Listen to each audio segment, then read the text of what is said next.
Jokic at the logo, one-on-one with Zubac, 2 seconds left, fadeaway. Dunked home by Gordon at the horn! You count that basket! It's good at the horn, and Denver wins game number 4, 101-99. After review, the ball was deemed to get out of Gordon's hands right before the LED light. This is a successful basket, and the game is over. Nuggets win game number 4, 101-99. We're going back to the Mile High City, baby, and we're all square. Brock Nelson trying to make it not matter. Nelson, the need for speed. Landeskog, yes! Oh, Captain! My Captain! Welcome back, Cap! Gabe Landeskog! The Norse god of hockey has made it 3-0 Colorado. Oh, what a moment inside Ball Arena. Brock Nelson is wide. Brock Nelson finds Landeskog. Skog! Landeskog! Welcome back, Captain! He rips it past Oettinger off the iron and in. His first National Hockey League goal in nearly 3 years. And the Avalanche have a 3-0 lead. 1,041 days between tallies for the captain, and he's got the Avs a 3-goal lead. People keep asking if I'm back, and I haven't really had an answer. But now, yeah, I'm thinking I'm back.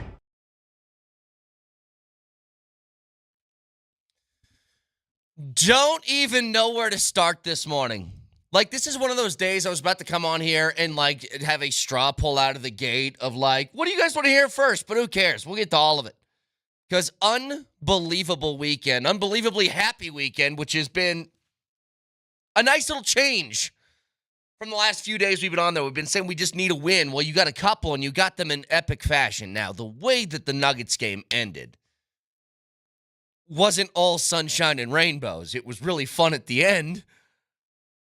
But I want to table that for a second and give it its full due. Also, got to talk about the draft and what the Broncos did over the weekend, which I thought was incredibly smart on their part. So we'll get to that in a second, along with the free fall of Shedeur Sanders is unlike anything I'd ever seen. A million things to talk about, but can I start with the Avs? I want to start with them for this reason. So the Avs win, they get the series tie. They did what they had to do in Game 4. They get a shutout with Mackenzie Blackwood. They dominate, okay? So when Game 3 ended, the Dallas Stars led in that series for 62 seconds and had a 2-2 series lead. When Game 4 ended, the Dallas Stars have led for a grand total of 62 seconds, and it's a 2-2 series tie. After 4 games, Dallas has led for 1 minute and 2 seconds throughout these 4 games, and we're tied up. All of this should lead to more encouragement on your part, but I'll give you a little kicker onto this. The 2 calls that you just heard there by Connor McGahey, by Moser, both excellent. I want to talk about Landy, but I don't want to do it for the reasons that we've done it the last week. Gabe Landeskog getting a goal was goosebump worthy, incredible, and if you look at it in the context of his comeback to the NHL, it's amazing. But you want to know why I want to talk about Gabe Landeskog? Because he's good, and I'm shocked. Like, no kidding, in especially that game, Gabe Landeskog was excellent. Like, not excellent for a guy who hasn't played in 3 years and is coming off a devastating, like, just an excellent hockey player. And he did the things that we were used to seeing him do that is sorely needed on this team and something that they lack. I'll tell you this. Now, let me send you something. And I want you to put this on the board behind me. The play that everybody remembers from that game is those calls that you heard from both McGahee and Moj. It was his goal. Incredible. First goal in 3 years. Feel-good story of the century. The best play that Gabe Landeskog made. The purest hockey thing that he did that this team lacks and that he brings to the table happened in that game that he did not score on. But it's exactly what this team needs for the postseason.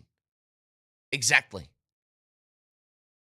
And it's, he parks his big butt in front of that goalie. He will fight and battle and claw to get a screen or a deflection or something else. And when Sammy G scored his goal, it was his best play of the night. As great as the goal, the actual goal he scored was, the fact, and we got on the big board behind us if you're watching on Twitch or YouTube, he's battling somebody who's 6'7" right here. We were wondering, hey, does all that wrenching and stuff, is his knee going to be able to hold up?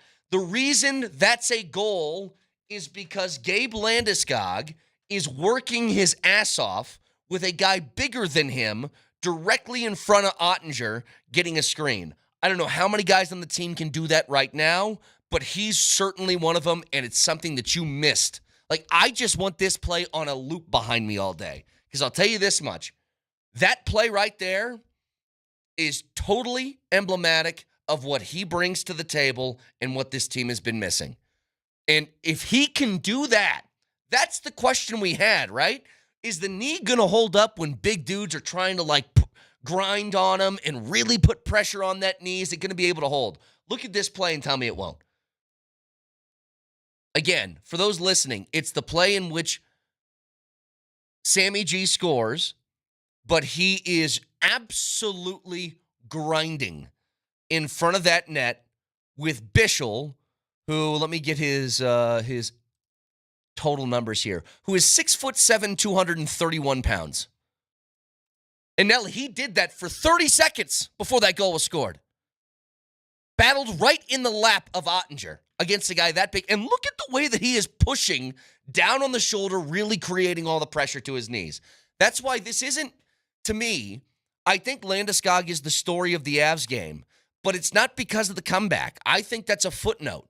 A footnote in the story is the comeback, the first goal scored in 3 years, the explosion that we got from Ball Arena, the chance that he got in the postgame, Landy, when he's on the ice and he took that moment just to look around. Oh, it was beautiful. It was theater.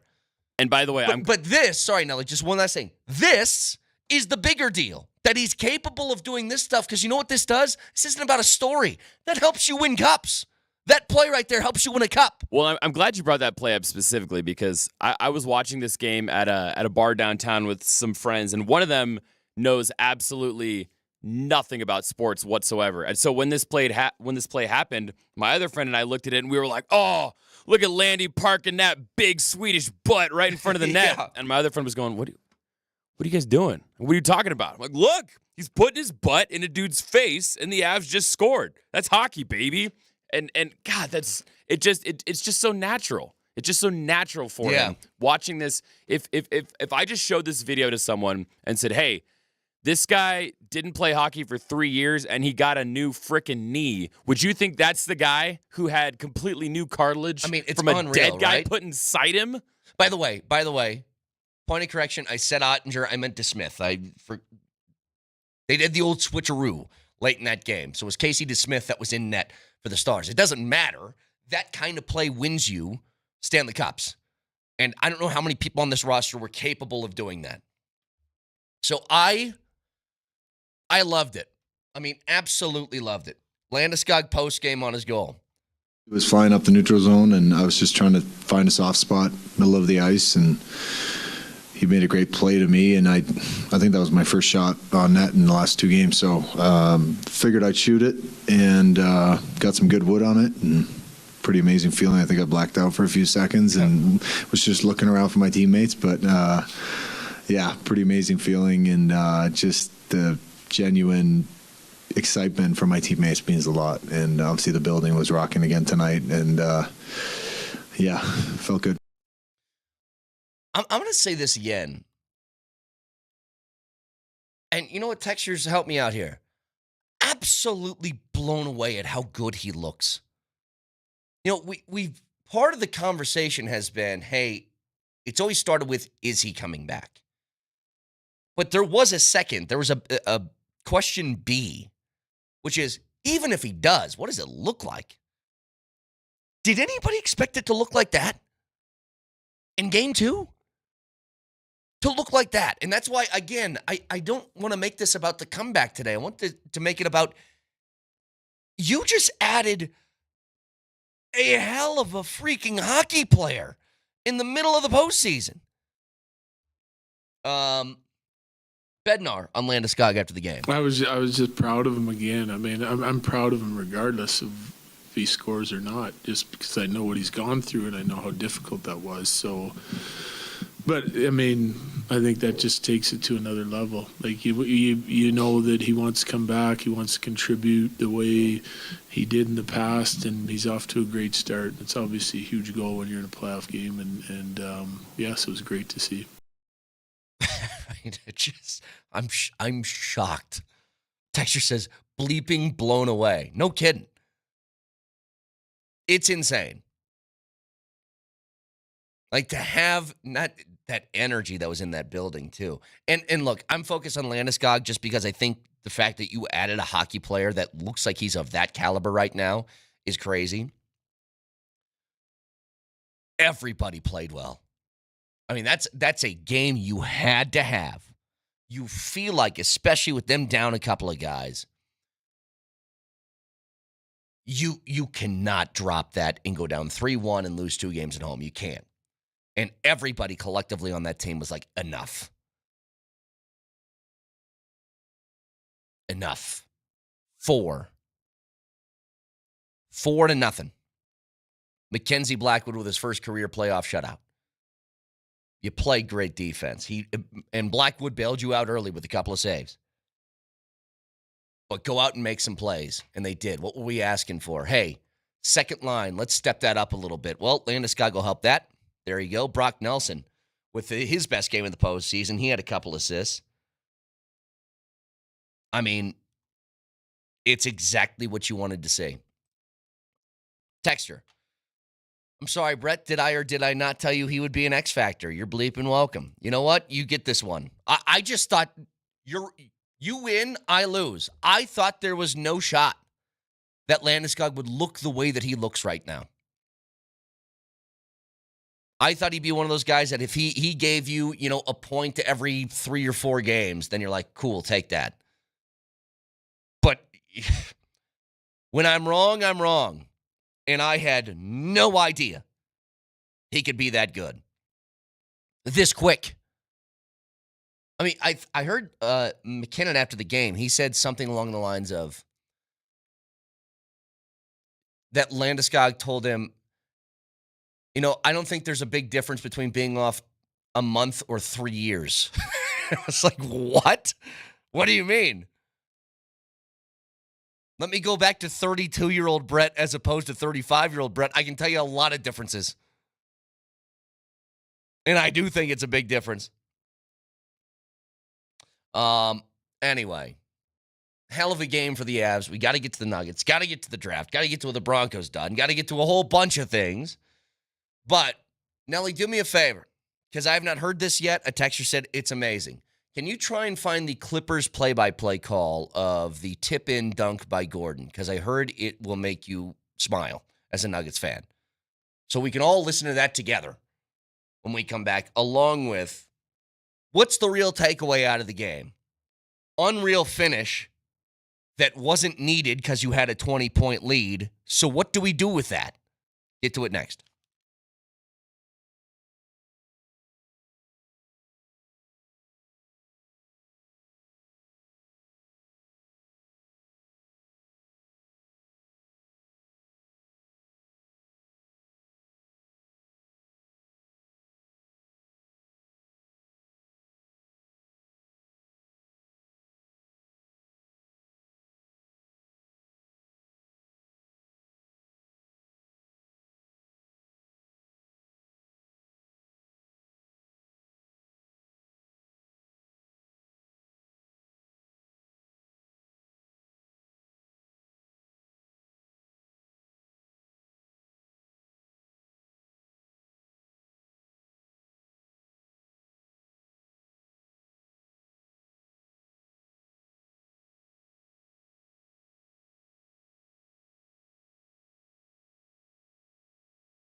Jokic at the logo, one-on-one with Zubats, 2 seconds left, fadeaway. Dunked home by Gordon at the horn! You count that basket! It's good at the horn, and Denver wins game number 4, 101-99. After review, the ball was deemed to get out of Gordon's hands right before the LED light. This is a successful basket, and the game is over. Nuggets win game number 4, 101-99. We're going back to the Mile High City, baby.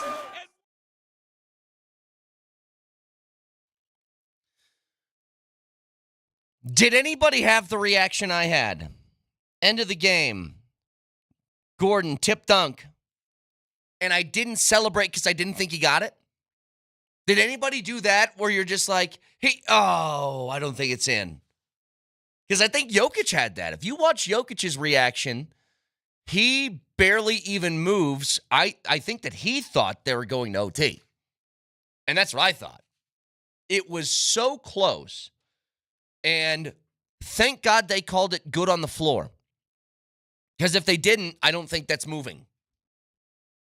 Now, he said that he did get it off before the end of the buzzer. I don't even know if that's true. I've seen one angle that kind of deems it. But still, it's not, because in the 10th of a second between the horn not going off and then the horn going off, you don't know. It's very difficult to see. But the Nuggets hang on. So you get this amazing finish. I think it's the latest dunk in postseason history to win a game.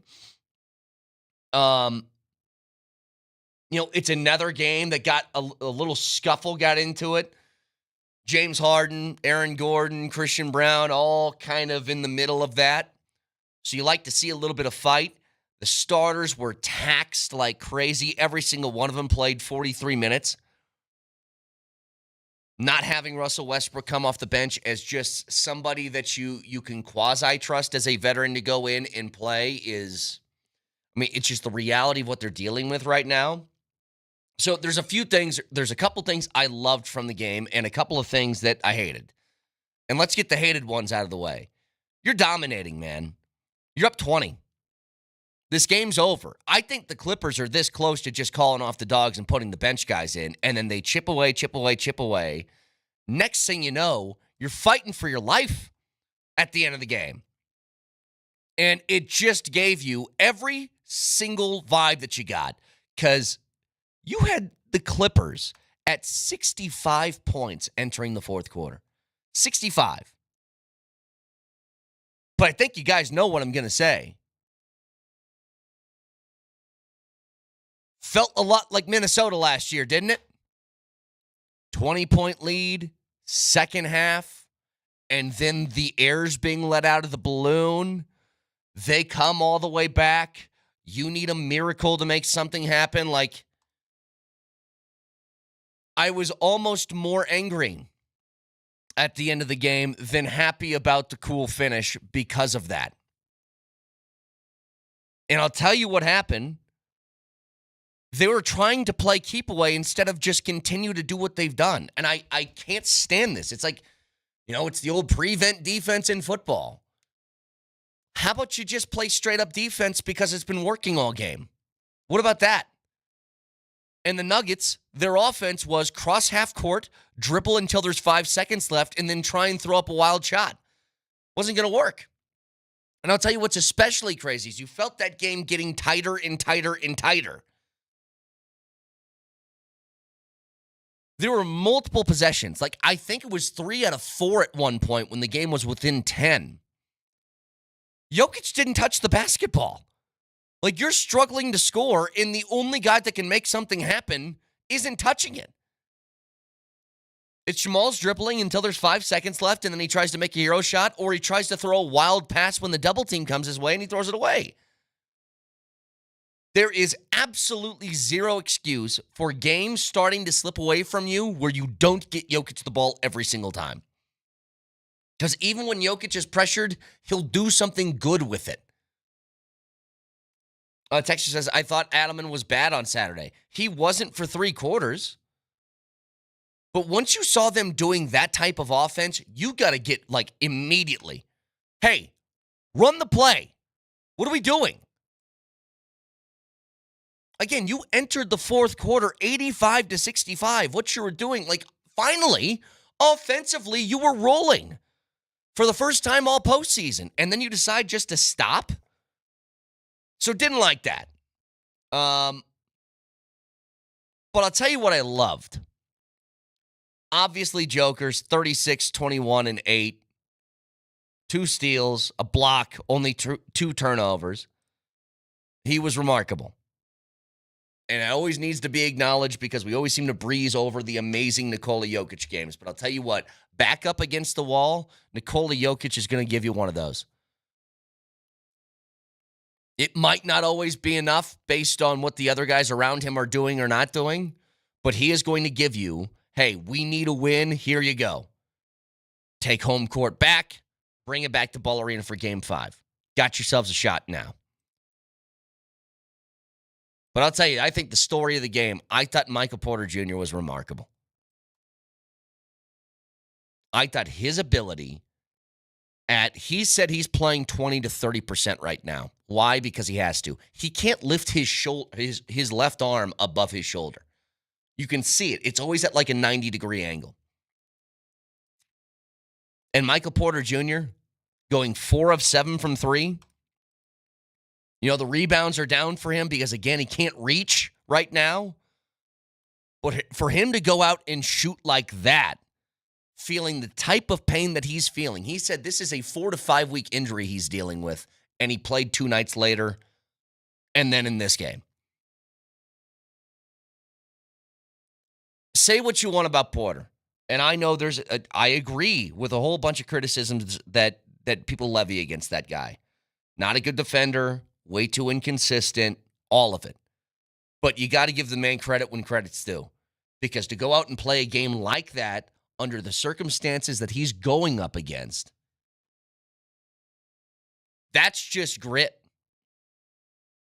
That's somebody just on the surface to be like, yeah, I'll win with that guy.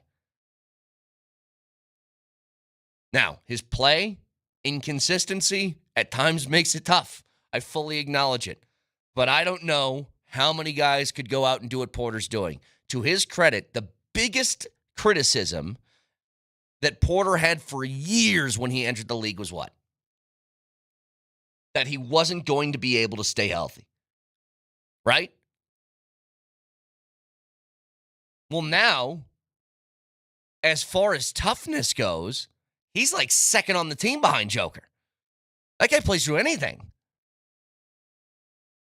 And he's got the drop foot problems and trying to find the brace that works, and he's struggling with that, and now he can't lift his arm up. He's like, whatever, man, I'm going to go out there. I'm going to give it my best. Why? Because he has to right now. He has to. If he doesn't, then you're out Westbrook and Porter. I mean, when I saw Vlatko in the game early making one of those first substitutions, I was like, oh, good Lord. Nothing against Vlatko, but it's just he hasn't played all year, and then it's just like, all right, here you go, buddy, go. But I thought his game that he played was incredibly gritty. Now, they need something else. Now, all this can be swept under the rug if they don't just blow a 20-point lead in the fourth quarter, but they did. The biggest sort of, feeling I have towards Jamal is that scenario. I don't care if he goes 5 of 17 from the floor if you win by 20. Okay, maybe that's just the flow of the game. I got a problem when they're making a comeback and they're tightening that gap and that 20-point lead turns into 14, which turns into 10, which turns into 6, which on and on. That's where I need you to step up most. That can't just be the Jokic show. If you want to hold on to the ball for 20 seconds of a 24-second shot clock and then heave up a shot, you got to make it. Because if you don't, you get the ball to Joker and then you don't take shots anymore unless he dishes it to you wide open. But that's the problem that I have. It's not necessarily what happened at the beginning of the game. Maybe that's just the flow of it and other guys were working and the offense was working, whatever. I got a problem when that game's getting tight. For this team to do any winning of substance, it has to be Jokic and Murray pulling the triggers on that. For example, 2 years ago when you won the title, after Game 2 of the NBA Finals, it was a 1-1 series tie. You remember that? They lost Game 2 on their home floor. And as confident as we felt heading into that Miami series, there was a little nervous energy after that because it's like, God, dude, is Miami going to do that thing where they just, they quote, heat culture their way through another couple of wins here? So backs against the wall, Game 3 in Miami. And that's when you got the 34-point triple-double out of Murray along with a triple-double from Jokic. I think both of them had 30-point triple-doubles. That's the Jamal I want. Yes, you want everything else. You want the shooting every night. You want the consistency. More than that, I want when your back's against the wall and you need a bucket, I need you to give me something. And he didn't do that. And I think was a big reason why the Clippers got themselves back in the game late. So that's the problems that I had in the game. Now, Nelly, do we have the Clippers call? Because I want to hear this. I want to enjoy this together. Well, the clip that multiple texters have sent us, unfortunately, is fake. It is a clip of audio that it's a meme. It is actually a clip from a Canadian collegiate I've heard football. This one. Yes. No! Yeah, so what do you always say when it comes to misinformation on the internet, Brett? What do you always say? About you and your penchant for sniffing it out? I don't know. What do I say? You always say, you and I, we don't get got. Oh, yeah. We gon' get. We gon' get, but we don't get got. I don't get got. Sorry, texters. I gon' get. Texters, you got. See, look at all these people who got. That's the difference between me and Nelly. Nelly doing my crack research over here. What's the difference between me and you? About 5 bank accounts, 3 ounces, and 2 vehicles? Doesn't hit quite as hard when you wrap it as a question. But no, actually, Brett, I'm completely with you. It's so cool that a Jokic air ball turned into the greatest dunk of Aaron Gordon's career, aside from when he stole Landry Shamit's soul on Christmas Day. Yeah. But the fact that we got to that point, I was driving around listening to that game, and Kaz, he was about to croak and leave this mortal coil, right, watching the Nuggets blow that lead. And also, okay, the big man upstairs, whatever you go by, if you're listening right now, can you please make the Clippers miss a shot? Yeah. Hey, whatever deal Zubats made with you to turn into peak Kyle Korver, can you go back on that deal? Hey, but Lord? But Nelly, they were missing shots until they weren't. Like, you held them to 65 points for 3 quarters. They shot as a team, even at the end of the game, they shot only 33% from 3. Like, defense wasn't an issue until the end of the game, and I think that was more about you doing nothing offensively and then them getting out in transition and burning you. The reason why their offense turned around in the fourth is because you couldn't score again. And the Clippers, much like you, are a very good transition team. They got a whole bunch of guys with a whole bunch of different skill sets that can burn you. Norman Powell can knock down a 3 in transition. Harden certainly can. Leonard can find a spot on the floor that he's comfortable with. Zubats will find a spot in the paint and do a turnaround little baby hook. They all got something.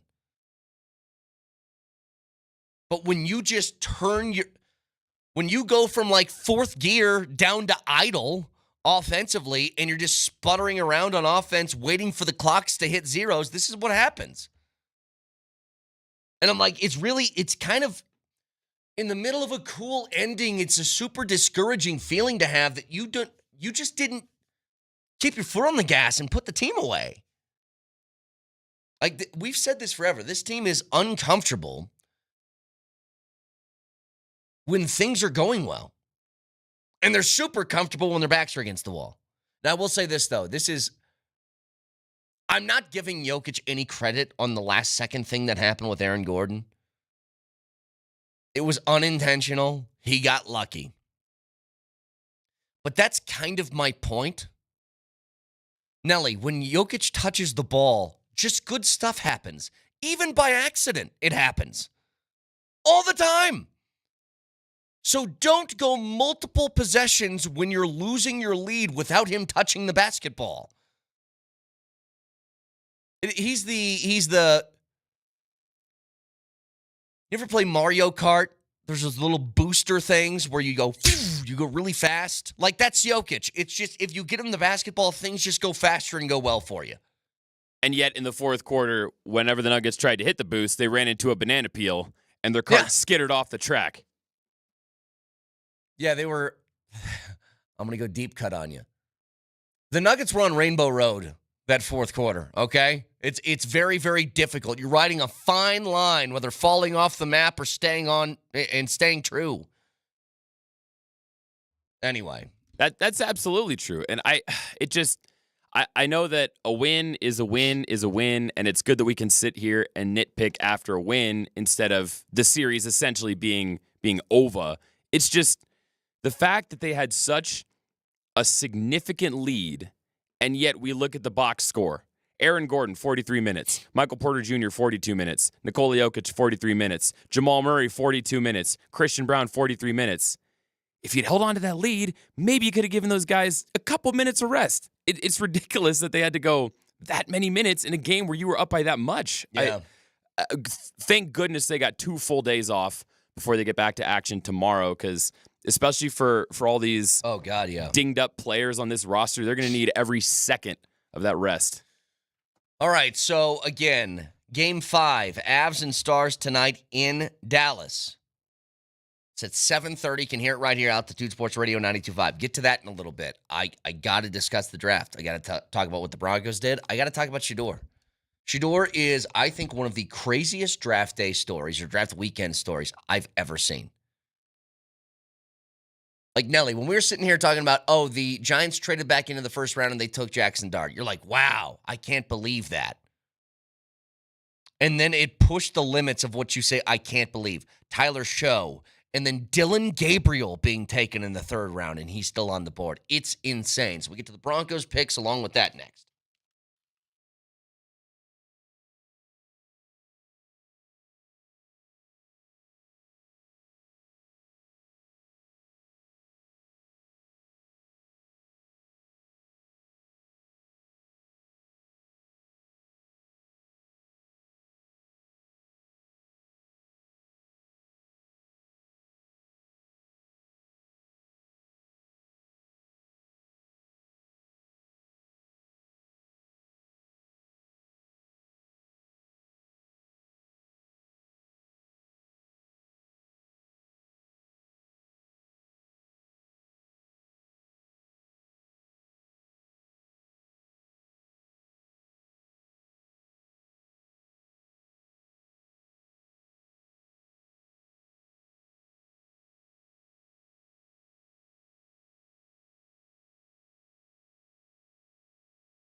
You know where he's going? Saints at 40. Nah.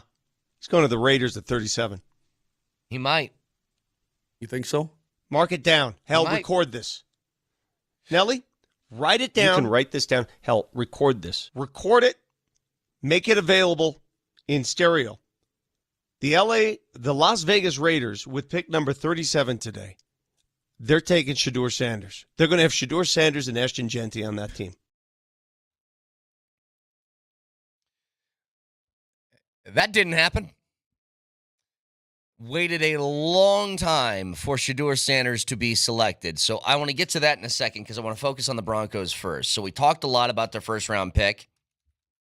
You never get in trouble taking the best player on the board, ever, no matter what the position is.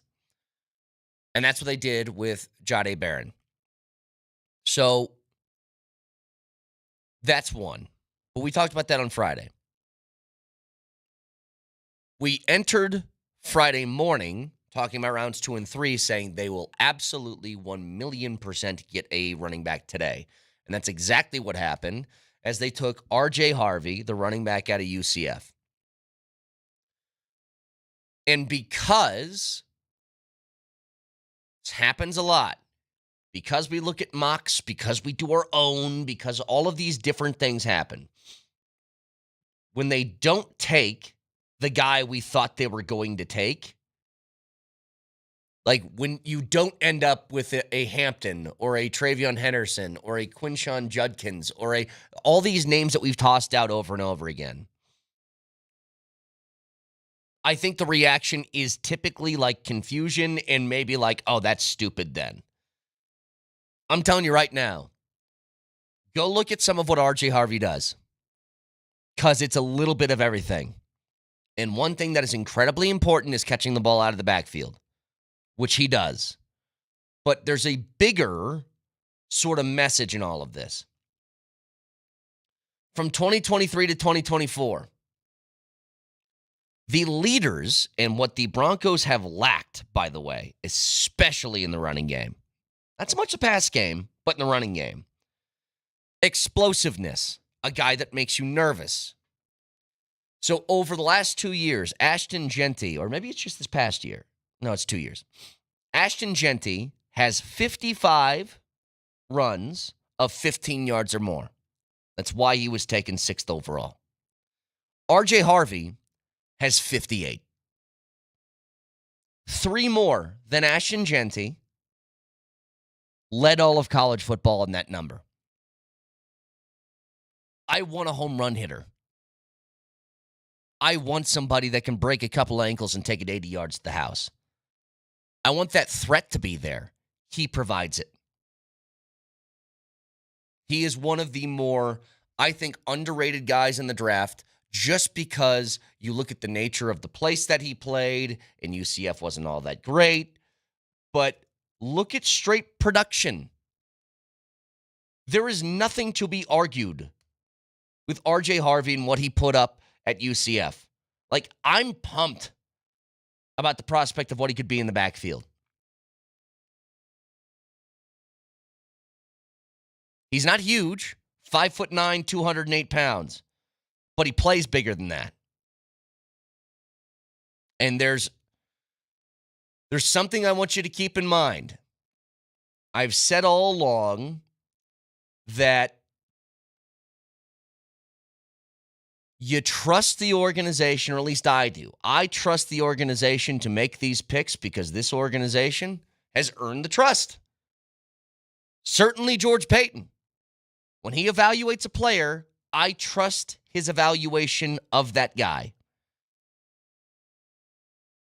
But there's a number, or I guess a history of Sean Payton taking running backs. He's taken a top 100 pick 4 times. Here are the names. Reggie Bush, he took 2nd overall. Mark Ingram, he took 28th. Alvin Kamara, he took 67th. And now R.J. Harvey. Judging by past history, when they commit to somebody in the top 100, it's Reggie Bush, Mark Ingram, Alvin Kamara. If R.J. Harvey ends up being any one of those, would you be happy? Because I would be pumped. Again, it has to be a guy that had the ability to do both. Run the ball and catch the ball out of the backfield. He does that. So I love that pick. After that, Broncos in the third round take Pat Bryant, the wide receiver out of Illinois. Another decision that I thought was on the table for him. Go out and get another running back. Fill out that room. Have some guys compete for playing time. You got Sutton. You got Mims. You got Franklin. You got Vele. Throw another name in there and have these guys battle it out. Pat Bryant was super effective at Illinois. If you remember, Illinois had they had that fun year this year where I think they won 10 games.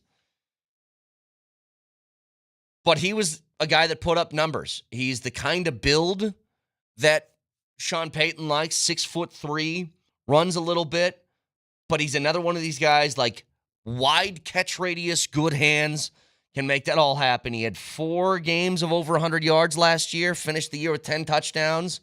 Love that pick. After that, I'm going to roll through this quickly because I want to get Shedeur. Q Robinson. According to Sam Monson of PFF, or he was with PFF, is he still? Really dives deep into the draft and breaks down a lot of different prospects. He said about Q Robinson that he's one of the steals of the draft. Said guy has nasty pass rush chops, great speed and bend around the edge, a nasty inside counter, and super effective long arm power move. He's a special team stud. Love the move from Denver. That's what he said after the pick. I mean, there's obviously a commitment here to keep the defensive line building between him and Savion Jones, who was their other third-round pick. Keep that defensive line building and make sure that even if guys start to drop off, you have a couple of injuries. The strength of your team last year was especially interior defensive pressure. It's just filling that out. Then they took a punter in the 6th round, which I think is interesting, and then Caleb Lohner, tight end out of Utah, is a basketball dude. The last time he did that was Jimmy Graham. Not saying it's going to be him, but 6'6", 250 pounds. It's a lot of space to throw the football around. So we'll get to that in just a little bit. The Shedeur story.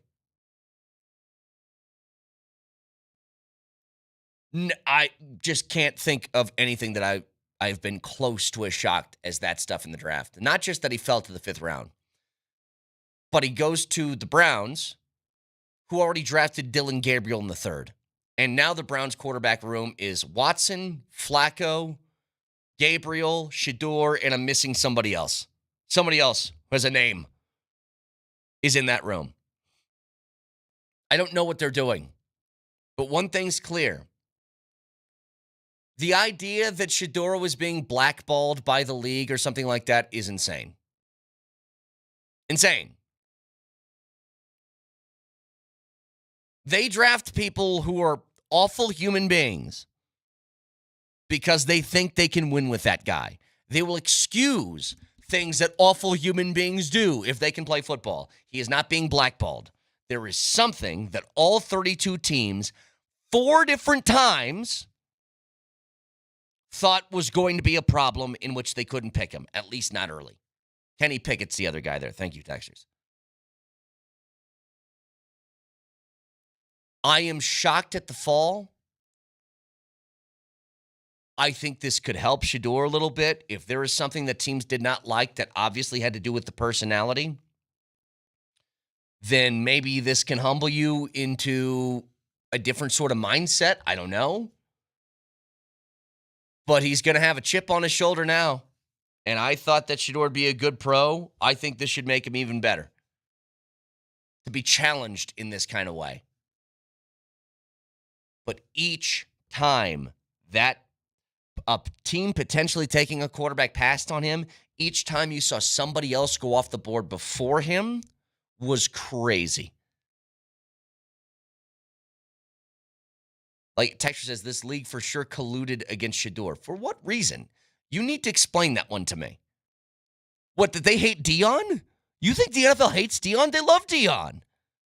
Like, to a man, people in that league like Dion. Look at every former NFL player or executive that shows up in Boulder for Dion's games. I mean, I'm very confused. If that's your takeaway, I think you're excusing what is the more obvious thing, which is Shedeur just turned teams off. So we'll get back to this in a bit. You can watch us live on Twitch, twitch.tv, search Altitude SR in the search bar of the Altitude TV simulcast. That is the Safeway Twitch feed. You can download Safeway's Deals and Delivery app, get exclusive grocery offers, Safeway fresh foods, local flavors, also that YouTube simulcast. Subscribe to the channel on YouTube, Altitude Sports Radio. Search that, hit subscribe, and don't miss anything that we do on this station, including that Altitude Sports Daily. Moser, Lombardi, and Kane next.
Jokic at the logo, one-on-one with Zubac, 2 seconds left, fadeaway.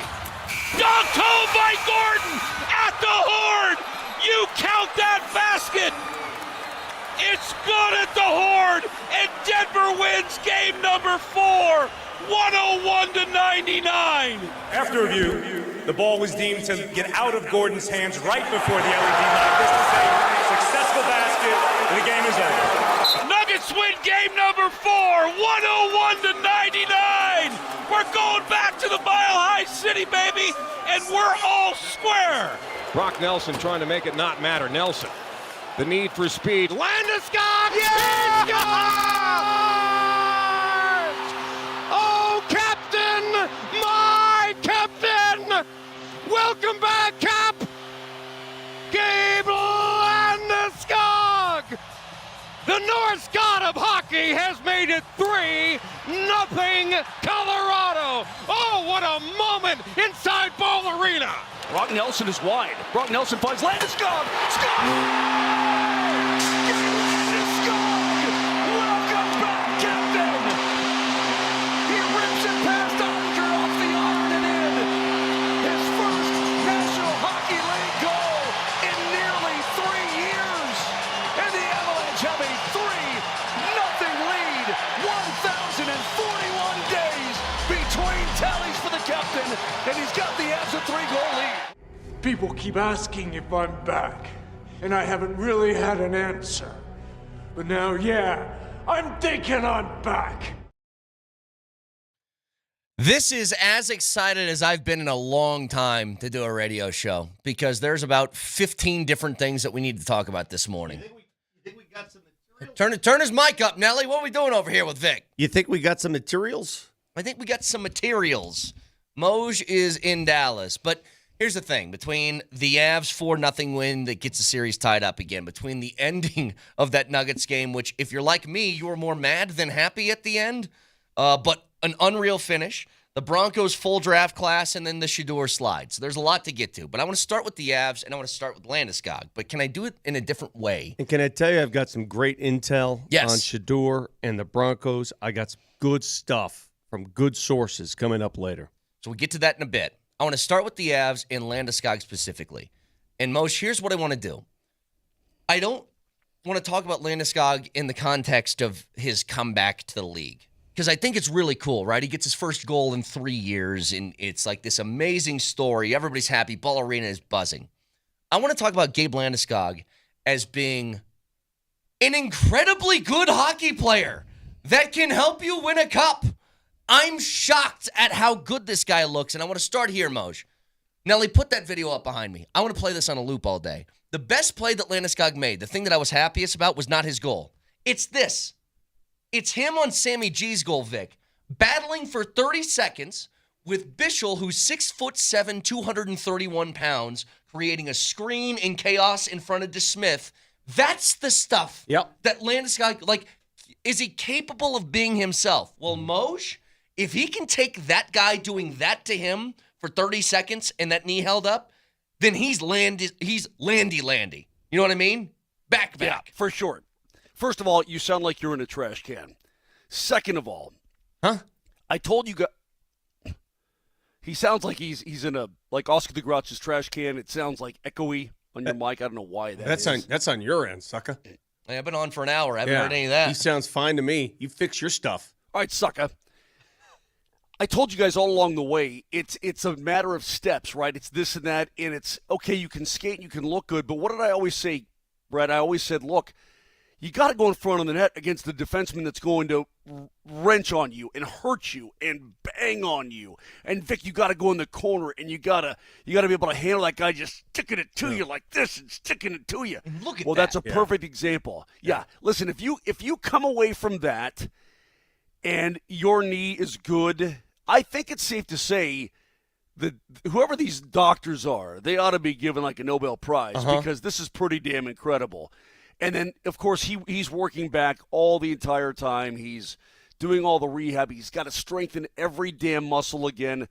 Brett, I'm with you. I want this behind me all day, this video. I want you to leave that there. That's going to be part of our 100%. show. Yes. Not only is he back, Moj, He's making a huge difference in the outcome of games. Yes. Not just back as, hey, I'm a token player on the ice. Everybody adore me. Oh, no.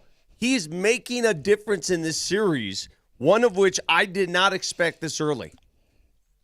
No, to me. I'm not sure I did either. Yeah, I'm not sure I did either. It was. I told you guys too. Again, this is what I've got to see with my own brain. And DMac was asking me, well, what do you think? I said, well, I got to see him play the game of hockey before I truly understand where he is and how he is. He looks like the same dude. Moser. He looks the same. He acts the same. He behaves the same. He plays the same. He is very much, at this second, Bretsky, he's very much the same guy that won the cup, if not better. But that's the thing, okay? The story is not the comeback to me anymore. He looks remarkably good. Yeah. So much better. Any expectation, I guess I didn't know what my expectation was. We talked about, the first question is, can he return? And once that is answered with a yes, it's how effective is he going to be? And I was like, you know what? I don't know if I have any expectation. Well, I do, or at least I did, because whatever this is far better than I thought Landeskog would be. Far better. Moj, you just added an incredible player to your lineup in the middle of the playoffs. That's what it feels like. You picked up a free agent. You had a preeminent power forward who, points per game wise, was his career best in that Stanley Cup year. So that's. I kind of want to knock on some wood. I knocked on some wood. I want to take it easy a little bit, but I also just want to believe and say, release the hounds and let's go. Golly. Hopefully this is just the start, because this series, I'll tell you this, Vic, Brett, neither team in this series so far between the Avs and the Dallas Stars has played anywhere near as good as the Avs did in game number 4. Yeah. Neither team has played that good by a mile. Well, I want to give you 2 different pieces of audio. This is Bednar post game on this being the most complete game of the postseason for the Avs. Coach, you told us over these last couple of days that you guys have had too many quiet players through the first 3 games. That sure felt like a complete effort from your group tonight. It was, yeah. I can't find a player on our roster that I didn't like tonight. That's the truth, right? Awesome. Every single guy was effective, including Mackenzie Blackwood, who saved you early, Moj, had a couple of really big saves to make sure that you guys were at least square early in that game. He posts his first postseason shutout. Sorry, Bretsky. I feel kind of bad that a guy who gets his first career postseason shutout is like, oh, yeah, Blackwood, right. He had the shutout. Yeah, that's cool.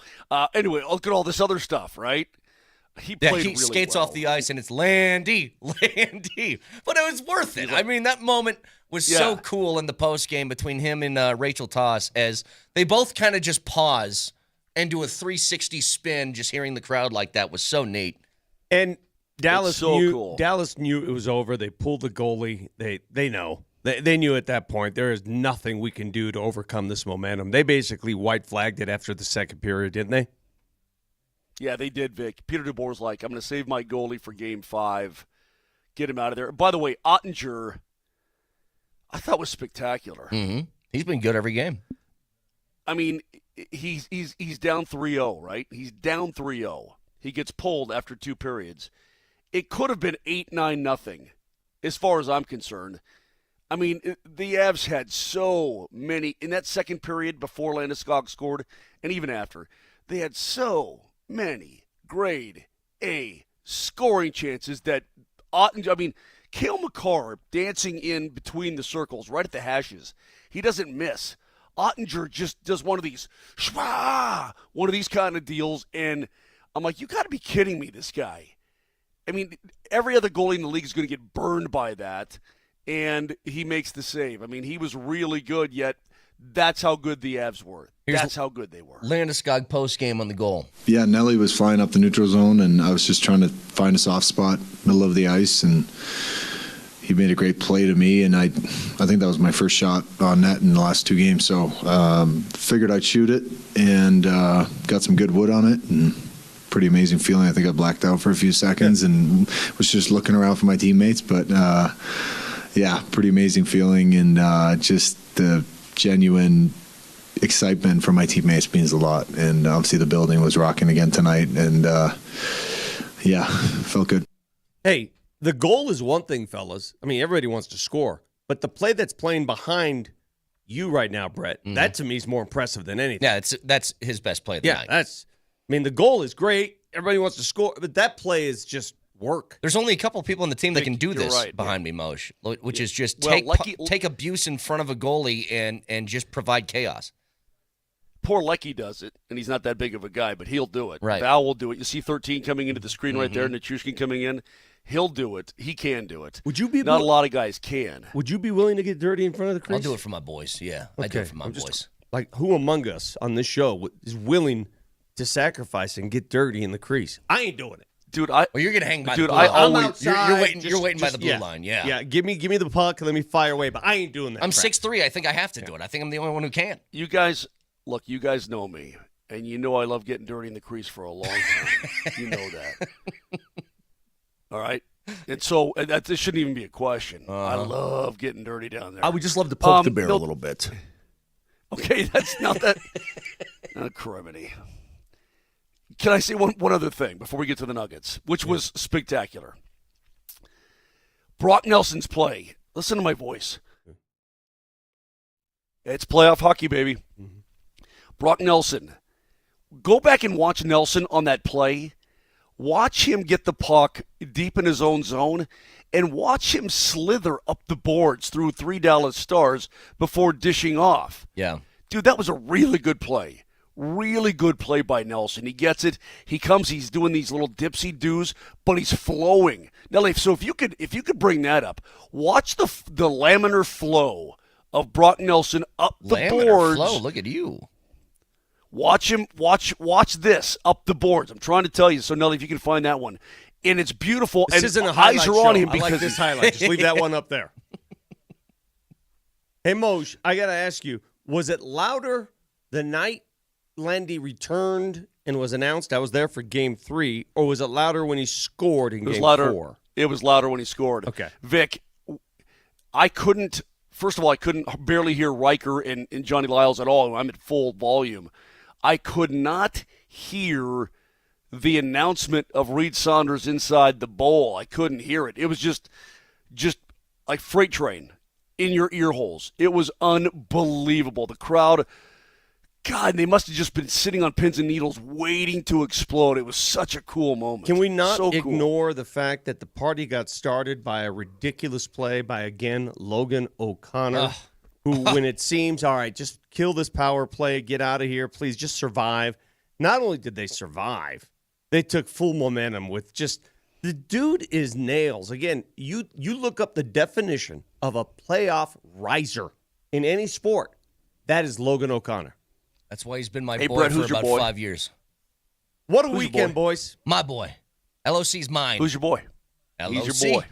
Boys, if I told you if one of the more satisfying weekends in Colorado sports history, the Broncos draft, a ridiculous Avs weekend, the Nuggets win in historic fashion the way they won, and then the Lakers lose, is there anything better for the state of Colorado than that?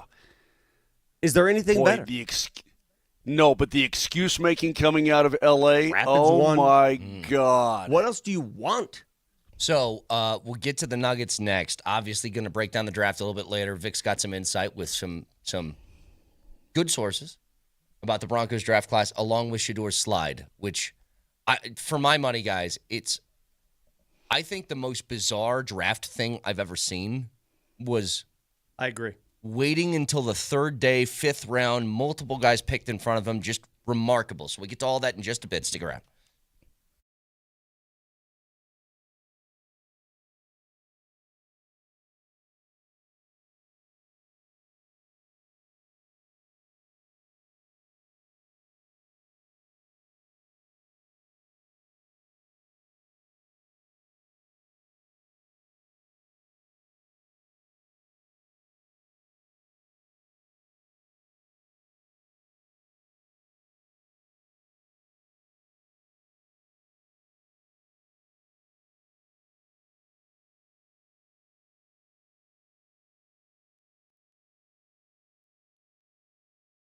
Air conditioning, get it ready before it's too late. $49 AC tune-up special from the good people at AAA Home Services right now. Get the AC working before the weather changes for good because it's right around the corner.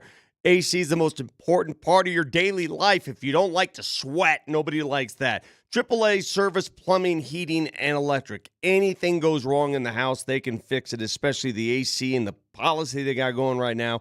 Schedule an appointment today. $49. That's AAAtoday.com. Go online. Tap in AAAtoday.com.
Jokic at the logo, one-on-one with Zubac, 2 seconds left, fadeaway.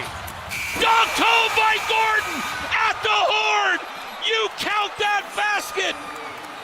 It's good at the horn, and Denver wins game number 4, 101-99. After review, the ball was deemed to get out of Gordon's hands right before the LED light. This is a successful basket, and the game is over. Nuggets win game number 4, 101-99. We're going back to the Mile High City, baby, and we're all square. First and foremost, Vic, ecstatic that the Nuggets get the win. I thought it was going to be a tall task in order to even this series up and take home court back. That's what you just did 2 days ago. You took home court back and brought it back to Denver. Cobbs was more decisive than I was, by the way, on the call. I didn't celebrate. I didn't either. I just sat there paralyzed for a while going, I don't know. I didn't think it was good. And you know who else didn't? Joker, because he didn't react at all. Joker went straight to the bench. He was ready for OT. Yeah. But the prevailing... Once I saw the replay, I'm like, that it's good. It's good. Call it good. I did not feel that way at all. I've seen every single angle, and I'm still like, I have no idea. I was waiting for someone from the league office to take those points off the board. That's what I was waiting for. Nelly, pull up the other video I sent you of that one angle. It's the most definitive angle, and I'm still unsure about it, but it's like that reverse where it's in front of his hands. Let me offer this policy. Let's make this a sports policy. Okay. If it's this close where you have to have the Zapruder film and you have to play it in super slow-mo, if you have to go to that extent to call a play, call it good and shut up. There's a term for that, at least in baseball there was. It's called the cool rule. That if there was a bang-bang play at first base, but the shortstop made a diving play, you're punching that guy out because it's cool. Clipper fans are crying about it. Some national media saying this should not have counted. Shut up. So this angle is, you can barely see it when it turns red. It's out of his fingertips, but I don't know what's happening in the milliseconds between the 0.2 of a second. Don't worry about it. I gotta get video. Don't worry about it. Don't worry about it, Brett. I haven't. Where'd you guys get this? Look at that angle. Don't worry about milliseconds. So hang on. Show me. In his hand? Out of his hand. And I don't know when the actual thing... So anyway. Yeah, that pretty much settles it right there. The point is this. I think it's the latest dunk in postseason history to win a game, something. Well, Brett, it's the only dunk to win a postseason game history that late at the buzzer. Yeah. Buzzer beater. I've never seen that in a basketball game in my entire life. I've never seen that play, ever. But here's the thing. Prevailing feeling afterwards. Happy, obviously, that the Nuggets got themselves back in this series with a chance to win. I was pissed at the end of the game. Couldn't believe I was so mad. The way that they played. Offensively, I mean, humming at a level they haven't all postseason yet. 85 points or 3 quarters. Defensively, holding that Clippers team to 65 after 3 quarters. The defense was the difference in that game. But to completely shut down in the fourth quarter and even allow this moment to happen is inexcusable. Well, 3 things. I got 3 things for you. 3 thoughts. Number 1, when you win, it's never inexcusable. It's a win again. It doesn't matter how you win. You win. Fine. So I understand. I understand your pain, though, and your annoyance level. I get it. Yeah, annoyance is a better way to put it. Number 2, they clearly, Moj, ran out of gas. Look at how many minutes the starters played in that game. All of them played 43-plus minutes in that game. That's number 2. So they did not look the same late. When you expend that much energy on the defensive end, which they did, they're up in guys' faces, up in the dribbler's grill, up in the chili, as Hastings always says. They don't do that. You guys have watched the Nuggets all year. How often do the Nuggets guard a dribbler right from the start after they cross half court? How many? You know what they did, Vic? That. They got smooth up in you. That's got what they all did. Up in them, right? Yeah. They got smooth up in you. And if you've ever played the sport of basketball, again, I'm telling the people out there who have never played the game, it is much more energy expended to do that than it ever is on the offensive end. You are killing your body trying to guard like that. So, Jamal Murray's offensive production, everybody's going to be mad about it, and rightfully so. But I have the reason why. He was playing defense. Yeah. He was playing defense at a level that he normally doesn't play. Credit to him. And because of that, he did not have enough reserve in the tank to provide the offense. That's the reason. That's the second. The third one. Moshe, the third one is this. this prevent offense that they get into. I call it prevent offense. And here we go. They're Yes. all Here we to blame. go. It's not just a coach's thing. It's the way they've done it. It's trying to steal seconds off the clock. Jamal does it. Joker does it. They all do it. It's not just one player, right? Agreed. They see the clock and tick, tick, tick, tick. They go into prevent offense. In the playoffs, man, I don't know if you could do that anymore. But there's one thing, Vic, I need some explanation. It's stuck in my head. There's no way that you can have that many possessions in the fourth quarter and the ball doesn't touch Joker's hands. It was infuriating. You can't bring the ball into the front court and not have the big fella touch it, even if you're playing this rope-a-dope, four corners crap, whatever you want to call it, Vic. You can't bring it into the front court and he doesn't get a handle. That was driving, and then Jamal. Part of that's on him. Then he gets his pocket picked, and Kawhi's out there, and they're picking his pocket, and they're off the other way. I was losing my mind. Part of that's on him.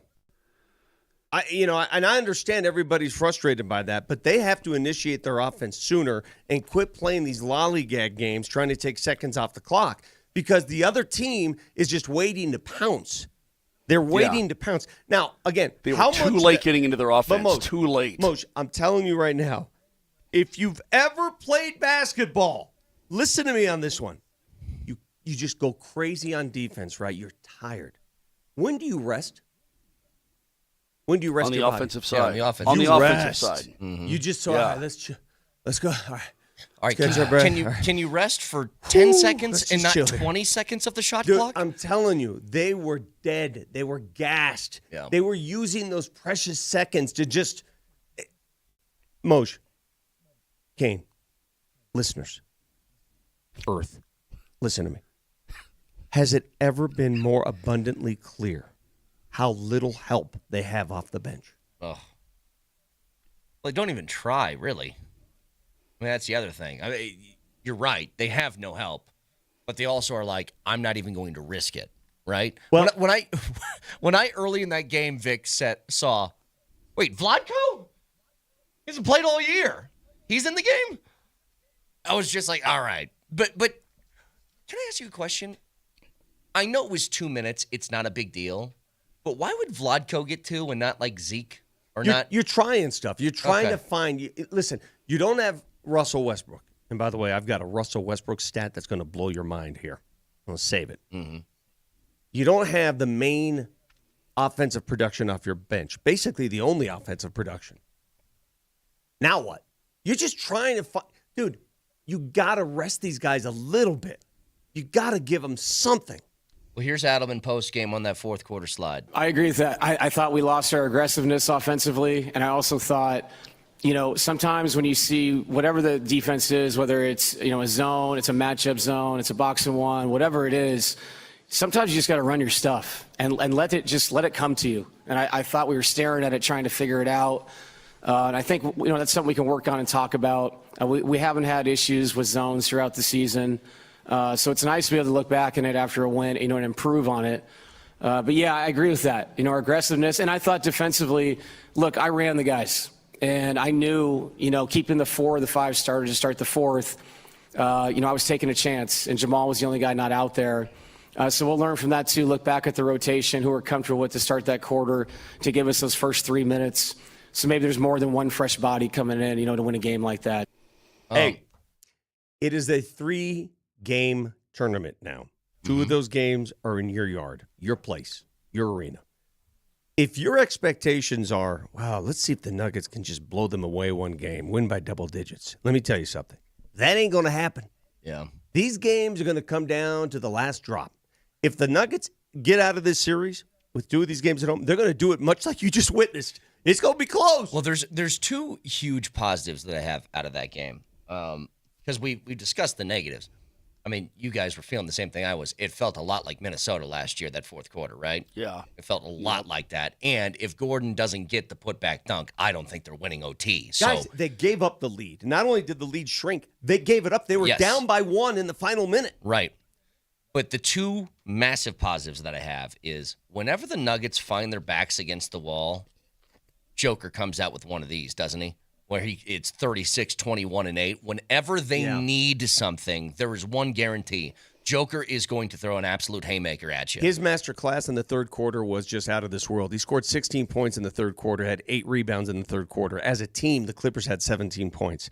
He nearly outpaced the entire Clippers team. He was that game. It was a master class, and you know what? Every time we doubt the Nuggets, how many of us, Moj, after Game 3, how many of us on the show said, well, this series feels like it's over? Mm-hmm. Well, for sure.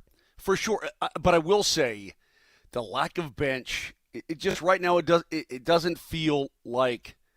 Hang on, Moj. I want to stay happy for a second. I want to stay happy because there's a second thing that I think is a big spot. My bad. No, you're fine. Okay, my bad. Let me agree with Vic then. Yes, I said, well, they can win another game, but I don't know much beyond that. And that's, I think I still kind of feel that way a little bit. Yeah. Here's the second positive, though. You know, there's been a lot of criticisms levied at this guy, and I think a lot of them are worthy criticisms. Michael Porter Jr. was phenomenal in that game. He's a stud. I mean, for him, and Vic, you said it. He told you guys, I'm probably at 20 to 30%. This is a 4 to 5 week injury. I'm just trying to battle my way through. Yeah. For him to shoot 4 of 7 from 3 in that game, and you can tell he can't lift his arm above his shoulder. He played with one arm. Hey, do you gasp at times when he's dribbling in the open court? Yes. Yeah. You're like, oh, my God. Yeah. Oh, yeah. But I'm going to tell you something.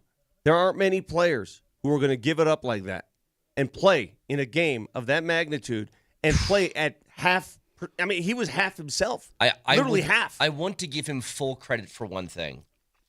Are there inconsistencies with Porter? Yes. Are there some defensive things that you would like to see better from him? Yes. Here's one thing that he has answered in a way that I don't know if anybody truly has before, at least recently. What was the number one knock on Porter when he first got in the league after a couple years? Soft. Can't stay healthy. Guy'll never last. You show me the people that are going to play with an injury that he's playing with right now. He's the second most durable player on the roster right now. Yep. Not only durable, but gritty and tough and will play through an injury that again, he's a shooter, guys, a rebounder and a shooter that's playing with one shoulder right now. One. I mean, he is the epitome of kind of a team guy, right? I'm going to lay it out there for my guys. You know what it feels like to me? It feels like the guff, and not any fault of his own. I mean, when you've got a bad back, you've got a bad back. There's nothing you can do about it. But it feels to me like the guff that he took for being out and having this back and repeated injury and so on and so forth. Being doubted, Moj. Yeah, it's almost like he took it personally. Now he's like, you know what, I'm going to play through every damn thing I got. And there's no doubt in my mind that he's been hurting, that he's been in pain. The question is, can you mitigate it and can you play through it? And he's done an unbelievable job of that. Maybe to the detriment of himself, to be honest, because you know the poor guy is hurting. You know that he is. Okay. And he's like, you know what? I'm not gonna have this label on me anymore about this kind of stuff. I'm gonna go. And it's been very impressive. I want you guys to hear what Adam said about him post-game. Yeah, it's just a gradual conversation in the last 36 hours with the medical staff and Michael and where he's at and the treatment he's getting. And I'm going to say this again for the 5th time. Michael's one of the toughest guys I've ever coached. The injuries he's been through, what he plays with nightly, and then you add this to it. And how about some of the shots he made tonight? Not only the shots he made, but if you watch the tape, every shot he makes, even when he makes it, he's grimacing. It hurts to get the ball above his head. And you can say, oh, it's the playoffs, blah, blah, blah. These injuries that Michael's gone through, they're legit. And he's tough. Yep. And he's playing for his teammates. He's playing because he knows this is one of the opportunities in his life. He gets to do something with a team that's really special. So, there's a reason why we hung a banner, man. Like, Michael was a part of that. Yep. I completely agree. That's all real. I've got a stat for you that I don't know what to do with this because clearly health is an issue in every series, and it's become an issue in this one. The shoulder for Michael Porter Jr. is not going to go away anytime soon. It's a 5 to 6 week recovery. All right, so it's basically the extent of the playoffs. Mm-hmm. He's not going to suddenly be better tomorrow night. Right. He might feel a little better, but the injury doesn't go away. Russell Westbrook did not play in Game 4. Foot inflammation. I don't know what it is with the foot inflammation. I don't know his availability for Game 5 tomorrow night. So it's not a hip. It is a foot. It's a foot. Okay. It's officially listed as a foot. Help me make sense. Foot. You said hip. Help me make sense. Well, because David Allen after the game called it a hip. Maybe he's got multiple injuries. Well, why did you listen to me instead of the coach? Well, put my hand upon your hip. When I dip, you dip, we dip. How's that sound? Do we collectively do we think that Russell Westbrook needs to play because you need some help and support off the bench? Yes or no? Yes. Is it important that he plays? Yes or no? Yeah, but you're going to throw a stat at us that says no. I'm not going to say no. I couldn't believe when I read this stat. I couldn't believe it. What do you think the Nuggets record is? What is the Nuggets record this season when Russell Westbrook does not play? What the record is when he does not play? When he does not play. 11-0. I'd have no idea. They're 8-0. How do you make sense of that? Because I can't. You got to have him. Listen, you got to have him play tomorrow night. You need him off the bench. You can't do that again. That's the thing. It's like, do you sell out? All right, it's catch-22. Nuggets win, right? Nuggets also gassed at the end of game because they had to play 43 minutes for each starter across the board. Russell Westbrook does that. You aren't getting 43 minutes a piece out of all those guys, and maybe you're a little bit more conditioned or not as tired at the end of the game, and it doesn't get to be a tie game or you lose the lead. I don't know. I don't know what to do with that stat. No idea. Do something with him, Moser, because I don't know what to do with it. I want him to play tomorrow night. They need him. I do too. I don't know what to do with it either. I think that it's probably anecdotal. I mean, look, it's a small sample size. I get it, but I was stunned when I saw that. But it's also regular season. It's guys buckling up because they know they don't have that guy off the bench. It feels like you got to have him to win, though. Got to have him to win. Last thought.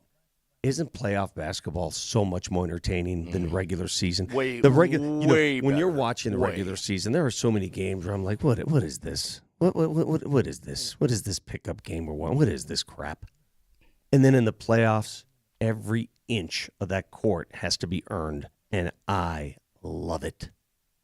By the way, some other things I want to get to later about the NBA, including the no call on the Pistons at the end, which felt a lot like we want the Knicks to win this game, just being honest. Secondly, the Lakers now down 3-1 to Minnesota. I want to get to later. Thirdly, James Harden, you are a great back pedal. You pedal, man. You're a back pedal. You are not. Oh, yeah. You do not want some of that. When do people learn, by the way? You don't get to punch or do something and then walk away from a conflict with the Nuggets. Because the last guy who did that had his back rearranged. Dude, look at the faces and the demeanor when 15 steps right into the middle. It is absolutely it was awesome. Precious. My favorite was CB just laughing. We'll get to it in a second. Priceless. Avstar 7:30 Game 5 right here, Altitude Sports Radio 92.5. Break that down. But guys, we got to talk about the draft, right? Got to talk about the Broncos picks. 100%. RJ. Yep. You know what's funny? I almost said RJ Hampton, the former Nugget. RJ Harvey was the running back that they went with. Break that down. Shedeur slide next.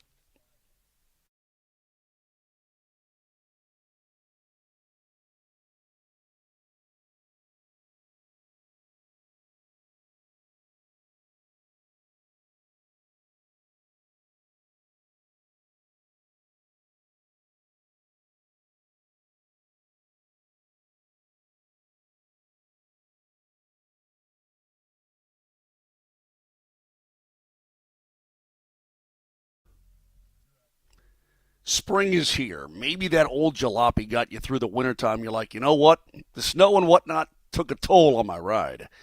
If you're looking for a new ride, it's Silter Har Motors in Broomfield, and get there right now because they've got employee pricing going on. Right now, awesome deals are to be had. They've got over 1,000 new and pre-owned vehicles right there in their selection. Maybe you want that sunroof, or maybe even the top comes off, something crazy like that for the spring and the summer. The selection of top brands is absolutely huge.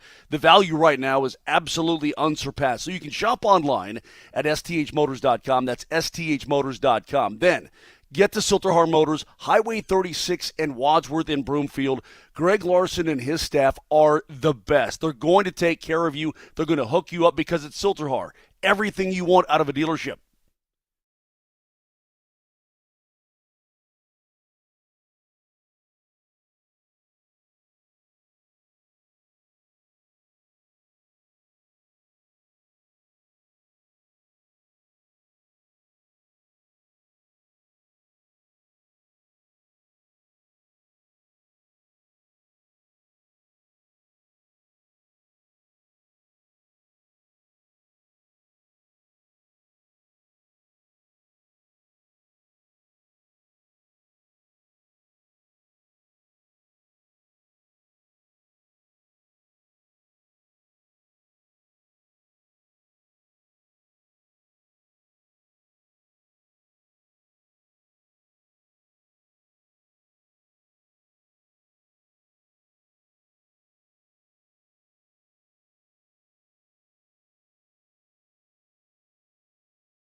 You know where he's going? Saints at 40. Nah. He's going to the Raiders at 37. He might. You think so? Mark it down. Hell, record this.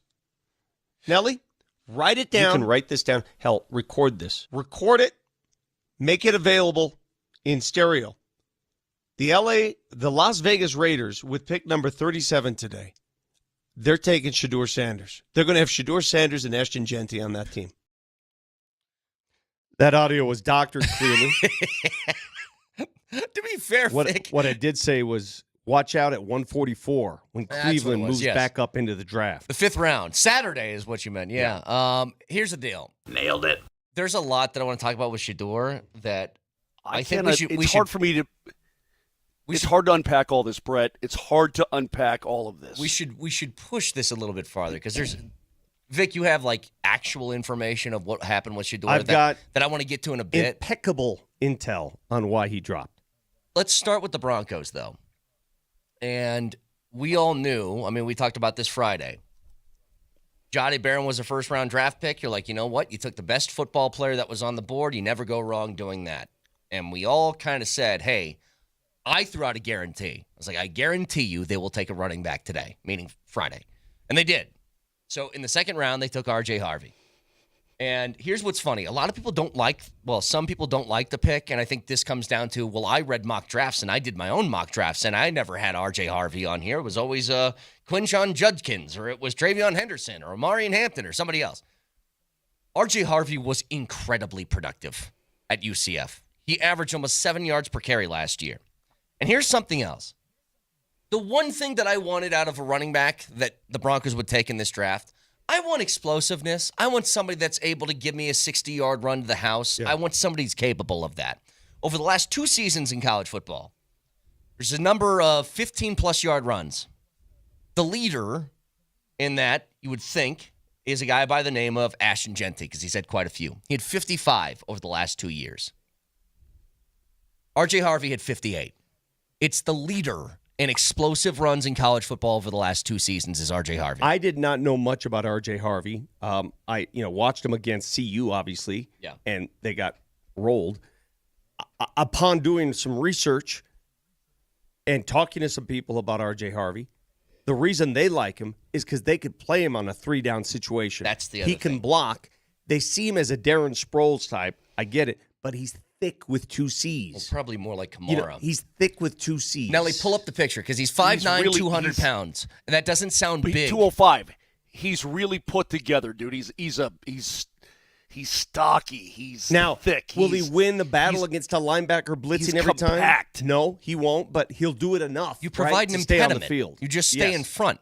And when Nelly pulls up this picture of him at the combine, 5'9", 205 doesn't sound like huge. Look at this human being and tell me, he's dead. With those legs. That's what it is. That you would he has stand. Density. Yes. Density. Look at that, Vic. That's a good set of quads. Does his quads... It's like I'm looking in a mirror, to be honest with you. That's a good set Does right this there. say fear God? Fear God on his quads? Is that what that says? I can't read it from here. I don't know, but my goodness. But look at those. That's Von Miller-like. Stocky. Those aren't quads, dude. Those are giant ham hocks. He looks awesome. But he looks fantastic. But you nailed it, Vic. Like they have a requirement out of a running back that they would give to like the keys to as your starter. Okay. They have to be able to catch the ball out of the backfield and pass protect. The Broncos wanted. Look at those quads. Yeah, it does say fear God. Look at that. Just so you know, the Broncos targeted Travion Henderson in the second round. They wanted Travion Henderson. Right, make no bones about it. Yeah, he was off the board at 38 to New England. They had this guy and Travion, neck and neck. Mm-hmm. So he was the next great one, and the next pick for them, and they got him. But I think if all things were considered equal, if Henderson had been on the board, they probably would have gone that route, a little more polished in their eyes. Probably right. Yes. But RJ's the guy, and overall, when it comes to these drafts, I've told you guys, and I'm not just saying this because a lot of these were anonymous picks by the Broncos where you're like, who, right? Like Pat Bryant. Not many people knew about Pat Bryant. They love him.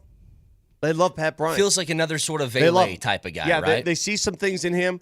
And the one thing they love about Pat Bryant, when you look at his tape again and you say, what is it about him? The one thing that's not, he gets off the line of scrimmage. Yes. No, he gets off the line of scrimmage. Too many guys. He can block, too. Too many guys that get to the NFL can't get past the morass of the line of scrimmage. They get lost in there. He's big and strong enough to do that. And that's very important. At the line of scrimmage?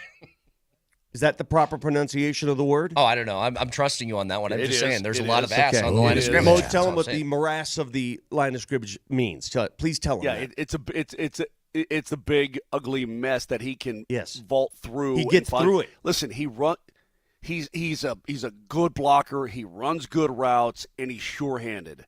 Now he's not going to. He's not going to send him on fly patterns. He's not going to outrun a secondary by any means. Who runs precise routes. He absolutely is. And you know what? Exactly. He will be, again, this is obvious to me, he will be your replacement for Cortland Sutton eventually.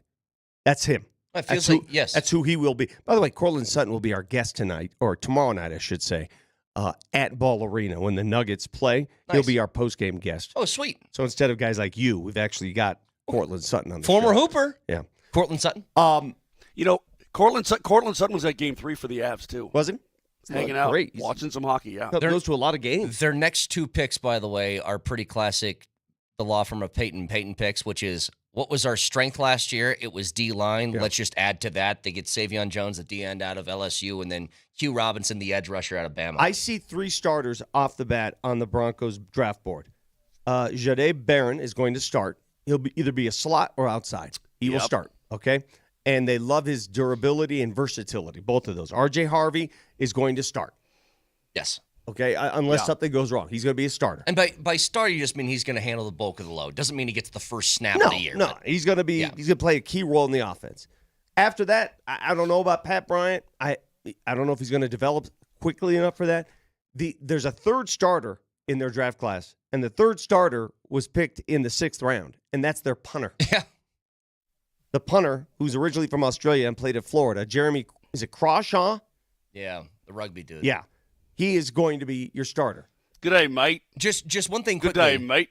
Q Robinson. Football, mate. Q Robinson, the edge out of Bama. This is Sam Monson, who used to be with PFF. He's with I don't know who he's with right now. But he breaks down a whole bunch of draft guys, right? Said about Q Robinson, could be one of the steals of the draft. Nasty pass rush chops, great speed and bend around the edge, a nasty inside counter, and super effective long on power move. And he's a special team stud. Love the move from Listen, just because the Broncos draft class did not align with that of mockers or what you think is right doesn't mean it's a bad draft class. None of these. We don't know anything until they start playing. Anything. Yeah. Like, to hear Mel Kiper. By the way, am I the only one that was getting tired of Mel Kiper? Bro. I was so. I get it, Mel. You had Shadur atop your draft board. Well, he's staking his reputation on it. All about you, Mel Kiper. There are other kids that are their days are being made. There are other players who are entering the league who see this as what a great. And all you did for 3 days is bark about Shadur. Shut up. By the way, really interesting. Last pick by the Broncos, and we'll get to Shedeur in a second, Vic. I want to give you ample time, okay? Because I know you got good info on this. The last pick was who? Quote, tight end out of Utah. He played 1 season. He caught 4 balls, and all of them were touchdown passes. He's a basketball guy. Yes. Look, you're taking a flyer on this, but the last time that Sean Payton tried to do it was a guy by the name of Jimmy Graham, and that worked out pretty well. He's done this before. And by the way, this kid... Well, this kid is a much better basketball player than both Jimmy Graham and Antonio Gates. Yeah. Jimmy Graham and Antonio Gates, not even close. This kid can play basketball. But when you get down to the 6th and the 7th rounds, you know what it is? It's, hey, man, you take a bit of a flyer for sure, but it's all the scouts going, I love this guy. Got to have it. Listen to me. All right, listen to me. Let's give this guy a shot because I love this. Or maybe even Sean Payton saw him because I love this guy. And I can get, do you take a flyer in the 7th round? And, could turn out to be something. That's what those picks are. It's you really like something about them. They have flaws, but you think that you can work with them. That's that pick right there. I love this. 5 catches in his college career. Touchdown, touchdown, touchdown, touchdown, 2-point conversion. Love it. I just put points on the board. If it touches my hands, points are going up. So that's the draft class in full. I think the Broncos maybe we should talk to my brother-in-law about it. Why is that? This guy kills me. This guy absolutely kills me. Oh, he's a big Utah football fan now because his kid goes there. Do you know that? Yeah, you've told me. My nephew. I was not aware of your Utah. extended family's collegiate involvement. This guy is in his driveway on Saturday. Yeah, Sunday, yesterday morning. He's in his driveway with Utah shorts on. This guy. All right. Very cool, Moj. Yep. Good stuff, Moj. This guy with his Utah. Great contribution there, Moj. This guy with his Utah Ute shorts. Moving on. In his driveway. Moving on. The most information-packed weekend of the year, and Moser's given us his brother-in-law's wardrobe. I'm holding things like Shadur Sanders talk that Vic has actual info on, and we're spending minutes of our lives discussing your brother-in-law's shorts. In his driveway.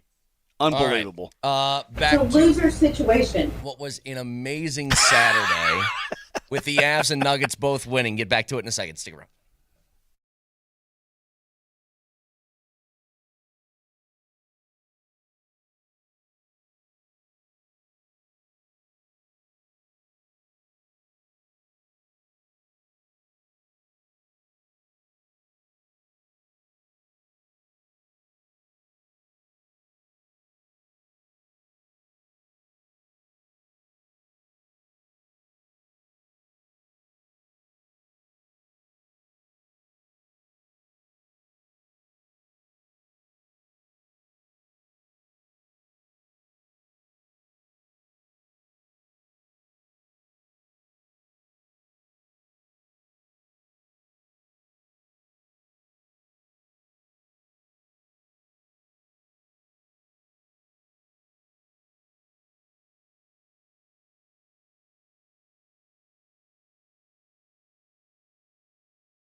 Brock Nelson trying to make it not matter. Nelson, the need for speed. Landeskog! Yeah!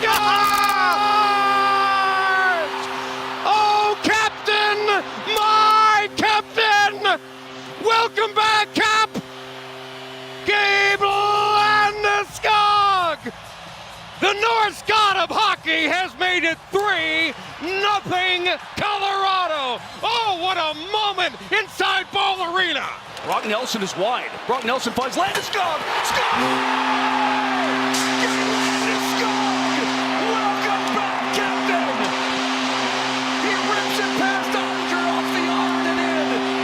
His first National Hockey League goal in nearly 3 years.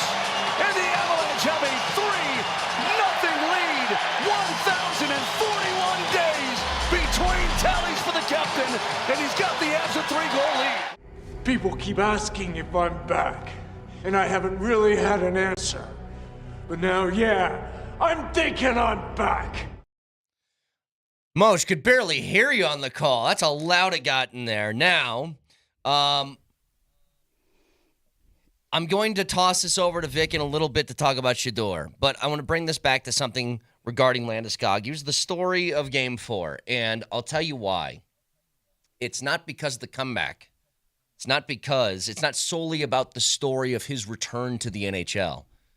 It's because Gabe Landeskog is really good still. Like, shockingly good still. And again, Moj, I don't know what I expected out of him when he came back into the lineup, when he returned to the Avs. I don't know what my expectations were, but it was lower than this, obviously, because I am blown away, not just with the goal. The video that we put up earlier, the Sammy G goal, where he is being wrenched on by Bischel right in front of DeSmith for about 20 to 30 seconds and taking abuse from a guy who's 6'7", 231 pounds, and then allowing a screen to let Sammy G put one in is just, it's crazy. Vic, you said it earlier. You're right, Brett. You said it earlier where that's the most impressive thing. I mean, this guy had his leg taken apart, has a dead guy inside of him. He is playing with the dead human. Live guy. Yeah, but now it's a live guy. I mean, it was a dead guy. Now it's a live guy. Gabriel Landeskog gave life to someone. Yeah, absolutely. He rebirthed now he's something. Well, not quite like that. Science fiction. Well, after that goal, he impregnated some people, I can tell you that. He's got a 6'7" guy beating his butt. I mean, he's beating his butt in front of the net, and it makes that play happen. Yeah, Sammy throws it on net. But boy, oh boy, it's Gabe wrestling with Bischel that makes that all happen, and it's so impressive. And that's the last thing you need to know. If he can withstand that, he can withstand anything, because I've seen the skating, I saw the drills, I saw all the starts and stops, all of that, but it's the contact. It's the, and maybe even for his own self, having the ability to withstand all of that, and you come out of it relatively unscathed as a human being, because you never come out unscathed. I mean, it's physically taxing, right? But it's very impressive. And Brett, what have I always said? All through the last 3 years, I've maintained it and maintained it and maintained it. And everybody's talking about the money, right? Oh, what are we going to do with this bread? And should he just retire? And all this kind of thing. I said, yeah, I understand that. And you're going to have to make decisions down the road. Okay, I understand. But I always maintained, first and foremost, you want the player. Didn't I say that for the last 2.5 years? You want the player. That's the best thing. Yeah. And Gabe Landeskog, at what he makes, is right on the money. He's that kind of player. You want the player, and you got the player back. Then you have the leadership. You have the voice in the room. You have the calming influence. He was remarkably calm after Game 3. And just steady Eddie. And I'm like, I'm sitting over here panicking. Kyle Keefe is hyperventilating into a paper bag. Mm-hmm. And the captain's like, no, we're going to come back. We're going to play good hockey. Yeah. And I know. Yeah. And so that part comes as well. So then, it's all encompassing, because I've always maintained that Landeskog's value to the team is more than just the player. But that's what you want first, the player, because he's still that good. How was he so calm after Game 3? We watched his press conference, right? And he was like, and I was like, well, you lost. And he was like, calm. And then now you see, I don't know. But now you see, hey, I got something for you. I want to see the look on Moser's face, because Moser, I'm sure, is aware of this stat. I'm going to give it to you. Here we go.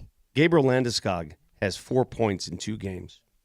Mikko Rantanen has 2 points in 4 games. Gabriel Landeskog is outpointing Mikko in half the amount of games in this series. Is it okay to talk about that?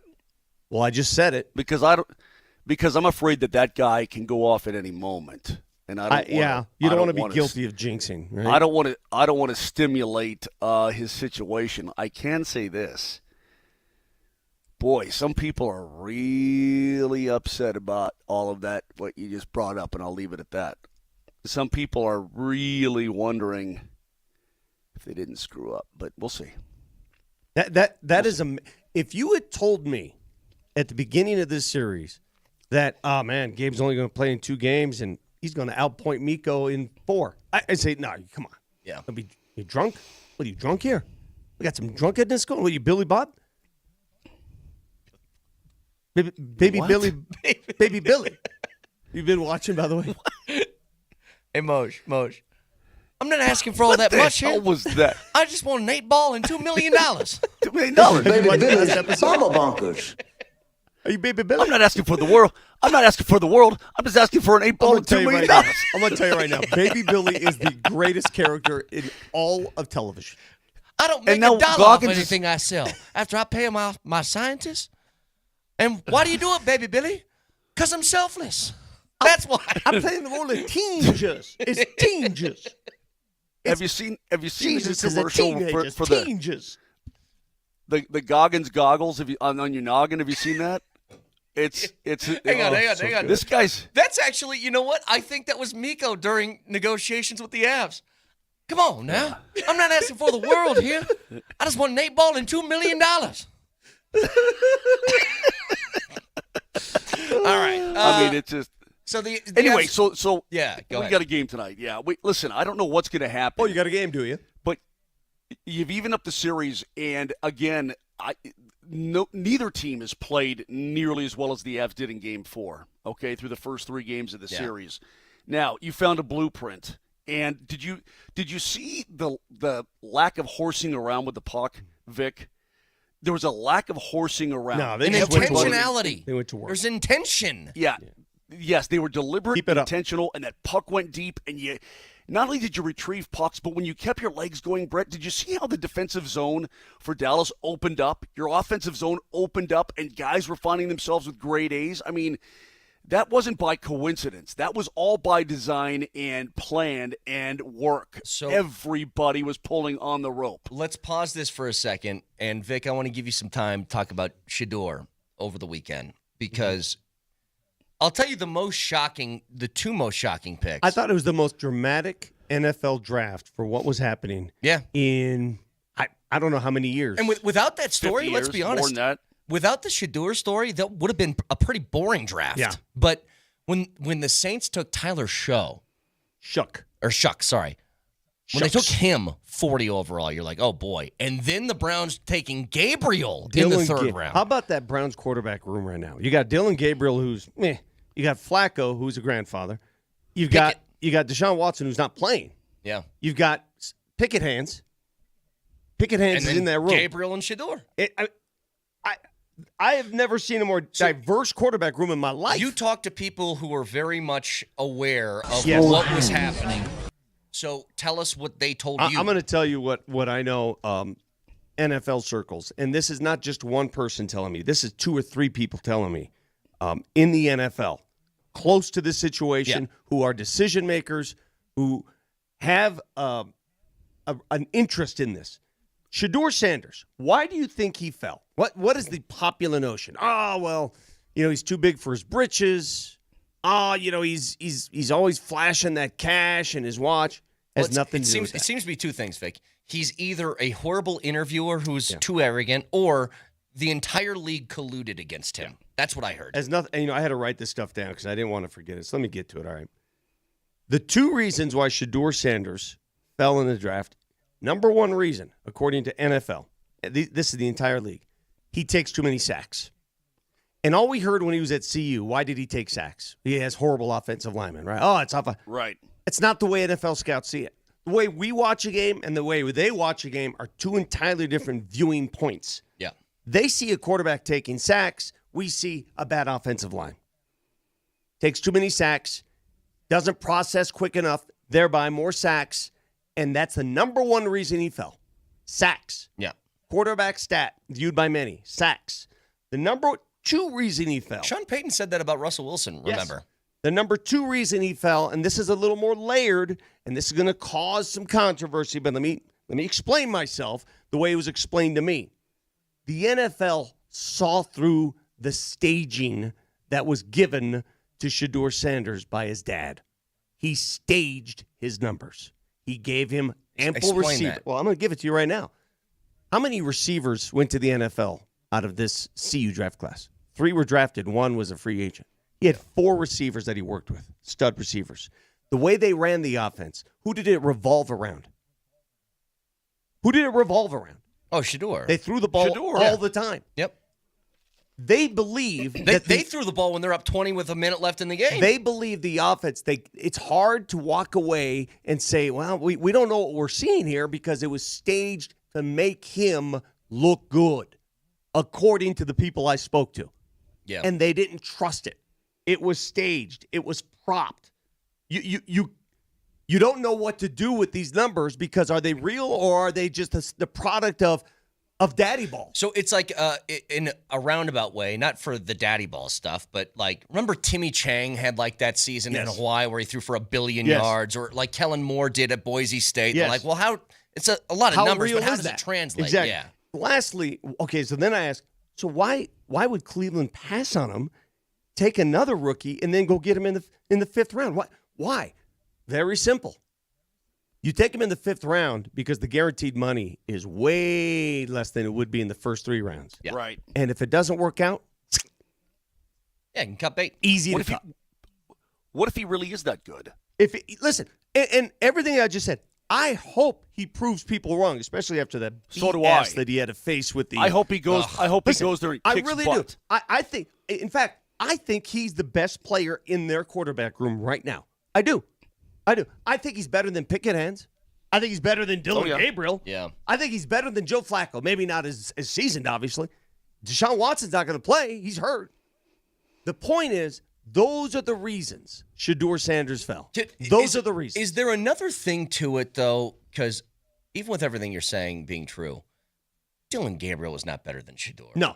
Like So there's got to be a multiplying factor of, and we know how this works in the NFL. The NFL will overlook everything if you can play. I'm telling you right now. But hang on. You can be a terrible person and they don't care. Yeah. There's plenty of examples of that. You can be arrogant and they don't care because there's plenty of examples of that.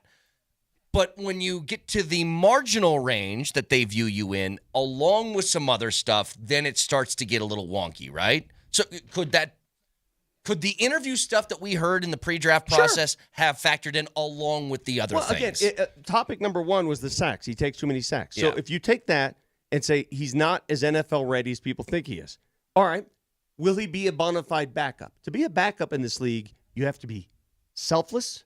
You have to be willing to. You have to be quiet. Exactly. Yeah. So now NFL scouts and coaches are going, well, wait a minute, that's not him. Oh, we want somebody who's going to come in and not make noise. That's part of the Tebow problem that he had, right? You can't have. Yeah, that's exactly right. I think Tebow could have continued in some fashion, but the hype and the hoopla around him. It was too much. Teams don't want to deal. Teams don't want to deal with it. You can't. Yes. You can't come into the league as a backup with your own brand. See, that doesn't work. And this is where I have issues because if people keep bringing race into this, and it really ticks me off. Yeah. Because the same issue occurred with Tim Tebow. Mm-hmm. So are we going to call that race?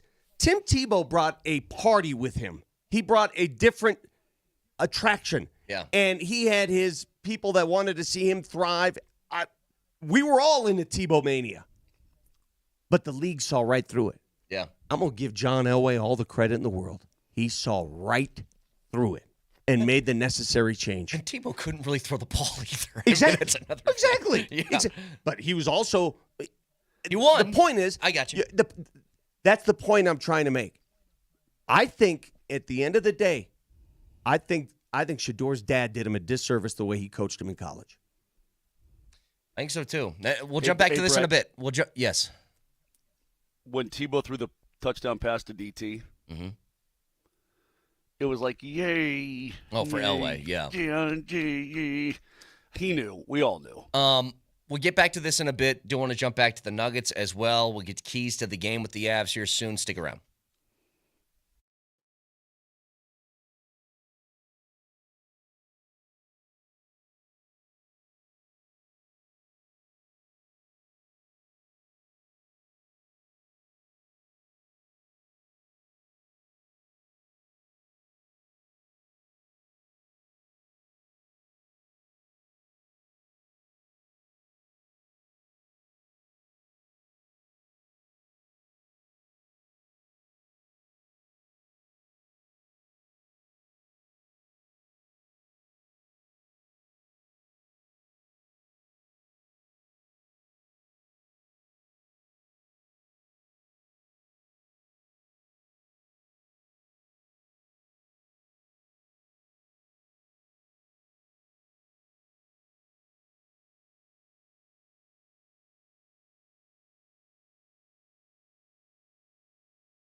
Before we totally dive back into the Nuggets, I have a question.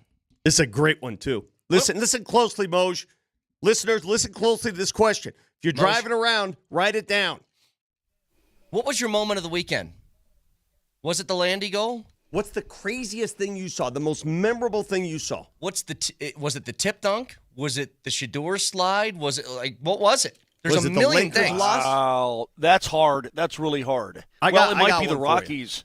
Might be the Rockies. What are they? 4-23 or whatever they are. They're completely 5 and 23. Jordan Beck had 5 homers in 2 days, though. Give it up for him, yeah.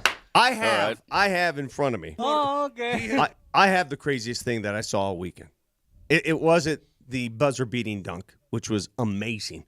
It wasn't Landy's just storybook comeback. It wasn't that. It wasn't Shadur slide, gets drafted, then shows off $100,000 on social media. Like, come on, man.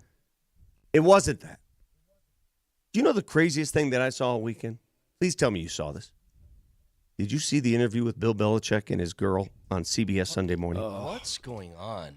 What that's so weird. On earth Dude, that's is that? It was so weird. What is going? Why would he choose that? Why would he choose that format? It was weird. Moshe, guys our age and above watch CBS Sunday morning, right? I love the show. There was other great. Like, have you ever seen that, Brett? Have you ever watched it? Like a guy like Brett would never watch it.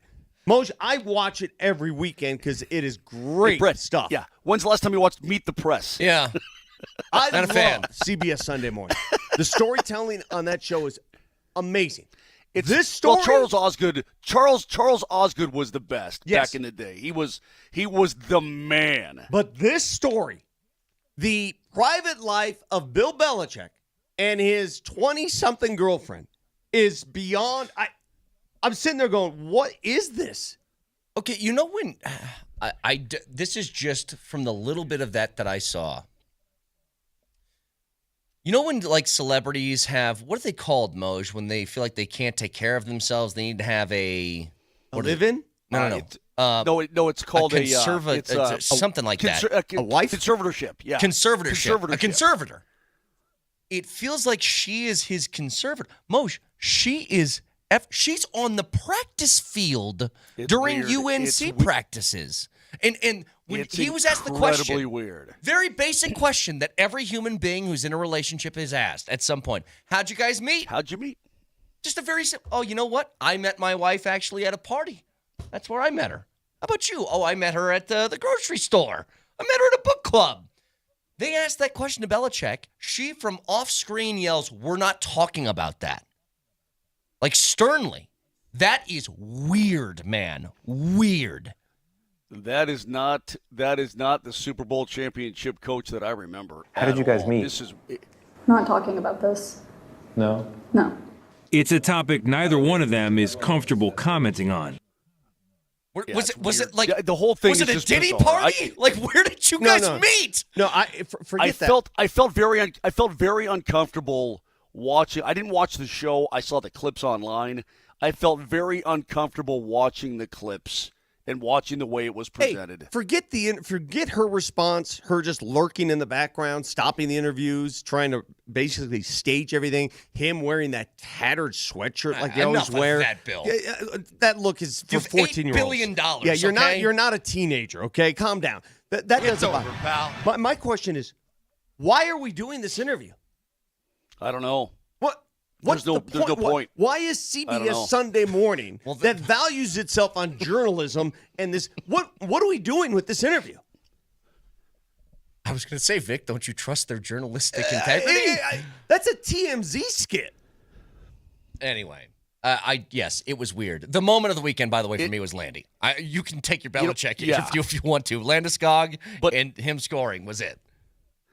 I'm not into this TMZ stuff. I don't do that. But this whole thing has very big Meghan Markle vibes. You know what I mean? Like in control of the entire situation. I know nothing about that. The Prince dude, he's on his own anyway, so it doesn't really matter. All right. But it's just the whole thing. The whole thing is bizarre. Hey, the Landy thing though, just real quickly, and again, once you got done with Game 3 and could focus on hockey, they kicked some major butt. Yep. But there are moments, Vic, in sporting history that you'll always remember. And I'll always remember that one. I mean, obviously, in my lifetime, there have been some very special Avalanche moments. You know, when Bork lifts the cup and I'm 10 feet away on the ice, that was, just spinning around. The arena's going insane. That was unbelievable. But I literally couldn't hear myself at that moment. I couldn't hear Reed Saunders announce the goal. And the crowd just wouldn't stop. It was such a special moment, dude. Special. Here's Landy when he got back to the bench after the goal. Hey, Landy, did you take it all in? Yeah, I did. Yeah, I really did. I don't know. It's a fine line for me because I don't want to make it about myself all the time, and I think there's been a lot of attention on me lately, and I guess a part of me understands why. But I think as somebody who's been in this sport and this game for almost essentially my whole life, it's not about you; it's about the team. So this kind of goes against that a little bit, but yeah, no doubt. I think we all understand what a long road it's been, and like I said before, there were moments of doubt, and I think it'd be foolish not to take a second and enjoy it, and really soak it in. A really cool moment, by the way, in the post game when he was being interviewed by Rachel Taz, and it's funny, Moj. It's appropriate, but Mackenzie Blackwood gets his first ever playoff shutout, and Landy's the one number that 2 star. Number two star. Landy's trotted out there in the whole crowd. Yeah, Landy, but come on. Landy. Come on. We all get it. But I'm just saying. It was awesome. Yeah, Hey, but but that one more second that he took, where they just kind of stopped the interview and the crowd's chanting that, and he just does like a full turn, has to be the most amazing awesome. feeling. Yeah, and then you focus on hockey, and that's what they're doing today here in Dallas. It might be the most amazing thing, Vic, and you love this as a first generation born American. You love this. Keep this in mind. Nelly, get another Landy clip ready, please. This guy was born and raised in Sweden. Okay? He's only been on this planet 32 years. But he was born and raised in Sweden, not Wichita, okay? Not Boise, Idaho, okay? Not English Orange is County, not his first California. language. This guy was born and raised in Sweden. Nelly.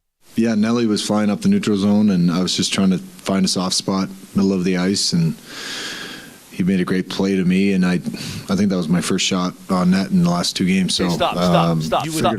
Yes, he was born in. That guy's not from Phoenix, okay? He's not he's from Sweden. Yeah. Okay? He grew up speaking Swedish only until he came he took classes, but he comes over to play major junior hockey in Kitchener. Dude, he's Swedish. Moj, you never said. Sounds like he's from Arvada. I never spoke English till I was 8 years old. I never get that from you. Yeah, but you're dumb.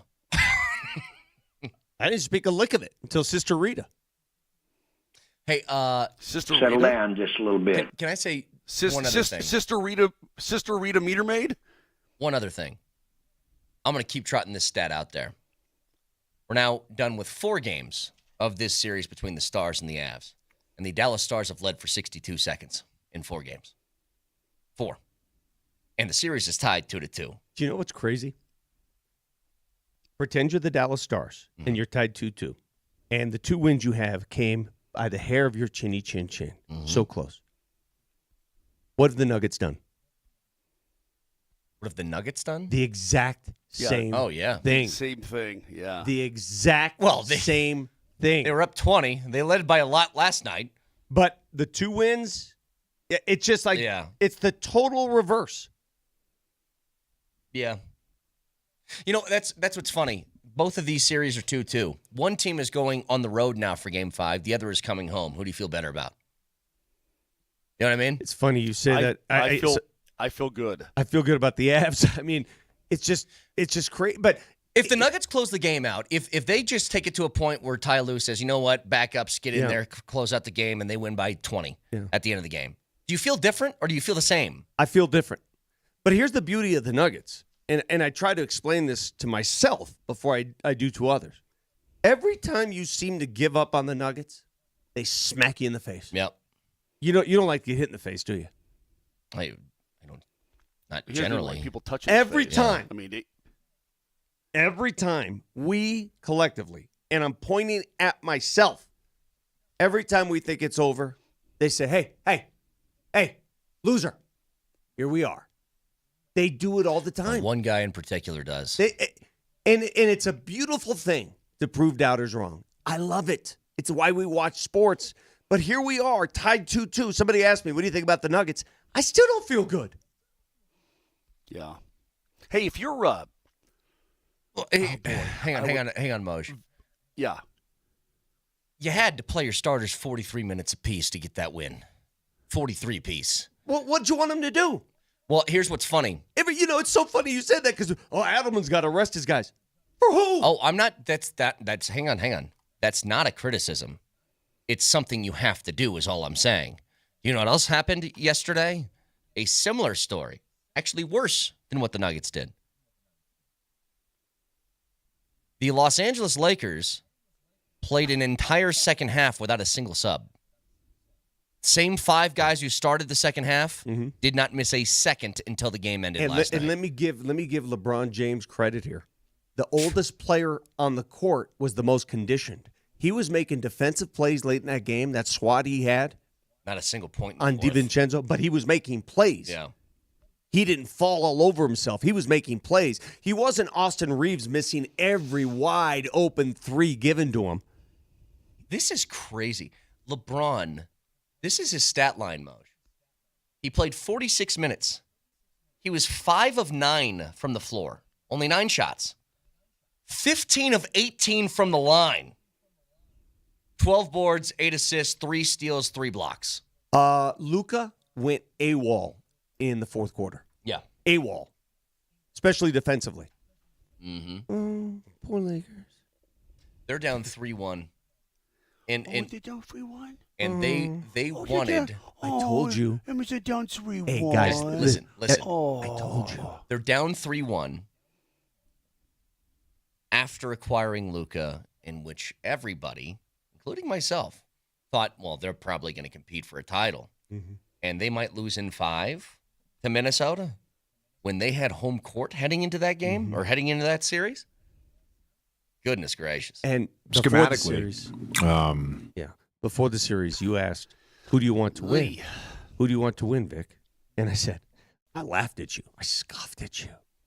I directed anger towards you. You were a scoffer. You were scoffing. That was you were definitely scoffing. I said, yeah, but Minnesota hurt you last year. I'm perfectly aware of what Minnesota did to the Nuggets last year. I'm perfectly aware that they've won, 6 straight against the Nuggets. That's not lost on me. You never, and I mean never, even when I die, I'll be watching. You never pull for the Lakers if you're a Denver fan. Ever.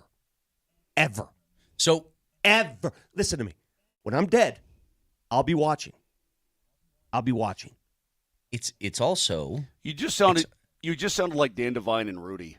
No one. It's also, and I mean no one, comes into our house and pushes us around. It's also the exact reason why I was arguing for the Lakers, is that if there was a potential matchup between the Nuggets and one of these two teams, they would beat L.A. Let me tell you why. And probably not Minnesota. Let me tell you why. For you goldfish out there who don't understand, let me tell you why. The Lakers have been handed everything. They are entitled. No, They're this part given- feels good. They're given players like Luka. They're given chances. They pay their way out of trouble. They're given things. They take handouts. The Minnesota Timberwolves built their team. No, you're just right like about the that. Nuggets did. Yeah. Just like Oklahoma City did. They earned their. And You know as what the much difference as I dislike Minnesota, I will never go against a team that did it the right way. Screw the Lakers. The Lakers acquired Luka for AD, Max Christie, and a first-round pick. The T-Wolves had to trade 4 first-rounders for Rudy Gobert. 4. Now, again, there is a vast happiness that I feel in watching them go down 3-1 after thinking they had the world or on a string. But here's the other thing. I'm watching, they're replaying the highlight of the end of the Pistons-Knicks game. The fact that they did not call that a foul on Tim Hardaway in the corner is insane. Mm-hmm. Insane. Mm-hmm. And it feels a lot like we just want the Knicks to win, so we're just going to let this go. Mm-hmm. I don't care. Well, you don't care about the NBA? No, I mean, that game really, yeah, whatever. Why are you talking like this? Because what are you doing? I don't know. I'm in that mode right now. I'm by the way, can you help me out, Vic? I always get confused because the NHL has different rules than the NBA than the NFL. If the Nuggets win, they're going to play the Thunder, or if Minnesota wins, do they reseed where the 1 goes against the 6, or how does this work? Do they reseed, or do they keep their brackets the brackets? They keep the brackets. They don't touch the brackets. So Nuggets win this series, they're playing OKC. No matter what. Okay, OKC's waiting. By the way, that bucket by Aaron Gordon, for those of us who were around, I was 14 years old. Moj, I know you were around. You were probably 30 at the time. 1983, the Pitt National Championship game. Derek Wittenberg pulls up. And back then, they didn't have a shot clock, Powder. There was no shot clock in college basketball. You can hold the ball for 3 minutes if you wanted to. They start passing the ball around. Houston's waiting. Houston didn't go out. They just waited. They're passing the ball around for an eternity. 3, 2, Derek Wittenberg throws it up from half court, it felt like.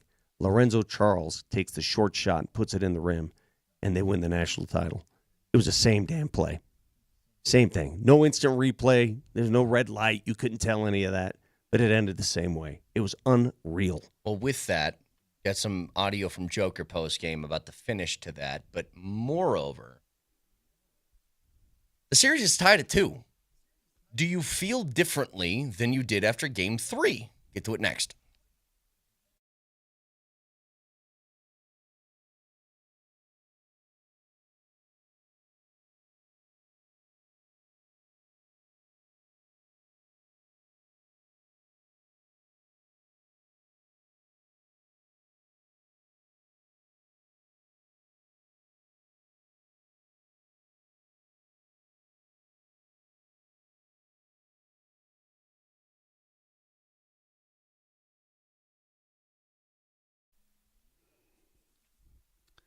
What do you do if you have a bad ankle? You go get it fixed, right? What if you got a bad elbow or shoulder or something like that? Yeah, you take care of it. You should do that too, guys, if you're suffering with any sort of form of erectile dysfunction, because you can change your life for the better.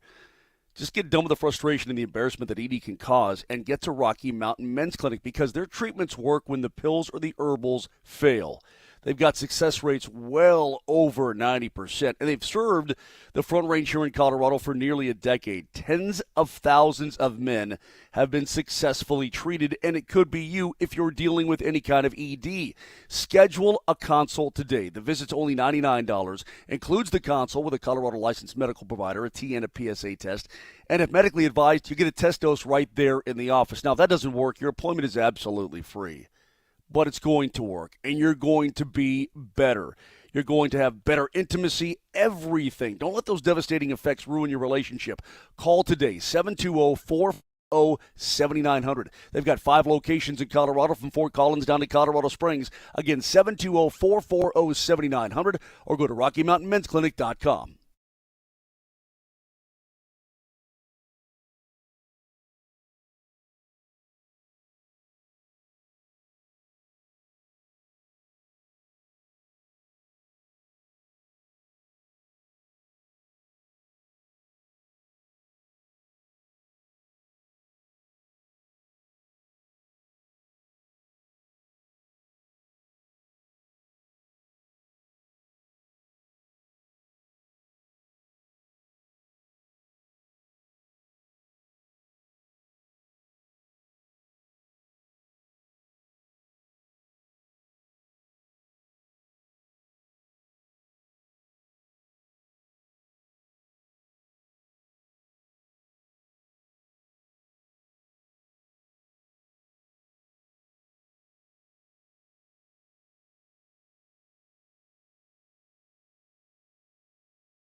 With such a wealth of things to talk about this morning, you can listen to us anywhere on the Altitude Sports Radio app. It is powered by the Will Hite Law Firm. Injury lawyers go to willhitewins.com. That's willhitewins.com. So, Victor, the Nuggets even up the series, which I think we all thought they were not going to do, but they find a way.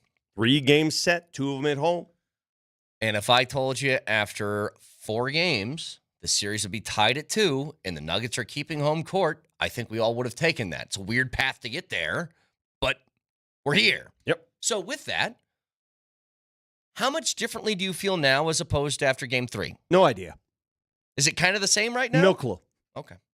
I don't. Here's what I do know. Here's what I love.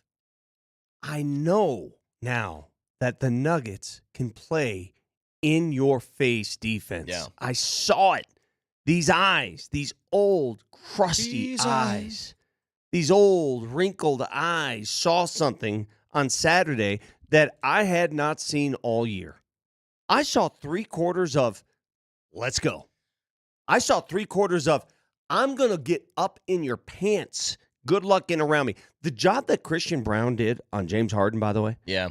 And I know Christian didn't have the best offensive game. There's a reason for that, because he expended every ounce of energy on the defensive end. He limited James Harden to 15 points. Would you take that? Yes. There's obviously I feel better because the series is tied 2-2. The defense, when they extended it and they said, we're not going to let you score. That's also great. Here's my concern. They were worn out in the 4th. Mm-hmm. And it showed. Yeah, that's going to wear you out. Hey, guess what? Guess what, Brett? Guess what, Brett? The new NBA, depth trumps top-heavy teams. That's what I'm getting at here. You're in a decent spot with the series tied 2-2 heading back to Denver. Yeah.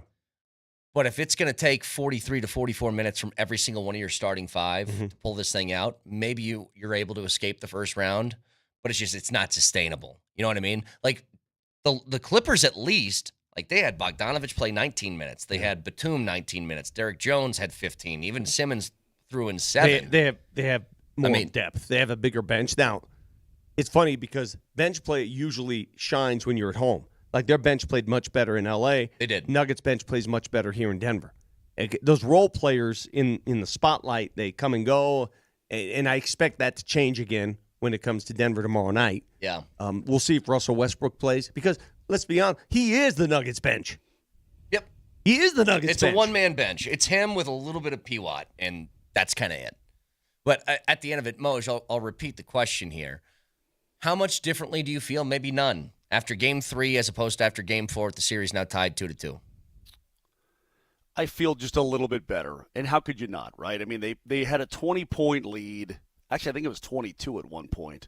But they had a 20-point lead, and they were playing great defense. They're playing better defense than I thought they could or would. So that buoys me. But the long-term, I just don't think they have enough. They just don't have enough oomph overall. That's all. How many points did you get off the bench yesterday? 4? 5? How many points total off the bench? 4 points. 4. So, I mean, that's unsustainable. We know that. And even if they play better at home, it's not a sustainable thing. You can't play guys 40 minutes a game like that. There is some word. And Vic, I don't want to be a downer, okay? Yeah. I don't want to be a wet blanket. I'm just sort of looking at reality and saying there's nobody that can look at this blueprint right now for the Denver Nuggets and say this is a long-term solution. Yeah. It's just not. All right, fix yourself, by the way, because you're going in and out. But anyway, the Nuggets, this is their only way right now to get through this series. You don't have the privilege to look past this series and say, well, we got to retool and get ready for the OKC. No. This is your only way. If you have to play your starters 45 minutes a game, then do it. Oh, yeah. This is your only way. I mean, you had 2 days off before Game 5, so you can get away with it. You won't be able to get away with it the rest of the series because every game is 1 day off game, 1 day off game. Yep. Right? So you had a chance to do that Saturday. You're not going to have that same opportunity here for the next 3 games. And I expect it to go 3 games, mind you. It's going to go 7. So get ready for Saturday. They haven't had a game time laid out yet. We don't know once that Game 7 is required. We don't know what time it'll be. I expect it to be an afternoon game, by the way. Sure. Probably afternoon ABC game. The other thing I want to mention is this was brought up. You saw the fracas, the fight that occurred at the half fight, whatever you want, the kerfuffle. I tell you what, if Zubats didn't grab Gordon, it might have been. It might have been. Because that was I don't care what they say, that was a punch from Harden. Well, this is why I bring this up. Of course it was. This is why I bring it was a punch that a flopper executes. It was an open hand punch, right? The NBA policy is if there's a closed fist targeted at the opponent, that qualifies as a punch. His hand was open, so he tried to slap. If I do the old Bugs Bunny where he takes off the glove and slaps you somebody, across the face, that's just, hey, tisk tisk. Yeah. So a punch, and what do you call it? On guard. On guard. It's in the NBA rule book. A punch has to be closed fist. So Harden gets away with one. Now there are people saying, and calm down, hall monitors. All you hall monitors, MPJ could face suspension for coming off the bench. Hey, why is everybody? It reminds me of the PGA folks who call into a TV truck. Oh, did you see that guy? He touched the ball before he. Easy, hall monitors. Yeah. He moved like 8 feet. Right. I watched the video. Did he come off the bench? Yes. An assistant coach grabbed him 8 feet off the bench. Let's use some common sense here. The NBA could suspend him. Oh, okay. If we're going to play letter of the law, then does James Harden deserve a suspension? Was that really a punch? Yeah. Did he intend? I mean, well, why do we do this? Why do we go all hall monitor? I do want to go back to, by the way, I think Porter was phenomenal. If dealing what he's dealing with, where he can't raise, Moser, you can't raise one of his arms above his shoulders, right? And it was his most efficient shooting night of the postseason so far. 4 of 7 from 3 in big buckets. Dude, that corner 3 he made in the third quarter, he caught it with one hand because he can't use his left because of his shoulder. He catches the zip pass. He's falling out of bounds, fading away. What? I just think, there's, again, all the criticisms of Porter, I think, are mostly fair. Inconsistency a problem, not quick enough, blah, blah, blah. You just can't question his toughness anymore, though. Like, he is willing to play through something that I think a ton of people in his same position would just say, nope, can't do it. And he's just gritting his way through. A lot of guys would feign, it's just too painful. And this is not the only thing he's dealt with. I'm telling you, I think that and it was criticism, but it was unfair. His body was broken. He had to have multiple surgeries on his back, okay? But it's, MPJ can't stay healthy, and MPJ needs another surgery. He's like, you know what, enough of that. I'm just going to gut everything out, and he's done that. It's been very admirable to see that happen. Very admirable. Want to get back to the draft, the Broncos draft class, along with Vic had information. If you missed it, we'll bring it back in about 8 minutes of why Shadur Sanders slid down draft boards. Yeah, and I want to talk about those pranksters who thought they were all cool. Yep, we'll get to that in about 8 minutes. But Moj, there is a game tonight, Game 5. Avs Stars in Dallas, 7:30. Keys of the game. Do whatever it takes to win. It's the Johnson Auto Plaza Keys to the Game. Johnson Auto Plaza. Experience the power of the plaza, where they have the keys to performance and style with Ram, Jeep, Chevy, Buick, and GMC, and a huge selection of used all in one place. Johnson Auto Plaza. Here's Moser, Lombardi, and Kane. Again, Moj, 7:30 tonight right here, Altitude Sports Radio 92.5. Go ahead. The puck won't drop until almost 9 o'clock Dallas time, which is crazy. Hey, a couple things. Number one, don't let him off the hook and don't let him off the mat. That's number one. Number two, guys, how many shots did the Avs have on Saturday night? Don't look. How many did they have? Take a guess. It was a ton. I don't know. I don't have the number. Vic. What was the question again? How many shots on net? Net, 47. Okay, he's 48, out. Okay. 47 or 48? 48 shots on net. Okay, so don't doubt They only me. had one. Okay. Finish they your only had stupid one power keys. play opportunity, Brett. Okay. I'm trying. They only had one power play opportunity. So it wasn't like they had 5 power plays and they stocked up there. 5-on-5, dude, they were dynamic and they were awesome. Keep firing that puck and retrieving. Dallas can't keep up. You're starting as this series goes on. You're wearing out that back end. Your high-end talent is taking care of the Bischels and the Labushkins and the Petrovics. You're starting to wear their back end out. Keep firing that puck. Keep retrieving pucks. put it on Ottinger, you'll win the game. Go. Keys to the game. Excellent formula. Powered by Johnson Auto Plaza. Experience the power of the Plaza. They have the keys to performance and style with Ram, Jeep, Chevy, Buick, and GMC, and a huge selection of used, all in one place. You had one power play, and you scored on it, McKinnon. A bomb from the circle. One power play. You'll get more tonight, but keep firing that puck. What is going on? Oh, I knew this was coming. Oh, they're testing the fire alarm here. Yes, I want to hear this. Dude, go out with the entire contraption. I want to see you in the hallway.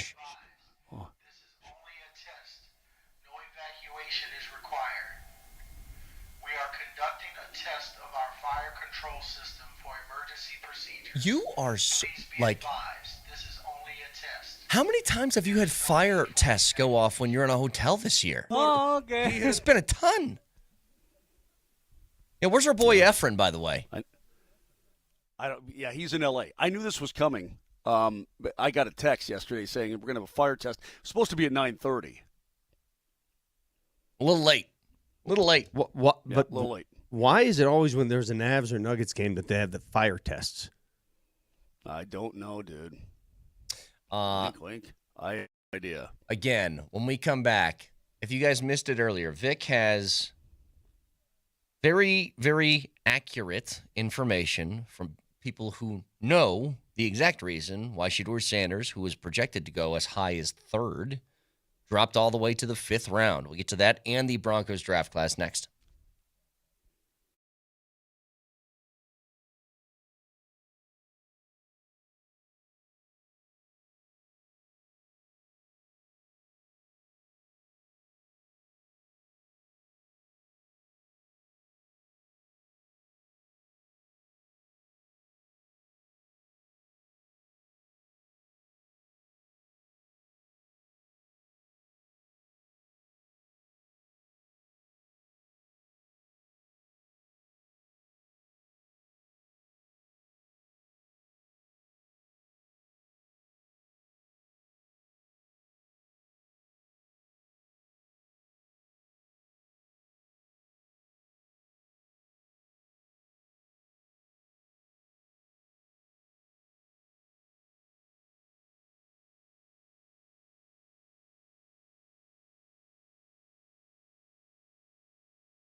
You know where he's going? Saints at 40. Nah.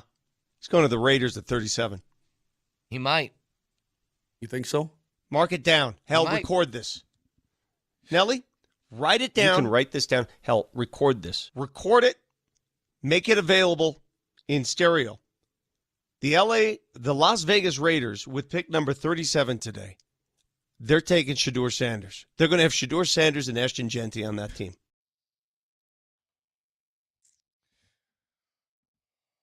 That was before Vic talked to people in the know.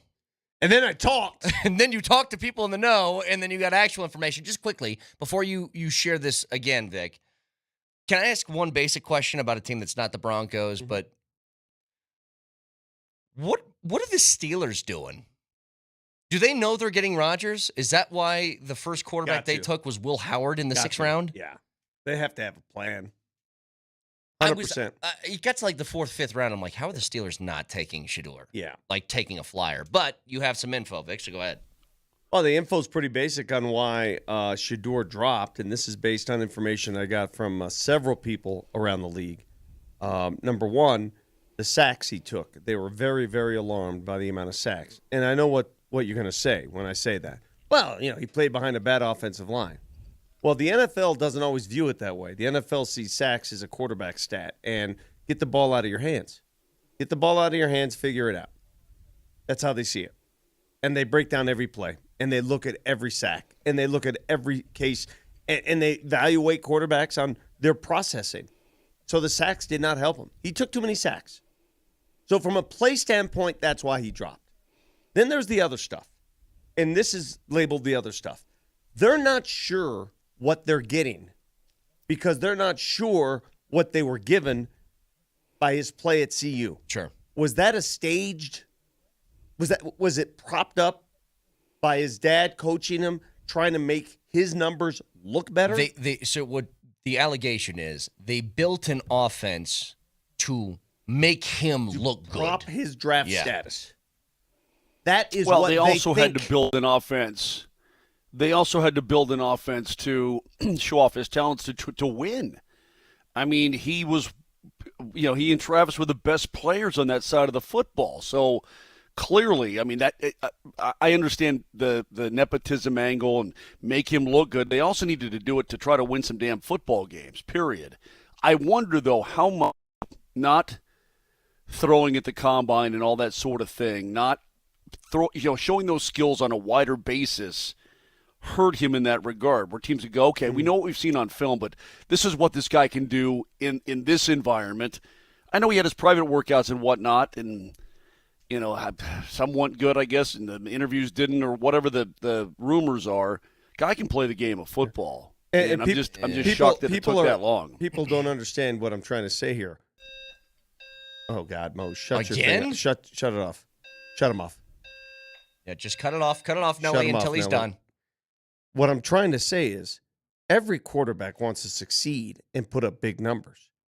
But not every offense is run to get you to the NFL. The NFL looks at the offenses, like you mentioned, the old Hawaii offense. Colt Brennan, Timmy Chang, yeah. The NFL scouts are looking at that saying, what do you want me to do with this? Graham Harrell at Texas Tech. What do you want me to do with this exactly?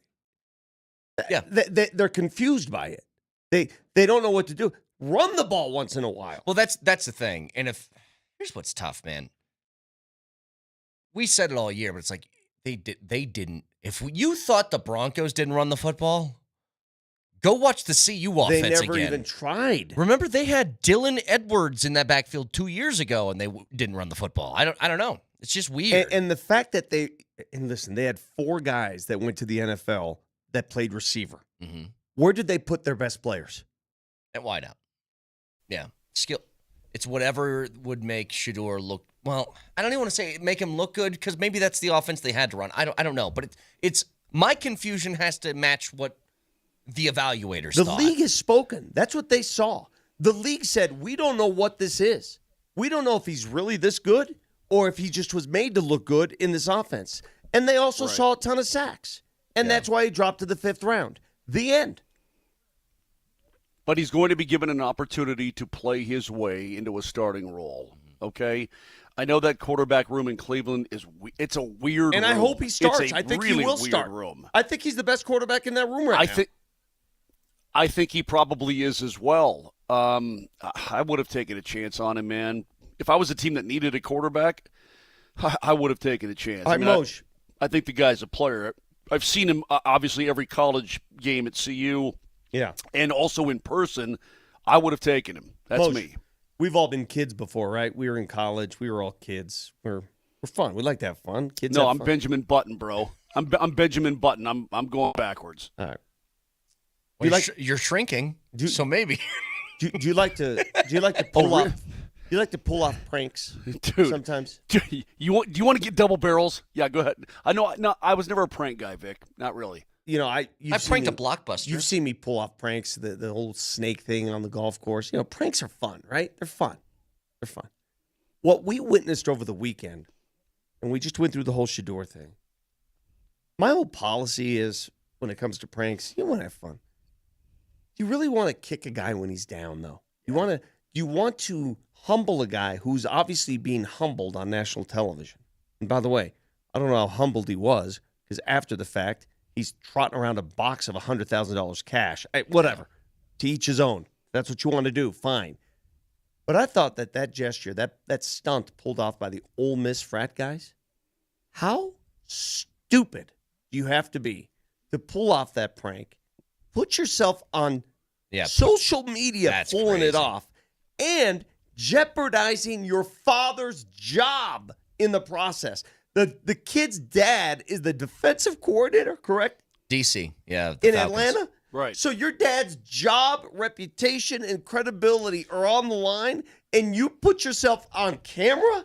How stupid. Dude, if that's my kid, and I joke you not, I yank him out of school. He was the interim coach of the Jets last year, wasn't he? I yank him out of school. He's got the beard. Yeah, I think he was the interim. He's the guy with the beard. I yank my kid out of school. That is so embarrassing for that dad that your kid would do that. He's 21 years. The kid's 21 years old. I'm not sure you can yank him out of school. If you're paying for you can say I'm not paying. Well, that's what I mean. I mean, you could say I'm not paying. I don't think that kid's paying for college. Hey, is this Shadur? It's just awful. Hey, this is Mickey Loomis here, the GM of the New Orleans Saints. How you doing? This is Mickey Loomis here, GM of the Saints. How you doing? Good, how are you, man? Good, been waiting on you. Yeah, we have. It's been a long wait, man. We're going to take you with our next pick right here, man. This must be legendary.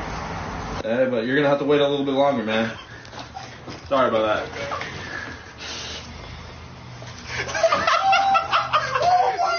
That's so stupid. I mean, so dumb. And I know that Shedeur isn't the only one who gets prank called, okay? Other people got pranked, but it's the story of the draft is him not being selected. I mean, everybody says, well, what about Cooper DeJean? And it happened to him. And what about Tyler Warren? It happened to him. Guys, you know the difference here. What was the story of the draft?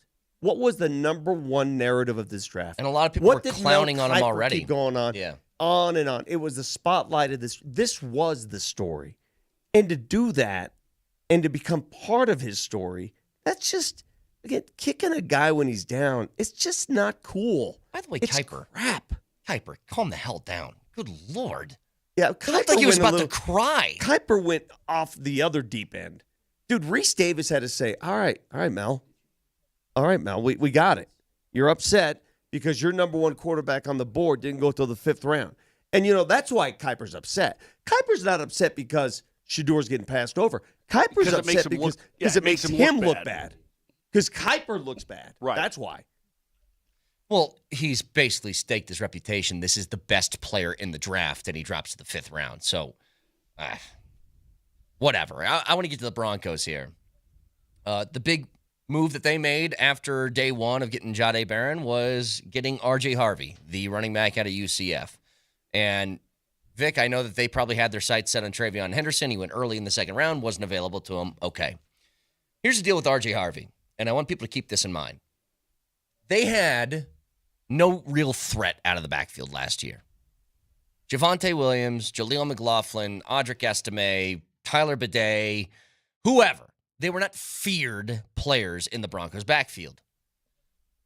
But I'll tell you this, Moj. R.J. Harvey is a home run hitter.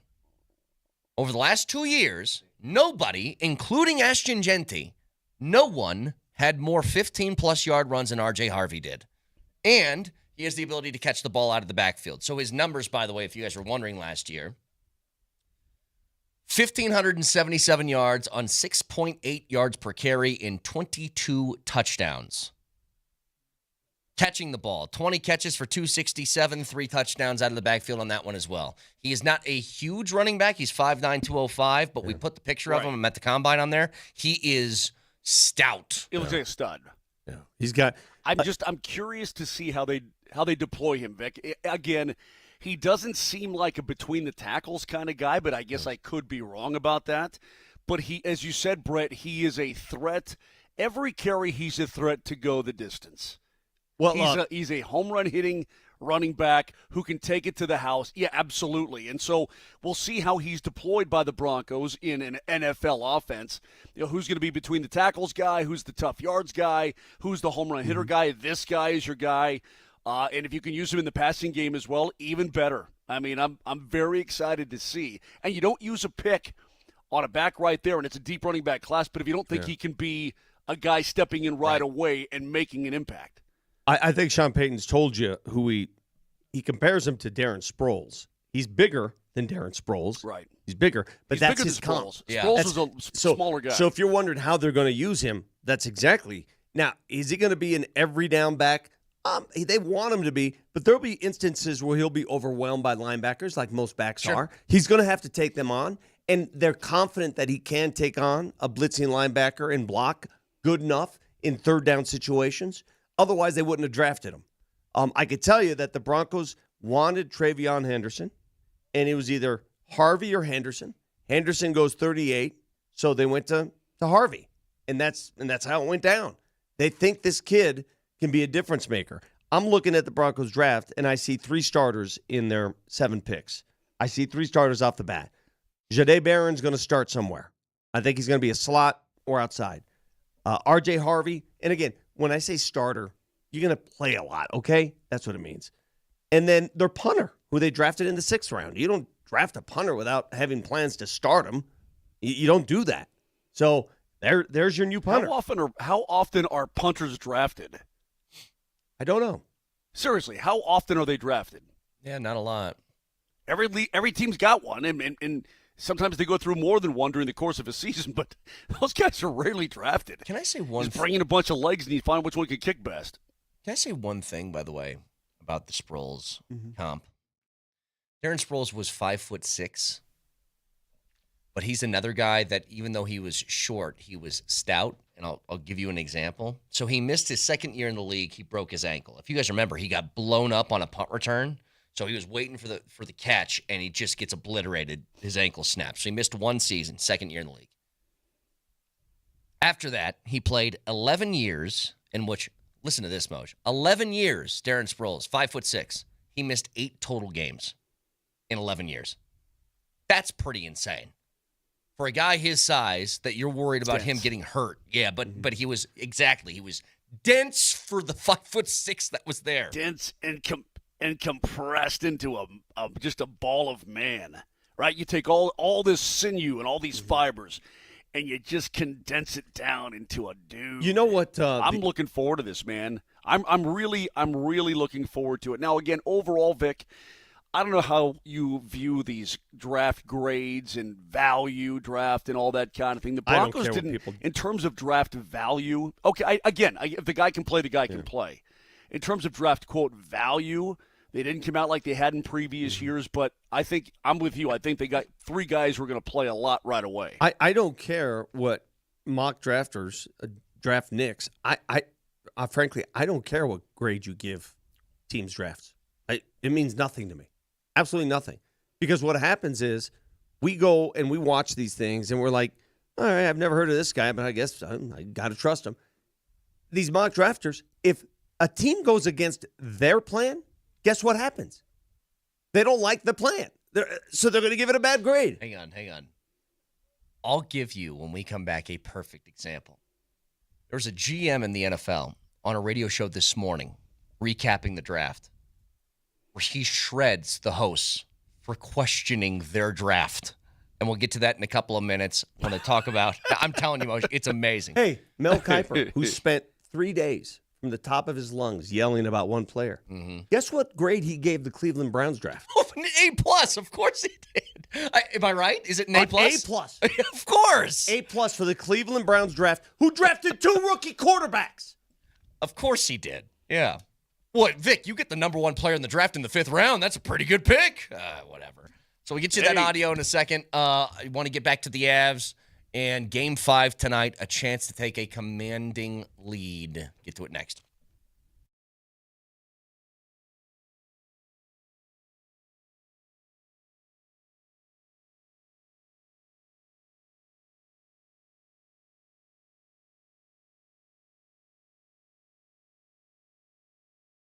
Why not make tonight a little more interesting with Circus Sports as the Avs back at it?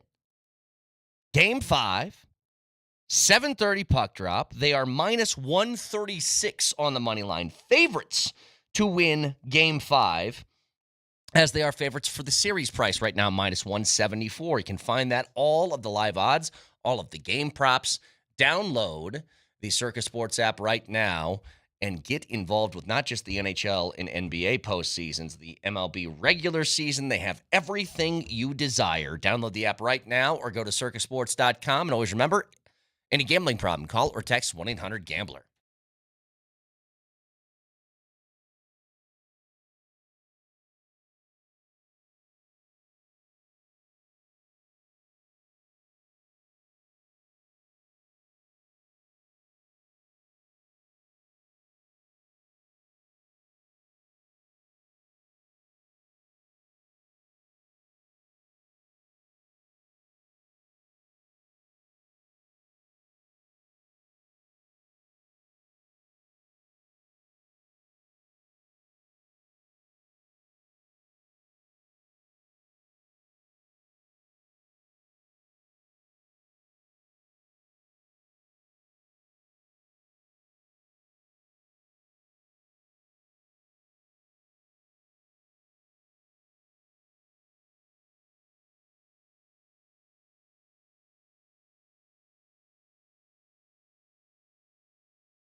Broadcasting from the Backus and Shanker studios, their passion is justice. Just a few hours out. 7:30 tonight. Avs Stars Game 5. Cannot wait. But just quickly here, Moj, before we get back to that. How do you okay, well, when we get to hockey, I got something to to Just say. hang on 1 second, because we were just talking about how GMs across the league not lining up with mock drafts and Mel Kiper yelling about how everybody's wrong. Did you hear him actually say the NFL's been wrong on quarterbacks for 50 years? Like he's the preeminent voice on how to evaluate quarterback play. Just hilarious. Go back and look at his evaluation of Josh Rosen. Yeah. Well, how about, didn't he say if Jimmy Clausen isn't an all-pro, then I will stop doing this? And then he wasn't? Whatever. Jimmy Clausen was supposed to be a good quarterback. I don't know why Jimmy Clausen never worked out. Moj, reset. You're a little delayed. Yeah, there are a lot of good people that work for ESPN that do this. A lot of good people, including Jeff Legwold. Mm-hmm. He had 83 of his top 100 drafted, by the way. Yeah. Pretty good numbers. And yet, every year, ESPN focuses on one voice, one guy, and it's Mel Kiper. Every year. Because he's been there forever. Yeah, but no one else counts. No one else matters. Yeah. Well, this is what I wanted to play for you. This is how much GMs care about what these mock drafters, these radio hosts, these team beat reporters, what they think of their draft. So, GM of the Bills, Brandon Beane, calls into WGR 550. Listen to this. Listen to the last few minutes of your show before I came on, waiting on here. All right. Sounds like 2018 all over with you guys. Well, how so? Well, you guys were in 2018 about Josh Allen. You guys wanted Josh Rosen, and now you guys are that we don't have a receiver. I don't get it. Like, we just scored. Hold on, let me talk. We just scored 30 points in a row for 8 straight games. A year ago, I get you guys asking why we didn't have receivers, but I don't understand it now. You just saw us lead the league in points when you add all the postseason. No one scored more points than the Buffalo Bills, including the Super Bowl champions. So you just saw us do it without Stephon Diggs, same group. How is this group not better than last year's group? Our job is to score points and win games. Where do we need to get better? Defense. We did that. So I get it. You got to have a show and you got to have something to about, but about wide receiver is one of the dumbest arguments I've heard. I love it. Please, more of that. Isn't that great? I would love that. By the way, Sean Payton, George Payton, you have our number. You can call anytime you feel like you need to get on our bacon about something. You're more than welcome to do so. Hey, that's one funny thing. No. My latest creepy vibe in the NFL, we've had creepy vibes before. But this young GM for the Jaguars is a weirdie. He's seems like so's his Gladstone. coach. Dude, that press conference he held seems like after a little Hunter was drafted, and he went into that monologue like he was doing Shakespeare.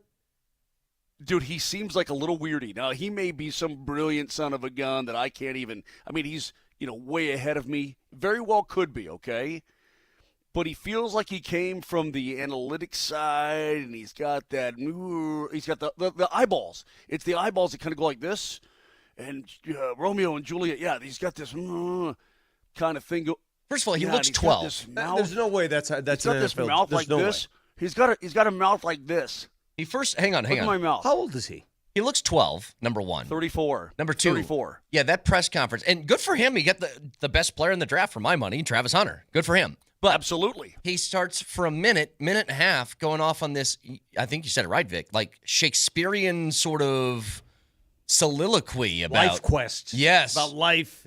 And keep in mind, he's sitting next to Travis Hunter. On Hunter's opposite side is the guy who went, Duval. Remember that weirdo? Maybe that's what Jacksonville needs. Maybe Jacksonville, that franchise needs to think so far out the box, and it works for them. Yeah. Hey, this kid could be. Everybody had the same doubts about Sean McVay when he was hired. Remember Sean McVay, young, like what does this guy think he's doing? And then he proved everybody wrong.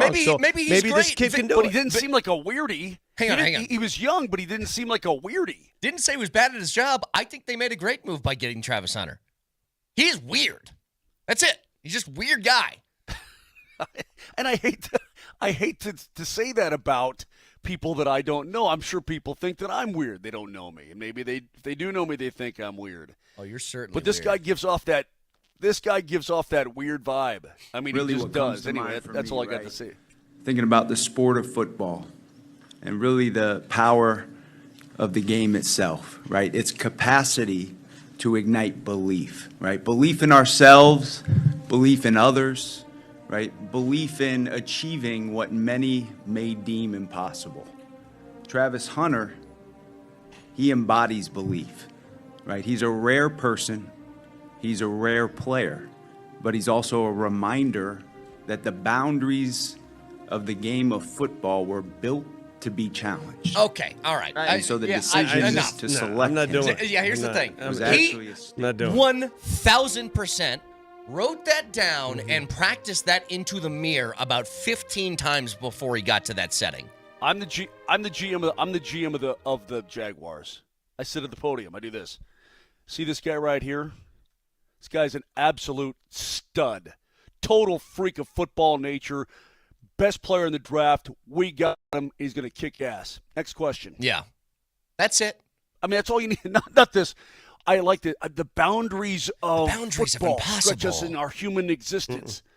What you once thought was impossible is now possible because Travis Hunter does the impossible. And all right, yeah, Moj. Avs tonight, please. Go ahead. Before we get back to the Avs, how do you guys feel about scooters? Like scooters around town, scooters. You know the. You're fine. Vic, you a scooter guy? I'm afraid of those things. Okay. I fell off one once at Coors Field. Are you? Now Vespa scooters is one thing. Vespa's. Yeah. I feel safer. But you're talking about the limes or the birds or whatever. Yeah. Yeah. You're on your hog. You're totally comfortable. Hogs right? work. I went face first on the scooter. I'm about a mile away from the rink. So after the show, everybody's already gone, by the way. Everybody's already on their way to the rink. Use your feet. Well, yeah, I know, but I got to get there for morning skate, and because I'm doing the show, it's going to take me about 25 minutes to get there. Okay, all right, hang on. I want to talk about the Avalanche, Moj. Come on. So is this a story about you jumping on a scooter? Pitter patter, let's get at her. So you're just saying you're taking a scooter. So you could have started that whole thing by saying, hey, guys, I'm going to have to take a scooter to skate. You didn't have to start by saying, guys, let's talk about the evolution of the scooter. What do you think? Do you see how you do this? The bounds of impossibility about scooters are you going Jack's GM No, on me?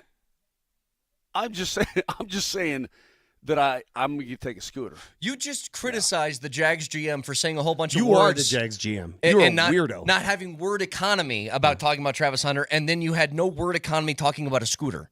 You know, his story. His story is very real. No! His story is Nelly, uncommon. No! But yeah. You're a Jag. Listen, here's the thing. I'm trying to rectify my thought process here a little bit and fix it to be in that full belief mode. But what the Avs did to the Dallas Stars in game number 4 was not a fluke, and it was not just, well, the Avs had all this energy and, you know, they wanted it more. No, they played the game smarter and better than the Dallas Stars. So what did. changed? It was one power play What opportunity. changed? Was it a physical change or a mental change? What flipped? Both. It was both. It was both, and they followed the game plan. As Jared Bednar said after the game, Brett, it's a great quote. There's nobody on our team that I didn't like, right? Or nobody. What do you say, Coach? You told us over these last couple of days that you guys have had too many quiet players through the first 3 games. That sure felt like a complete effort from your group tonight. It was, yeah. I can't find a player on our roster that I didn't like tonight. There you go. Okay, so everybody played their butts off. But there was no dilly-dallying. There's no cutesiness about their game. It was playoff hockey. It was simplification, and everybody, because you have so much superb talent, guys want to make plays, and I get that. I understand that, and they do make plays. But if you stop dilly-dallying on the perimeter and all this kind of thing and these silly seam passes and all this, and you have your head on straight and you're deliberate with the puck to your man, dump, chase, retrieve, shoot, your talent is going to then take over everything, and that's exactly what happened, guys, in game number 3 or game 4. Excuse me, Vic. It should have been an 8-0 game. It should have been. Ottinger was that brilliant through 2 periods. Can you whittle it down to, when I say what changed, can you whittle it down to just making a personnel change and taking Landeskog to the second line? It helped. Yeah, really helped. I mean, it definitely helped, but I think that was the appropriate move in Game 3 just to see how many minutes he could play. And by the way, he didn't even play 15 minutes in Game 4. They were effective minutes, but I think that, again, you're bringing him up here this way. But clearly, playing with Nelson is a big deal. And Brock Nelson was great, too. I think he had a very, very good game. The coach even said, look, I liked his game better in Game 3 than I did the previous 2 games, but he's getting chances, so I know it's going to come. And he set up Landy, and he played a really good game. Really good. Do you know who's been excellent, by the way, again in the postseason? LOC? Samuel Girard has been brilliant. Sammy G, who is every team needs a punching bag, who for some reason, for every single year, has been everybody's sort of target, just to take shots at for whatever reason, has been brilliant again. If you remember, Moj, was it 2 years ago that he was having a whale of a postseason and then got hurt and had to leave? I forgot what the injury was. He got injured. Yeah, it sucked. He's playing very good hockey. You know, Samuel Girard doesn't throw his body around, in the regular season a ton because that's not his game. He's a skater. He's a puck mover. He's a good stick guy in the right spot kind of guy. But, he's a more than $5 million a year player. I mean, he's that good. So let's not act like, he can't do he's a good player, and he has been a good player. Yeah, he can be a punching bag at times, but he's bodying guys up. He's laying licks. I mean, he's being physical, but he's being so smart, and his legs are moving. He's doing a great, great job right now. He's incredibly noticeable every night. And to your Manson's point, playing great. Everybody played great in Game 4. And to your point, Vic, Logan O'Connor's been, just a Tasmanian devil for 4 straight games. Again, you're on the penalty kill halfway through the first period. You're like, oh, no. This could really and the dude scores a shorty. He finds a way to give the team energy and momentum that early in the game. I can't tell you how that started the onslaught. Mm-hmm. That really did. That goal changed the game. Not just got Ottinger to move too. Yeah, not just Moj. Parker Kelly's coming in, and he's being shadowed by the Dallasman, and he's going to shoot the whole way. But Ottinger's like, there's no way he's going to shoot. He just cheated a tiny bit. Bam, top cheese. Such a good shot. So good. To have the physicality to basically throw somebody to the ground, then take the puck and have the speed to create that opportunity, and then the finish to actually get it. That's the thing. The entire complexity of the game, if, let's say, you don't make that play happen, you give up a goal. Well, now you're playing catch-up, which you've barely done this entire series outside of like a minute. He's just anything that you want out of a hockey player as far as get the most out of your game, give 100% effort at all times. He does kind of everything and has been. I think the stat of the series so far, it's unfathomable to me that Gabriel Landeskog in 2 games has more points than Mikko Rantanen in 4. Mm-hmm. Gabe's got 4 points. Mikko's got 2. And again, Moj, just to take this back to the beginning of the show, when we were kind of talking about this game, the Nuggets, everything else. The shock to me, or at least the story surrounding Landeskog, because I think for me, he was the story of the weekend. For him to get his first goal in 3 years and all that stuff. But it's not about the comeback. It's not about him, getting back on the ice after 3 years. It's how effective he looks. I don't know what I was expecting, but I wasn't expecting this. Like, I am shocked at the level of play he's bringing. And Nelly, put that video back up behind me. His goal was great. I think the key play, his best of the night, and one that proves that Landeskog is as back is going to be for him. When Sammy G scored his goal, there was one guy taking on Bischel, who's 6'7" and 230 pounds, right in front of DeSmith. And it was Landy for about 20 seconds, pushing, shoving, wrenching, and he's battling back. His knee handles it. He gets in front of DeSmith, blinds him, goal scored. That's the play that everybody was kind of waiting to see if Landy could still do. I've talked about Landy's butt a lot on this show. It's a good butt. In fact, I've talked about a lot of guys' butts a lot. It's got a good butt, no doubt about it. But when your butt's in the way like that, Brett, I mean that's yeah, yeah. When the guys go hard to the front of the net and they battle, I mean it's not a lost art because a lot of guys will do it, but it's a difficult thing to do. When you see 6'7", Vic, it should take away any doubts. And you see him, you know how much torque is on that right leg right there? Right there. How much torque is on that right leg right there as he lifts his left leg up and he tries to pivot, and Bischel's just absolutely leaning on him like a banshee? That should tell you everything you need to know right there.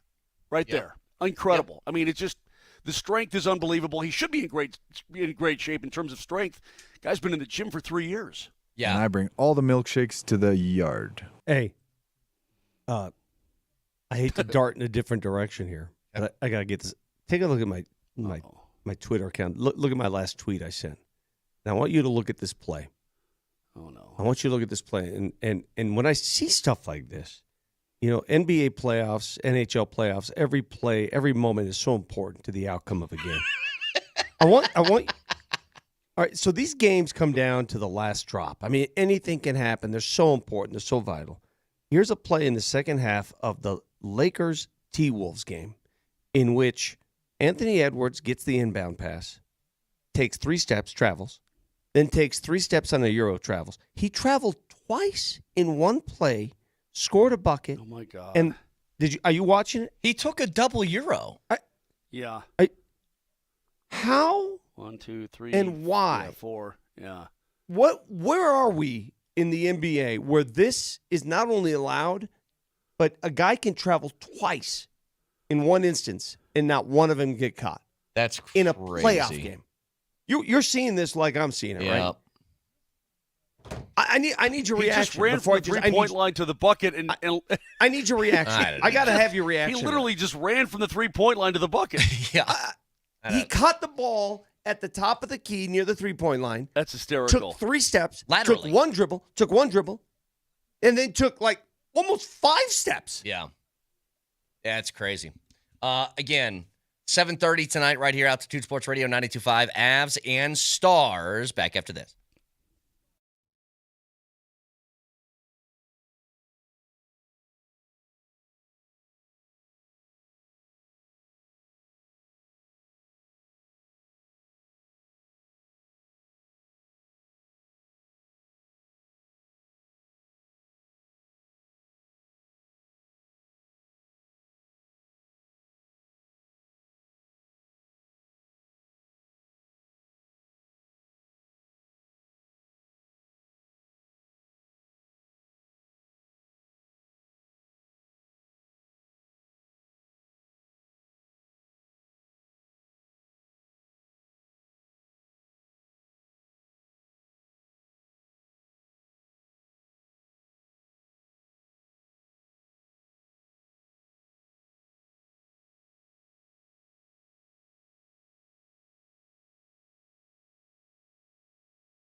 All right, get back to the Gonna Avs in a get a second. Just one scooter. last thing on the Nuggets from over the weekend, because Vic, I know that Gonna ride my scooter to the rink. we're gonna get caught up in how the game ended. Ride that scooter to the rink, right? Yeah, see, Moser, you're delayed again, and so it's confusing. Who told you that? The end of the game was crazy because you give up a 20-point lead. You're actually trailing towards the end of the game, at the end of the game, and you get the putback dunk that gets you the W by Aaron Gordon, which is incredible. Jokic was a monster, though, in that game. That and I'm third telling you, quarter was master class times 2. if you go back and look at games in which Nuggets have their backs up against the wall in the postseason, look at what Jokic does in those scenarios, because he's a killer. And the only question is anybody coming along for the ride? Mm-hmm. And Jokic finishes that game back against the wall, everybody doubting you, 36, 21, and 8 on 14 of 25 from the field. There's nothing more that he can do individually. Now it's a matter of, Jamal wasn't great in that game, but he was great on defense. Yeah. A lot of effort on defense. But it was incredible. You had your best offensive performance of the postseason, 85 points through 3 quarters. Mm-hmm. You had probably your best defensive performance of the postseason, by 65 far. through 3 quarters. Hey, that was the best through 3 quarters. That was the best defense I've seen the Nuggets play since maybe Game 3 of the Minnesota series last year. And then everything just went in the fourth. Fell A apart. lot of factors in the fourth quarter. Number one, and this is how a 22-point lead just is blown away in 10 minutes because they were trailing by 1 in the final minute. Remember that.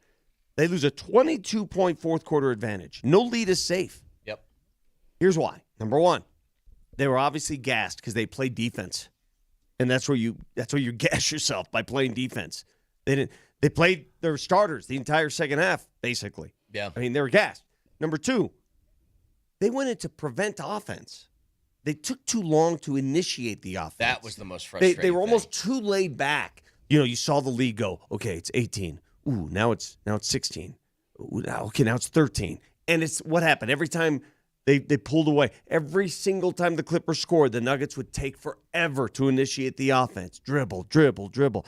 And I'm like you. Go! Let's go! So But they weren't even dribbling with a purpose, though. They were just like, they get over half court, and then they would just stand and do this until there was 6 seconds left on the clock. I'm like, come on! Try and find something. Well, the Clippers threw a zone at them, and they're trying to look it through. But even David Adelman said afterwards, we have to be more aggressive there.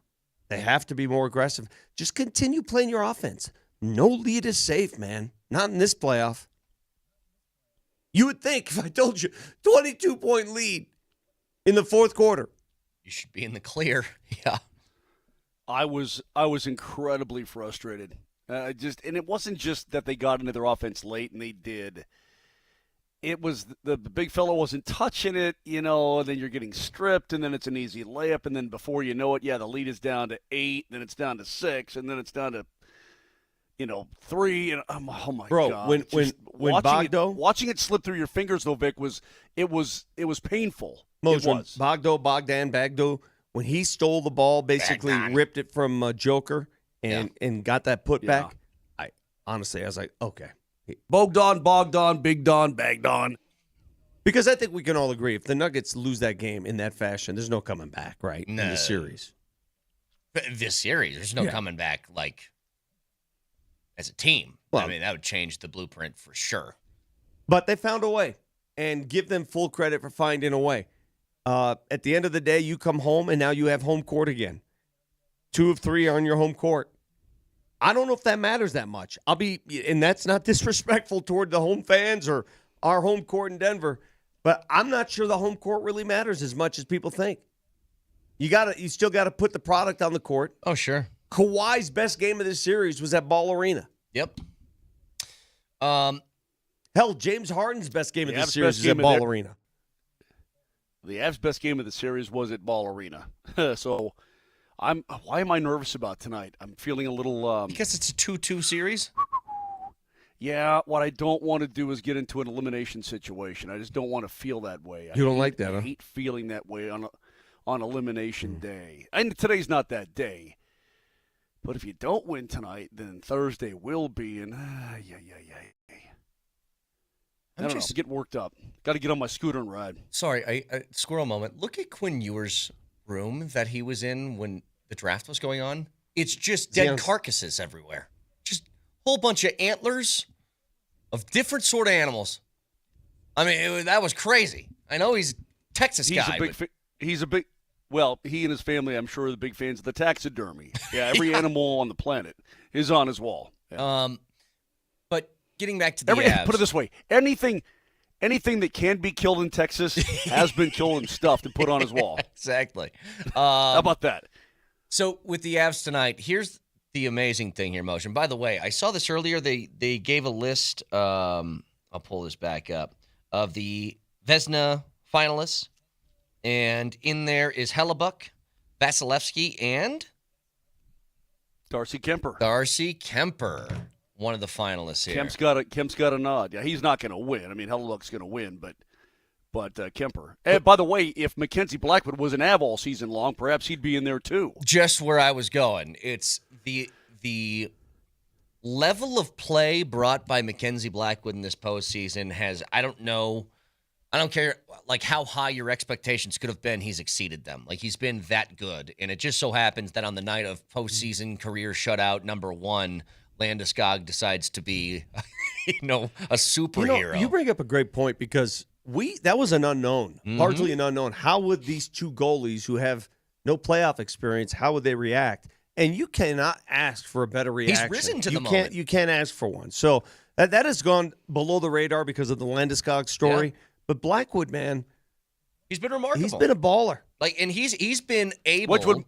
Sorry, just quickly here, Moj. He's been able to, that stat that the Dallas Stars through 4 games have played with a lead for only 62 seconds is as much a Mackenzie Blackwood stat as anything else because he has made massive saves early in games to keep things knotted up at zeros that have really bailed you out. I'm sure it's going to be that way tonight. I'm sure the first 10 minutes tonight are going to be all out for the Dallas Stars. They want to take that taste out of from game number 4 and just get it out of their mouth. I'm sure that's going to be the case. He's going to be tested early in this one.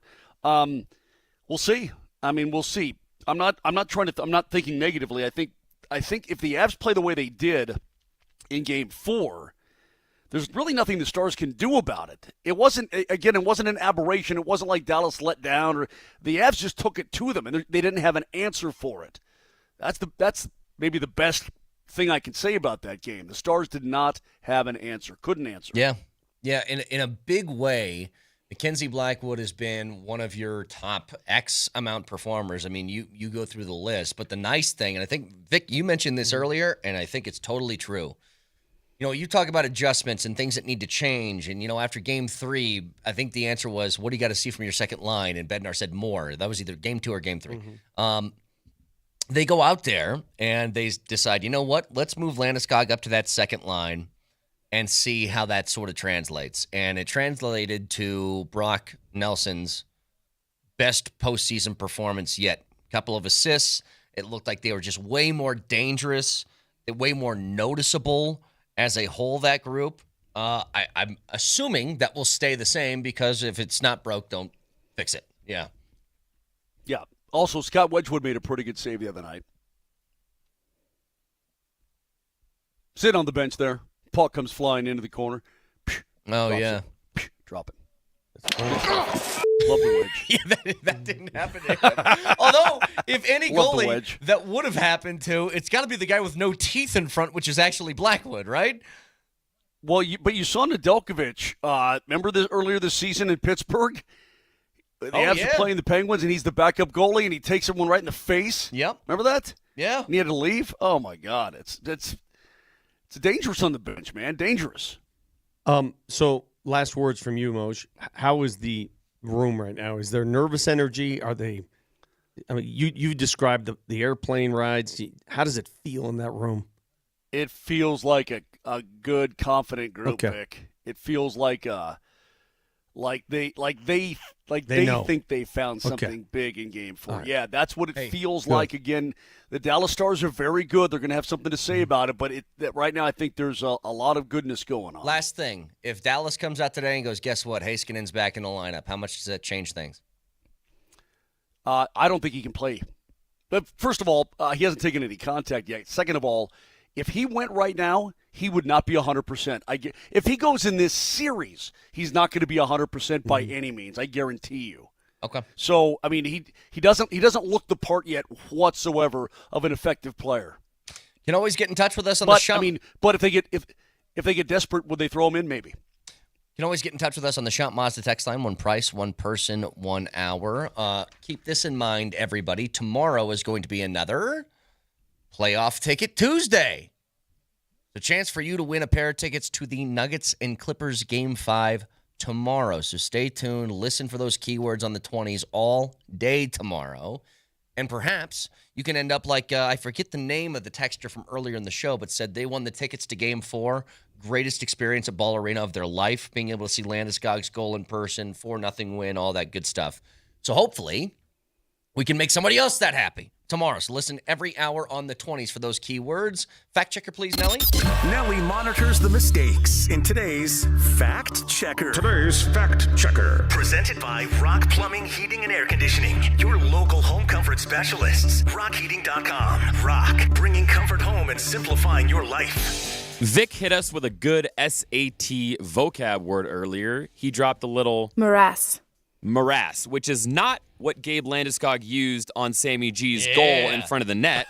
Morass has two definitions. It is either an area of muddy or boggy ground, or it is a complicated or confused situation. morass. How did I use it? I believe you were talking about in the line of scrimmage. The Broncos draft pick, R.J. Harvey, the running back. It's Pat Bryant. The reason they like the receivers. No, it's Pat Bryant, the wide receiver. He can get through the morass of a defense coming off the line of scrimmage. Morass. Yeah. I mean, to Nelly's defense, that is what Landeskog used, Yeah. and it is what he's got They in the apply to abs. both. They apply to both. A little bit of that. A lot of bit of that. Again, 7:30 right here, Altitude Sports Radio 92.5, Game 5, Avs and Stars. Cannot wait. I'm feeling good tonight. Feeling good about this. I'm going to get on my bad motor scooter and ride. Hope you don't break your teeth. Don't break your chumpers. Thanks. Thanks, Vic. Well, you're not very coordinated. I worry about you. Bagged on. Don't you put that on me, Ricky Bobby. Don't you put that on me. Have a great Monday. We'll talk to you tomorrow. Love you. Bye.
With the 144th pick in the 2025 NFL Draft, the Cleveland Browns select Shedeur Sanders, quarterback, Colorado.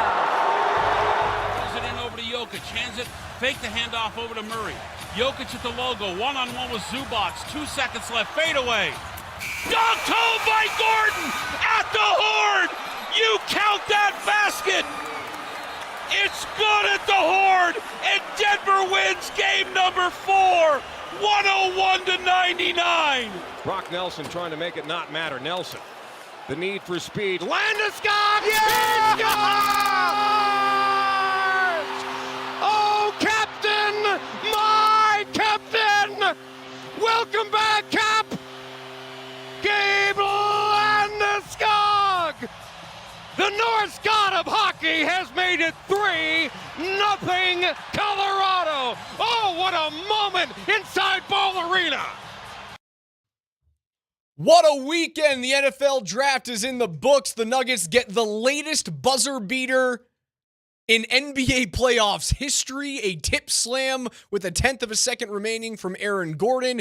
Gabriel Landeskog scores in his second game back, his first goal in over 1,040 days. A huge one, blows the roof off of Ball Arena as we welcome you into a brand new week here on the Morning Sprint. Alex Ryanemi alongside the coach, Mike Sanford, KJ Granderson behind the glass, getting you guys ready for a pivotal Game 5 right here on Altitude Sports Radio 92.5.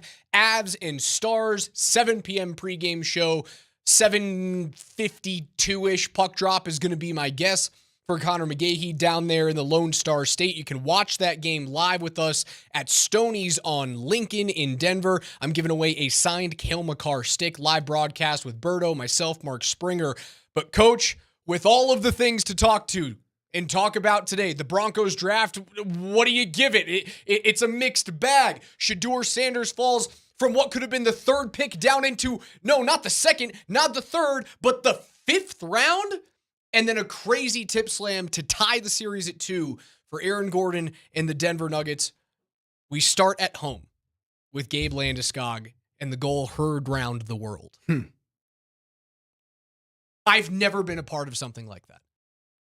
I have never in my life felt something like that. So you were, just for clarity's sake for our listeners, you were not in the building, but your co-host, myself, was in the building for the first game that Gabe Landeskog returned to the ice for the Avs. You were hosting the We were hosting party. a watch party So on you Game were, 3. And I had talked about I've never been a part of an introduction that was so emotional and so electric as Game 3 was at Ball Arena against the Stars. Tell me how loud that building was when the slap shot heard round the world was scored. It was a where were you moment, right? And all of us have those types of moments in sport. I remember the exact section I was sitting in 2001 when Joe Sakic handed the cup over to Ray Bork. I remember where I was in section 146. And Spring and I were doing the post-game show. I was like, I can look over there, and when I see those seats that I was sitting in next to my brother, I can then see the rest of the arena, then Pepsi Center, filled with emotion and joy. Last night, and I spoke to McGahee and Moser on the morning show, they didn't think it could get louder than the introduction.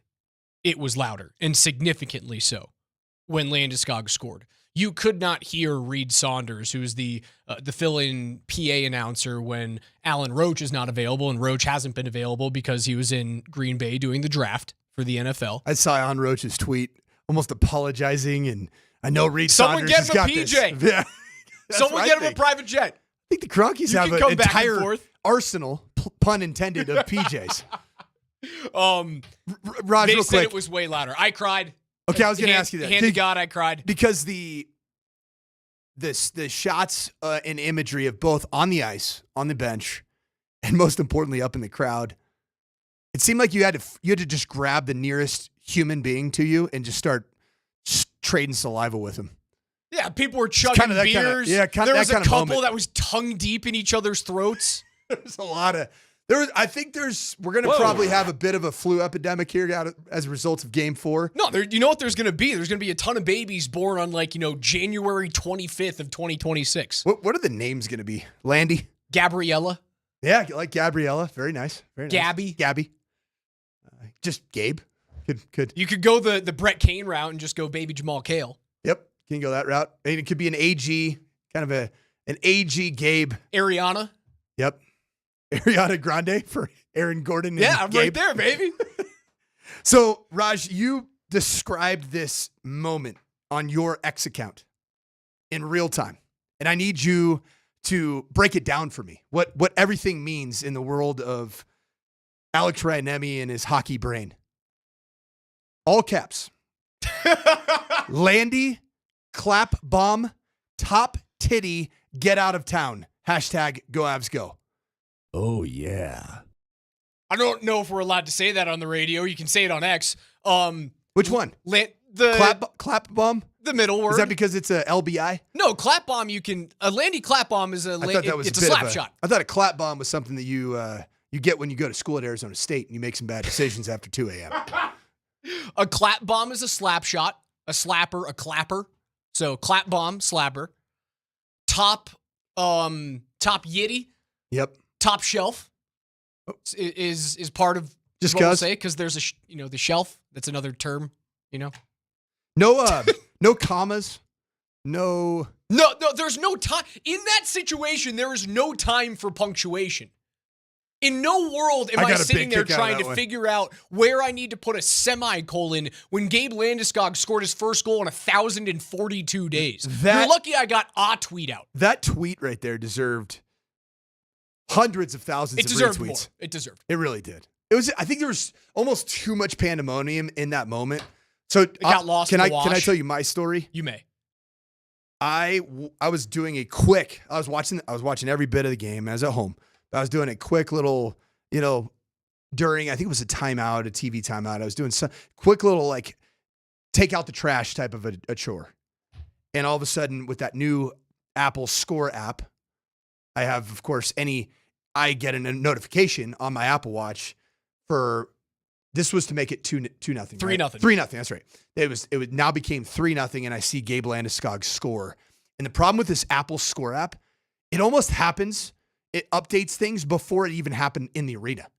Like I've been in the arena, I'm like, oh my, how did Steve Jobs, the ghost of Steve Jobs is telling us who's about to score. It's wild. It is unbelievable. So I sprint, and my wife is like, "What is, honey? Are you like?" She thought there was like an intruder at her house. She's like, "Are you okay?" I'm like, "Gabe Landeskog scored. Rewind it." And of course, I get to the TV, which was live, and it wasn't even close to happening yet. Still had another 2 minutes to sit and just wait. When's it going to happen? There's all kinds of, mucking up the puck and puck possession going on. And so I guess the emotion of it for me was ruined a bit. I didn't see it like quote unquote in real time, which is the one downside of this new Apple Score bug thing. An unbelievable moment. I went on to say that there's a few very memorable moments in Avs history. Yui Krupp scoring in overtime to win the cup in 1996. The Hockey Town Melee of 1997, the first of many fights that the Avs and the Wings had where multiple players dropped the gloves. Ray Bourque getting the cup in 2001. Game 82 where you're winning, you're in after a 48-point season back in 2018. Cale Makar's electric debut in Game 3 of the Western Conference quarterfinal against the Calgary Flames, scoring in his first period against his hometown team. Darren Helm scoring in Game 6 of the 2022 second round to get the Avs into the Western Conference final and get them over that perceived second round hump. This is one of those moments that you will always remember as an Av fan. And to boot, it's not just a moment. You guys heard me. I have never been more upset with the coaching staff and Jared Bednar than I was after Game 3.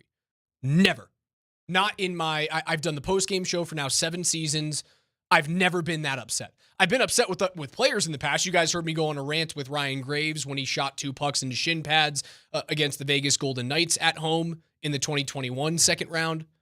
I've never been that upset with Jared Bednar, who I believe, and again, I said this, is a top 5 coach in the world. I was upset because they didn't play Gabe in Game 1.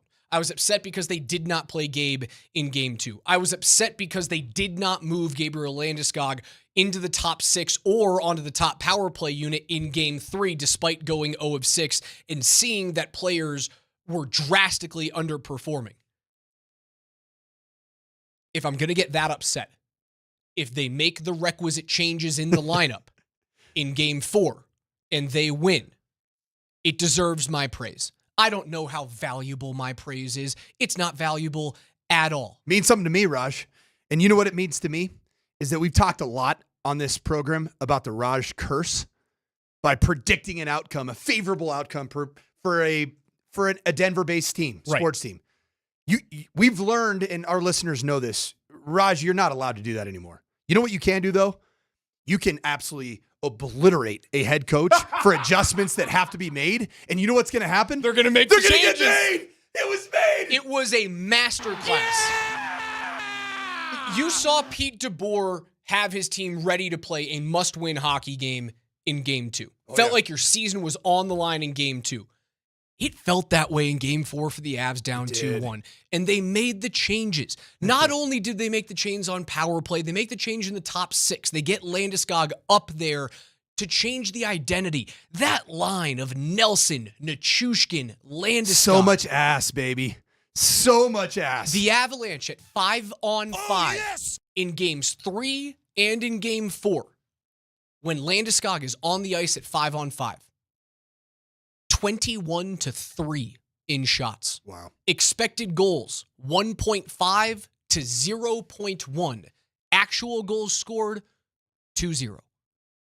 Not only did you change the entire outlook and makeup of your team, they started to play down the middle. They started to get to the net front. The best goal that Gabe Landeskog was part of was goal number 4. You remember after the devastating game 3 loss in Gabe's return, there was one term that you used you overused it. Puck management? Puck management.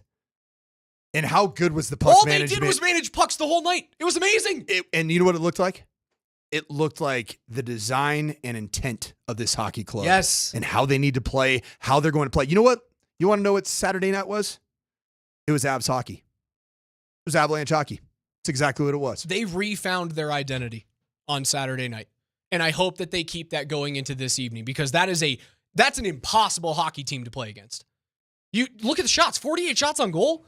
They chased Jake Ottinger from the net. Dallas had no answer. That second period, and the reason the goal that Gabe scores is so big because the whole second period, the Avs dominated. They could have had 3, 4, 5, 6 goals in that second period. Gabe's the one that scores to make it feel like the second period was worth it. What he does on goal 4, Sam Girard has to get a shot to the net finally, and he does. But he gets to the net front. He has to battle with a 6'7", 240-pound Liam Bichsel to get to the net front. You think his knee's okay? It's fine. The overarching major prize in all of this is what? Gabe Landeskog is a $7 million hockey player. We didn't know who he was going to be. He's worth every cent of $7 million. Plus a bit. Is he worth more than Mikko Rantanen right now? And what we saw in game 4. He's outscoring Mikko Rantanen through 2 games compared to what Rantanen has through 4. He's worth more than $7 million. That was the big question that I had. I always brought to Avs faithful, the worst case scenario for the Avs is what? Gabe Landeskog comes back and can play hockey, but he's a shell of himself, which means he's going to play. He's on your roster. You can't get rid of that contract. He would turn into a $7 million fourth liner, and then you are screwed. Best case scenario is what we saw on Saturday. And for me, it wasn't just the clap bomb, as you called it. It was what he did in front of the net, man. And that's the part that is so challenging. If your old man knees are given way, you aren't able to do what Gabe Landeskog did to create the final goal and him getting an assist, I believe, on that goal, but really just mucking it up in front of the net. That was the part, battling his ever-living tail off. Gabe Landeskog is back. He's back. He's the same player. I don't know how long it's going to last, but right now, he's the same player. Enjoy every single minute of it. There's a few times, right? The Avs have 3 Stanley Cup championships, right? They have had a feel-good story in 2 of the 3. 96, the first team in history of major professional sports to win a championship in their first year in a city. Really good, fun thing to root for. They trade the middle of the year for Patrick Waugh, who was at that time maybe already the greatest goaltender ever to play the game. And they get him in the middle of the season after he's unceremoniously essentially booted from Montreal, where he won 2 cups and multiple Vezina trophies. 2001, Ray Bourque, 19 years in Boston, can't ever get it done. Maybe the greatest defenseman ever to lace up skates, finally gets it done. 2022, I don't know if there's a feel-good story. They were just really freaking good. If you're a fan of any other NHL team that isn't playing the Avalanche and they're not your favorite team in the postseason, you have no heart. You have no soul. Gabe Landeskog is the soul of this city right now. An amazing weekend. So much to get into. Tip slam from Aaron Gordon. That, Shadur Sanders' fall. The Broncos draft. Chris Armas joins us at 10:45. So much to get into. That's Coach Mike Sanford. I'm Alex Ryanemi. You're listening to the exclusive home of Stanley Cup playoff action and NBA playoff home of the Denver Nuggets, Altitude 92.5.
clap bomb Arizona State.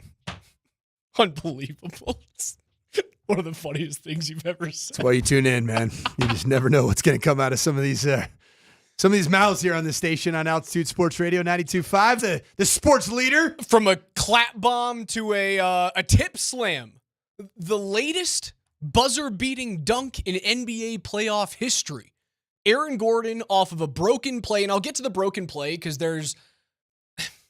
I don't feel as confident in the Nuggets-Clippers series at 2-2 as I do about the Avs and Stars going into tonight. I disagree. I think everything changed. Okay. Everything changed. Tell me why. Because we had our shovels out and we were 6 feet deep digging the grave for the Denver Nuggets season this year and frankly for this iteration of the Nuggets period. I fully believe that Nuggets have found something in how they played and what you saw on Saturday. You saw a major response for both of these teams. You saw a response by leadership. You saw a response by effort. And to be able to do that in a game 4 when you just got obliterated in game 3 and you lost the opportunity in game 2, you had all of the momentum squarely on the shoulders of the LA Clippers. I still think this is going to be a grinded out, ugly, gnarly type of series. 6-7 games. It should be a 7-game series. But what I will say is that the Denver Nuggets played so dang physically. They left it out on the floor, and that's why the fourth quarter was just so stinking ugly. Offensively, as your legs were tapped. And I do think that David Adelman's he is coaching for his existence. He wants this job so stinking bad. Okay, coaching for his existence. Now, here's where I had a little bit of an issue. And this is why. The issue that you're going to talk about here, the reason why this issue is even a possibility is because Adelman wants to freaking win these games, and he wants to win these series. Do you think I'm about to say there's an issue with how many minutes the starters are playing? I do. I don't think he has a choice in that. I do. I think there are solutions. I don't. Peyton Watson and Jalen Pickett are a solution. Jalen Pickett and Peyton Watson are a solution. Length, athleticism, rim protector of Peyton Watson. Use him more. You're still incredibly injured. He doesn't give you anything on the offensive side. He does not. And the offense has struggled through 4 games this series as compared to what they do in the regular season. I agree, but that's just playoff basketball, right? What he does give you is the length that he gives you to be a deflector of balls coming through the lanes and, of course, at the rim. It gets you into transition basketball, and I think transition basketball is a place where Peyton Watson can give you something on the offensive side. I do agree 60 minutes through 4 games is not enough. I'd like that to be closer to 80. Russ doesn't play. If Russ plays last night, or rather 2 evenings ago, he's probably up in the 90-minute total. A streak like no other continues. In games where Russell Westbrook is unavailable. Oh, my God. It is what it is, Rush. It's not like they didn't fall apart in the 4th. A streak is a streak, and you do not ignore the signs. And I do agree. Again, the defense came to play. The Nuggets have not lost a basketball game when Russell Westbrook has not been in the lineup. That's true. 8 wins, 0 losses. The feel-good story about the Nuggets in Game 4 was Michael Porter Jr. playing through hell. He's half of a shoulder. He's in body hell right now. Playing through half of a shoulder. And half of a shoulder, 2/3 of a back, a brace that's not working for his drop foot. Like, Raj, if you just started walking right now with drop foot, like the top of your foot would be dragging, and it would be getting a carpet burn right here if you were without shoes on. That does make me feel that you can get through it. Again, I'm not as confident in the Nuggets as I am in the Avalanche. That type of grit, mentality, sacrifice does not go unnoticed by teammates. Joker and Jamal have played 169 minutes each. Christian Brown has played 161 minutes. Like, Joker's averaging 42 and a half minutes through 4 games. That is insane right now. It's Nuggets basketball. It's not necessarily what LA did. Like, you see what the LA Lakers did in their loss in Game 4? Hey, how are things going right now in the land of Doncic and LeBron James? Not great. Yeah, I'd say really bad. They both had 20-point outings in the first half and were only up by 3 going into the second half. All 5 starters played every minute of the second half, and they lose. We are in Nuggets town, but being in Nuggets town also means that we hate the Lakers town, and that's kind of who we are. Right now, just pull up on my little iPad here. ESPN, the lead video is Brian Windhorst already making excuses for the LA Lakers and putting it squarely on the responsibility of JJ Redick. Oh, shocker. Shocker. The Wendy goes on a rant. JJ Redick gambled and lost in game 4. It's not because LeBron James had 0 points in the second half. It has nothing to do with that. Nothing. LeBron played very good defense in the second. Like he was active. Don't get me wrong. He was active. They were right in the game. Minnesota just makes an excellent defensive stand at the end, which is what we've seen them do. Certainly here against the Nuggets. Minnesota has 3 chances to put this thing away. That's wild. Series is 3-1. Back to the Nuggets. The things that I did like, I liked the overall response and resilience that this team was not ready to do what everybody was saying that they were going to do, and that's break down on Cancun on 3. So who was saying that? Just the Nuggets fan base. Everybody. Did you listen to all of our shows, including us, Raj? We said that the Nuggets are toast. I did not. I never said they were toast. Yes, I said I didn't feel good about it. Stop. Revisionist history I did not feel sucks. good about it's a bad look in sports talk radio. I said I didn't feel good about it. It's a bad look. There's no way that I said that they were completely toast. Am I completely transparent saying that and I've said it already twice this segment, I don't feel as good about the Nuggets as I do about the Avalanche, and they're in the same series predicament. Everything changed, Raj. Everything changed. You had it. What is revisionist about that? That after losing consecutive games and then being on the road after getting your 34-point loss in game 3? After losing an end of game, and a game ending sequence that with seconds remaining. The Nuggets were left for dead, man. Anybody who says that's not true is lying to themselves. They were left for dead. I do have an issue with how David Adelman, their failure to get a clean shot off in the closing seconds of all 3 of these close games, game 1, game 2, game 4, is very concerning to me. Game 1, they don't get a shot off. Game 1, they barely get a shot off. No, wasn't that the Russell Westbrook, the pass against somebody's butt? Whatever, it was either game 1 or game 2 where they just kind of run into each other and a shot doesn't go off and we go from regulation to overtime. What was that? Was that game 1? I think it was game 1. Game 1. All right, so game 1 you don't get a shot off. Game 2 you get a garbage shot off. That was Jokic, right? And then game 3, honestly, it's or 4 rather. Game 4 is another garbage shot. 2 guys closing out, fade away 3. He has to sombor shuffle all the way just to get the opportunity to get it to the hoop. It ends up working out for you because Aaron Gordon's in great position. You have the 10th of a second you need to win the game. It was not a 10th of a second, Raj. It was nanosecond. It was a speed of light moment. It was incredible. It was unbelievable. I was watching it with Alan Baca up above because this was right before the Avs pregame started, and we were watching right there, and you could see there's a frame where the ball goes right off of his tips, and you can't tell whether or not because the frame is a little distorted. It looks as though his fingertips are extended an extra, inch and a half, and you can see the light start to turn on. It's not completely on, but you can see this luminous bar around the hoop start to light up. I've never seen anything like it. It was amazing. I would like to see them at the end of a game get a decent look. It's been 3 opportunities and 3 failures. This is a wild comparison because I think that in the Denver area, even between the 2 leagues, NBA and NHL, both these series are tied 2-2.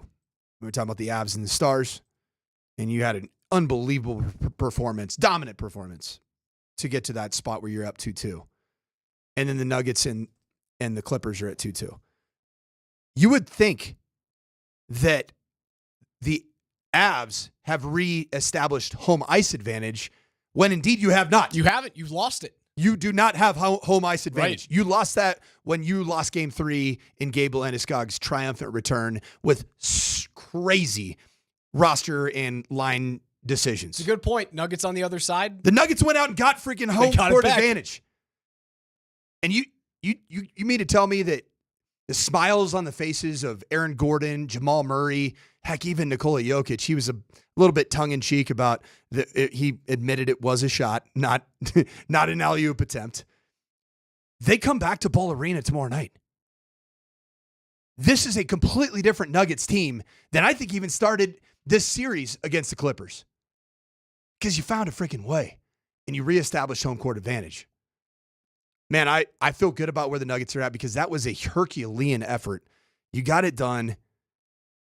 And I still think that David Alman's growing into this role as a head coach. Of course he is. He's only 7 games in. And I think he's going to make the decision to bang a timeout at the end of the game or have some type of play design because right now it looks like end-of-game scenarios. There are 4 players on the court that are playing hot potato to see how quickly they can get the basketball out of their hands and get it to the greatest player on earth because, God forbid, anybody else takes a shot LA in that knows scenario. that too, right? You've seen them collapse into double teams at the end of the game on Joker every time. Every time. You might have to have someone step up and hit a shot. It should be Jamal Murray. Jamal should be that guy. You know who can hit a shot in this situation? Christian Brown can. I believe he can. Now, did he do it in the first game? Nobody took it. He did it in regulation. He did it down the stretch. He did it in overtime. He had the big wing 3 in overtime. I think the guy who did it in regulation was the guy who you hate. Oh, it was Russell Westbrook. Russell Westbrook in the corner when the whole crowd went, I don't hate Russell Westbrook. I love the analytics that say that when the Nuggets play without Russell Westbrook, they win every single basketball game. And that's 8-0. 8-0. 2-2 is the series. Nuggets and LA Clippers back right here on these airwaves tomorrow evening at home. 2-2 for the Nuggets and Clippers, 2-2 for the Stars and the Avs. Coach, before we get to Chris Armas of the Rapids, who were part of an unbeaten weekend in, Colorado sports minus baseball, because the Rockies are, guys, they're real bad.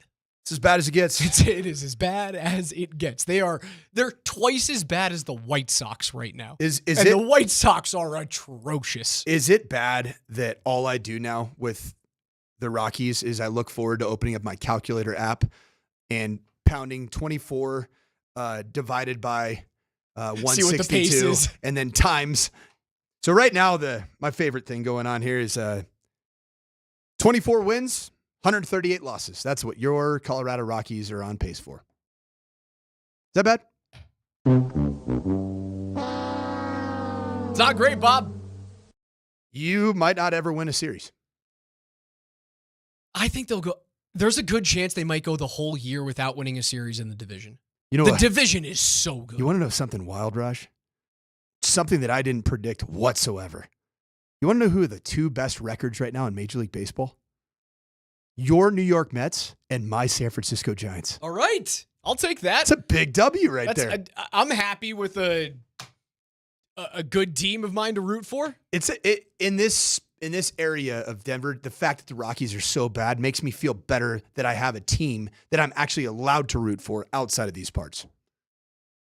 Because people are very serious about not going to Rockies games the rest of the year. But yet, on a Sunday, another 28,000 people showed up to Coors Field. We'll certainly dive into the Broncos a little bit later, but your overall grade on the weekend. Denver Broncos, I give them an S. Is what my is grade. An S? That's not an actual grade. That's a fake grade. No. So you remember that's a fake grade. Before you were in A, B, C, D, F grade? So preschool? Remember preschool? So kindergarten? So we're grading the Broncos on a kindergarten scale? N was needs improvement, right? E was excellent. Okay. And S was satisfactory.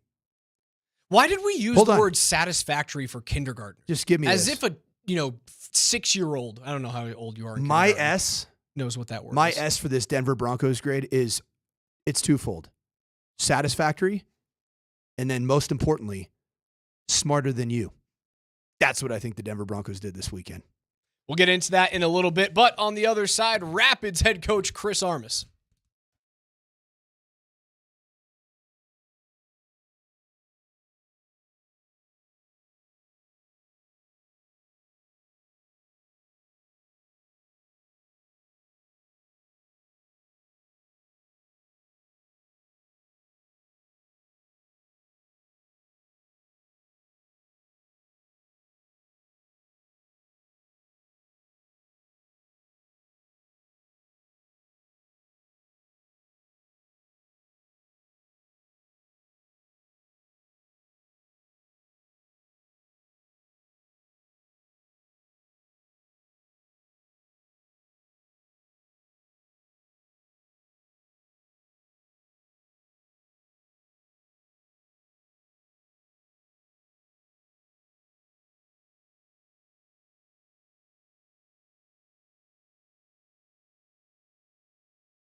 Georgi Mihailovic makes his mark with another big goal. Mihailovic free kick goal ties the game at 1. Colorado and Seattle draw this weekend, but the Rapids up to a 5-way tie for second in the table as we welcome in head coach Chris Armas of the Colorado Rapids every Monday here at 10:45 on the morning sprint with Alex Ryanemi and Mike Sanford. Coach, how are you this morning? Great. Good to be with you guys. Thank you.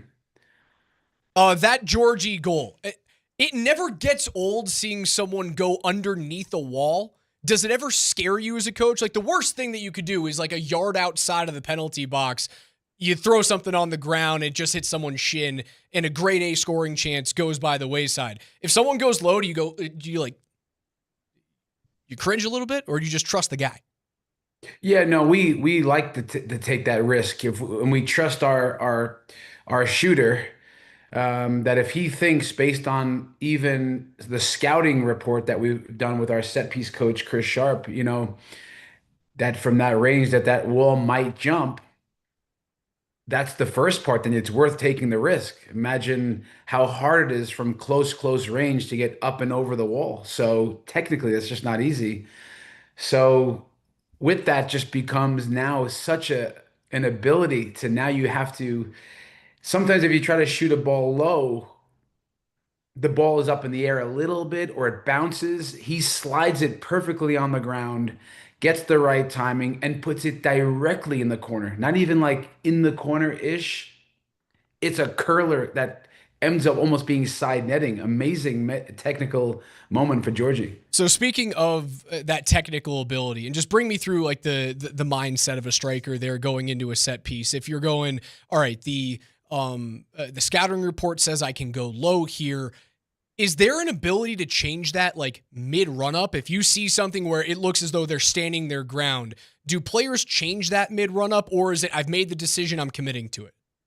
Yeah, like you saw, right? If anyone would look back at it, right before he's about to shoot, he stops, walks over to, I think, Cole Bassett. They have a conversation quick. They whisper to each other, and then he comes back. So I don't know if he thought to change it or not sure, but I think almost like a penalty kick, you kind of have a feeling of what you're going to do before you take it. And then you step up based on what you think the opposition might do, maybe the goalkeeper's positioning, maybe just where the free kick location is, and then just a hunch. But the key is that you're decisive, and then you can just calm down, slow your body down, and then technically execute. So it was really well done by Georgie.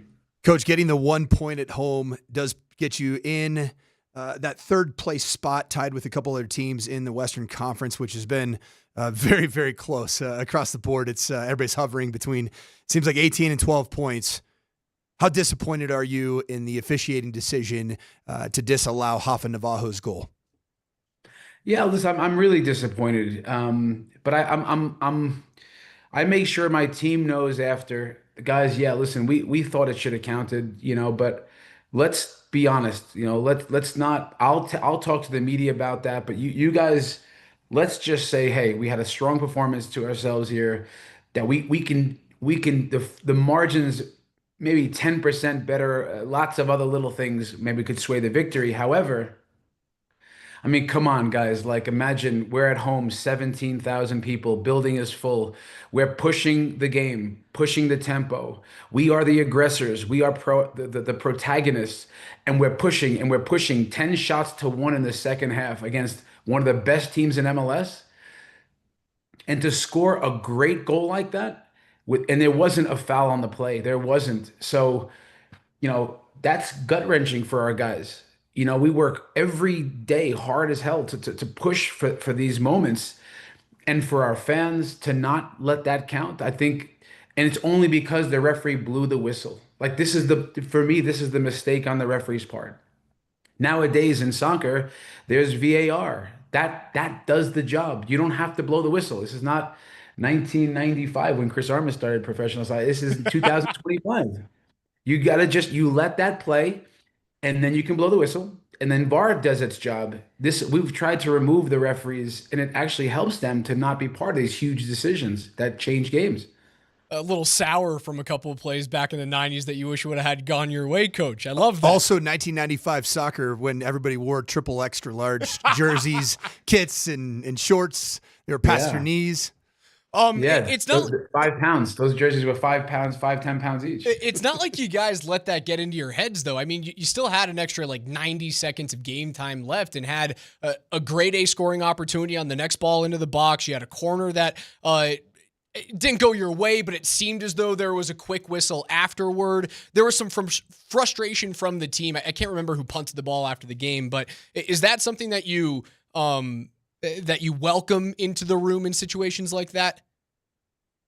Yes, we've talked, and I've talked to you guys about this. What I talked to my team about is when you're a young team, that is another way. Some say that's you're not experienced or don't have as much experience as the older teams, right? So part of being a team that's maturing and growing, this group that we've kept together and just added a few pieces here and there, we talk a lot about how to manage games and how to mentally stay in it. That it's a gift, and every pro sport right now in hockey and basketball, you can see the guys that can just live in the moment and execute in the moment of truth. Now think about it, guys. Halftime against Houston last weekend, we come out, we score a few goals, we're down, we come back. This game, we're down, we come back, and we're better in the second half each time that we're methodically going after games. We're not going to win it or lose it in the first 5 minutes after halftime, but we methodically go after it, and we can build a rhythm, and that we did a lot in the second half to overwhelm that team. So this is the maturity, this is the consistency that we're looking for. Some of those quality chances that were created came from a guy that's been replaced on the starting 11, and that's Kevin Cabral. He comes in the 91st minute. How pleased are you with the amount of quality that how much quality he was able to provide for you in a situation where typically you might be a little bit malcontented? Yeah, listen, I believe in showing players support and love when they have tough times. Now, of course, it doesn't mean they're always going to get the more minutes, but I believe in people. I believe in coaches supporting players. I believe in fans supporting players in tough times. I think that's what it's about. And that's what I've shown Kevin. It's what we've shown Kevin. So imagine in 15 or 20 minutes, he gets a huge header that most goalkeepers in the league don't save. So he might have scored. He makes an incredible diagonal run, almost dribbles around the goalkeeper. And then let's be honest, he's pretty much scores the game-winning. He gets the game-winning assist. He's the one who put that ball up for Navarro. And so, yeah, I'm really happy that he responded. He's up for the challenge and that he got himself into dangerous spots. Staying on your personnel, Cole Bassett, who's been a workhorse, just hasn't found too much in the way of a score sheet and goals and assists. Just 1 goal, 1 assist through this game. Do you believe that there's going to be a parting of the Red Seas, if you will, for Cole Bassett in terms of finding the score sheet? Yeah, it's going to come. I mean, in this game, if we just look at this game, he ends up stealing a ball in a mid-block high, like a high pressing moment, and he gets a breakaway. He slots it, got the goalkeeper leaning, he hit the post, right? So he's a guy that he has a header on the back post and a corner kick that just misses. Again, he hits the post on another play. He was active, he was energetic, he was alive. It's the great players play great. It's going to come. Coach, you mentioned other teams playing big-time games, obviously, over the weekend. You've been paying attention at all to the Avs and the Nuggets and their playoff runs? Sure am. Yeah, I'll be watching the Avs tonight. We're tuned in over here. We're supporting those guys big time, and you see some of our guys going to the games. The doors are open for those players and coaches to come to our building, to come watch training and games. We're all in, but I'm tuned in. I love those teams. We're always on the same emails, from up top of the organization, and those guys have set the winning culture around here. And I keep fighting for the Rapids. I want the Rapids to be mentioned more in those little updates. We're chasing those guys for success and winning. Well on your way, Coach Armas, coming up this weekend on the 3rd, Saturday at DC, looking to continue to climb the table. As always, thank you so much for your time every Monday morning here on the Morning Sprint at 10:45. Rapids head coach Chris Armas. Thanks, guys. Thanks so much. My last thing for you, Coach Armas, the ball don't lie. and karma is on your way. It's coming. We're fighting for it. Thank you. Appreciate it, Mike. Yep. That's Rapids head coach Chris Armas. All of our guests on Altitude Sports Radio are brought to you by the Ramos Law Hotline. Injury lawyers, go to ramoslaw.com. That is ramoslaw.com.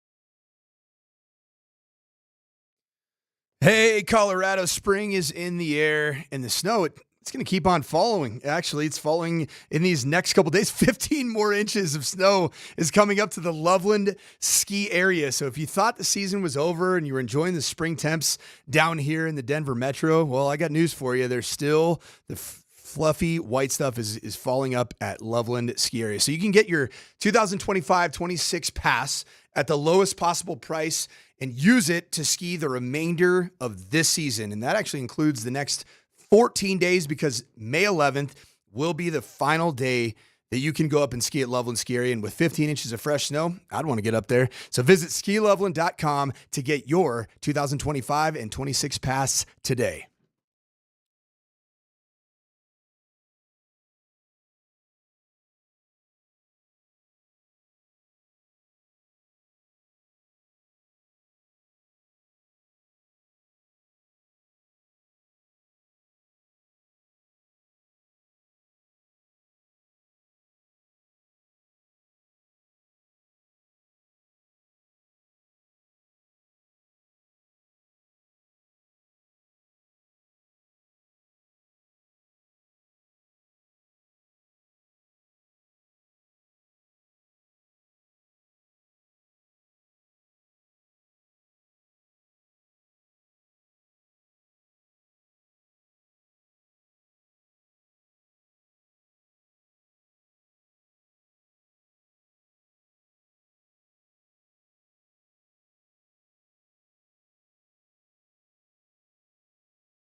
Back inside the Backus and Shanker studios, their passion is justice. Alex Ryan-Emmy alongside the coach, Mike Sanford.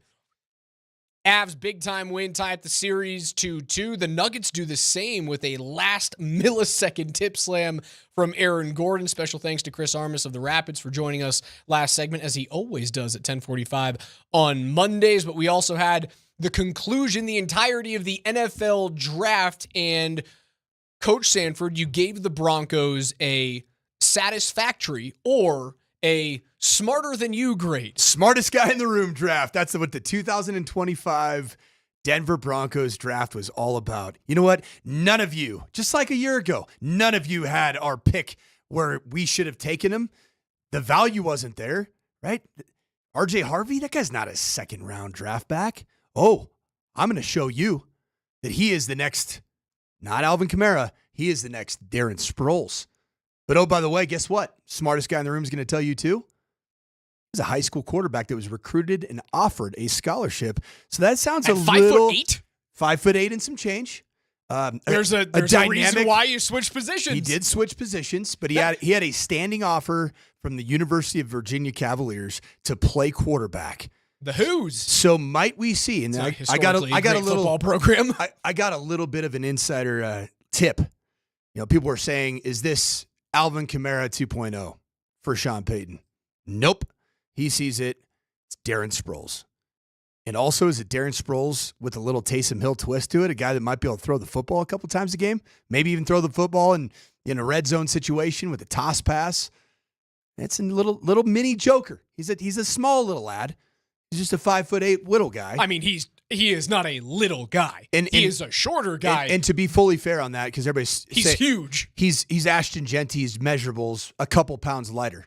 The biggest difference I see, I think he's actually a little bit faster top end speed than Ashton Genty is at that 5'8" bowling ball type space. Brett was saying he had the most explosive runs in the country last year. 58 to 55 from Ashton Genty.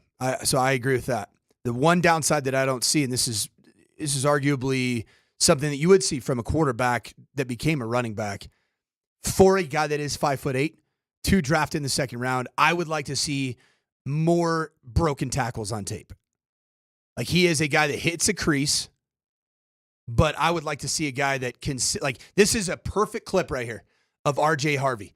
Speed. He finds a lane, and he's going to find pay dirt because he runs a 4.4. He is a rolling ball of butcher knives as a guy when he does find open space. Is he the elite breaker of tackles that Ashton Genty is? No, he wasn't the 6th overall pick. And that's what's going to be the question for me is, as a 5'8" runner that does have an ACL surgery in his rearview mirror, is he guys going to break enough tackles to be a dominant running back in the National Football League? But in round 2, you know what you did? You drafted a starter. And I'm excited about this pick. It was the end of the round, pick 60 in the second round. You drafted him when Caleb, who's the kid from Iowa, Caleb, is it Johnson? Edwards? What Johnson. Caleb Johnson from Iowa was on the board. Scadaboo was on the board. Etienne out of Georgia was on the board. Hunter from Auburn was still on the board. Dylan Sampson out of Tennessee was still on the board. Did it feel reachy to you? Because I think the only third-round running back that was taken was Caleb Johnson. I do think it felt like the Broncos had some ideas of who they wanted to draft. And I'd heard if it wasn't Ashton Genty, their next guy up in the bullpen was Travion Henderson, which is different than our original Quinshon Judkins talk, which Quinshon Judkins ended up being the next back drafted after Omari and Hampton. 36, the 4th pick in the second round. He was off the board. Travion Henderson was off the board shortly thereafter. 2 picks later, 38 overall. So this is the next guy up. And if the Broncos, I think if they felt like they were maybe caught playing with their food too much longer, and you could argue, were they playing them with their food with the Jahdae Barron selection? And they're adding luxury to a strength. I don't know. They did get the best available player, and certainly what they saw is their best available player. And I'm not going to argue with that one whatsoever. So the rest of the draft picks are Pat Bryant out of Illinois at pick 74 in the 3rd round. Savion Jones, the edge rusher out of... Okay, this is an interesting one. LSU. Savion Jones. So you see him in edge. you always think like ballistic, twitchy pass rusher, Nick Bonito type. And then I watched the highlights when it was rolling on draft day, and I was like, that guy's not twitchy or dynamic athletically. You know what he is? He's big. So interior then. I think he's more of switches. He's more of the Zach Allen. Set the edge. For like the edge setter. So I thought Cooper, a little bit of Jonathan Cooper. So he's a bigger edge, but I'd say he's even more probably going to be the understudy to Zach Allen, maybe even John Franklin Myers, as a 3 technique, meaning you're playing in that guard tackle gap, or a 4 technique, which the Broncos go in and out of 3 down and 4 down front structures. A 4 technique plays directly over an offensive tackle, just like Zach Allen. So I think you added more of a tweener who is listed as an edge, but he's a big edge that can be a little bit more of a defensive line joker. A containment guy. Okay, so you can give them a J in the draft then. How's that? Yeah. And then the Joker draft. The one, this cat from Alabama, Q. Robinson? Q Robinson. He didn't like have a ton of production, but you want to talk about the film jumping off the screen. That is actually one of my sneaky best picks of this draft. I am ecstatic about him. You want to talk about ballistic, twitch, guy that can just, he can bend, he can put tackles in a blender because of his athleticism. I actually really like the value of that pick. The one that I still can't completely wrap my mind around is Nate Kreckman's alma mater, man. University of Illinois, Patty Bryant. So Bryant is selected ahead of Savion Williams from TCU, the wideout. Who a lot of people had linked the Broncos to because he was a back. He was a running back and a receiver. Ty Felton is taken. In the 4th round, you see running backs Arian Smith, Dante Thornton go. What about wide receivers? Jalen Lane. Did I say backs? Yeah. Sorry, these are wide receivers. My apologies. You're good. I misspoke. Jordan Watkins out of Mississippi. It didn't feel like...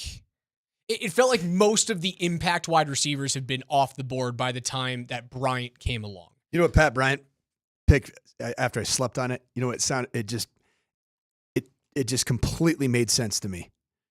You know who Pat Bryant is? A guy that was a mid 4.6 40 guy, but he's bigger. He's above 6'2" at the combine. He weighs more than 210 pounds. You know what he feels a lot like to me that has been a void created by the offseason? I mean, they were talking about him like he was Michael Thomas. Little Jordan Humphrey.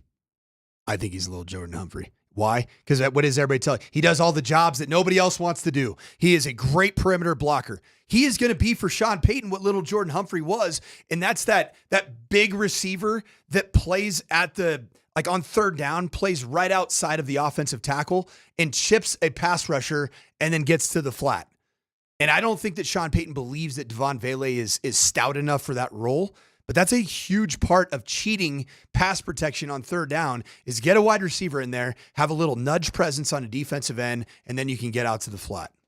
The most confusing thing about this draft for the Broncos, the most confusing thing about the draft is what happened with Shedeur Sanders, without a doubt. It is the single most shocking fall of any player in the history of professional sports drafts.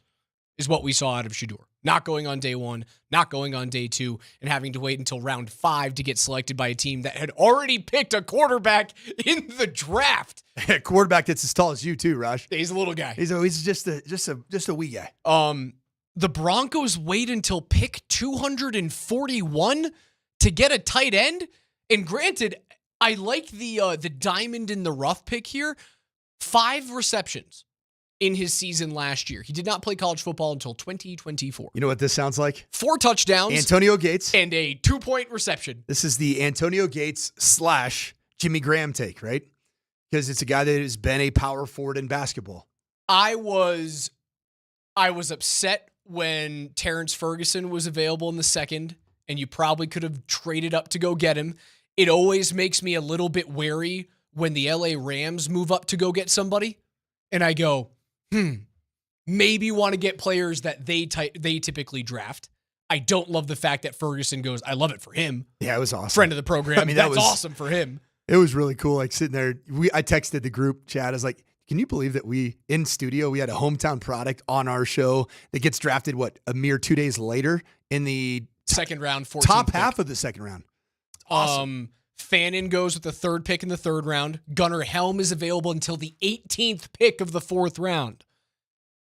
The other one that I would look at, just because I watched a lot of him last year, like Aronde Gadsden, who has NFL blood in his veins, out of Syracuse, goes in the fifth round. Like, they don't wait. That's still a big issue for them. A big hole is tight end. And it seems as though they didn't address it. They hope they did with like a diamond in the rough pick with Lohner out of Utah, but like they didn't go out and address it in a very good high-end tight end draft. Yeah, especially for a guy that's only played tight end really for a year in college football. You've got your flex tight end. He's a massive slot that you got in the offseason. That's Evan Ingram, which frankly is the only real acquisition that you've made in the offseason on the offensive side of the ball. Mm-hmm. That you're saying that guy is no doubt a starter. And you could probably say RJ Harvey is going to be in the camp of, we draft him in the second round. That is a starting running back type of a pick. But my question is, on the offensive side of the ball, there's been a lot of complaints about, do you have enough at wide receiver, enough explosive, dynamic playmakers? Do you have enough at running back? Do you have enough at tight end? My question is, did you make any one of those three groups markedly better by what has happened in the offseason and the draft? Running back, I say yes. We don't know much about him, right? You don't know much about him, but running back feels like a yes. It's amazing. Secondary got better, and it was already the best secondary in the league. Maybe one of the best secondaries in the league. And now you sign Hufanga. Dre Greenlaw, by the way, big time quad injury. Boy, there was a lot of I think there was a lot of angling happening with the release of that information. The 49ers media side were saying it was a tear of the quad. And that was the first thing that came out. The first tweet was a Niners tweet. It was a Niners tweet, and you don't think that the Niners... Major quad injury was the tweet. The Niners don't want to make that themselves feel better about this injury-prone player that they lost to the Denver Broncos. And then the Denver Broncos go out and say, well, it's a very minor strain. He's just going to miss some of the offseason workouts. You cool your jets there. Ends up being okay for them. That gave us a little bit of a scare. In general, it feels like a B, a low-end B for me, because there were players that I wanted. And there were opportunities to trade up in this draft to go get big-time guys. When Tyler Warren slipped to 14, I went, how have you not moved up to go get this player? The reports I've heard from inside of Dove Valley is that the Denver Broncos did not have Tyler Warren as tight end 1 in this draft. Does that mean Colston Loveland's tight end 1? They had Colston one? Loveland clearly as tight end 1. Okay. It's everything I got. You know, from the Shop Mazda text line, one price, one person, 1 hour. Josh texts in and says, for anyone that is mad that Bryant can't run fast in underwear, he ran the same 40 time as Amon-Ra St. Brown with a faster 10-yard split. Pat Bryant, for all intents and purposes, could end up being a fabulous wide receiver. Sure-handed wide out. Certainly nothing on the measurable side tells you that he is elite. And I agree with the take there, Josh, that without question, Amon-Ra St. Brown has well outperformed the expectations.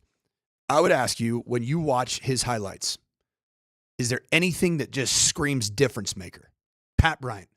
No, watch but his highlights. you're not getting a difference maker at a wide receiver in round 3. Typically, I would argue that if you watched Amon-Ra St. Brown's highlights, you saw dynamic playmaker written all over him that just happened to not test well. When I see Pat Bryant, I see solid, sure-handed catches the football. Is that a bad thing? No, it's not. No, it's not. But my question is, when are you going to go out and get your elite wide receiver that even has the possibility to grow into elite receiver? Is it Marvin Mims? There's a possibility that he could grow into. Like, when Detroit drafted Amon-Ra St. Brown, they didn't draft him as the star. They drafted him in the 4th round. It's a project. It's a project, but this guy they had, if you watch his film at USC, that dude was a dynamic playmaker that did not test well. Pat Bryant is a solid, consistent, second-team, all Big Ten performer. That also did not test well. that didn't test well. But I don't see the film doesn't jump out as like, oh my gosh. What the film jumps out as is I will do all of the ugly jobs that nobody else wants to do.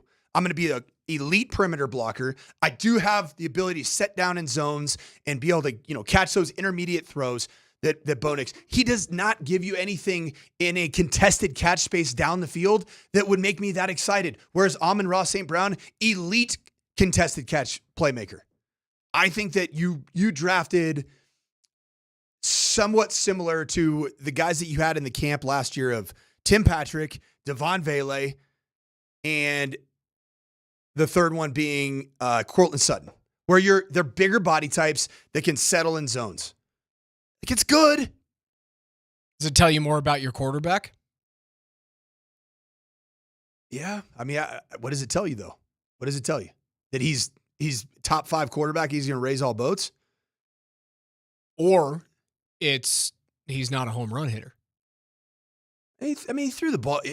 You're right. I mean, the offensive strategy of Sean Payton is not, hey, bombs over Baghdad. It's an underneath. Which is interesting because I did not like Matthew Golden to the Denver Broncos. I didn't want it. But then I see Jordan Love getting it. And I'm like, oh, the Green Bay Packers with Jordan Love, they like throwing the ball over that invisible Horses wall. for courses. Yes. And I'm like, oh, that makes sense. So it's like fit does matter. And I will say, Pat Bryant, fit is going to be fantastic. I also saw another stat. The Denver Broncos, their first 4 selections, all 4 of them were team captains.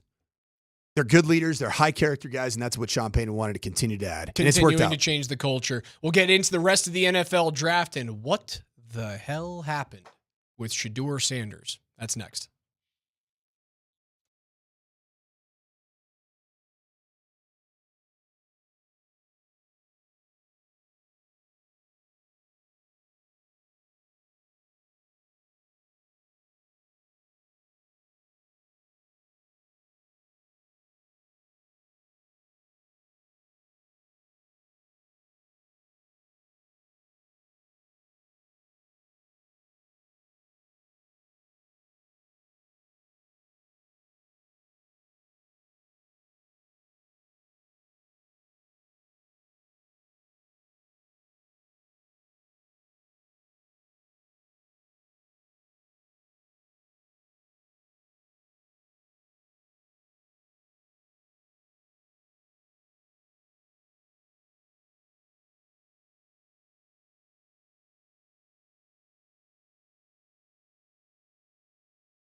Altitude Sports Radio 92.5 presents KJ's NFL Notes. Why are you smiling? Because I love football. Football's fun. Fun, sir. Fun, sir. It's fun. Brought to you by Mountain High Appliance. Locally owned and operated since 1993. Colorado's most complete appliance store. All right, listen. Every single day here on the Morning Sprint, we go through the biggest stories in the National Football League coming off of the 2025 NFL Draft. Broncos selections are as follows. Jahdae Barron, corner, Texas in round 1. RJ Harvey, running back, Central Florida, round 2. Pat Bryant out of Illinois, round 3, the wide receiver. Savion Jones, edge rusher out of LSU in round 3 as well. Q Robinson, edge rusher, Alabama. So they get deeper at a position where they are already very deep and very young. I don't understand it, but I don't run NFL front offices. Talk about Q Robinson? Yes. Yeah, I mean, you're going to have to pay some of these guys. You got cost control. You're just player hoping now he's for 2-3 you're years. just hoping they're Nick Bonito and Jonathan Cooper. Yep. Jeremy Crashaw, the punter out of Florida. Yeah, that The pick head right scratcher? there. No, that pick gets you a little fired up. What do you man. mean it gets you fired You talking up? about going from 6 to noon in a hurry, man. You draft a punter. You know what you're getting in the 6th round with a punter from University of Florida by way of Australia, G'day, mate, is that you're going What do out. you get? You're getting a starter.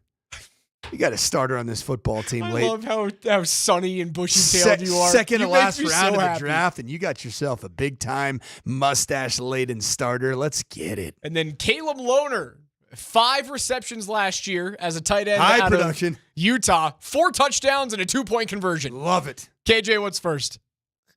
Roger's so snarky. NBC. Honestly, I know I sound like I'm snarky a lot. I try and live my life very happily and excited, and glass of water's half full. I pale in comparison to you. You know why I mean, what happened leading into the weekend that led to such an incredible Colorado sports weekend? What kind of delivery came our way on a Friday? Oh, we got some cold beers. Just one beers. Just one beers. Delivered by one of our fine listeners, and it was from the great state of Minnesota and also from the great state of Wisconsin. Mick Golden Light. Some Mick Golden Lights. I had one of the spotted cows this weekend. It was very nice. Yeah, in honor of the draft being in Green Bay, Wisconsin. Of course. KJ, football, please. NBC Sports Bay Area reported Sunday that Broncos inside linebacker Dre Greenlaw, quote, suffered a torn quadriceps while working out. The injury could force him to miss a substantial portion of the upcoming 2025 NFL season, end quote. However, 9 News' Mike Kliss went on to reconfirm some other things, as he says a source close to Greenlaw said the injury isn't as serious as initially reported.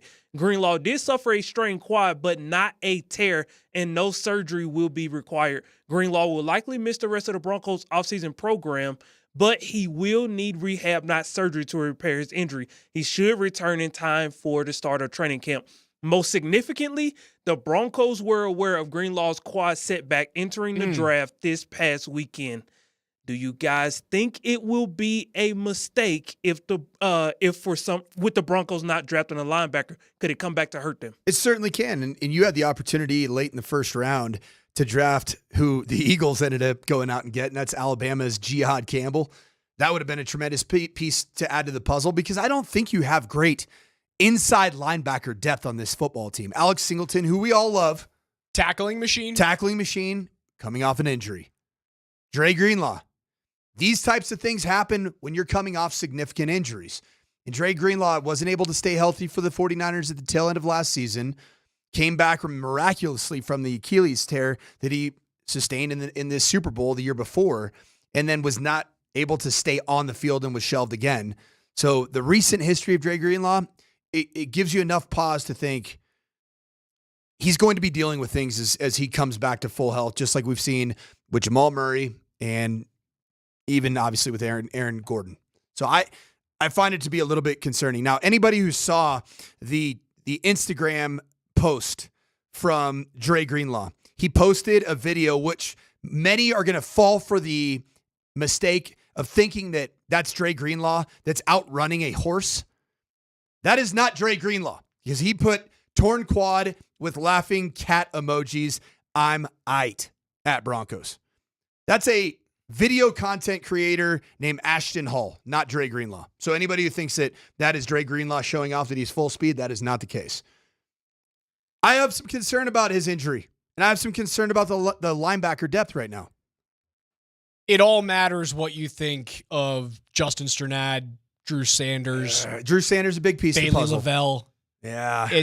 You get thin pretty quick. Bailey Lavelle is a special teams player that stepped in admirably, and actually he had an awesome Lavelle Bailey, sorry. I think it's Lavelle Bailey. Lavelle Bailey. Yeah.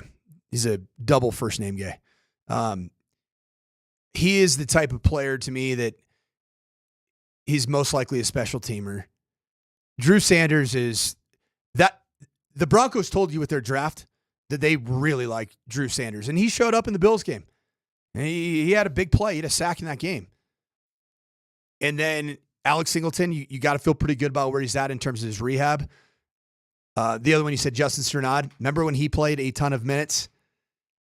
It just led to him being exposed as a not thick and not dense enough as a tackler in the box, and also not elite enough in coverage to deal with running backs that can really get it out of the backfield or tight ends.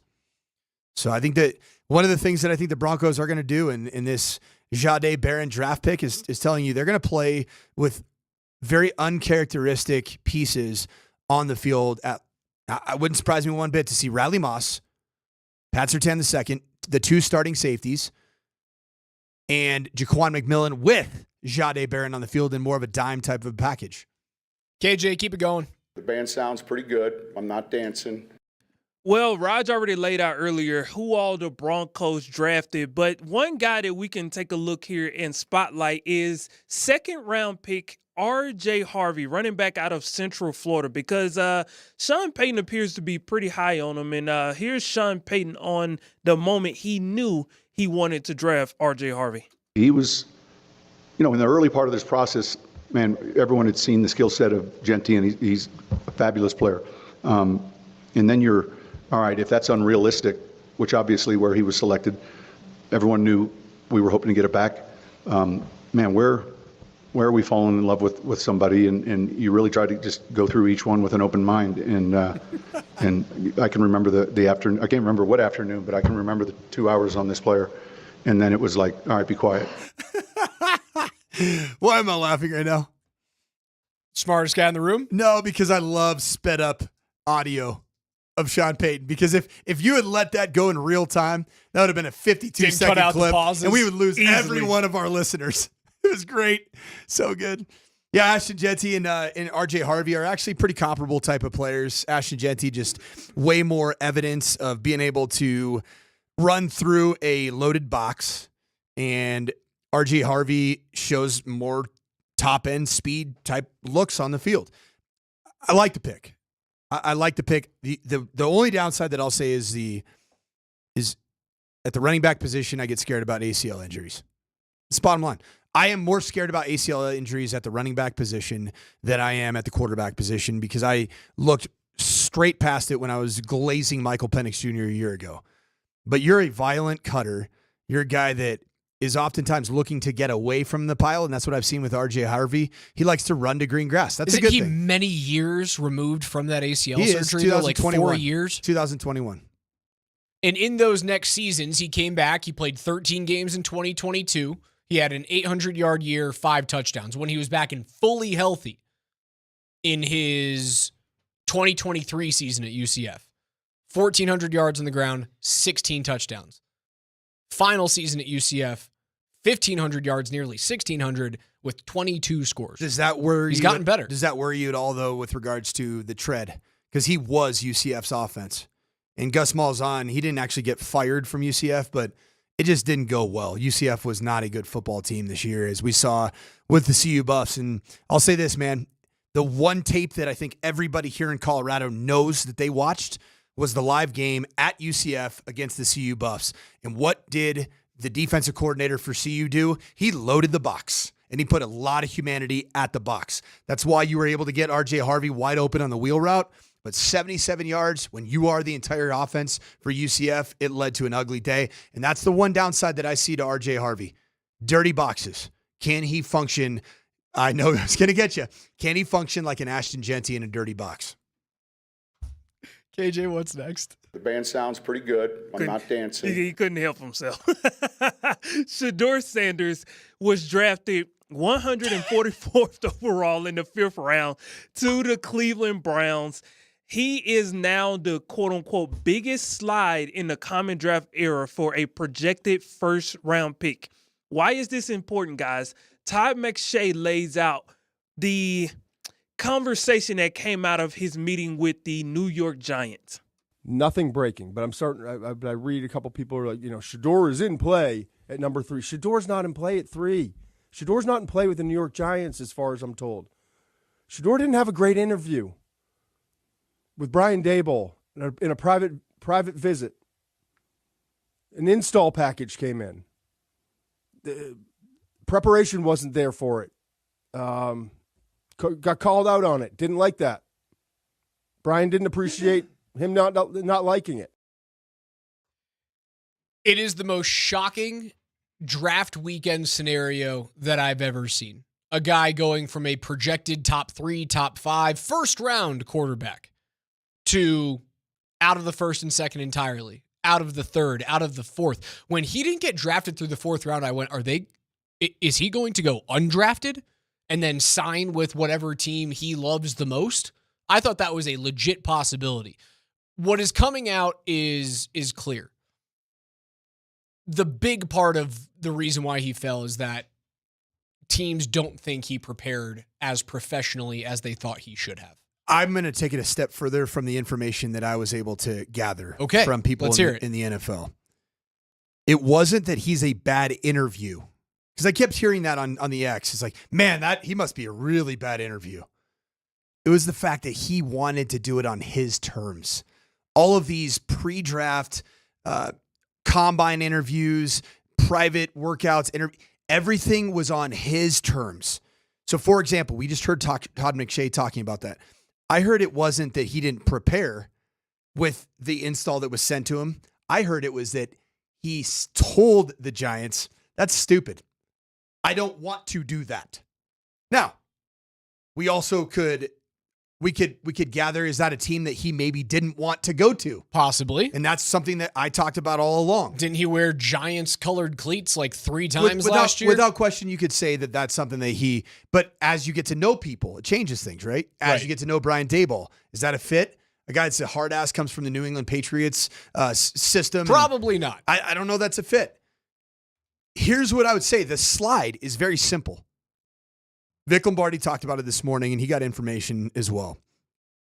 The amount of sacks on tape over 2 years at the Power 4 level, incredibly concerning for NFL drafters. They looked at it a little bit like Russell Wilson is looked at. So anybody who loves Shedeur Sanders and despises Russell Wilson, the one common denominator between those two players is they walked themselves into some sacks.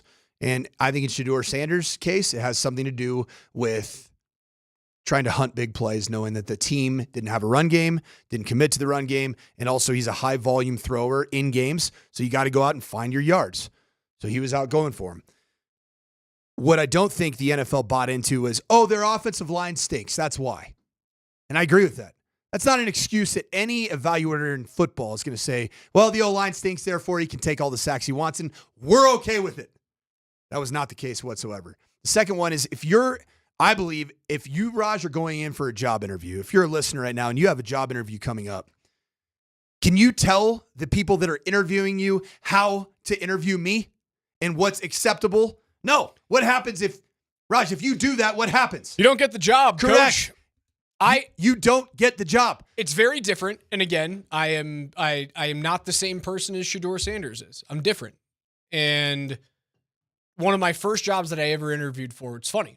It felt like a dream job. It was for the New York Mets. I got really, really far down the road. I did some great things for them. I finally go for an in-person interview at Citi Field.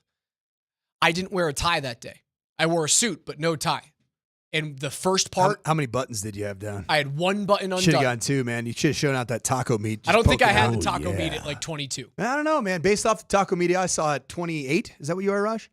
28? What old are you? I appreciate that. I'm 31. Oh, 31. Actually, scratch that. I'm 32. I just turned 32 in April. Conks. Forget how old I am. One of the biggest pieces of feedback was not professionally dressed, and I didn't get the job. and I had gone through 7 interview processes. I know it's very different, but things rub employers the wrong way. It's just the reality of it, no matter if it's the National Football League or it's an HR job. Yeah. For a corporation. It does not change a thing. And that's what happened. And the thing I'll say, man, I hate the Cleveland Browns situation for Shedeur Sanders. Oh. Despise it. Well, I don't despise. I don't believe Kevin Stefanski is supposed to be a quarterback whisperer. Okay, but do you think that Kevin Stefanski and the general manager, Andrew Berry, are the two that really wanted Shedeur Sanders? Or do you think, based off their reactions on draft day, it had a little something to do with the ownership group? I mean, it does give them another guy to throw into the mix for a how place many that guys hasn't had a quarterback in 25 years. As a coach, man, the hardest thing to do is get enough reps to quarterbacks, let alone in the offseason program, where there just flat out is no time to get the quarterbacks the reps they need. Even in training camp, man, how many times last year were we out there at a Bo Nix practice and we're like, we didn't really see anything. He got 6 team reps. Well, now you divide it by 6 people? I mean, look at that. It's Andrew Berry, general manager of the Cleveland Browns on the right. How many dudes, hold on, how many dudes are jumping up screaming in the 5th round, though? You don't see a lot of big-time reactions from guys in the 5th round. There's a reason why there was a video on that player. That group right there already spoke with who they had as the best quarterback for them in this draft. It was Dylan Gabriel in their eyes. Do I agree with that? Heck no. But the Cleveland Browns organization said Dylan Gabriel is significantly higher valued than Shedeur Sanders is. So how are you going to divvy out those reps?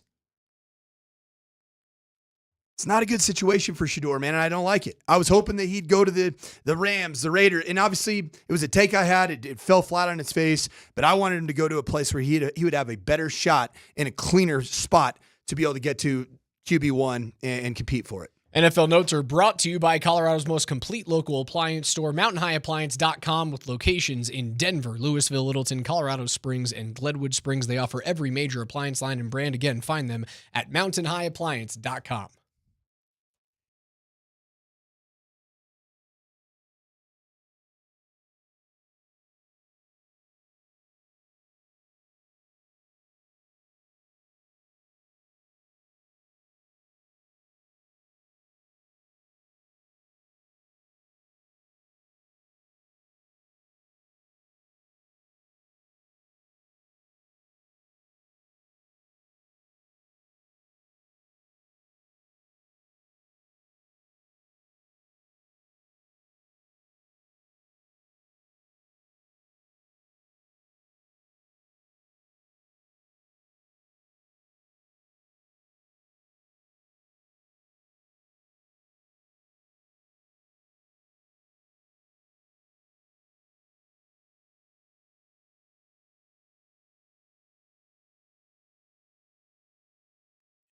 Huge Game 5 at the American Airlines Center in Dallas, Texas tonight as the Colorado Avalanche take an incredible performance in Game 4 to Dallas. Momentum's jumped back on their side. And if you go to Circus Sportsbook and you download the app here in Colorado for Circus Sports Colorado, you would see right now that the Avs on the goal line are favored 1.5 goals, but it's a plus 180 payout, which is tremendous odds. And that's what I love about Circus Sports, because it's sports betting the way it should be, with high betting limits and tight money line splits, with exceptional customer service that treats you like a VIP. So whether you're looking for playoff odds, you're looking on props on your favorite players and more, Circus Sports has you covered. Download the Circus Sports Colorado app or visit circusports.com today. Remember, you must be 21 years or older. Gambling problem? Call 1-800-GAMBLER.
Make sure you guys listen all day long. It's a playoff ticket Tuesday for the Nuggets. We're going to get you inside the building for a pivotal Game 5 as the Nuggets take on the LA Clippers at Ball Arena. As always, keywords on the 20s. All day long, starting at 6 a.m. all the way through the end of Kreckman and Lindahl. Listen on the 20s all day on Tuesday. We're getting you inside to watch some mile-high playoffs basketball with the Nuggets and the Clippers. Also, if you're looking for something to do tonight, another pivotal Game 5, Dallas and Colorado in the NHL. We're going to have an official Avs viewing party down at Stoney's on Lincoln. So Stoney's in Denver, 111 Lincoln Street. Big Stoney's gay. 1111 Lincoln Street. Stoney's a great place to watch a game. It's a great place to go watch a game. It's sprawling, good beers, good food. We should have beautiful weather as well. They're going to go beautiful women with a. I'm sure there's beautiful women there too. I'm sure there are. Raj, you're a married man. Take it easy. Doesn't mean that there aren't beautiful women around the world. Correct. This is correct. Well, look.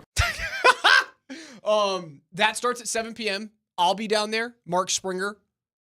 Berto's going to be down there doing pregame, intermission, postgame. We're going to give away signed Avs photos, and my grand prize this evening is a signed Cale Makar hockey stick. Jeez. So you got to be there to win that in person. You got to be there to enter to win, and you have to be there to win it. So it's not like you can come in and say, hey, see ya, I'm going back to my house. You got to hang out at Stoney's with us, and I don't know why you'd be anywhere else. There's multiple Stoney's, aren't there? There are many, many Stoney's. This is the one in Stoney's Uptown? No, this is Stoney's Lincoln. Stoney's Lincoln. Stoney's Lincoln. Good. Trying to send people to a different bar. Get out of here. No, it'd be good for everybody. All the different Stoney's to get their customers. Just go to a Stoney's and maybe Raj will be there. Dude, the NHL's Western Conference is nuts right now. How about Edmonton last night finding a way? Finding a way. That it's been 4 straight years that those two teams, LA and Edmonton, have played each other. And LA's the better team. Like, the Kings are the better hockey team right now. And for some reason, third period comes around, Oilers turn on. And the Kings just look like they're kind of whizzing down their legs the whole time. Does it also feel a little bit like the Kings, because of the weapons on the other side, are just sending it in the first 2 periods and they almost skate themselves out of? I think they skate themselves out of it, but I also think a little bit like the Nuggets against the Clippers in the fourth quarter. A little bit, but it also feels as though like LA can't get up by enough goals to make the game feel comfortable. Like what's enough goals for that team? 4? A 4-goal third period lead might be enough, but it feels as though they can't open it up enough. The Washington-Montreal series changed. I was going to say this, man. That's the series that I haven't been able to keep my eyes off of. It's been awesome. It is so physical, man. So physical. The Habs just blew it. They blew it. They had the it all changed on the Tom Wilson hit. It did, man. And that was it's a big hit. My goodness. Vegas and Minnesota. Minnesota looks way more like the team that they were in October and November before Kirill Kaprizov got hurt than they did during the middle of the season when I thought series they were an afterthought. 3-1? No, it's 2-2 now. 2-2. So Vegas was down 2-1 in that series. They had to win in overtime over the weekend. Every single one of the Western Conference playoff series in the NHL right now, 2-2. Wow. The West is a bloodbath. And while all the other series are good, you are actively watching the Western Conference Final right now. Game 5 of the Western Conference Final is tonight at 7 p.m. pregame. When is it? Tonight. Thank you very much, Berto. I can never do it as well as him. Brett does an excellent Berto. Kanner's he has good impersonations. Yeah. I'm with you. I'm bad. Vic is terrible at accents and impersonations. I'm just as bad as Vic is. I'm good with quirky college and professional football coaches. You have an unmatched Gruden. And my Harbaugh is pretty good. Your Harbaugh cadence is pretty darn good. Yeah. But not only is the cadence on with your Gruden, but the pitch is perfect. Your Gruden's good. I don't do. I'm running out of time. My life is running out of lifespan. I don't do like Italians or Eastern Europeans particularly well. My favorite is Steve Nelson, our lovely producer of the morning show. Every single foreign impersonation is an Eastern European. Whether they could be, got some sort of Russian in it. They could be from Japan, from China, from it's just Eastern from Italy. It always ends up turning into Darko Milicevic or whatever it is. Darko Milicic. In the NBA, are you scared of him now? The Thunder hammer the Memphis Grizzlies. They had They had a historic blowout, like nearly 50 points in one of these games. They came back from down 29. There was one game that got close. That was the one that they had to come back from nearly a 30-point deficit. They sweep Memphis in 4 games. And the reason why I feel a little bit better about the Avs than I do about the Nuggets right now, it's not necessarily because what I think is going to happen in this series. I really worry that whoever comes out of LA and Denver, it's a 10-day date with the Oklahoma City Thunder. I don't believe that. They look even better than they did in the regular season. I don't believe that, Rush. I refuse to believe that. So yeah, put it out into the universe. Just throw it out there. 2 massive blowout wins, a 34-point win, a 29-point comeback. Styles make fights, Rush. And you know what we learned about the Memphis Grizzlies and their series against the Oklahoma City Thunder? Is that you don't bring... What, that Ja Morant figured out the Oklahoma City Thunder, goes, hey, if I didn't get hurt, we're going to beat them. Can I finish my statement? You don't bring finger guns to a nuclear war. That's what Ja Morant tried to do. Tried to bring his phalange pistol. Didn't work. He hasn't done that anymore. Yeah. He's doing the hand grenade thing. He's learned. Yeah, he's not doing anything anymore. He is Cancun on 3. Cleveland is gonna sweep Miami. He might actually be back in town to watch some of the Nuggets games. Golden State, a 2-1 series lead right now over Houston, feels as though it's Sacramento 2.0. Yeah, it does. I don't think Golden State can do anything in the West, but until Stephen Curry decides to retire, they're an incredibly dangerous first-round team every year. They can't win it, but they can win a round 1 series. Tonight, get me set for the keys to this game with a bit of the new look. It's a new look Avs team. Change nothing. The key is change nothing. Roll out game 4 plan. The table lines, is already set. Change nothing. Get Gabe Landeskog Swedish meatballs in front of net. Change nothing. Make home in front of that blue ice there, Gabe and Val. And then, hey, let's right down the middle of the ice and let's puck. What is it? Puck management? Puck management. Puck management through the roof. Change nothing. And that's how you take a 3-2 series lead. Jason Robertson, out. Miro Heiskanen, out. Change 0 things. Any fear of some type of goon coming on and trying to change the series with Mason some Marchment nasty... is going to do something stupid tonight. I hate Mason Marchment. That guy sucks. He's number 1 on our hate list here number on the Morning 1. Sprint. That guy sucks. The Mason Marchment Morning Sprint Hatred Club. You guys don't suck. We love all of you. For Coach Sanford, for KJ, I'm Raj. Join us tonight at Stoney's in Denver, 1111 Lincoln Street. I'm giving away a signed Cale Makar hockey stick specials on Milagro Tequila all evening long. That's right, Cale Makar and the Avalanche live on Altitude 92.5 tonight. PhD's next. We'll talk to you tomorrow at 10.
Just get a bucket here, which Denver's had problems doing in the fourth quarter.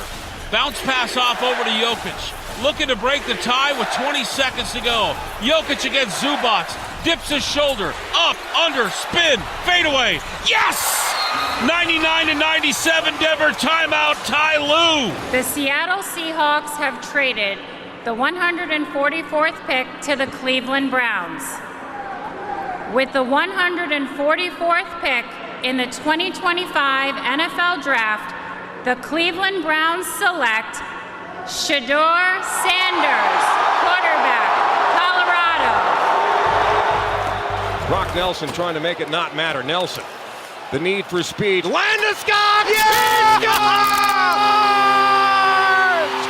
Oh, Captain! My Captain! Welcome back, Cap! Gabe Landeskog! The North God of hockey has made it 3-0 Colorado. Oh, what a moment inside Ball Arena. Nuggets looking to avoid overtime and getting home court advantage back. Here we go. Murray looks in. Throws it in over to Jokic. Hands it. Fake the handoff over to Murray. Jokic at the logo. One-on-one with Zubac. 2 seconds left. Fade away. Dunked home by Gordon at the horn. You count that basket. It's good at the horn, and Denver wins game number 4, 101-99. What a remarkable weekend. We're here to talk all about it. Scott, welcome back from Los Angeles. Thanks for bringing a win back with you. Can we just have the Avs and Nuggets play on Saturdays? Same Saturdays and dual nights. Seems to work out well. Saturdays seem to be the key. Seem to work okay. Game 7 will be on the same day too if it gets there, and a Saturday, and a Saturday if that is the case. But welcome to the show. We'll get to everything. Shadur though, let's start with that, and we'll again get to everything. But it is one of the most compelling draft stories of all time, and everybody's got a theory, hypothesis, rumors about the whole situation. So let me catch up with you fellas as to where your head is at with Shedeur Sanders and the Shadur slide. This has got to be the most radical fall in the history of the NFL. I mean, you got a guy that was supposed to be, or many people thought could be a top 2 pick, certainly the number 2 overall quarterback, and does not get drafted until the 5th round. That was something like I've never seen before. So, look, man, the internet was you got a million people pointing the finger, laughing, and having fun, right? And I get it, man. When you live life loudly, when you're brash and you put yourself out there, people are going to like to point the finger. So I'm not even judging people that are doing it. It did get sad at one point, for sure. And now being drafted by the Browns, it's very, very interesting. Because he's the 5th quarterback off the board, or he's the 5th quarterback on the depth chart, I should say. Reps are going to be very, very limited. He was clearly drafted by the owner. The head coach is probably going to be fired within a year, and then somebody else comes in because the owner says try to make it work with Shedeur Sanders. Why did the owner have his team draft Shadur? Because they screwed up their 3rd-round pick by taking Gabriel, and maybe he knew that. I mean, you can say whatever you want. Shadur, was he too cocky? Yeah, probably. Did he come off bad on interviews? Yeah, probably. Did he boycott and not throw or do anything else in the 3 or 4 opportunities before the draft? Yeah, probably. Dude, he's better than Gabriel. They took him in the 3rd round. According to who? Me. Yeah, I feel like it. Me. Whoever you want to listen to, but me. I'll tell you that. Yeah, he's better than Dylan Gabriel. Yeah. So why did the Browns take Dylan Gabriel in the 3rd round? Because they didn't want to deal with Shadur. The coach and the GM did not want to deal with Shadur. They didn't want to deal with Dion. They didn't want to. Yeah, that's the big question. Thank you. Did they not want to deal with Shadur, or was it they didn't want to deal with the headache of a dad with a big platform complaining when the team starts 0-4 and the son hadn't seen the field? Well, I'll go back to it. Then why did the owner force, which I'm not disagreeing with you on, because that's what it felt like. Listen, I'm a big guy on beards and body language. I think everything means something. Beards? So when I see, it's a metaphor, when I see a draft room, remember when Elway with his isotoners was clapping for Tim Tebow? Just, hey. when I see reaction to drafting a quarterback that looks like our dog just got run over and we're forced to, get a cat, that to me says there's something else going on behind the scenes. That was the least enthusiastic applause I think I've ever seen in my life. Plus, it doesn't make any sense. I agree entirely, and those guys did not look happy at all. But I will put a caveat on there that let's go find. I mean, if you could, it would be fun if we could find 10 different fifth-round draft selections and see what that war room looked like. These dudes are tired. They're exhausted. It's been a long process. They don't really care. You get to auto draft mode by the time you get to the fifth round. So you're not going to find very many war rooms with people jumping up and down with the fifth round selection. That being said, I don't disagree. I mean, you could see a certain level. It wasn't just the lack of enthusiasm. You could see a certain level of disdain, especially in the GM's face. Let me just ask some questions then. Do you think there was any pressure put on by the NFL to the Browns or other teams to like, hey, man, what is going on here? No. This is preposterous. We cannot allow this to happen. No, absolutely not. Hell no. I don't think the league even cared by then. Wait. Let me just make sure I'm understanding your question. Like, are you insinuating the NFL, like Roger Goodell, is now making calls in the fifth round? Like, I'm trying to figure out why Jimmy Haslam would force his team to do something that makes no logical sense whatsoever. Well, that part's not hard. Because he knows you're getting rid of an expensive quarterback at the end of this year. If not sooner. And this guy was rated pretty. I mean, Mel Kiper's still dying, 4 days later, still dying on that hill. A pretty highly rated guy going into the draft. Forget personality. And he said, come on, man. We're going to get rid of Watson. You're going to go in with Gabriel and Flacco? Illogical selection of a quarterback I've ever seen. Taking RG3 at 1 and then taking perhaps a backup flyer at 4, okay. I mean, I sort of get that. That's fine. Gary Kubiak was taken in the same draft year as John Elway. Like, I get that. I understand that. But the difference between the third round and the fifth round, it's like you don't believe in either of them. It just makes no sense. So it's not a tough question. Why does the owner step in and do it? First off, Jimmy Haslam's he's far from the first owner to step into a draft room, burst open the door, and say, we're taking this dude. It happens a lot. In the movie, did the same thing. Yeah, it happens a lot. Scary like that. It is far from unusual. What is the owner's? What is the GM and the head coach's job? I got to win games. What is the owner's job? I got to sell a fan base. I got to create excitement. I got to sell jerseys. All those sorts of things. And then probably what it came down to, Jimmy Haslam probably wanted Shedeur Sanders when they selected Dylan Gabriel, and now he's ticked off and he says, okay, well, now you're going to take my guy. It was surreal seeing it happen.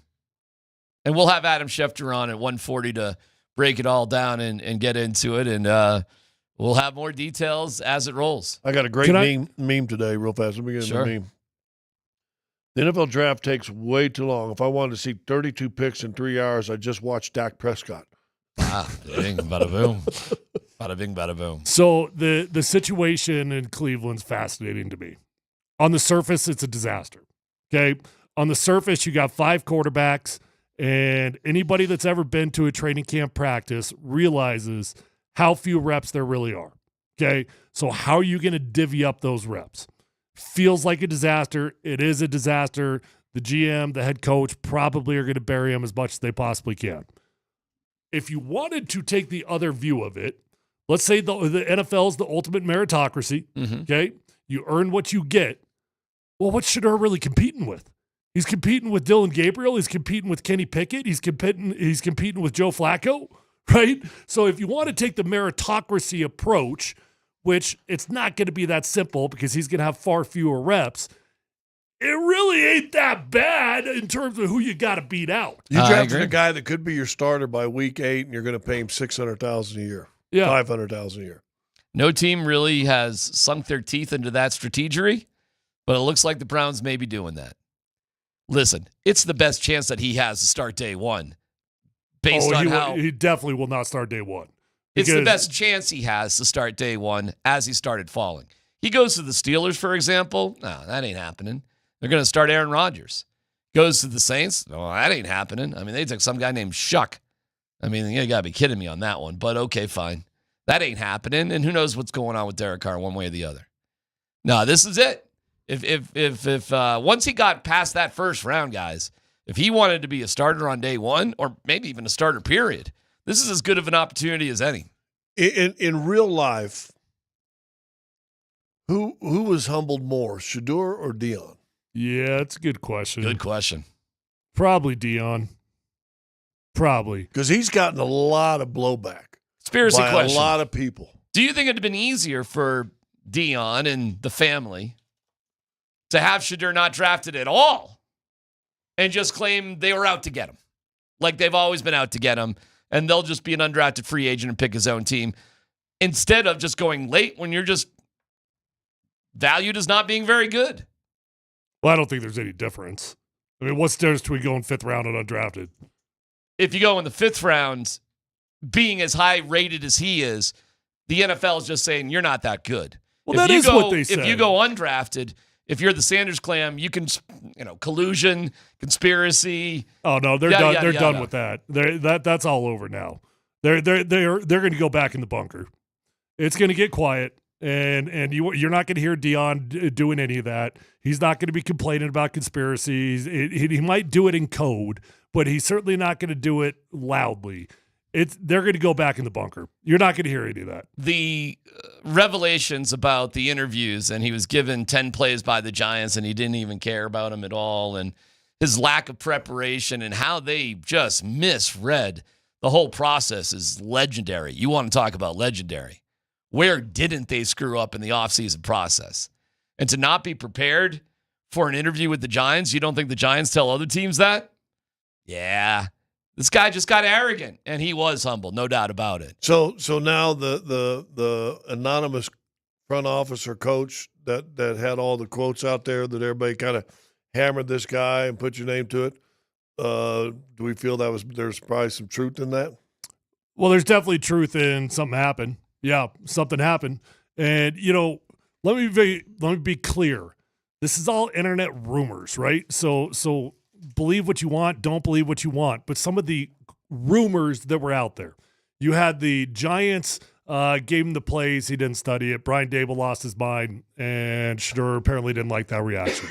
Another one that I read out there, Rick Neuheisel said that in one of his interviews, Shadur took a FaceTime call. Okay.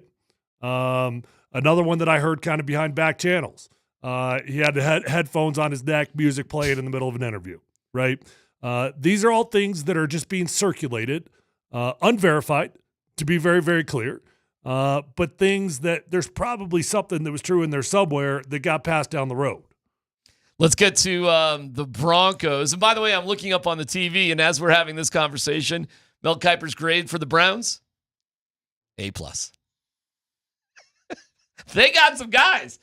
They kind of got the Broncos draft a little bit. They got Quinshawn Judkins and Harold Fannin Jr. They got a highly rated running back and one of the top-rated tight ends.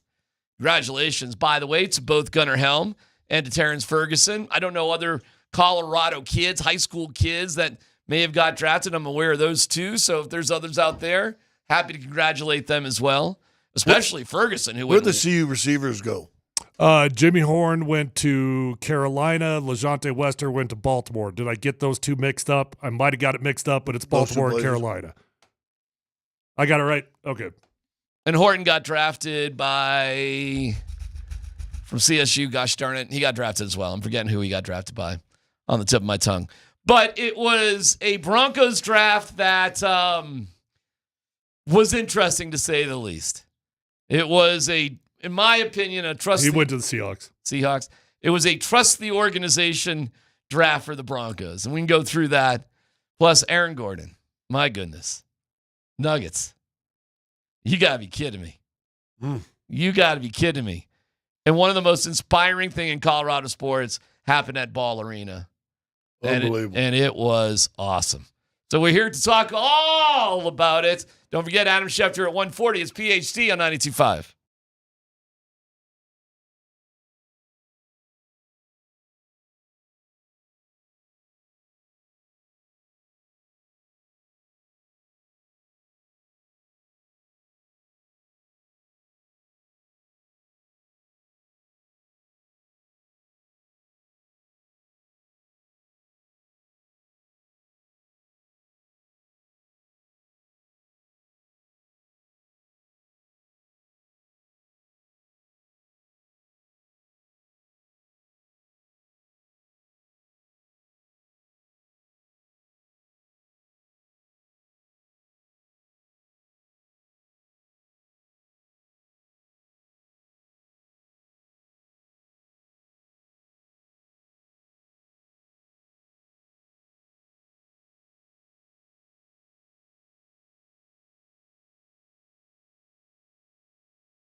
Jokic at the logo, one-on-one with Zubac, 2 seconds left, fadeaway.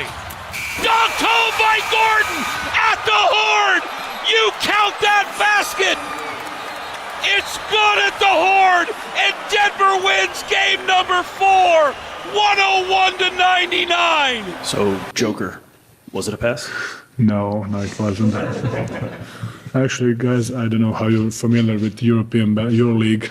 Teodosic made a exact same, like he missed a ball, and Josh Tridler's came and pick up, and they won Final Four. I think it was semifinals it was CSK against Partizan. Yeah, a long time ago. Maybe I can help you guys write the story. Appreciate it, Joker. We'll get to the Broncos draft here in about 5 minutes, but on the Nuggets and also the Gabe stuff, so much to get into today. That comes up in just a little bit. We'll have Nuggets tickets to give away on the 20s. We have keywords. Then you keep track of them, and you have a chance to win as the afternoon goes on. So the atmosphere is going to be fired up. Scott, what was it like? Talk to us about the environment, the difference between Game 3 and Game 4, and what was it like to sit there in anticipation? Looked like the Joker thought it was no good from his reaction. Well, there's so many side stories on that night. One, we said going into the game, we'll see who they really are and what they're made of and how they come out and play. And they came out and act like that game was important. And they, were embarrassed at how they played in Game 3. And, they were kicking their butts. And it's 2 games in a row now when there's been a dust-up in the game. Denver's won both of them. And I don't know if all of a sudden they realize, hey, you guys are pretty tough when you want to be. Yeah. Because from the time that little dust-up with Harden happened, Denver kicked their butts. Now, once again, the Achilles heel that Denver's had for the last few years is they get up by 20-plus, and what do they do? Now, this is over. And I can always tell when they've let the foot off the gas. We had like 5 possessions in a row, and they're shooting 3-pointers. It was an interesting concept to see Jokic start the fourth quarter up 20, and we were watching, and we're like, oh, okay, interesting. They're going for the kill shot right now. They're trying to take 20 to 30 right now and see if the Clippers will wave the white flag, and it did not work out. Now, they had 5 possessions in a row. They had 4 threes, and Joker hit a shot at top of the key shot. And that means they ain't trying to get to the basket. They ain't trying to get downhill. They're just – because we've said it before on this show, getting a 3 is easy. Shooting a 3 at any time is easy. You ain't got to really work. Just play pickup ball one time, one-on-one, and what does everybody do when they get tired? And that's easy. Now, 1 or 2 of those go in, then obviously the game's probably over, and that's kind of the mindset. All we got to do is hit a couple of these 3. I am open. Game's over. It probably gets back up to 26. You get it up by 30, game's over, if you can do it. But you stop playing the way you were playing. But listen, it is what it is. And then to end the game like that, boy, I was having flashbacks of Minnesota last year in Game 7. But I think we were all over it. We knew the rule. We knew what was going on, and we knew what they were looking at. I did not know the rule. I didn't either. I had no clue. I'm sitting there. I had kids' stuff going on that day. Kids were hungry. I had to go get them some food. I'm at Chili's. I'm watching the game at the bar, and I see that thing go through. And I immediately I'm sitting here thinking to myself, man, it's easy when somebody shoots a ball. The ball's out of their hand. Right. Right. But when you dunk a ball, is it the ball's halfway past the rim? Is it out of his hand? Is it what what the hell is the rule here? Tyler, I was saying the same damn thing. I've never seen anything like it. Well, first of all, there's never been anything like it in the playoffs. Never. But he asked Joko, the World Championships happened in the semifinal game of the World Championships 8 years ago. So he knows it. He walked right to the bench. He had no reaction. Yeah. Well, because he knew in case I had to get back, he was going to be back in and again play the whole second half like he did before. But I knew the rule, knew what was going on. Has to be off the fingertip. Has to be off no contact on the hand. So if you took what the ball, if your whole hand is through the rim? Theoretically, if you were palming the ball and you stuck the ball through the hoop and it's past the hoop and past the net, still in contact with you.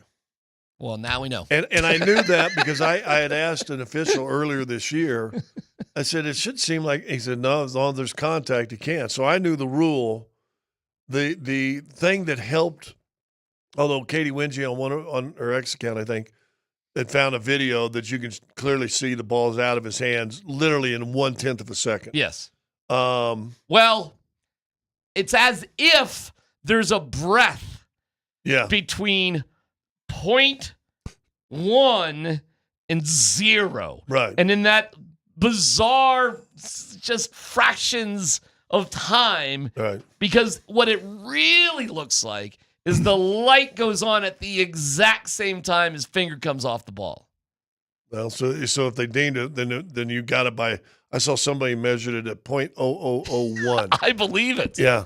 So no, we had the rule right, and then There it is behind us on the big screen.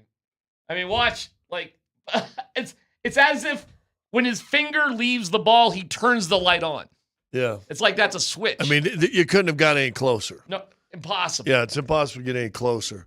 And I was saying originally, need to tip it, but here was their positive caveat. One of the officials called it good from the jump.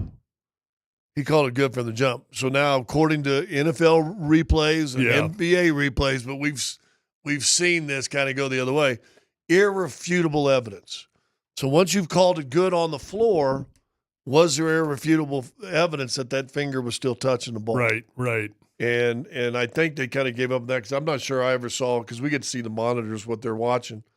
I don't think I ever saw that angle. I'm sure they zoom it up. They got all the stuff in Secaucus, but heck of a finish. Listening to the boys this morning was a crazy stat. They are 8-0 without Russell Westbrook this year. Yep. What does that say? No, he's playing tomorrow. Tomorrow. Is he? Well, I think he is. Do they need him? That's a crazy stat, don't you think? Yeah, it is a crazy stat. But they're also plus 500 when Jamal Murray doesn't play. Okay. So they've won more than they've lost without Jamal Murray. The only guy that they've lost more than they've won without is Nikola Jokic. Level of courage of Michael Porter Jr. Ooh, hesitant. I don't know what courage came from. Pretty gutsy, seems to me. Had a pretty good game. Hurt. Said he's 20 to 30%.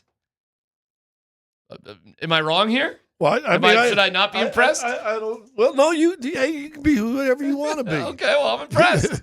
You can be who you want. Listen, I think he's an NBA player, and he showed he's a professional. Tyler talked about that injury. He's had that injury. It's painful, but you can play with it. You're expected to play with it. In the NFL, which is a little more contact, you're not supposed to miss practice with it. No, right? I mean, with what he had specifically in the grade 2, you might miss a day or two of practice, but you damn sure aren't missing a game. Right. But it is different, man. I mean, like having a pain threshold is different than effectively being able to make an athletic movement, right? And in football, especially for offensive linemen, hey, I can deal with pain, but I don't know how much that would affect my jump shot. I don't know how much that would affect me. David Adelman, though, don't you think said it best, even for the series? So you don't understand how much this guy's gone through. Why, anyway, with his back, the 3 surgeries, his foot thing. I mean, he's been playing games. He's had blisters on his foot because of that brace he wears. I mean, he is a tough guy. What he showed me, I would not use the word courageous. That's feel free to use it. He showed me that basketball matters to him. There you go. That's what impressed me. I don't courage. I think listen. Is Joker courageous for playing every minute of the second half again, playing 40-some minutes? Is Jamal courageous in the one game, being sick as a dog? And so everything Jamal's or whatever Michael Porter Jr. has is on the same level as all injuries that all guys have. Well, at the end of the day, here's what it comes down to. When you put a jersey on your back and you put a step on the court or step on the field, nobody's considering you're injured. Why was Russell? You're just a basketball player. You're a football player. Why did Westbrook not play? Well, maybe because he can't put any pressure on the foot. So there's degrees of injury that are worse. Probably so. I'll just say this. Listen, you want to use courageous, that's fine with me. It's cool. You're the one that's there. You tell me. You know what he showed me? He propped up in my book, which I think, I think he's been courageous anyway. I mean, emotionally, what he's gone through the last 3 years. Yeah. What Aaron Gordon has gone through this past year. That's courageous. This right here, going out and gutting it up, shows me that this team in the game matters to you. That means more to me. A lot of teams, after giving up that lead, would have folded too. Although we have documented, golly, it is hard to come all the way back. and win a game. I mean, sometimes you come back, you make it interesting, but how many times have we seen teams come back and just fall a little short? Like they just don't quite have it in them. And I'm not trying to rag on the Clippers because they were actually pretty incredible to make it as close as it was. Great game, great win. It was a hell of a day, man. I mean, between the Nuggets and Gabe and everything else, I don't know what to make about blowing the 20-point lead. You dominated all game. You kicked butt. You won the game. And now you got a tied-up series. So I guess that's all I'm going to focus on. Well, my 2 cents on that is you just went away from using Jokic off the bench in the fourth quarter, and you kept going with them. And I understand what you were trying to do. You were trying to end the game. But then you've got a lot of fatigue towards the end of the game. Yeah, and it's kind of an all-or-nothing sort of move. So 20-point lead, I probably would arrest him for 5-6 minutes, what you usually do. If you can. If you can. Try to not lose the lead too much and then bring him back. But whatever, it worked out.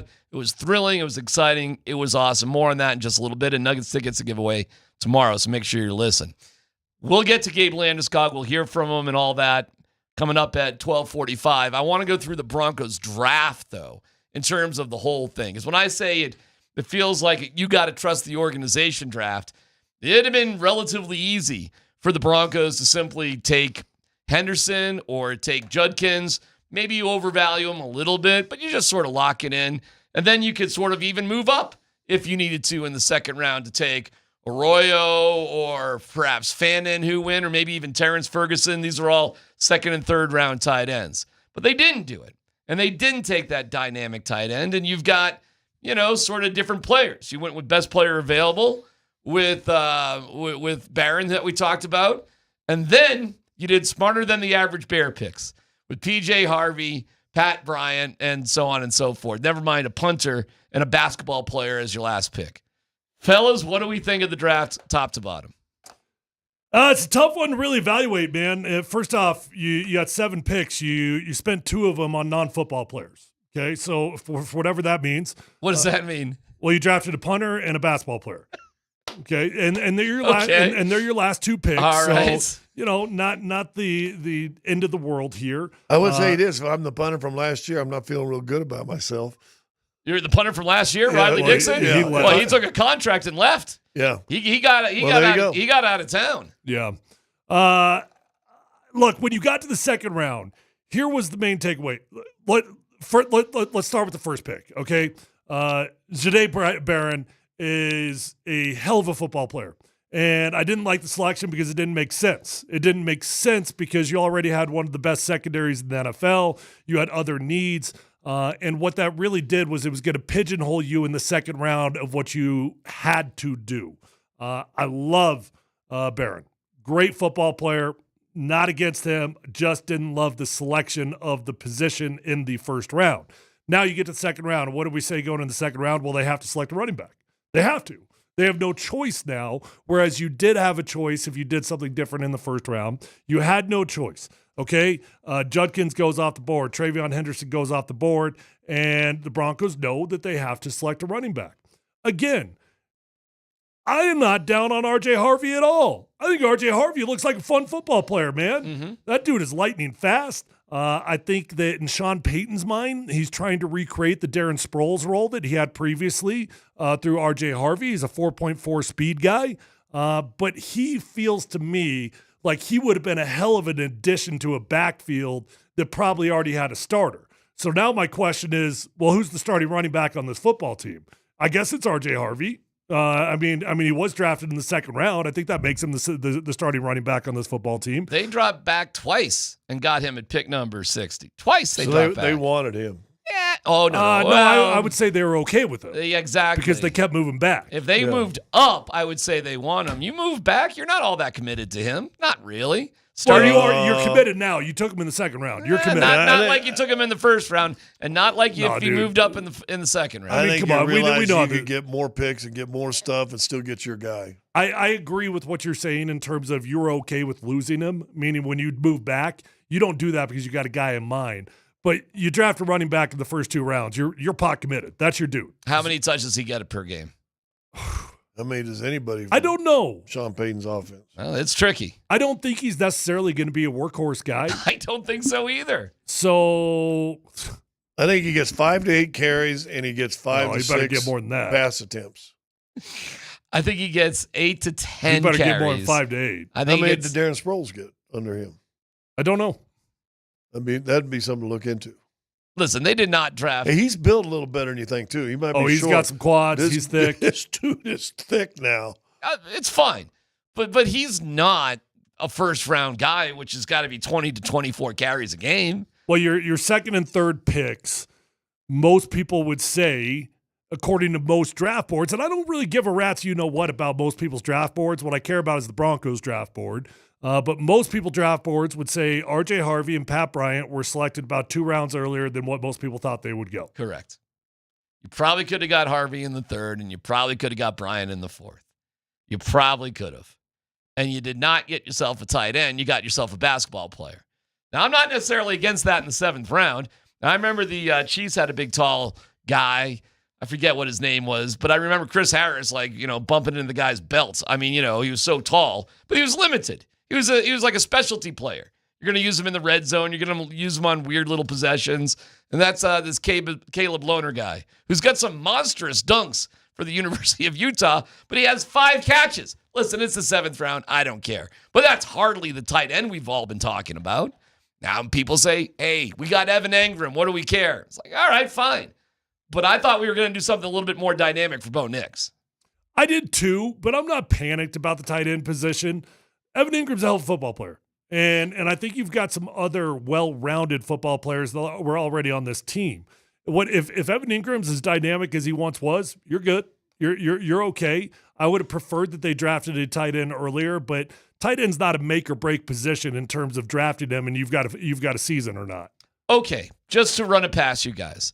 Are they better off doing what they're doing in the first 2 picks, which is a world-class player who dropped, Barron, at a position not of need? And then they get a running back who they liked but didn't love, but they really liked. Ain't no doubt about it. Or would they have been better off, for example, overpaying a little bit in the draft for Henderson or Judkins? Let's just say Henderson for the sake of argument. And I get it, they didn't have him rated as high as 20, but would you better be off with him and moving up for like Arroyo? So do you like Barron and Harvey, or would you have liked Henderson and Arroyo as your first 2 selections? What would you have liked better for the team? I'm fine with what they did. I guess probably the second of those 2 options there. Look, when you're on the board at number 20, you take Barron. Okay, well, who would I have taken in that position, right? So you got to look at the guys that came after him.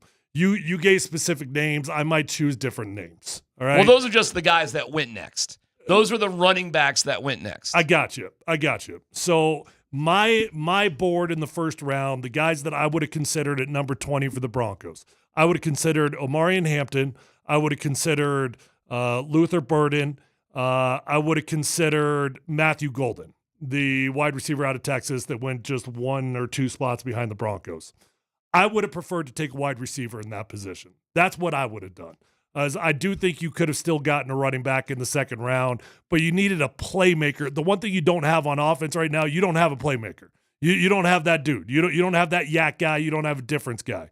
So I personally would have taken probably Luther Burden or Matthew Golden. Well, if you did that, then you could have still had R.J. Harvey. You'd been fine. Yes. Bada boom, bada bing. All right, fine. We'll go there too. Would you rather have had Golden and? I mean, it's really one position switch. That's it. It's simple. I'm just choosing a different name is all. Okay, because it's clear they didn't like Hampton for whatever reason. They didn't dig him. It sounds like he was never going to be the guy as much as the Muggle said he was. It appears that if it was going to be anybody else, it was going to be Henderson. If it was going to be somebody else. But him and Judkins went high in the 2nd round. So I'm not going to be mad at the team for not overdrafting a running back in the 1st round. I'll put it that way. I don't like drafting running backs in the 1st round. And if you don't think Omarion Hampton is worthy of that, fine. Select something else. I'm just surprised they didn't take a playmaker. We'll dig more into the draft as we go, and we welcome your reaction too on text, on Twitter, on Twitch. We're watching for it. Meanwhile, let's go to Ball Arena on Saturday night for what was just, guys, seriously. How many times you really literally get chills at a sporting event? Not often. But But Saturday night, man, Gabe was it. That's next.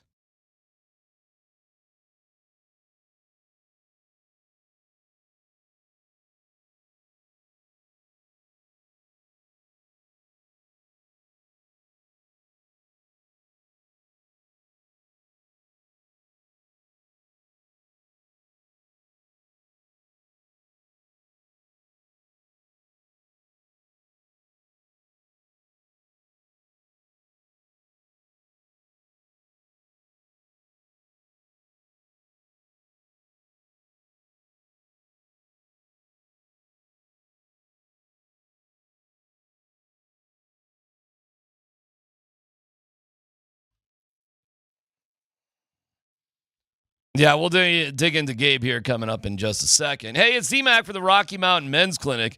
When dealing with the issue of erectile dysfunction, you want the right treatment for your specific medical situation, and every case is different. But if you just felt like, I'm just not really doing what I used to do, and I've given up on it a little bit, and I've whatever, the Rocky Mountain Men's Clinic can get you back in the game. You don't have to give up on your sex life. You don't have to give up on your intimacy that makes a relationship important. The Rocky Mountain Men's Clinic treatments work where the pills or herbals fail. The success rates are over 90%. Some treatments can have you last an hour or more. So here's what you do. Schedule a consult. That initial visit's only $99. You get the consult. You get a T and PSA test if advised, the test dose. If it doesn't work in the office, your visit is free. They've got an expert staff. Like a lot of men, you could be having sex the next day. Call them today. 720-440-7900 or RockyMountainMen'sClinic.com. That's RockyMountainMen'sClinic.com.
Brock Nelson trying to make it not matter. Nelson, the need for speed. Landeskog! Yeah! He scores! Oh, Captain! My Captain! Welcome back, Cap! Gabe Landeskog!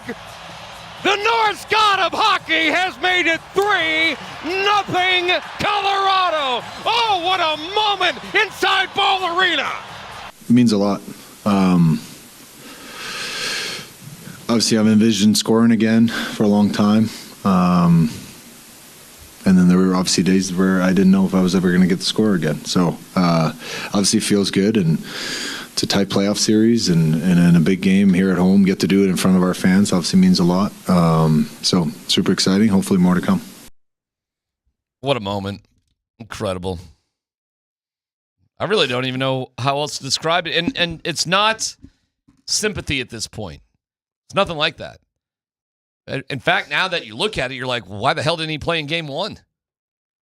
And would you have had a better chance, sort of shake everything off had he just played a little bit earlier? And the answer to that might be yes, actually. Or game 2. Didn't you win game 1, lose game 2? Well, remember the conversation after game 3 when he does come back. Well, he didn't hurt the team. I mean, we didn't necessarily notice anything that was like amazing out there, but he definitely didn't hurt the team. Still, the overall aura was a distraction problem. Which I would say was an extremely reasonable expectation of Gabe Landeskog coming back. Just don't hurt the team. Like is anybody really going to expect him to come back and be a cyborg? Well, I guess so. It's interesting to see that his role isn't as a third, never mind fourth line guy. In fact, you can make the argument the Avs fourth line, like, don't touch that. Those guys are playing incredible together. His role as Gabe Landeskog is Gabe Landeskog. And any other role probably just wouldn't suit him. And so I think that's why he needed to play. And I don't think it was a distraction. I just think it was like, we're not there yet. Well, I'll tell you this, guys. Saturday night, they were there. That was the best that team has played all year. That's the danger of the Colorado Avalanche, what we saw on Saturday night. That second period was unfreaking believable how they dominated Dallas. It was awesome. Well, the most incredible thing, and listen, the shot, if you had not known that Gabe had missed 3 years, the shot was just a great NFL shot, right? The one he scored on. I mean, it was just fantastic. I mean, he got it. I mean, that Bowen, that stick, and he just sniped it a perfect area, high right. But the play that I went, ooh, maybe he is okay, was when he's wrestling with their big defenseman. Right in front of the net. Right in front of the net. 6'7" dude. I mean, and is wrestling. He didn't come out limping. That was when I went, well, maybe he is okay. Come out limping. I mean, no, he did not come out limping. Yeah. And they get a goal because he puts all that traffic right in front of the goal. Led directly to Gerard finding the 5-hole. No doubt about it. It's just fantastic. But I thought that play was better even than the score. Sure. I'll take it all. The human aspect after he scored that goal, you can't manufacture a smile like that. That was, I made it. I made it all the way back. I actually scored a goal. Maybe even a small little, in the back of my mind, I probably had some doubt if I was ever going to do this again. It happens. That was one of the more genuine, like longer, just pure inner joy, kid-like excitement. It kind of leads you to the question, like, now what? And somebody had asked about his documentary afterwards, and it got me thinking. So I did ask him, like, where's this going? Gabe, when you started doing the documentary, it was pretty remarkable because who knew where it was going to go, what the ending was going to be? What's the ending to the documentary now, Gabe? I don't know. We should probably wrap it up right now. This is, I don't know. I don't have the answer to that. It's a good question, but I guess we'll see. Was it that goal? Maybe. I don't know. I hope we continue winning. I hope we can get, we can get another big win here in Game 5, come home for Game 6, and then we'll see. I wish I had an answer for you, but I guess we'll find out, and stay tuned. It's funny you brought that up. Because my question I was going to ask you guys was, does the documentary's ending continue to get extended? That's the nature of the question. Like if you lose in the first round, that first game back playing, you in there. Well, now he scored. Well, now it's okay. And here's the beauty. you've got an unbelievable finish no matter what now, right? And it could end with that goal. It could easily end with that goal. So you buy some time. You see what happens. Do they go win a cup? Okay, cool. If they don't, that's your that's finality. That's it. The Avs can find a way to go on and win a cup. Mm-hmm. This will be the most watched hockey documentary in the history of the NHL. Because you realize the documentary could easily end right now with that goal. Yes. Easily. But is that truly the end? Because we know where the ultimate end is. We've seen it before. But you know what you could do, and you could have the end of that goal and the life of Gabe, the end. Then you go, or is it? And then you pick it back up in the Stanley Cup Finals, right? And they're balling and everything else. What do you guys think? What do you guys seriously think? Because obviously that could be the end of a tremendous story. Or is there more? I don't know, and I don't think it really matters at this point. I don't know how to, like, if you're asking me, are the Avs going to go win a cup? I don't know if they're going to win the series. I feel really? Good. I don't say that pessimistically. Oh, I think they're going to blow through this series. I'm damn sure not saying that pessimistically, but we've seen Dallas dominate this team multiple games. So did that go away? Do we think the Nuggets are going to dominate the rest of the series because they won that game? The Nuggets could not be more different than the Avs, but I think the Avs are such a better team. I think they truly played how they really are. I don't know about the Nuggets, man. I don't know who they are. I have no idea. I don't think they know who they are. They're a different team, it seems, every game. Guys, I really do believe this is the Avalanche team. We just saw it. What you know about the Nuggets is they're high and they're low. And then the Avs showed you, here's their high. I think it's their high and but what we should expect. Game 3 might be their low. The Avs? Yeah. It's a weird game because Gabe came back and the emotions were so high. But it did probably just throw everything off. I mean, 0 for 6 on the power play. Logan O'Connor, shorthanded goal. Then they went 1 for 1 on their only power play they had. I mean, it was like night and day. And Gabe, first power play, second line, captain of the team. We're not messing around anymore. Eric Johnson on the bench. Hate to say it. That's just kind of the way it goes too. Guys, I am so enthused about the Avs. It's kind of ridiculous. I don't know what to make in the Nuggets. I'm grateful for it. I'm happy for it. I'm along for the ride. But, They play like they did the first 3 quarters. Are you more confident? The Nuggets? No. Well. I mean, maybe. I don't know. I don't know what to say about them. They've had no consistency the entire season. That was an ass-kicking from the Avalanche from the second they dropped the puck to the end of the game. They pulled DeBoer pulled Ottinger because he waved the white flag down 3-0. Who does that in the playoffs? He said that afterwards. It's like, just rest him, get him ready for the next game. What? 3-0? Really? We're just giving up 3-0 with an entire period left to play? They waved the white flag. Hey, bro, I love the win by the Nuggets. They also lost by 35. I don't know. You tell me. No, seriously, you tell me. I don't know when you're going rhetorical or not. I'm asking the question. No, I like I said, I think already in Game 3 you saw their low, in Game 4 you saw their high. So, which team comes out? If it comes out that physical team that started Game 4, they'll win Game 5 and have a chance to end in 6. If you had a bet right now, seriously, the end of the Gabe documentary, if we're using it as a metaphor, really, seriously, how does it really end? Avs hoisting a cup and a Gabe slamming a beer on the parade route. Let's go. With an ice bag. Round 2. With an ice bag. I'm not going to counter that. Let's go. I think the same thing. I don't think this is the end of the documentary at all. Well, you've already got access. You might as well keep filming. It's all digital. It's all digital now anyway, right? It's not film, so you're not having an extra expense. Was the prank on Shadur the cruelest thing that you have ever seen, and the story behind that? Plus, Bill Belichick. Where did he meet his girlfriend? Details next.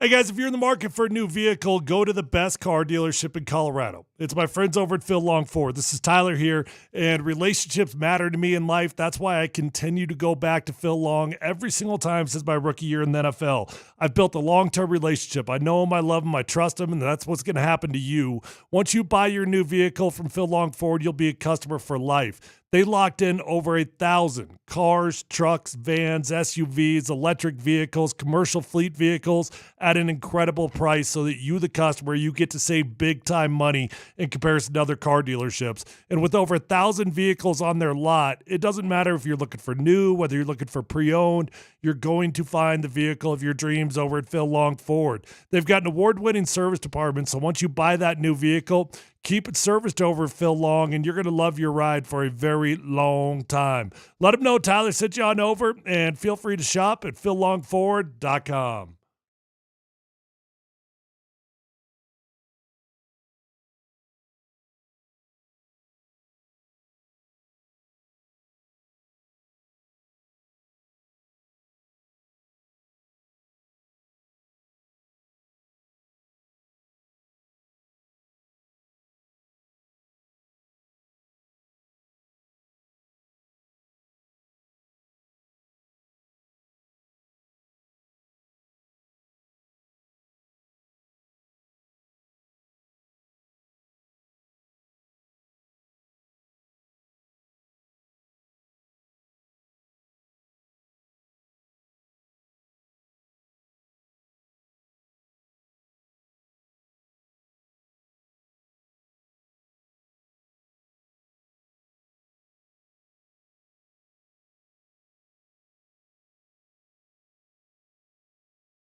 We'll have playoff Katie, our intrepid reporter who's with the Nuggets earlier today in studio. She caught up with Jamal Murray, Christian Brown, David Edelman, just see how they're feeling about things. They go tomorrow night, having a couple of day break. That's good. So tomorrow night we'll have Nuggets tickets tomorrow during the day we'll have Nuggets tickets to give away with our keywords on the 20s and go from there. Adam Schefter will join us at 1:40 today. We'll get back into Gabe and the Broncos draft. But on the Shadur stuff, guys, what a story with that coach's kid pulling the prank. Jeff Ulbrich. Jeff Ulbrich is actually a guy that I would consider a very good friend. I've been with him in Seattle. I've been with him in Atlanta. He is a phenomenal human being, like first class human being, and it makes me so sad for him and his family that he's caught up in all this. It sounded like. Hey, is this Shedeur? Hey, this is Mickey Loomis here, the GM of the New Orleans Saints. How you doing?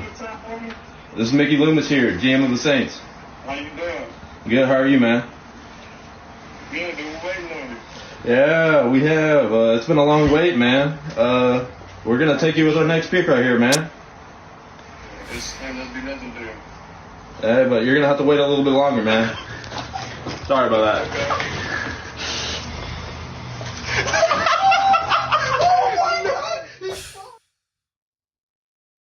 That is awful, man. Dude, of all the pranks you've done, you're gonna just crush these kids. You see, I'm kind of with Scott, Awful. man. It's a mean ass prank, but that's what it is. It sucks. Dumbass and it's brutal. Kids being dumbass. It happened to me by my own freaking sister and her boyfriend at the time, or maybe he was a husband. I can't remember. They did the exact same thing to me, called me from an unmarked number and did the exact same thing. Like, it sucks. And I'm not justifying it at all.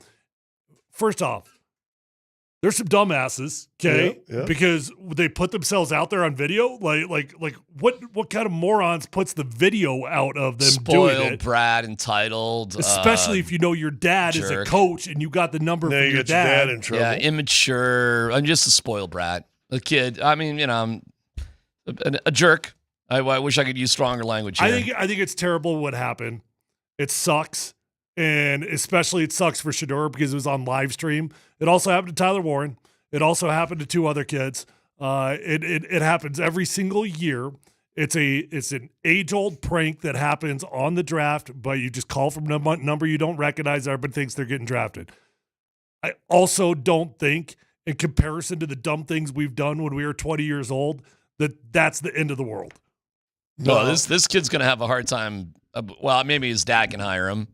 I don't know. But his reputation and what he's done to himself, theoretically, if he's rich, he's got money, I guess he's okay. But, like, who would ever hire this kid? I wouldn't. Starbucks. Maybe. Perhaps. It is one of the scummier moves and I get it. You've never done something stupider than that when you were 20. Not even close. How about 40? Never. Would never. No, I have not. I definitely haven't. That is mean, man. That's just flat out mean. Well, I think it's more of an indictment instead of just this kid. And if Tyler said it happened to a couple other guys in this, it's more indictment on the age group, to be honest with you. No, it's not good. It's an indictment of the TikTok age group. And that's what it is. Yep. In my opinion. Everybody's looking for a highlight video, trying to go viral. Hey, Shadur just happens to be they made the only $700 on their what's the account on their YouTube account. There you go. They made $700. They got 2 million views on it. There you go. That's how you make $7 million. Yeah, there you go. $700. Shadur just happens to be the only one that was on live stream when it happened. Now, Atlanta did not punish Jeff Ulbrich at all. What they said happened, he had his iPad open at his house. Mm-hmm. His son was home visiting from college. Snap a photo. The iPad had Shadur's phone number on there, and who knows who else's phone number, and who knows if they were behind Tyler Warren, and who knows if they were behind the other ones as well. Mm-hmm. But, Jeff just had his iPad open at home, and his son took a photo of it. What a turd. His son. Do you agree with what Atlanta chose to do with Jeff Ulbrich? Sure. Listen, Ulbrich's got to be a little more careful in the future, as everybody does, but you don't think your son is going to be a complete scumbag. Well, Ulbrich today had I read him today. Was talking about one of the draft picks, a defensive guy, and he was giving his take on him and everything else. So I was like, oh, okay, so everything's cool with Atlanta. Yeah, Atlanta, they made a statement that there will be no punishment for him. Yeah, they shouldn't be. Yeah, I support that too. This is the actions of a jerk young man. He's 21, actually. He's not a kid. I guess he's a kid. I don't know. He's 21. entitled. Oh, tell me about it. But I'm telling you, it's more indicative to me in the entire age group. Just the society. Yeah, TikTok. do we really care about what other people's feelings are? I mean, if the lack of empathy in this world right now is resounding, and that's all this is. That's not realizing. Here's a guy who thought he was going to go 2, 3, 4. That's all of a sudden, waiting for the second day. Which, oh, by the way, he didn't get called on the second day either. And a guy taking, not caring that this guy's probably dead inside, and not really caring. We'll do a deeper dive into not only the Nuggets, but the Broncos draft pick here in just a little bit. But the other story that's just like, what is going on here has got to be Bill Belichick and his girlfriend on CBS Sunday morning, which is like, are you a fan of CBS, the Sunday morning show? I don't ever watch TV. It is about the most mellow, laid back, comfortable TV show in American journalism. It's not about gotcha. It's nothing to do with that. It is just profiles and pictures of geese on like a spring morning over a lake in Wisconsin. It's like that. It's a comfortable fit. So they're doing this profile about Bill Belichick and his girlfriend. What's her name? Jordan something or other. She is sitting like 5 feet from him while he's doing the interview. And the reporter asks he wasn't pushing it. They're posting all sorts of things on social media, the two of them. Bill Belichick was dressed up as a fisherman, and she was a mermaid. There's photos. There's Instagram posts. He wrote a book in which, by the way, he doesn't even acknowledge Robert Kraft. Doesn't put him in the book, doesn't write him in the acknowledgments, nothing. But he's promoting that he wrote a book. He's agreeing to this interview. So the interviewer asks him a very, very natural question about his relationship. Jordan was a constant presence during our interview. You have Jordan right over there. Everybody in the world seems to be following this relationship. They've got an opinion about your private life. It's got nothing to do with them, but they're invested in it. How do you deal with that? Never been too worried about what everybody else thinks. Just try to do what I feel like is best for me and what's right. How did you guys meet? Not talking about this. No? No. It's a topic neither one of them is comfortable commenting on. What? How'd you guys meet? You don't want to answer the question, how'd you guys meet? I was his son's boyfriend when we were in high school. Yeah. Yeah. Well, there's some other interesting speculations about why they don't want to answer that question. Meaning what? I don't know if I should even say it on the radio, but I'll avoid it here. But look it up for yourself if you want to. It's easy to find. But how did they meet? On a plane. On a plane? They met on a plane. Yeah. Okay. Any more details on that? He was reading some book and they talked about the book. I don't know. It's creepy. He's creepy. It should be illegal. It's not okay. I don't Scotty's know. golf Scott, clapping I don't know, him. man. I don't know. You used to golf clap it. You're changing your mind? I'm changing my mind, bro. You can't explain how you met? No, it's beyond creepy. Yeah, I'm kind of with you now. Sorry, Scott. I got to jump off the applause train. You can't... where you meet your significant others is usually the most easy, fun, lighthearted. Yeah, blah, blah, blah, blah. That's nothing. It's good. It's always a good story. You can't answer that question. I'm not. I wouldn't talk about my 24-year-old girlfriend either. But she's the one that shot it down.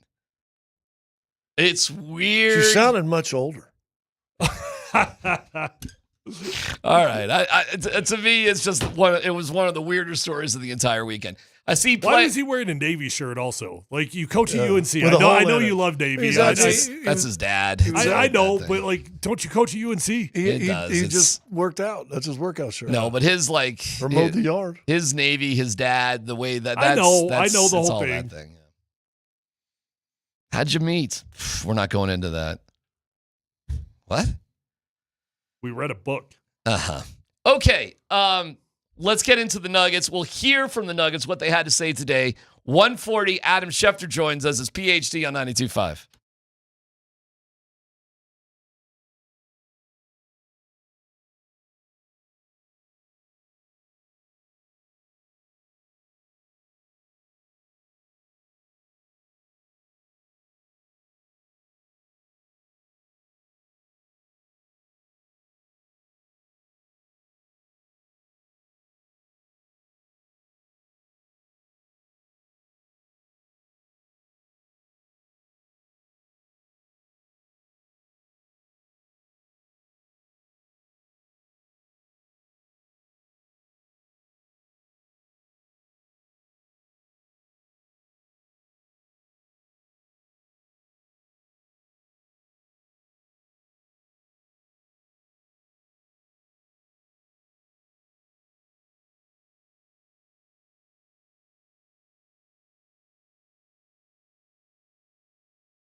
That play was absolutely insane. I don't think I've really truly understood what it was because the game was so crazy all 4 quarters. So cool to be a part of an historical ending on the good side.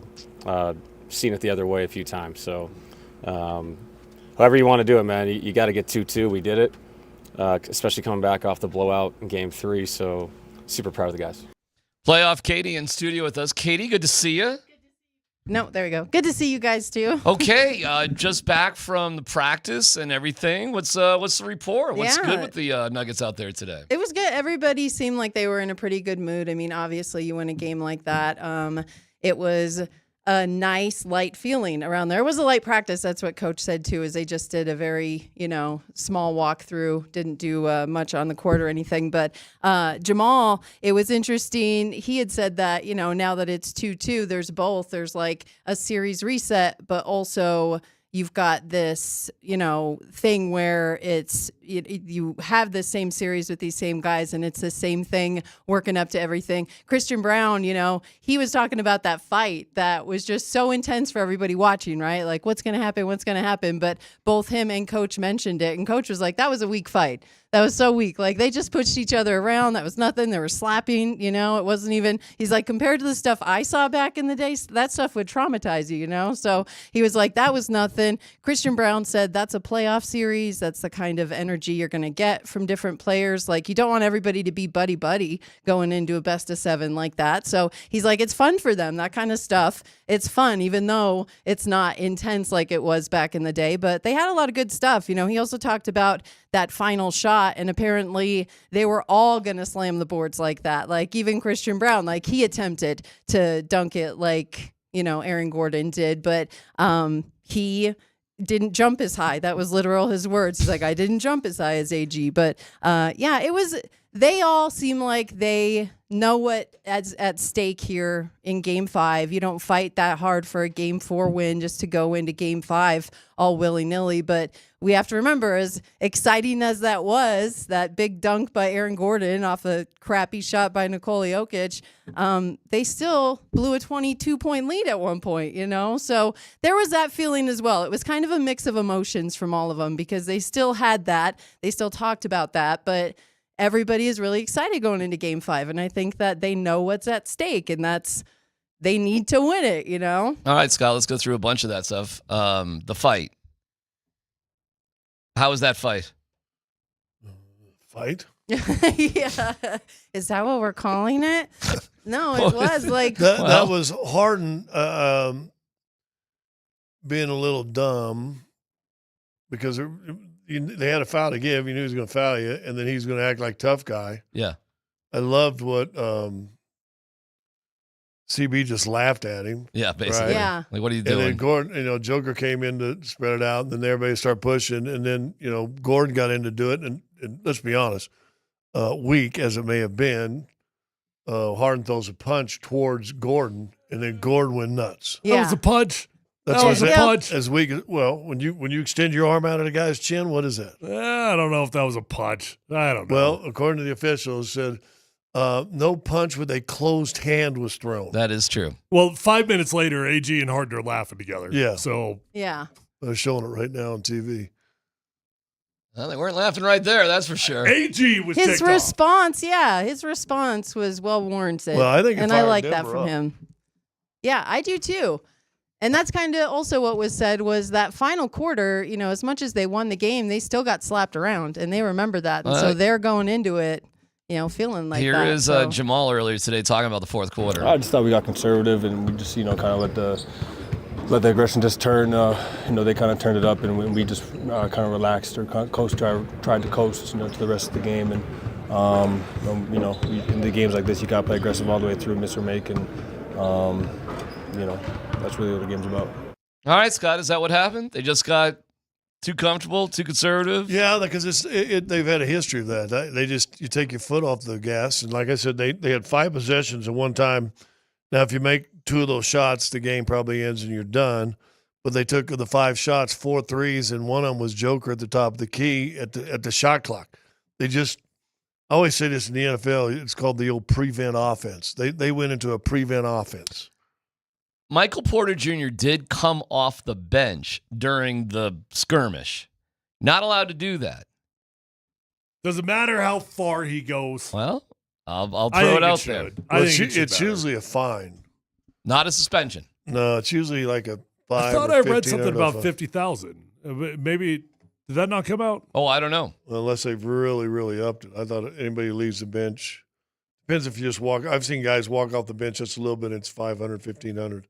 Now, if you go get in the melee, then you're in trouble. So it says the rule book stipulates that a non-participating player must remain near the bench. Violations can result in a minimum 1-game suspension without pay and a fine of at least $50,000. Well, he definitely came off the bench, but he didn't come far off the bench, and he didn't get involved in what the they call They're not proximity going of to the bench. suspend him. Okay. I'm just checking. Because he said he didn't even know the rule. Well, that's stupid. I mean, let's be honest. Michael, if you don't know that rule, that's stupid. How do you play in the NBA and not know that you can't come off the bench? I'm not sure. I'm just telling you what he thought. Christian Brown. So game five is really important, obviously. But I think with this series, you can see that it can flip at any time. If you lose game 5, you can still get 6 and 7. But we understand the importance of each game. We understand the importance, of getting game 5, getting the game at home. You don't fight that hard to win game 4 just to give up home court again. So we have to understand that game 5 is important, and we got to come out with the right mentality. And like I said, I think we got punched in the mouth in the fourth quarter. And I think people saw we got the win, but we got punched in the mouth last. So we need to respond and we need to fight back, and we'll have the guys ready. The coaches will have us ready. But I think that we need to respond to what they did to us in the fourth. How much faith do you have in these guys right now? I think they got a great chance. I think now you got a 3-game series. Mm-hmm. You've got a reminder from last year. Now, are they deep enough, and do they hold up with the minutes they're going to play? David said it before the game 4. Said the Stars are going to play heavy minutes. Guess what they did? Stars played heavy minutes. Yeah, which is a dangerous game to play. Especially you saw what series JJ goes. Redick did with the Lakers, which was insane. Played the starting 5 the entire second half. Yeah. Didn't get a single second off. Only time that's ever happened in the NBA playoff history. And then LeBron James is so gassed he can't score a point in the fourth quarter. So, you got to be careful with that a little bit. Yeah, and I think you made a good point, DMac. It depends on what Nuggets team shows up, right? Because there's been so many different instances of what they can do, and hopefully it's the first part of that game 4 there, huh? Those first 3 quarters, that was pretty fun. Hopefully it's those Nuggets that show up in game 5, and if that's the case, and the rest of this series, I think they've got a great chance of winning. Two games I watched the start of the game, the defender just get right up into Kawhi Leonard and bump him. That was Aaron Gordon in games 1 and game 4. And if you're to make anything out of it, who won those games? Yeah. Denver didn't touch anybody in game 3. That's just known. And Adam mentioned that also.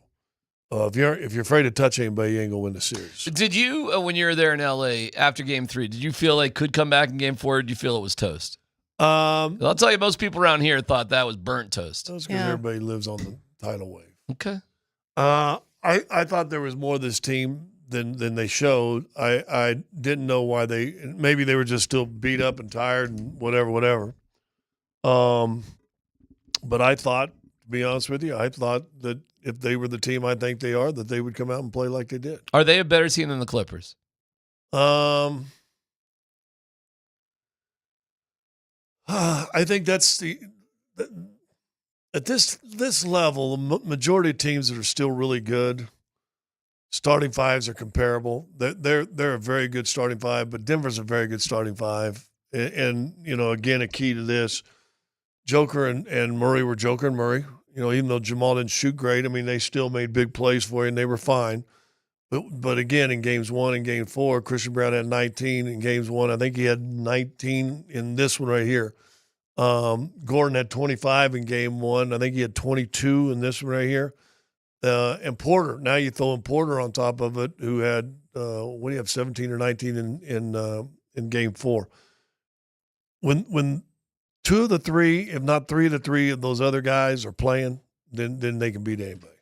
Okay, good job, Katie. Any other little nuggets on the nuggets? Yeah, nuggets on the nugget. I like that. There was a coach mentioned that there's no update yet on Russ. So that was the other news to come out. That we're still waiting on any news. MPJ update injury? Yeah, they said he was part of the walkthrough, easy practice kind of thing, and we did see him shooting around out there, but no, official word that's on good. him You just see him yet. shoot. But yeah, That's we good. saw him out there, so That's it's a better good than thing. nothing. Exactly. Great job. We can see more guys. of it on YouTube, and great job, It's all playoff up Katie. there. Playoff Katie. Thanks, Katie. Thanks, guys. Go Nuggets. Killing it.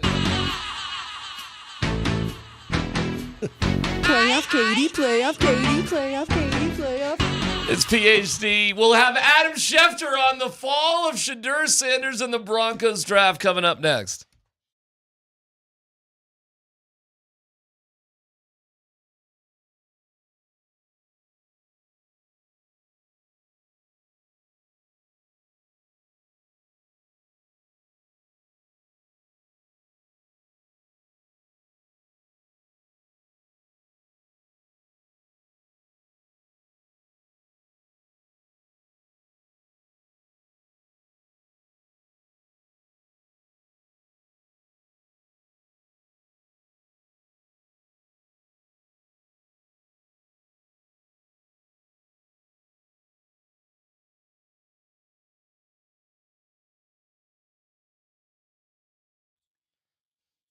It's DMac for the Rocky Mountain Men's Clinic. Adam Schefter will join us here in just a little bit. A reminder, low testosterone causes a host of problems. That includes low sex drive, bad sleep patterns, unproductive workouts, decreased energy, brain fog, and so much more. But many men just attribute these symptoms to aging and don't consider that there are medical treatments that can get them back their vigor and vibrancy. If you're feeling like this, it's time for you to treat that low T and change your life. It's the Rocky Mountain Men's Clinic. Go to RockyMountainMen'sClinic.com, take the low T quiz on the website. 10 questions, yes or no. It just takes a couple of minutes. They'll draw your blood. They'll have results within 30 minutes. A licensed medical provider will go over the results with you, discuss your options, and the cost of the appointment is $99. If you sign up for testosterone treatment, the day of your appointment, the visit is free. Call them today, 720-440-7900, RockyMountainMen'sClinic.com.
We welcome Adam Schefter to the show. Brought to you by Colorado Credit Union. Love where you live, love where you bank. Visit ccu.org to learn more. Adam, how and is it possible to compare the Shadur slide to anything else in NFL draft history? I don't think so. I mean, I think that we haven't had a guy that was projected to go top 5, certainly first round. It certainly didn't feel like top 5 the last week or two. There were other noticeable slides that we could think of. Boomer Esiason at one point was Mel Kiper Jr.'s third-ranked prospect, went in the second round. Aaron Rodgers, projected to go number 1 overall, went 24 to Green Bay. I remember the year in which people were talking about Matt Barkley and Ryan Nassib as first-round draft picks. Both went in round 4 that year. In 2013, Ryan Finley once was considered a high pick and wound up going later in the draft as a quarterback. But I don't think you can find anybody that generated the type of buzz, attention, expectation that Shadur did, that short of an injury wound up going in round 5. I think it was one of the most unprecedented draft slides that we've ever seen. We saw the reports right before the draft that, unnamed coaches, it was the worst interview I've ever had. And when I read that first, I'm like, really? Like the worst interview ever? And now you're like, well, something happened. I mean, you could debate whether he's a first rounder, second rounder, whatever, but nobody's really arguing the talent as fifth rounders. So what do you know? I mean, what the heck did happen in the process between the film and meeting future employers? Well, first of all, I can't stand people who assail other people's character on a nameless basis. Yeah. If we're going to go there, I think that that's inappropriate, and I don't really care for that. Like, again, as somebody who makes his living with sources and calls his fantasy names per sources, I think it's different when we're talking about transactional moves, trades, hirings, firings, things like that. If we're going to undermine somebody's reputation and attack their character, that should be done on the record, right? I don't like that. So that's one thing I would definitely say. But I think when we try to figure out why he slid, I just think it was a storm of activities, right? I think it was teams that would have considered him went in other directions. Some teams, didn't consider him at all anyway. Then teams that needed quarterbacks picked them. It wasn't a great class to begin with. There weren't that many teams that needed him. He did have a poor interview process by the accounts of some. Like, there's a whole host of factors. But even saying all that, like, okay, he falls to the third round. But the fifth, that's where it feels a little personal to me. And so it's, the whole thing's unfortunate. And, here's the bottom line to it, though, right? All these people passed him up multiple times. Including the Browns. Including the Browns. Including the Browns. Multiple people told him, we don't believe that you're good enough. We don't believe you can help us enough. We're not going to choose you. Guess what? He gets the final say on all this. Yep. Okay? Because if he goes into Cleveland and plays the way that he does, legendary to use his word, if he's legendary in Cleveland, he sticks it up people's you-know-what. Okay? So, honestly, I'm rooting for him to do it. It'd be great to see. Let's go be legendary in Cleveland, and let's go shove it up everybody's you-know-what. Hey, we've had on this show, and we've talked about a bunch. You've heard it too. When the headache outweighs the talent, we could put up with Antonio Brown for a long time, but then also when the talent drops down and the headache becomes even or more so, we're done with this cat. In the estimations, was the headache too big of Shadur than the talent? Yeah, Scott, I think when you're deciding whether to pick somebody, it's all these factors together. It's the talent. And, here's what I think became a little bit apparent to me as I'm talking to smart people across the league in the days leading up to the draft. I'm like, wow, this guy doesn't really love this quarterback. This guy doesn't think of this guy as a first-round guy. Like, there was a lot of things like that. And so I thought, well, we must be missing this year, because I haven't heard a lot of like, I mean, every year you hear like, oh, I love that guy. Like we would love to take that guy, whatever it may be. I didn't hear a lot of that with Shedeur this year. I just didn't hear that. And so that was a sign right there. But I still thought, well, you know what? He's still Shedeur Sanders. He's still going to go. Someone's going to take the guy. And it didn't happen that way. All right, one more for me on Shedeur, because, listen, if he falls, he falls. Okay. But the Browns picked Dillon Gabriel in the third round, not the first round, the third round. Sort of a round where you're like, hey, we'll see what we think about you as a quarterback. We're not as committed to you as we are in the first round. So why take Shedeur in the fifth round? Okay. Here's what I would say to that. Quarterbacks are currency in this league. And this is a team that hasn't had really any quarterbacks. So if a guy that you had a good grade on, whatever that was, is still available in round 5, and he ranks higher than these other players on your board, then you go do it. And you know what? There were people in the organization that liked him more than where they took him. I know that. I know that to be true. Okay. Like his new quarterbacks coach, Scott, you know who it is? Billy Moose. Billy Musgrave called me right after the draft. The phone rang. He's doing a little live shot on TV. I mentioned Billy Musgrave, who I haven't spoken to in a while. Mm-hmm. And literally I got done. And within 60 seconds of me mentioning his name on air, he called to thank me. He appreciated, the fact that I included him in any conversation. And it was great to talk to Billy Moose. I said, please send hello in my regards to Neely, and all his kids are grown. And it's like, it just shows me how long we've been doing this and how fast it goes, because I remember Billy Musgrave was getting married to Neely, the Broncos cheerleader, and now their 5 kids are out of the house grown, and like, it's crazy to me, So we've been doing this a long time. I remember the year he came and was a backup quarterback for the Broncos, right? Before he even got into coaching. Yeah. But by the way, my point, Billy really likes Shedeur. He really likes him. He believes in him. Okay, right? But is that a room divided? Because I know what you're saying, but what was Shedeur that low on everybody's draft board? Do you think there's universal agreement on every fifth-round pick in every organization? No. Yeah, but Shedeur is different here, Adam. I mean, this is a whole different ball of wax. And I know what you're saying. Like, we looked at our draft board, he slid down. Well, theoretically, using that same logic, he would have slid down on everybody's draft board. I mean, why didn't the Patriots take him? Why didn't the Broncos take him if he was sliding down that far? Seriously, why not?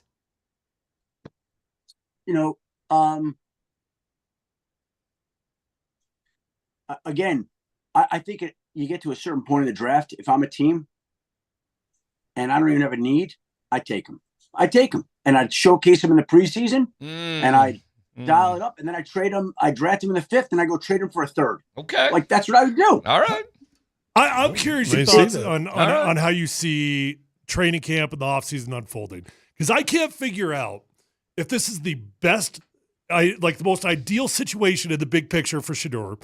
You're only dealing with Kenny Pickett, Joe Flacco, Dillon Gabriel, and am I missing one in there? Deshaun Watson. Eventually. Thank you. But I mean, all names that in theory you should be able to beat out, which is a good situation. Or I'm number 5 on a depth chart, and anybody that's been to a training camp practice realizes there's really not that many reps, and it's going to be tough to get more than 4 or 5 reps in a practice.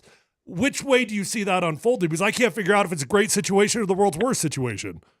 Well, I would say this. It may be a little bit of both there, Tyler. Like, there are a lot of quarterbacks. It's a crowded room. But I think we could, again, make logical assumptions now without hearing anything from the organization. They've got 5 quarterbacks. We've already heard the owner, Jimmy Haslam, come out and say Deshaun Watson was a swing and a miss. He's coming off his 2nd surgery for a torn Achilles. I almost think we could write him off and say there are 5, but he's there in name only. Now we're down to 4. Okay? Now we're down to 4. And one of them is 40-plus years old. Yep. One of them's 40-plus. The other one is a former first-round pick who hasn't hit for 2 organizations. Mm-hmm. We don't know what he's going to be, right? They drafted Kellen Moore higher. We still don't know that he's better than Shedeur. I guarantee you, Shedeur thought he was the best quarterback in this draft class. So he definitely thinks he's better than Dylan Gabriel. Spencer Rattler and Dylan Gabriel. Spencer, he's a New Orleans. Oh, Kenny Pickett. Kenny Pickett. Yeah. Same thing. Hey, but my point is, who in that group of 5 quarterbacks, the other 4, who do you think Shedeur thinks is better than him? Right. Nobody. Right. So I don't care.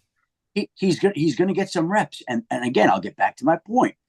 Go be legendary, like you say. There you go. You're legendary. It doesn't matter who the other guys are. Is your boy Mel Kiper okay? I mean, seriously, we thought he was going to just expire. He's streaming out Shedeur. Hey, it was couple of things, dude. Couple of things about Mel. Yeah. I had Mel on my podcast this morning. We talked about the fact that he was trending. I called him a trendsetter. We talked about that.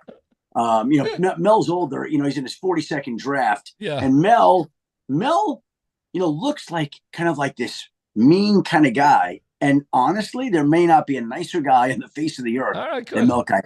Like he's a great guy. He is very passionate about his draft takes, and we spoke about it on the pod at length. And I just think that he believes that Shedeur was wronged. He should have gone earlier. Mm-hmm. And again, we're talking about it doesn't matter. Shedeur's going to go in there, and again, I'm going to say it again. If he's legendary in training camp and in the preseason, he is going to be able to laugh and mock these teams that bypassed him. Hey, I haven't asked you. You never gave us an update on how your NBA fantasy team went this year. I can't believe you just asked me that. You're not going to believe this. Yeah. So, and this happened about a month ago. Okay, it was the night of the fantasy playoffs were ending. Oh boy. On the night of the White Lotus season finale, which everybody was looking forward to, right? Mm-hmm. So, I don't know if you know how fantasy basketball works, but there are 9 categories, okay, that you fight over in a week. You get 1 week, 9 categories. Whoever wins the most wins the week Scott. and wins. This is appreciate it, Scott. Yeah, Scott. Really. No. You're going to thank me for this. Okay. You're going to thank me. You sure? So, yeah, I think so. You Okay. let me know. All right. So we go into the last night, me and the guy. I'm playing a guy that had Jason Tatum, Evan Mobley, Mikal Bridges, OG Anunoby, Josh Hart, loaded, Tyrese Maxey. Anyway, we're tied 4-4. He's 7 steals up. 7 steals up, which I can't even tell you how many that is. It goes to 8. White Lotus finale starting in 10 minutes. I never do this. I can't stand the people who in fantasy matchups text you before the game is over and they say, congratulations. But he's up 8 steals. And I text him because I got 4 guys going in the second half. Ryan Rollins, Torian Prince, Andrew Nembhard, and Fred VanVleet. They're never going to get 7 or 8 steals, 9 steals when he's got the 3 Knicks going. So I text him a note. He says, well, it's not over, but thank you. Put a lot of work into this. I'm sitting there watching White Lotus. He texts me. He goes, apparently I don't have to worry about Torian Prince 5 steals.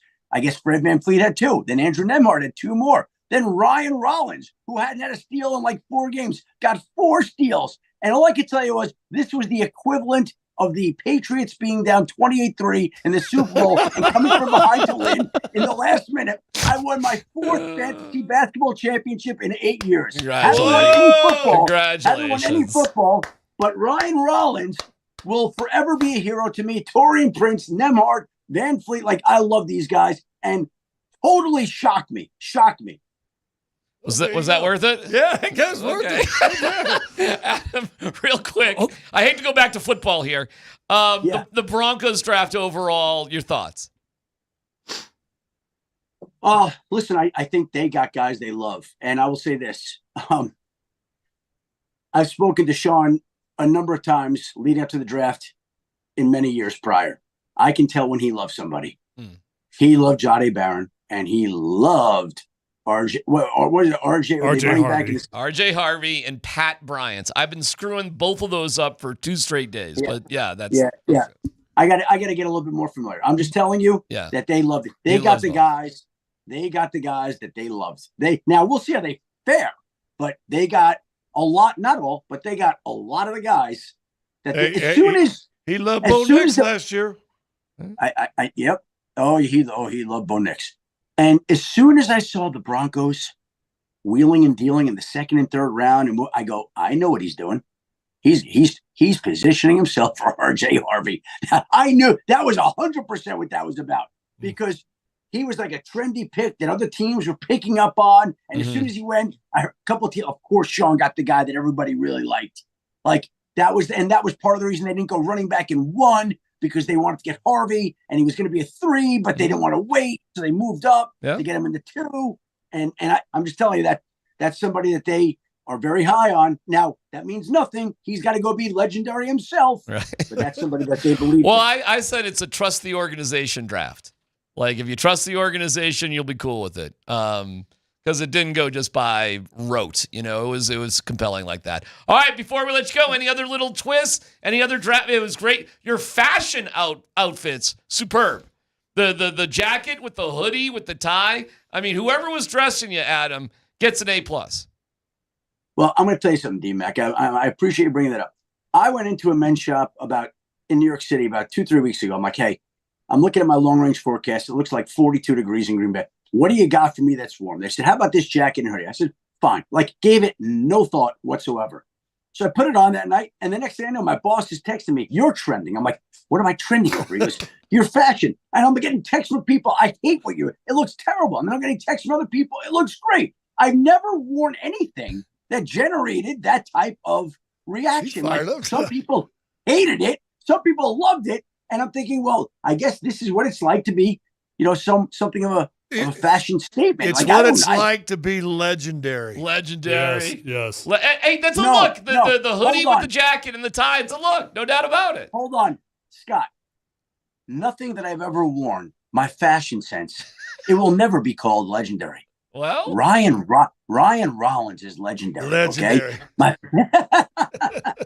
All right, Adam, we love you. Hey, hold on, really quick. Okay. I know you're really close with Dion. Have you talked to him? Oh. Good question. I spoke to him a bunch leading up to the draft. I texted him on Saturday morning. Mm-hmm. I have not heard back. Okay. I'm wondering how quiet. Did they just go into the bunker now? Time to go to work. We'll see. I mean, it's not that. It's like, I don't know. I would like to speak. I felt bad. I felt genuinely bad for the family. Of course. But you know what? He handled it. He handled it great. Yep. He handled it great. And by the way, so step 1 successful at handling that. Now let's see how he handles it going forward. And if they handle it like that, then it's going to be great and it'll work out very well. He's got 2 sons in the NFL. The rest is up to them. In all honesty, that's it. We'll see what you do.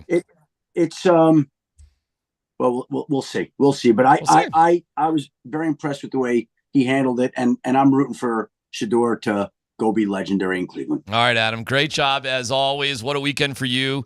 And we'll listen to your podcast. A little plug for the Adam Schefter podcast as well. Yeah. Adam, wait to get on. We'll talk to you when we talk to you, but we love having you on, and great work as always covering the draft. Thank you, my friend. Love being with you guys. Hopefully we'll be talking soon. Okay, that's Adam Schefter, brought to you by Colorado Credit Union. Love where you live, love where you bank. Visit ccu.org to learn more. Well, let's spend some time and react more to what we heard from Adam the night of Gabe Landeskog, and we will have Nuggets tickets to give away. Details coming up next.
Most compelling moment of the weekend. Gabe's goal. AG's dunk. Shedeur slide. Broncos draft. Rank them. In terms of compelling. Man, nothing's bigger than Shedeur right now, which is crazy. And I hate to say it because from a Denver sports only interest, I would say nothing beats Gabe Landeskog's goal. Right? Even AG's dunk, which as cool as that was, first time ever you've had a game-winning dunk, Gabe Landeskog was freaking back. Gabe Landeskog was Gabe Landeskog. Gabe Landeskog scored. National stage, though, Shadur. You're going, well, I'm talking about you personally. Personally. Until we're broadcasting nationally, which how somebody doesn't pick us up, it's beyond me. We're great. Yeah, but Shadeur's a local story. I still think it's Shadur even here Shadur locally. is a local story. I would say Gabe Landeskog. Okay. Because you got to do the whole big picture. The saving of a game by Aaron Gordon. And then I would go, I think there's more people care about the Broncos draft than care about Shedur's slide. And then I would go Shedeur slide. You're being delusional. Dude, no, I'm not. I think there's well, that's the same question Deion's asked. If it wasn't a Sanders, would you even spend 5 minutes talking about it? But he is a but Sanders. He is. Exactly. I'll tell you this. I got into, so Saturday night was the Avs, which is incredible, right? Every single person talking about Shadur was talking about, because there was the morning skate, okay? Then we were hosting the watch along for the basketball game. I even snuck across to watch a couple innings of the Rockies because I had a little time to kill, and the place Tony Tenderoni's was right next to there. Hey, okay, and go for 35. And then there was the game itself. Every single person who saw me was asking me about Shedeur Sanders. Yeah, every single person. It ain't even close, boys. Shedeur Sanders is by far the biggest story of the weekend. So I'm not saying I get what you're saying too, but like, I think you're talking from your heart. Yeah, because if that's you, that's fine. I could care less about Shedeur Sanders' drop. I think it's an intriguing story, but I'm not. Did you lose an ounce of sleep? Oh no! See, it was twists and turns. It captivated my entire weekend. Did I lose sleep? The answer is no. I didn't even care about it. I didn't even watch it. I looked at my phone and said, "Well, I would check the draft things." But here's how I'd put it in context. Gabe Landeskog, I've watched that video 20 times over. Here's how I'd put it in context. Gabe Landeskog scores, and my Twitter timeline goes nuts for about 15 to 20 minutes. Shedeur Sanders dominated everything in the social media sphere. Go back and look who you follow. Here's who I follow, and I've actually got my Twitter organized. Okay, so I've got like followers who I want to follow. I've got a work list that is every Denver reporter in the entire market, right? Mm-hmm. So the only one that I pay attention to, I don't pay attention to the For Your page. I don't pay attention to who I follow. The only one I look at is work. Okay, that's it. So what am I following? I'm following people that work in this market. Yes, the Muggles. Sure. Okay. Yeah, I could have cared less. I mean, I will say this. I'm just being honest with you. That's fine. That's fine. I have empathy for the guy, and now I go into a father mode and think, man, if I'm a loving father, and we're assuming Deion is, right, I would have felt heartbroken for him, and I would have put a lot of blame on myself. So there was empathy on that. But the Gabe Landeskog moment, for me, I don't care about follows and tweets. Again, you know who got a whole bunch of trends? The dude that pranked Shadur.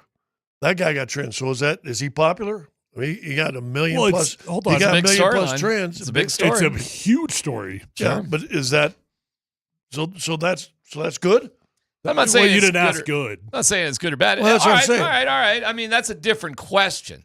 You know, if you want to just say what's the best story of the weekend, Shadur sliding isn't like a heartwarming story. It's compelling.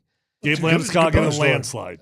Gabe Landeskog scoring that goal, and, you know, that moment was something else.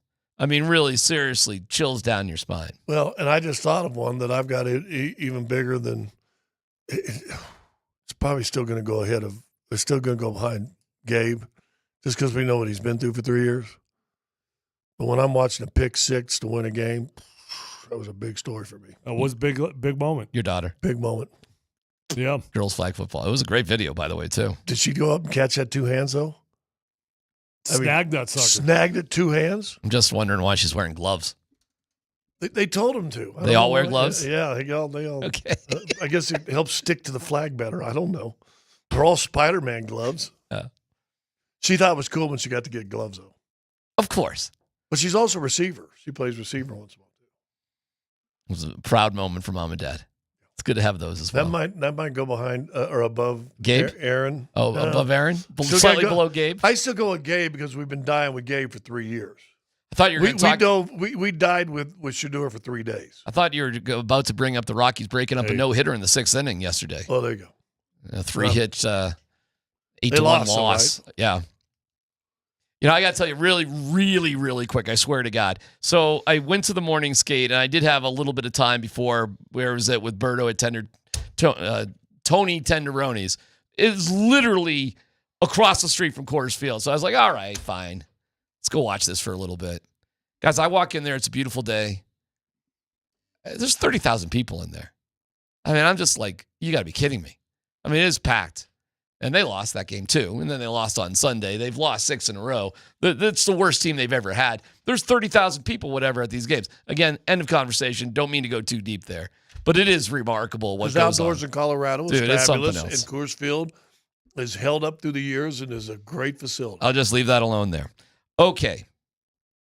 Reflecting on what Adam said about the Shadur stuff, that it was just a combination of a lot of just bad things piling up.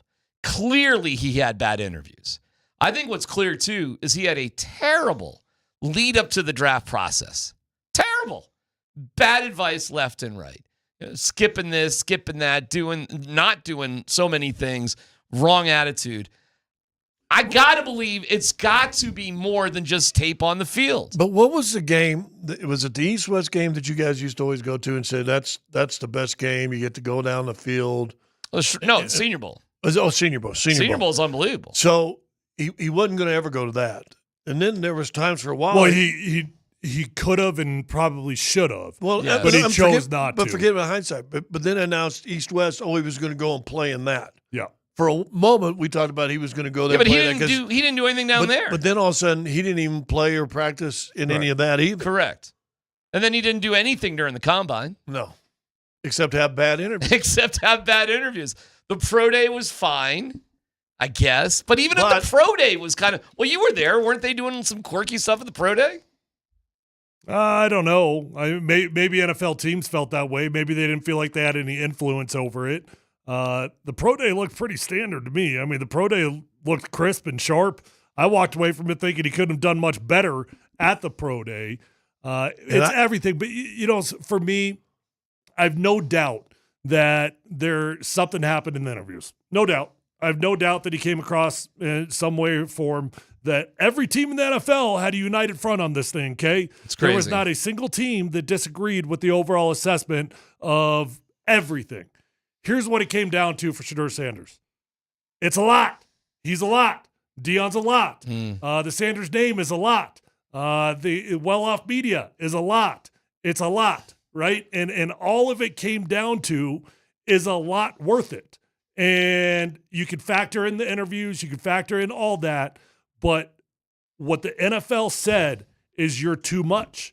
You're not as big. You're not as talented as everything else that surrounds you. Yeah, bigger than Shield. Because if he was bigger, better, more talented, then nobody cares about a lot. But what the NFL said is we will draft kids with DUIs. We will draft kids with this and that and sexual assault and everything else. But punching a girl. But what's going on with Shadur Sanders right now, we say a lot is more than the talent. We'll get back to it with Let's Football Go here in about 15 minutes with Dan Tanner. The Gabe stuff, though, you want to talk about legendary, man. You know what's amazing is how good he is playing. Never mind that he's back, period. You kind of forgot, haven't you? At this point, it's kind of like, well, duh. No, it feels almost obvious. But I don't blame Jared Bednar for having reservations like how this is going to go and what to do. But you guys realize there's nothing to think about now. There's literally nothing to think about now. He's a second line forward, and he plays on power play one. And you can put him where he needs to put him. That's it. Dan will remember this, but we were talking going into the playoffs the year they won the Stanley Cup. And everybody was, McKinnon this, McCarr this. And I said, boys, we better not sleep on how good Gabe Landeskog is. And we've missed that. You completely forget how important he was. He's not your big giant scorer. He's not your big, whatever. But what he is to this team is such a glue guy that I think you forgot that. Can I tell you what else is going on in the locker room? Gabe Landeskog. I had several muggles go to me. Oh, isn't it great that Gabe's back? You know what that means? We don't always have to go to McKinnon or McCarr. We don't have to lean on these guys because Gabe's here. Gabe's back. Gabe's that guy. Do you know how much pressure that also takes off other guys in the locker room on that vein and from a leadership? Because McCarr and McKinnon, they're okay with it. But Gabe is natural with it. It's just the natural way to leadership go. with it. And all of a sudden you feel this balance inside of the locker room that I haven't felt for the past couple of years. How about that? That all of a sudden it's not just on the ice, and that's the most important part. But it's also like the karma and the balance of your team itself. Like, this is it. This is who we are. How cool is that? Well, talking about leadership and tying this in now with Shadur, some of the stuff he said, they questioned how good of a leader he really was. Mm-hmm. And so going back to what you're saying, seems like leadership does matter, doesn't it? I think the end of the documentary is Gabe Landeskog holding a freaking Stanley Cup above his head, boys. Seriously. Who else is like doing that great in the hockey playoffs right now? I mean, it's anybody's game. I like the Avs as I like the Avs right now as much as I've liked them to win the cup at any point in the past 5 years. And it's 2-2. Yeah, it's about to be 4-2 Avs. I'll be stunned if the Dallas Stars can come back from this. Stunned. How's Mikko doing in this series? Oof. Oof-ah. Not great, fellas. They're still missing their leading scorer. They're missing one of their better Heiskanen, their best defenseman. I mean, they've led for 62 seconds. They just got their ass handed to them in the second period. They had no answers whatsoever. You have 2 blowouts in this series, fellas, and then 2 like roll your eyes overtime moments where the Avs should have won game 3 anyways. No. This is going in the right direction, and I feel bad for a team that has to face the Avalanche now as long as they keep playing like this, fellas. It's going to be awesome. I think. I don't disagree.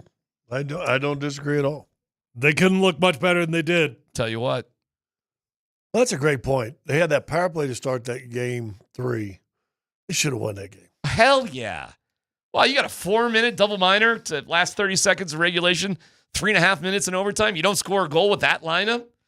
Come on, man. Give me a break. Yeah, they lost 2 games that you could argue they should have won. No doubt about it. The Stars have led for 62 seconds. I get it. They're not a bad team at all. Not a bad team at all. I got plenty of respect for them. Where's this documentary ending? Playing some East Coast team. In Washington. Against Ovechkin? In Washington, D.C. That'd be awesome. Beat back that commie. That'd be great.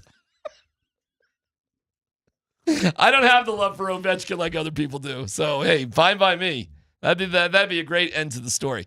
In terms of the Broncos side of the draft, let's dig deeper into it. Let's football go coming up next.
Yeah, thank you to Mountain High Appliance. Find them at mountainhighappliance.com. They are the best. Yeah, the end of the story, the documentary, the clean sheet. Clean sheet may have to roll on. You never know. Dan Bud Squints Tanner. The NFL, yeah? Can I interrupt some breaking news? Sure, of course. Cleveland Browns won't exercise quarterback Kenny Pickett's $22.117 million fifth-year option by Thursday's deadline.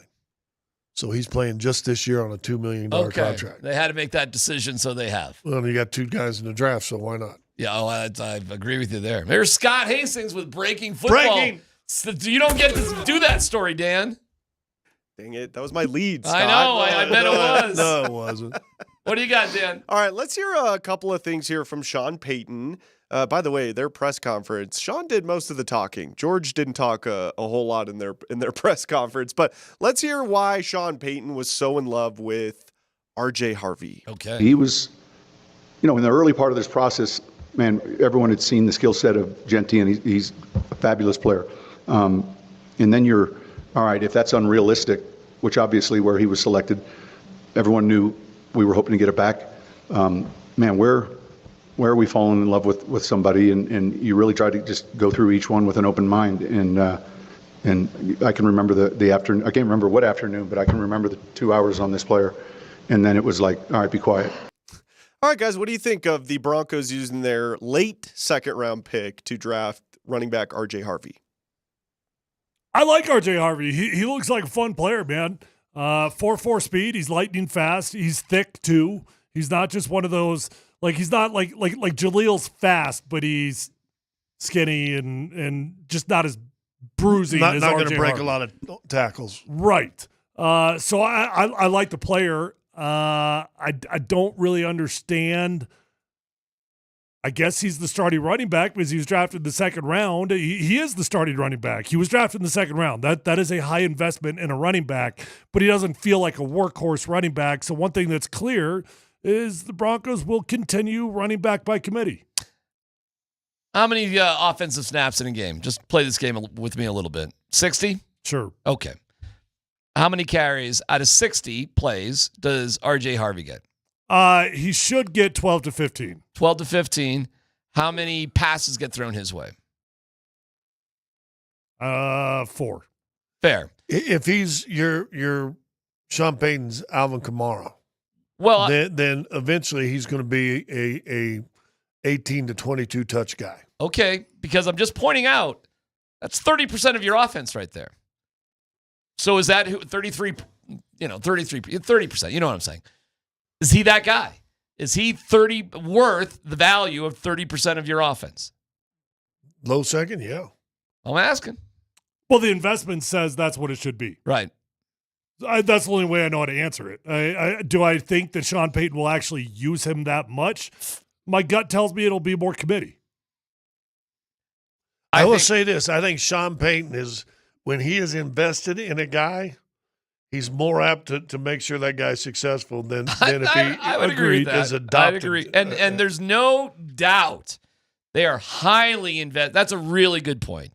Like, they really wanted R.J. Harvey. They trade down twice. They probably could have even gone further.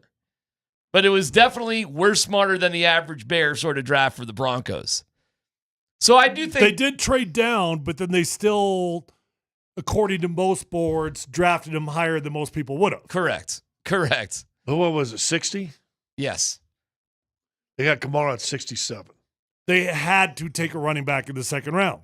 So it's as simple as that. So who's the starter? I don't know. Who gets the ball on R.J. Harvey. He's the starter. If R.J. Harvey just doesn't fumble in preseason, he's golden. Well, just compare where he is drafted. DMac, you love the old investment conversation. Absolutely.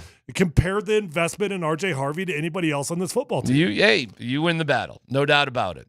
And we'll see what happens with Audric Estime and Jaleel McLaughlin, but they won't be as big of a priority. Now, do you believe R.J. Harvey can pass block? I have no idea. I don't know how to answer that yet. I haven't looked into that. Yeah, because we've seen other issues with smaller backs in the past, Philip Lindsay being one of them. Yeah, but he doesn't look like Philip Lindsay. He don't look like Jaleel McLaughlin. I'm just a 5'8", 205 bowling ball. Can he pass block? That's it. And I know he doesn't have to blow everybody away, but he's got to be in the right spot. He's got to be able to hit guys. I'm going to guess this is a guy who hasn't pass blocked all that much in college because they just hand him the ball over and over and over again. That was Ronnie Hillman's story. Ronnie had never pass blocked, ever, before he got to the Denver Broncos. It was Ronnie right, Ronnie left. It'll be interesting because if he can't pass block, it's just going to limit him to when he can be out on the field. That's all. It's not make or break. And if he can do it, he can do it. But he's not the biggest fellow in the world, height-wise. I'm sure he's very strong and has thick thighs and all that. Have you not seen the picture of him? I've seen a lot of pictures of him. But you know what I've also seen pictures of? Linebackers. I've seen pictures of edge rushers. I've seen pictures of those guys too. They're pretty big. And he's pretty short.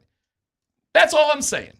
And when you pass on Henderson or Judkins or more of your stereotypical looking backs, that's what you get. You get a better ability to do those things. But if you're telling me it's not that big of a deal, and that's what Sean Payton's telling us, then you got to trust the organization. So fine, we trust the organization. Next story, Dan.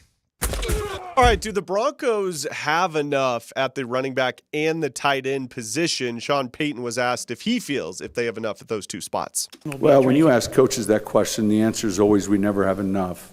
All right, but if it's a fair question. We feel we put ourselves in a good position. One of the things, if the right player fits in free agency, where we're not just saying, hey, we have to, but if the right player fits, it allows you a little bit more freedom in the draft, and maybe different than our first year here. As we discuss this group of players, there's a clear vision relative to what we think their strengths are and how they'll compete in year one. We're further along than 2 years ago. Okay, so were you guys surprised the Broncos didn't go after a tight end earlier in the draft? And do you feel they have enough at both of those positions? When they did not draft a running back in the first round, I had a big suspicion that they wouldn't get a tight end at all. Right. They did get a tight end in the 7th round, sort of. Kind got of. a basketball player that's played a couple games of football.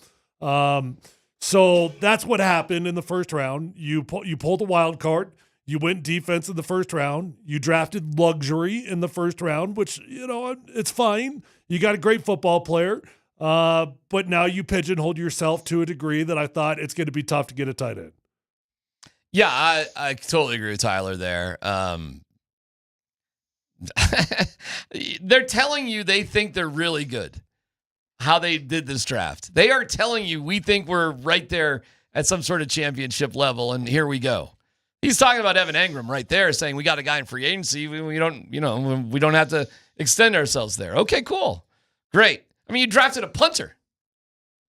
You drafted a basketball player who has 4 catches for 4 touchdowns with the 7th round pick, which I kind of like a little bit. I mean, it's a specialty if you look player. him up, yeah. Yeah, all right. He's a guy that you can put on the practice squad for a year and then really try to see if you can develop something. The Broncos were screaming at us, we're in such good position, we can make some luxury picks because we're about to win a championship. So, I mean, okay. Look, cool. I'm not going to beef over a 6th round draft pick. Do whatever the hell you want to do in the 6th and 7th rounds. You did select a punter, and then you did select a dude that doesn't play football or barely has played It's football. funny, right?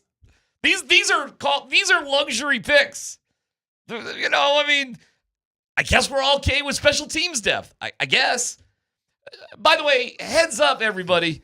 A lot of guys can punt in Denver, Colorado for the Broncos. You get right? You don't have to draft a punter.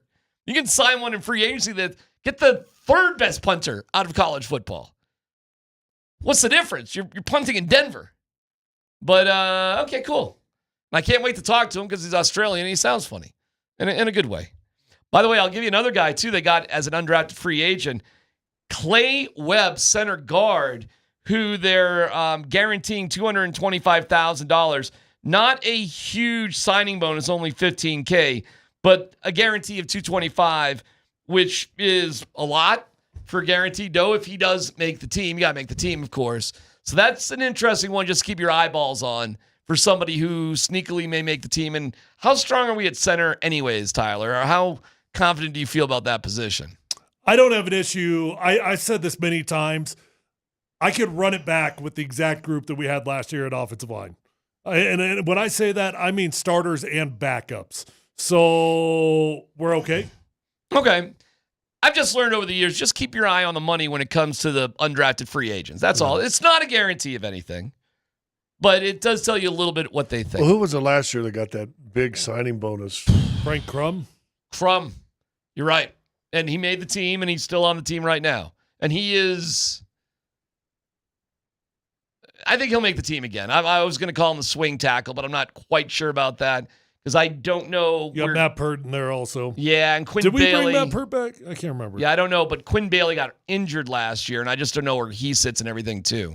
Ooh, but Crum's like, and you got Frank Gargiulio too, who's kind of an inside guy more than an outside guy. These are like Bo Nix buddies, by the way. I don't know if you knew that, like Crum and Frank are like pals with Bo Nix. Would make sense. They're around the same age, that sort of thing. All right, next story, Dan. All right, last one here from Sean, fellas. They draft Pat Bryant, wide receiver from Illinois, in the 3rd round. Who does Pat Bryant remind Sean Payton of?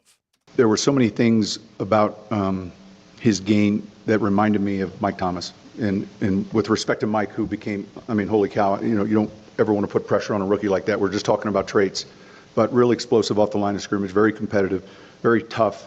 And again, we mentioned this yesterday. Periodically, you have more insight maybe on a certain player. Jim Leonard worked at Illinois the year before we hired him. And so Jim had insight as to the makeup, toughness. And I really think, the body of work and all the additional film study, but his size and his hands are outstanding. All right, guys, what do you think of that comparison, Michael Thomas? Boy, said Sean Payton. really picked up the pace in the way he talked there, huh? that was the fastest I've ever heard Sean Payton speak. So that means he liked the guy, or he's just trying to get it done with? That was sped up. Oh. They love Pat Bryant, too. Listen, they got 3 guys. They didn't envision themselves drafting Barron, seriously. I mean, they didn't spend that much time on him, but I get it. Best player available, really talented kid. Okay, fine. Always use cornerbacks. Sure. Whatever. Their love for Bryant and for Harvey is real. Like, they got 2 dudes that they, again, this is, trust the organization, smarter than the average bear sort of thinking, but okay, because they believe in these guys. And it's so great to have a team that believes in you. So they'll be treated the right way and given the best chance. Yeah, Pat Bryant, again, according to most boards, was overdrafted by at least a round or so. Does not have blazing speed. He's like a 4.6 40 guy. But you got to trust the film. And nobody does that more often than the Rams. Rams draft wide receivers all the time and say, I don't care what you run. Can you play football or not? You know who the Broncos really liked, but it was weird because he couldn't catch the ball consistently, was little Jordan Humphrey. Right. Now, he's not quite as big, but he's a bigger dude. He had 1 drop on like 75 targets last year, something like that. Like, the guy's a very, very reliable ball catcher, and he's a willing, if not highly aggressive blocker, and likely I would say that would work out relatively well on special teams too. So, hey, man, there's probably multiple roles for this guy, and they really like their receivers. That's another message we got. Which we got, but we didn't want to believe. Because like Tyler said, dude, you could have had a couple, Luther Burden. Matthew Golden, you could have had Luther Burden. And Emeka Egbuka went 1 spot in front of you. Right. Like, I tend to side with Tyler on this too, because the explosiveness of wide receivers to me is just like, man, oh man. We have a handful of good wide receivers. We do not have a playmaker. We don't have a difference maker. Right. So I don't think it's about the tight end. I think it's about that. How many Super Bowls did Tom Brady win with a difference maker wide receiver? Well, his best team had Randy Moss, but they lost. So he was a difference maker, and he was unfreaking believable with Tom Brady. I don't know. Are we counting Gronk in that group? Oh, I mean, talking about Wes Welker. We talking about Julian Edelman. I mean, won Super Bowls with those guys. They were pretty explosive. So 2 slot guys and a tight end. Well, no, Randy Moss. I mean, he didn't win a Super Bowl with Randy Moss. I said to win a Super Bowl. I mean, John Morant had a great year when he played this year. They're sitting at home right now. Okay. What's your point? Well, you don't need explosive wide receivers. No, here's my question to you, Scott. Not if you're a possession offense, then do you need explosion? Do you think? Are you implying that Bo Nix is as good as Tom Brady?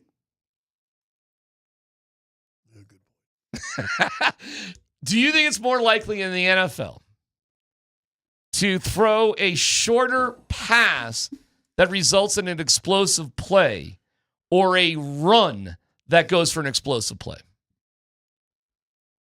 Well, they didn't have a lot of either one of those last year, did they? Well, whether they had him or not, I'm asking you guys in general, because the one thing about Harvey that you're getting is how explosive. Like, look at the plays. Look at him just take off. Look at him in space. Is it more likely that you'll get that in the NFL or you throw a slant to a guy and he goes 70 yards? Well, an explosive in the running game is 15 yards. An explosive in the passing game is 30 to 40 yards. It's the NFL, man. It's so weird watching college tape. And doesn't the field always look insanely wide open on a lot of these highlights? Did Mims not give you any hope of explosiveness? Boy, they're saying he does. They're telling you he does. That's what the Broncos are saying. And then they like Troy Franklin too, I guess. Now you got a 6'8" tight end sit down the middle. I actually like that pick. I actually do too. It's a 7th round. It's goofy. I don't know if he even makes the team. He had 4 catches for 4 touchdowns or something like that at Utah. It's so weird and goofy. But to Tyler's, he had 4 catches, 4 touchdowns, and a reception for a 2-point conversion. So every time he caught the ball, he scored. Good for him. Antonio Gates didn't get drafted. how many guys do you get active on game day? 47. Right? Like, no, 46, right?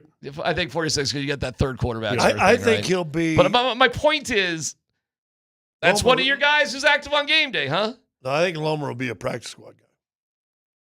I think they'll try to develop him. As what? I don't know what to Tight say. end.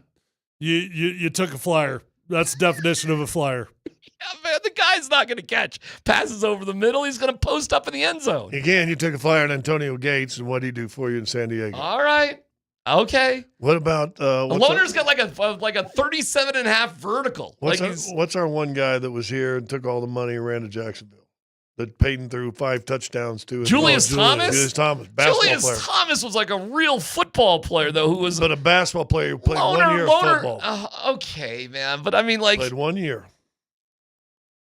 All right. You know who used to do this all the time?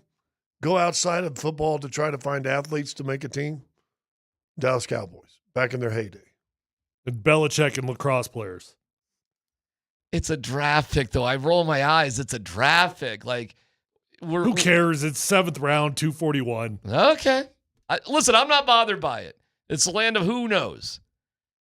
I would say maybe there's a better chance a guy could contribute somewhere else, but I don't care. You're right. It's a 7th round pick. Who cares? It doesn't matter. What if he becomes a player? That would be cool. That would be awesome, and I'm not against it. Taking a punter in the 6th round? Well, who else had the guy that was like an Australian League's football player, punter, and became one of the best in the league? Dixon for Seattle. Was it Seattle? It's like 27 years. They could put the ball on a dime wherever he wanted. One of those guys, yeah. Well, what if this is it? That guy. Okay. I like your what ifs today, Scott. Yeah. They're all positive. Yeah, very positive. When did I turn into Mr. Positive with you two knucklehead crybabies? The draft is over. What do you think the Broncos' record is this coming season? This is your team, basically.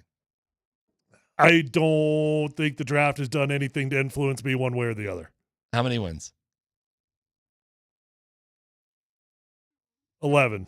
Oh. 10. Well, that ain't a bubble. Well, yeah, it is. Well, 11's 10, 10. 10 is a bubble. 11 you're in. So you think they're right there? Yeah. 6 to 10. Way to go out on a limb, dude. Yeah. Well, here's why. What happened to Captain Optimism? No, I'll tell you why. They're playing the NFC East this year, and you swept the NFC South last year. You ain't sweeping the NFC East. I got one more note. The Broncos did, as an undrafted free agent, pick up Johnny Walker. Red or black? Blue. It's PhD on 92.5.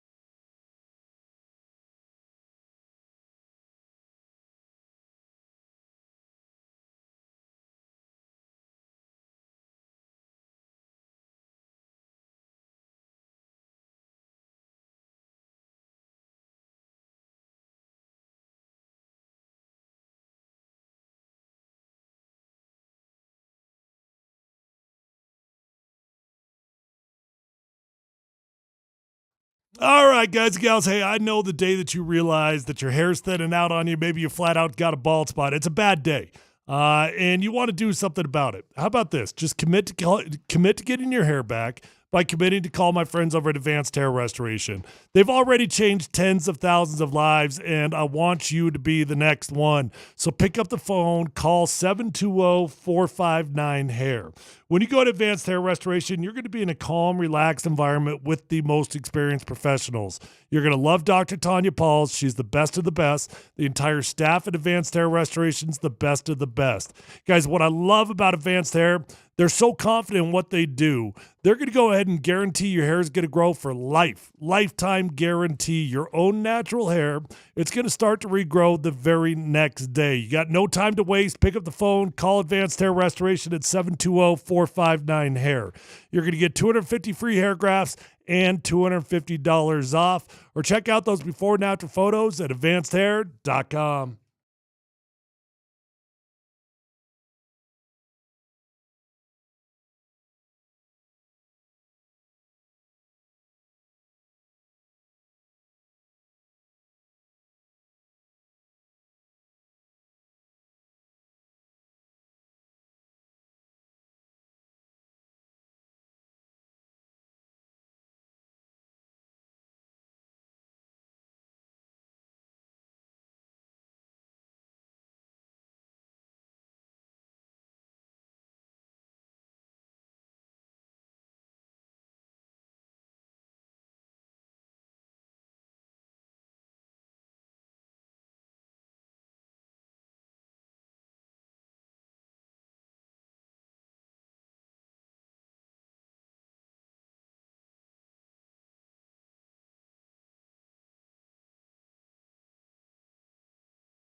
Tonight, 7 o'clock, pregame right here on Altitude Sports Radio 92.5.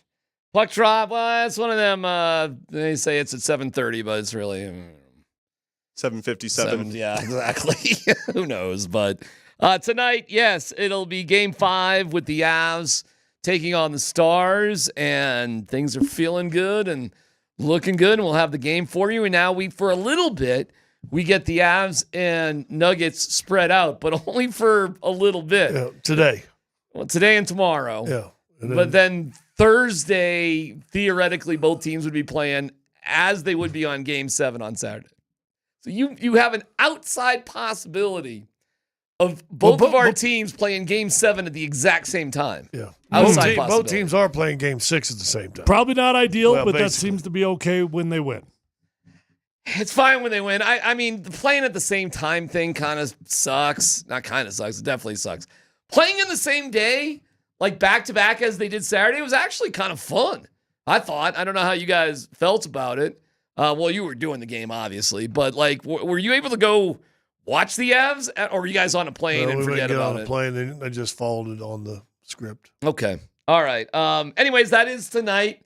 We're feeling good about the Avs? Yes? No? Yes. I feel great about the Avs right now. Feel good about them on the road? I do, because I think we forget they won Game 1 handily. They should have won Game 2 if well, that was Game 3. No, they should have won Game 2. Game 2, they had chances to win. They should have won Game 2 and I Game mean, 3. theoretically, it should be a sweep right now. Yes. Correct. It should be. Just think about the confidence that's brewing in that locker room when, it was one thing to get Gabe back on the ice, and that was exciting, and that was fun, and there was a curiosity factor there. But when you get Gabe Landeskog back and he's Gabe Landeskog, can you imagine the confidence that's brewing in there? Oh, you can feel it. The mood in the room is very, very positive, very upbeat. Nathan McKinnon was giddy, borderline giddy, like telling like little jokes and stuff. Nathan McKinnon. Wow. Yeah, I know. It's like that's a side of Nate I haven't seen all that often. And again, if you're a younger guy or just to this team and maybe you knew Landeskog by reputation only, I still go the Gerard goal when he's fighting their big-ass defenseman. It was awesome. And just wrestling the guy and blocking the goaltender. That play, to me, was just butter. It was awesome. Eric Johnson not really in the lineup when they're playing that well. Is that just a little bit of a downer? Well, what did we say after Game 2? We thought he looked a little slow, didn't he? Yeah. And he has come back from an injury also. So, listen, I think he's in case of emergency break glass guy. Yeah, I think and he wasn't expecting much when he got here. I mean, that is true. He ended up playing, but he did play games 1 and 2. Yeah. Yeah, I don't know how much we're going to see EJ the rest of the way. We'll see. Yeah, We'll might see. be special moments. We'll see. We'll see. I don't know what they're going to do with Ross Colton when he gets healthy. I'm not sure where he goes. That's another, we'll see moment. I mean, he may go in for Kivi Ransome. Maybe that's a better substitution. Okay. Well, listen, if Miles Wood, we may not see the rest of the year. If you win games three, or now it's Game 5. If you win Game 5, you ain't missing no lineup up. Who's out there? Game 5 is going Game 6. I think we just saw the best Avalanche lineup, the best Avalanche team. I think we just saw it. Period. And the fourth line, Logan O'Connor. Logan O'Connor very sneakily has been the best player in this entire series. He's been really good. Holy cow. He is a runaway, like a speed train, man. Like if he gets an opportunity and getting that shorthanded goal, are you kidding me? And then they get a power play and, you get a power play goal there and then Gabe gets the goal. I mean, really, seriously. It was a chilling, awesome ball arena sort of night, man. It's just great when your team's dominant like that. Well, they got a chance. We liked him before the series starts, and it feels weird to me to have this kind of confidence in a series that's 2-2. Yep. But you felt that way before they lost a couple games too, right? So going into the series, we felt like, wow, Dallas got a lot going against them. Avs got a lot going for them. And then Dallas did what they did. They mucked it up, and they stole a couple games from you. But the confidence was always sky high. All right, so we're feeling good about that. Yeah. Okay. How are we feeling about the Nuggets? I feel good about the Nuggets. Talk to us. I thought they answered the bell in Game 4 when Clippers really had a chance to put you under the thumb, kind of like Knicks now with Detroit. And the Nuggets kind of responded with, it ain't going to be that easy. We're not going down that road. It's not going to be that easy. And I saw the championship mentality come out of the starters in particular. I thought that was huge. Nuggets? I'm enjoying the ride. I think that's just the best way to put it. I got no reason to think they can't win a game, and I've got no reason to think that they're going to win a game. It's just fun. And, seeing physicality and seeing scuffles and stuff that gets the team rolling, it gets me rolling also. I'm kind of going into the Nuggets with very little expectation and just trying to enjoy every single moment. And how do you guys think Bill Belichick met his girlfriend? Go on and say what you want to say. You keep bringing it up. I'm not going to say it. Daycare? Just gonna encourage people to look at the internet for that one. I don't know. They had grandkids at the same time. They had grandkids at the same time. You brought up like the son. Bill Belichick's son is like 38 years old. Yeah. It's just a fun story. How'd you guys meet? Hello, We're not Tyler. talking about that. I'm sorry. You're not talking about it? No. Grade the Broncos draft. Last one here. And we got Nate and Andy coming in. Grade the Broncos draft. God, I don't know how to grade this one. I'm feeling pretty good about the organization. I'm feeling pretty good about Sean Payton, George Payton, so I'm going to try to trust them best I can. I will give it a very incomplete B-. Okay. All right. What are you taking points off for?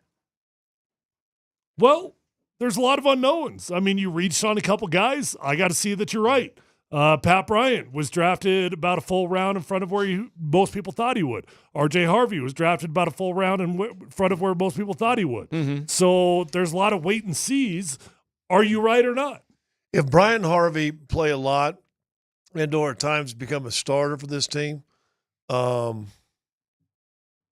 it's been 2 years in a row that Sean Payton and George Payton have taken who they've liked, forget everybody else what their opinions are, and did the right thing. But you aren't going to know. You didn't know last year. You didn't know. I mean, let's be honest. First 2 weeks of training camp, you're looking at Bo Nix going, boys, we reached. And then all of a sudden you get into the season, you win 10 games. Andy, got a grade for the draft? Or an evaluation or whatever? I'm the king of wait and see. I don't know. I think they stuck to their grades. It's fine. Look, I wish you would have grabbed a tight end earlier. How about that? Where should they have grabbed a tight end? Well, maybe where they grabbed the receiver. I don't know. Third round? Yeah, because wasn't Helm still on the board? I'm trying to remember. I did know that a lot of the names that we liked, it felt like the second round started in. I think Helm was gone by the time they would have had a third round pick. They would have had to take. One of them was still sitting there, start of the fourth round because he got taken early. This was a weird thing for the Broncos draft. Who they evaluated, they all kind of fell a little bit deeper. And then they all went. And they all went, and then you would have had to move up. So you'd have had to move up a little bit for Helm in the third. You'd have had to move up for Arroyo. Fannin was another guy that actually Helm, no. Wait, I think you could have you could have got Helm. Helm was in the third round. He was a fourth round. Yeah, but then you'd have passed on. Now right, listen. right. That's a good question. They could have had Helm instead of Brian. You're right about that. But if Sean Payton, as he says, and Louis Riddick said it on the draft breakdown prior to Sean Payton saying it in the press conference, Riddick says, I see Michael Thomas in this guy. So if that's who you got, great. All right. So you got to trust the organization. Well, right now, yeah, I think they've done pretty good. They've kept more draft picks around in the last few years than they did the previous If your five. receiver becomes Michael Thomas and the running back becomes Kamara, then you just Giddy up. Then guess what? A plus. Is there there wasn't anything. I know you were laughing about the punter, but the minute they didn't have a punter, I figured they'd draft one. I know it'd be sixth round. Why do you got to draft? Listen, I'm fine. It's the sixth round. Whatever. You got a basketball player and you got a punter. All right, cool. But why? Just for it's fine that they did it. But why do you have to draft a punter? We're in Denver, Colorado. How about the second best punter? Hold on. Was there a punter who was drafted after him? Do you remember Colby Wadman? Of course I do. Do you remember? I asked him at a charity event what his major was in college. You remember some of these dudes we've dealt with that have not been very good? I know it seems like it should be pretty easy here. They didn't draft Colby Wadman. Who was our dude, Sean's first year? Oh my God! Remember him? He's punting for Pittsburgh, I think now. Oh, you're killing me. Yeah, that's my point. I know we had Riley Dixon redo. Right. By the way, one of the just handle it and get done. One of the great subtle Elway moves of all time: drafting Riley Dixon, a punter, cutting him for Marquette King, only for the team to reacquire him. Just chef's kiss in terms of draft management. The thing that I used to laugh about, because I remember when I got to know Britton Colquitt quite a bit when he was here, because he was very funny. He's a great guy. He and Matt Prater were like a comedy team. And Britton, when the minute he got his big contract, I'm like, hey man, congrats, that's awesome. He goes, I promise you I'll be cut next year. He does not like playing the second. And sure enough, he got let go.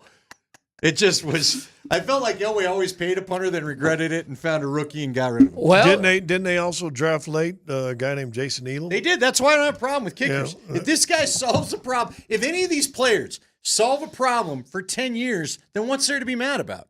I'm not mad. I know you're not. It's quirky though. But I've seen a lot of people going, "What the hell online?" Well, this is what you do when you think you're about to win a Super Bowl. You do quirky picks. But here's the deal, dude. And Nate, how many times did we hear from Leggy? The 6th and 7th round, guys, everybody wanted out of it. Like, if you asked all the NFL teams, they'd have been like, tell you what, we're all opting out of the 6th and 7th round this year. They're all old. Yeah. They all stayed in college because they were making NIL dollars. Like, they didn't care. Draft a punter in the 6th round. Great. That's what you draft a punter. And at least you needed a friggin' punter. And at least you went with somebody that's from Australia. Exactly. You guys had that one guy from Australia, and he was a great guest. Yeah, the CSU punter. The old CSU punter. Oh, Scott, I did a deep dive on Cronshaw, whatever his name is. Guy's got an awesome personality. If he's willing to do media, we got our next favorite guy forever. Guy's hysterical. I almost sent this to Nate in our Twitter thread today, but it would have just been so calling the kettle black with my autocorrect and spelling issues sometimes when I don't pay attention to texting them. Did you see our guy Crenshaw put out trustee or something about the organization, but he spelled it with an S and not a Z? That is fantastic. And I was like, all right. Is that some Australian stuff? Thing. It's got to be an Australian thing. It has to be. And he does sound like Crocodile Dundee. He sounds just like that. He's He'll be the most interviewed dude at training camp. You watch. Yeah. He ought to come in the first day of camp in like a leather hat with crocodile teeth around the vest. The vest. In a vest. If he comes in like that, that'll be awesome. Yes. By the way, here, this I got a fun little exercise for you, Scotty. Here we go. I want you to read what I'm writing right now out loud, okay? This is a fun little the very bottom of the sheet. Read that. Rise up lights. Say it again. Rise up lights. That's an Australian guy saying razor blades. Really? Yes. All right. Say it again. Rise up lights. Rise up lights. Oh, rise up lights. See, there you go. Rise up lights. Uh-huh. That's a fun little exercise. Now you've got an Australian accent. Now we got to go to our guy with razor blades on a piece of paper and say, read this. And can't. Why did Shadur Sanders? Because the interviews sucked. Because That's you it? can't come in and be. Vic had a whole thing about he's a terrible player.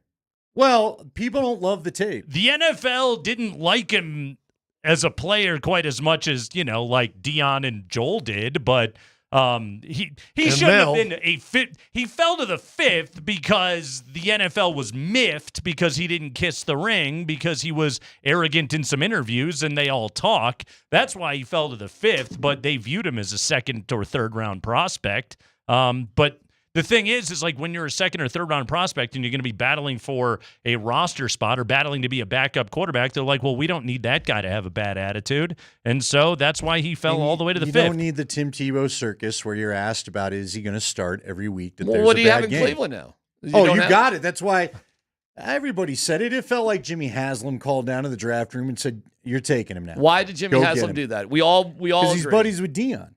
So he did it as a personal favor. Because you saw the draft room reaction to the pick. Which was nothing. Dude. Muted. Yeah. Wow. Yeah. Mm-hmm. Wow.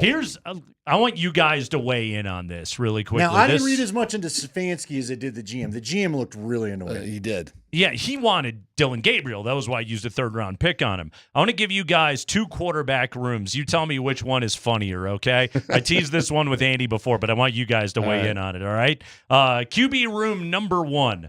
Russell Wilson, Jameis Winston, Jackson Dart, Tommy Cutlets. That's awesome. Or QB room number 2, Joe Flacco, Kenny Pickett, Dylan Gabriel, Shadur Sanders, and Deshaun Watson has a seat somewhere in there. That is. Those are both great rooms. What are the metrics? Like what's like what's going on in there? Who's talking to who? Who's the funniest? Like how awkward it is in there? Well, which one has the chance? I will say we can break this. it down because Flacco won't care about anybody. But if he won't care about one guy in the room, Yeah, he won't care about doesn't- any of them. Yeah, Because Flacco. they're as old as his kids. He doesn't care. Right. Shadur will think he's the best guy in there, period. Dylan Gabriel will be getting everybody coffee. He's like a nice Tua Tagovailoa. He's like, like a nice Hawaiian Good dude attitude. or whatever, great attitude. Kenny Pickett will just be constantly calling the U-Haul about when is he going to be leaving? Like, does Kenny Pickett have any shot? Kenny Pickett will be struggling to wrap his hands around a cup of coffee. That's what he's going to be dealing with. And does Deshaun show up in the room even though he's not playing? Like, No. is he forced to go to the meetings? They're going and to everything? rehab him off-site. That's where they're going to Yeah, do it. Deshaun spends most of his time, I would assume, on the internet trying to find massage therapists that don't read the internet. But then you go to the Giants, and that's a great one, But too. here's the thing. Joe Flacco, who led the Browns to the playoffs a couple years ago. He did? If he just plays, he can hold the job down because Stefanski likes him. There's zero In doubt. New York. There's zero doubt on a kind of a talented Browns team. Yeah. When you look at it, there's nobody who's going to be ready to win a game day one more than Joe Flacco. Right. But in New York, all sorts of things could be going on. Russ could have his typical good 6-7 games. Yeah. Jameis Winston then may need to come in. He's just then fun, both Russ Throw and multiple pick sixes. Russ and Jameis could put on those funny Pope voting things that they're wearing right now. Literally try to rebaptize Jackson Dart 9 times before his first start. Then he'll blow out a couple. Tommy, I don't know what Cutlets is doing there. I don't know. I don't know. Here's the take for us. Shadur Sanders will start for Cleveland by game 8. You think so? Yeah. Okay. I think so, too. See, And then he'll be out of the job by what, game 10? We'll see. We'll see. I could see Shedeur beating out Pickett. I don't think Pickett makes the team. They didn't pick up his 5th-year option today. They probably don't have much money on the line. He probably just gets $2 cut. million. Pickett is there, Zach Wilson. You'd probably be a little curious to see Stefanski get his hands on him, but it's never going to happen. On Pickett? Not now. Pickett now? I think he could run a West Coast There's no offense. point now. No, that's what I mean. Small hands. Yeah. Small hands. How do you say that in Australian? Just like that. I didn't do the exercise. You could look at your other guy. Rise up lights. Rise of lights. Rise of lights. By the way, Scotty, excellent work in one of the toughest spots that a broadcaster is ever going to get put into, having to vamp your way through, waiting for Zach Zarba to finally make the call. You probably saw that highlight 18 times, and it was so funny listening to you because I felt like you'd be like, oh, that one's... No, I don't know. No, it went. No, I'm not sure. It was very entertaining television while sitting on pins and needles. All I could think is like, Hastings is having a hell of a time But right at least now. I knew the rules. You did. I just needed to see that hand off the ball. That's right. Which we never saw. Yeah, you didn't get I the mean, Hawkeye camera till later, right? No, the Hawkeye well, camera shows it. Yes. Well, Katie Winchy had a view from an angle we never saw, and it was slowed down. But he basically, if he got it off, was at .001. Oh, yeah. 0.00001. I mean, that's what it was. But we had the rule right. We knew what the rule was. In fact, I said initially, man, if they don't count, that's when you almost just kind of hold it and tip it in. Yeah, it's Get it off your the hand old real volleyball set. Boom, it goes down. But AG's just trying to make a play. Yeah, He doesn't and know he did. exactly how much time it is, and he did. We won't talk about Joker's shot because that was kind of a rough possession. That fourth quarter was a really bad time. They scored 16 points. They sure did. But how many times have we seen this when they're up 20 going to fourth, they just let their foot off. Oh, because they played all the starters most of the minutes early, they were all gassed. I thought they were gassed by the last 3 minutes. I told Andy this earlier. This was Game 7 against Minnesota, except an alternate universe where they don't blow it.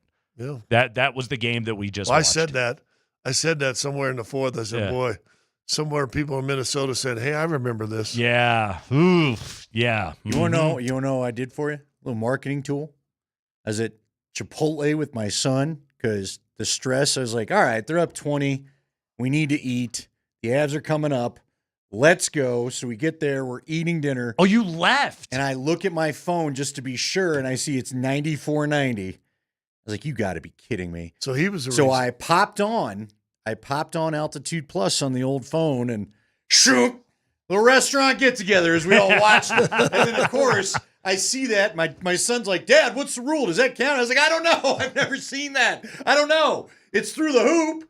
But then I heard you going about out of the hand. And, I'm so glad that's what they Whenever call. that ball left the final fingertip, that was it, man. AG got it done. The miracle at the wall. Scott Hastings, beautiful work as always, buddy. Scotty's going to be back at it tomorrow night on Altitude TV, and hopefully he'll have a little bit of an easier time. It'd be nice to have an easy one tomorrow. That'd be nice. Kreckman and Lindahl, we're rolling with you today until 6. We'll talk to Katie Wingy, by the way, coming up at 3:20. She'll take us through what it was like to cover that whole thing and dig out that information as it was all going down. Connor's going to join us from Dallas, whichever airlines center. He'll join American us. Airlines. It's American. We found okay. out it does still exist. Okay, good. 5:45. We'll talk to Connor from the broadcast booth down in Dallas with that series knotted up back at 2. And Jeff Legwold joins us for draft conversation today, 20 minutes after 4 o'clock, I believe, is when Legwold stops by. Check the sheet, Nate. Yep, you got it right. Andy, it was a lot this weekend, okay? But let's begin in the place that I think deserves to have the beginning slot on the show today, Gabe Landeskog. Oh, my gosh. Landeskog scores in the second period of game 4 the other day. It was the loudest explosion I think I have ever heard at Ball Arena. 13-10 of the second. Shout out to Brock Nelson on the assist. Got that rush going. They pushed it. They were aggressive. Kind of caught Dallas on a little bit of a slow change. They weren't ready to go. Brock Nelson burned Dodonov, and boom, there's Gabe streaking behind, gets that thing, top shelves it off the post. Andy, it truly felt like I'll always remember where I was when I saw that goal kind of moment out of Gabe Landeskog in his second game back to score that thing. I know he was huge in the Gerard goal as well, and we're going to talk about that, but that moment right there, absolutely epic. It was, and you don't get more amazing than this. Yeah. I really, anybody that's listened to this show, not only have I had my doubts we'd ever see him again, my big concern was he'd get on the ice and his return would only last for a couple games, Sure. and the knee would bug him, and he'd be out again. He's had setbacks the whole way, as Right. we know. Well, and it looks like it's going better for him than it is Ball. Lonzo Ball right now, is it not? Lonzo was on a 5-minute-a-game pitch count, wasn't he? Right. Now, look, basketball, hockey ask you to do different things, but again, as you mentioned that Gerard goal with the wrestling match, he got in a wrestling match with their biggest defenseman. Yeah. Okay? Twisted that knee 5 directions. So it's amazing what we're watching. And you know what? I mean, I'm happy for it now, and it allows you to start to think, because frankly, I've not allowed myself to have these thoughts. But now I do start to think, well, what if Gabe really is back? What if this isn't just playing? Because I guess just the cynical part of covering sports for 25 years and watching guys give it the old try. I thought in my mind, this would be a playoff run. He's a 4th-line contributor. And maybe he hangs it up when this is done, but at least he got back out on the ice and he accomplished the goal, and on and on and on. Right. Now I'm starting to wonder, do you actually get this Gabe Landeskog back for a couple more years? I don't know. We'll see. You know, it's been a couple games and not the grind of a playoff run, and we'll see what it looks like as that gets deeper. I know I'm not counting this dude out. I know that. This is amazing. This is amazing. Both times, whether it was with the Eagles, whether it was with the Avalanche, he scored in his second game back. Scored that, and again, like that was a phenomenal shot. That was world-class skill that was on display. A hockey player at full speed being able to, with pinpoint control, put that over the goaltender. That's a thing of beauty. Then on the Gerard goal, he's out there fighting in front of the net with Bischel and completely screened the backup goalie for Dallas, Casey DeSmith. He didn't see the puck, and yeah, it goes off the skate and in. But that was Landeskog that made that play.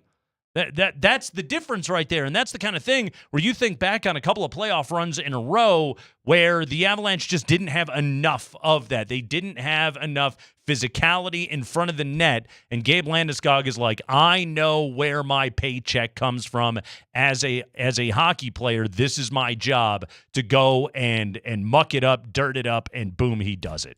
It was awesome. I also have to wonder, we've not seen that kind of response out of the Avs in years. Yeah. And I know he said after the first game they got a lot of great voices in the room, and McKinnon and McCarr, and I don't question that at all. But man, that was quite the response. They dominated the hell out of those dudes. Gabe promised us in his post game after the last game. Yeah.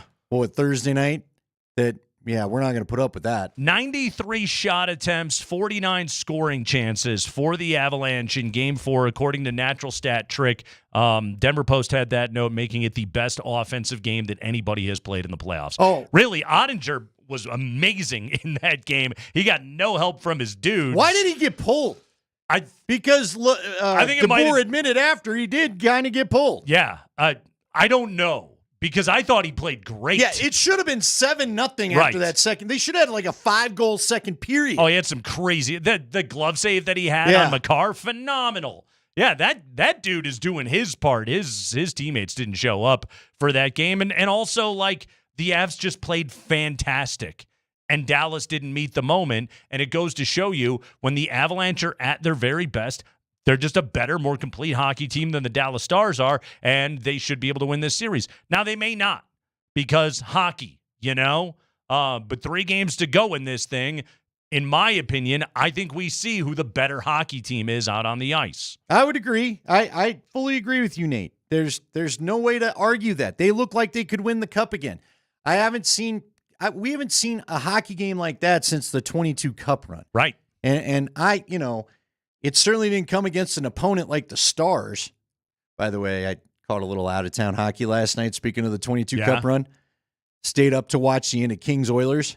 Poor Darcy Kemper. Darcy Kemper was out of his bleeping mind in overtime last night, and they could not get the puck out of and finally at the very end, he gives one up, but he must have made – he had guys talking to themselves.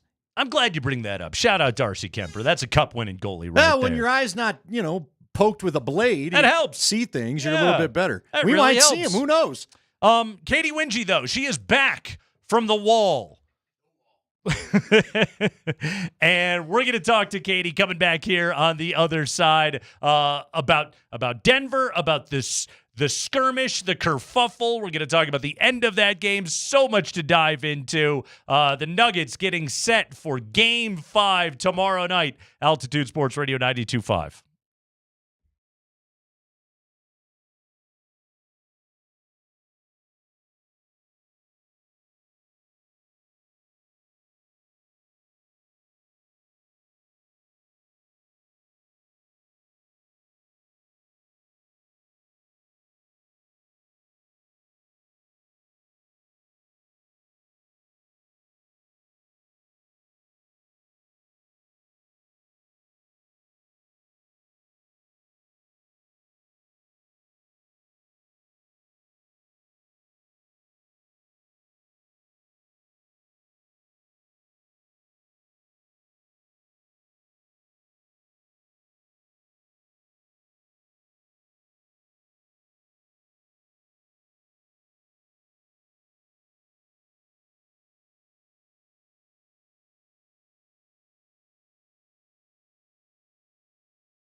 Here we go. Murray looks in. Throws it in over to Jokic. Hands it. Fake the handoff over to Murray. Jokic at the logo. One-on-one with Zubac. 2 seconds left. Fade away. Dunked home by Gordon at the horn. You count that basket. It's good at the horn. And Denver wins game number 4. 101-99. That's right. You count that basket. Darn it. Shout out to Kaz. Excellent work. Kreckman and Lindahl, Altitude Sports Radio 92.5. Game 5 tomorrow night. Series knotted up at 2. No sweat. No sweat at all. Joining us right now, freshly back from the wall, we are joined by Altitude's own Katie Winge. Katie, welcome to the program. How you doing? Hey, thanks. I'm good. How are you guys? We're doing great. All right, Katie, take us through from the dunk to Zach Zarba's announcement, and your task on the telecast, having to try and gather the information, find out what's going on, find different angles. Tell us what that was all like for you. Well, first of all, that was the first time I've heard Kaz's call. Pretty good. And he was so confident. He really leaned into that. And I was not nearly as confident in that situation. It was so close. And even watching it in real time, it was like, I think, but I'm not certain. And so I'm obviously waiting to do a post-game interview. I'm second in line because TNT had the call, so I knew I would get, second best player in the game, essentially, for that post-game interview. Well, that kind of becomes a little bit more of a question. When Aaron Gordon makes the game-winning dunk, it was no question Nikola Jokic, but AG makes the game winner. So I'm standing on the baseline, awaiting if this game is over or not, watching the entire Nuggets team kind of gather at half court. And mind you, the technology in the Intuit Dome, they have this big wraparound board that shows all replays, every angle. It is just on repeat. So everyone is kind of at the center of the court, looking up, watching all the replays. All the Nuggets are saying, it's good, count it, count it, count it. We're kind of waiting. I have a producer. My producer, Andy Kilman, is in my ear. He can hear the officials having the conversation. So typically, like challenges and things like that, I kind of get from him, oh, they think it's going to be overturned, or, oh, they think it's going to be good. So he's in my ear kind of saying, like, I'm hearing that it's a good basket. Not confirmed, but so I'm like, okay, so how does this change everything else? I'm watching them. I'm watching the reactions. I'm going over and finding, Nuggets PR and saying, what are the interviews going to look like?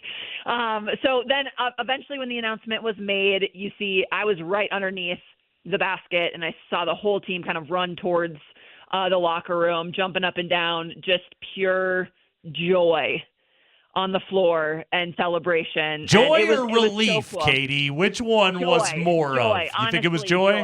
I do. I mean, I think it was probably relief more after the fact. Mm-hmm. But I don't know if you guys have. I feel like I've seen every angle of the shot, every angle of all the celebrations, and like the jumping up and down, the skipping across the court, the giddiness of the initial, oh my gosh, it actually happened. That part was joy. I think once I went into the locker room, I realized very quickly, oh, there is a whole bunch of relief associated with this as well. All right, that is a lot to take in. What would you have done if Aaron Gordon would have just stayed in the locker room? What did they have to say? Did you even see him run? Because after the initial basket, he bolted. He's like, I'm leaving. You can't take that away from he me. Did. Yeah, he bolted after he made it, came back on because it wasn't deemed officially a bucket at that point. Then once they decided, yeah, basket counts, he starts to run off again, and Nick O'Hare with Nuggets PR cuts him off, sets a screen, takes the charge to make sure that he got over to do the TNT post-game interview.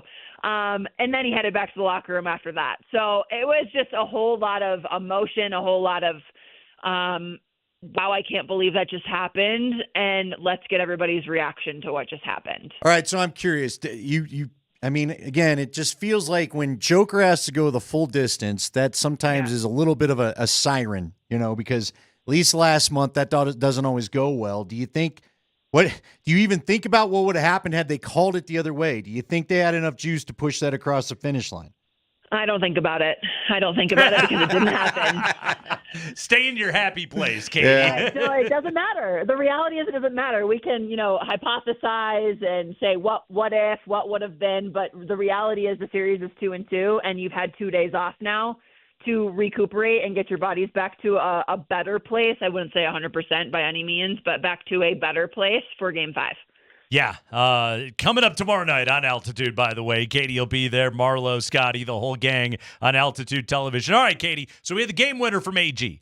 Then we also had the halftime kerfuffle, skirmish, whatever you want to call it. Donnybrook. Yes, 6 offsetting technical fouls eventually were determined by the officiating crew. Harden got annoyed with CB. CB was not about to hear it. Jokic had the crazed look in his eye for a moment. Aaron Gordon got big mad. Harden took a swipe at him. Oh, it was just the boys were grumpy right before halftime. Again, you're on the sideline. You're watching this whole thing. Take us through kind of what you saw and what was the reaction from the Nuggets bench and out of the guys as they were headed to the locker room. You know what's funny is my seat at the Intuit Dome is actually, I can't see the court. Like I'm tucked back into a tunnel. Yes. So I watched the game on a monitor. Okay. So my viewpoint of the, what did you call it? Kerfluffle, scuffle, whatever it was. Yes. Was probably the same of a lot of you guys watching at home. Like I could feel the energy of the building and like the collective holding of breath of like what's about to happen. This feels intense. But other than that, I watched it happen on the screen and was like, oh, it got chippy. This series has been so physical. I'm surprised it took this long. And then like people were separated and I was shocked. And I think everybody was kind of shocked that it ended in 6 technicals. It kind of felt like everything should just like offset and you just continue onward and play. Yeah. Understand why they felt the need to have to do that, the officials. However, it was like, wow, it was.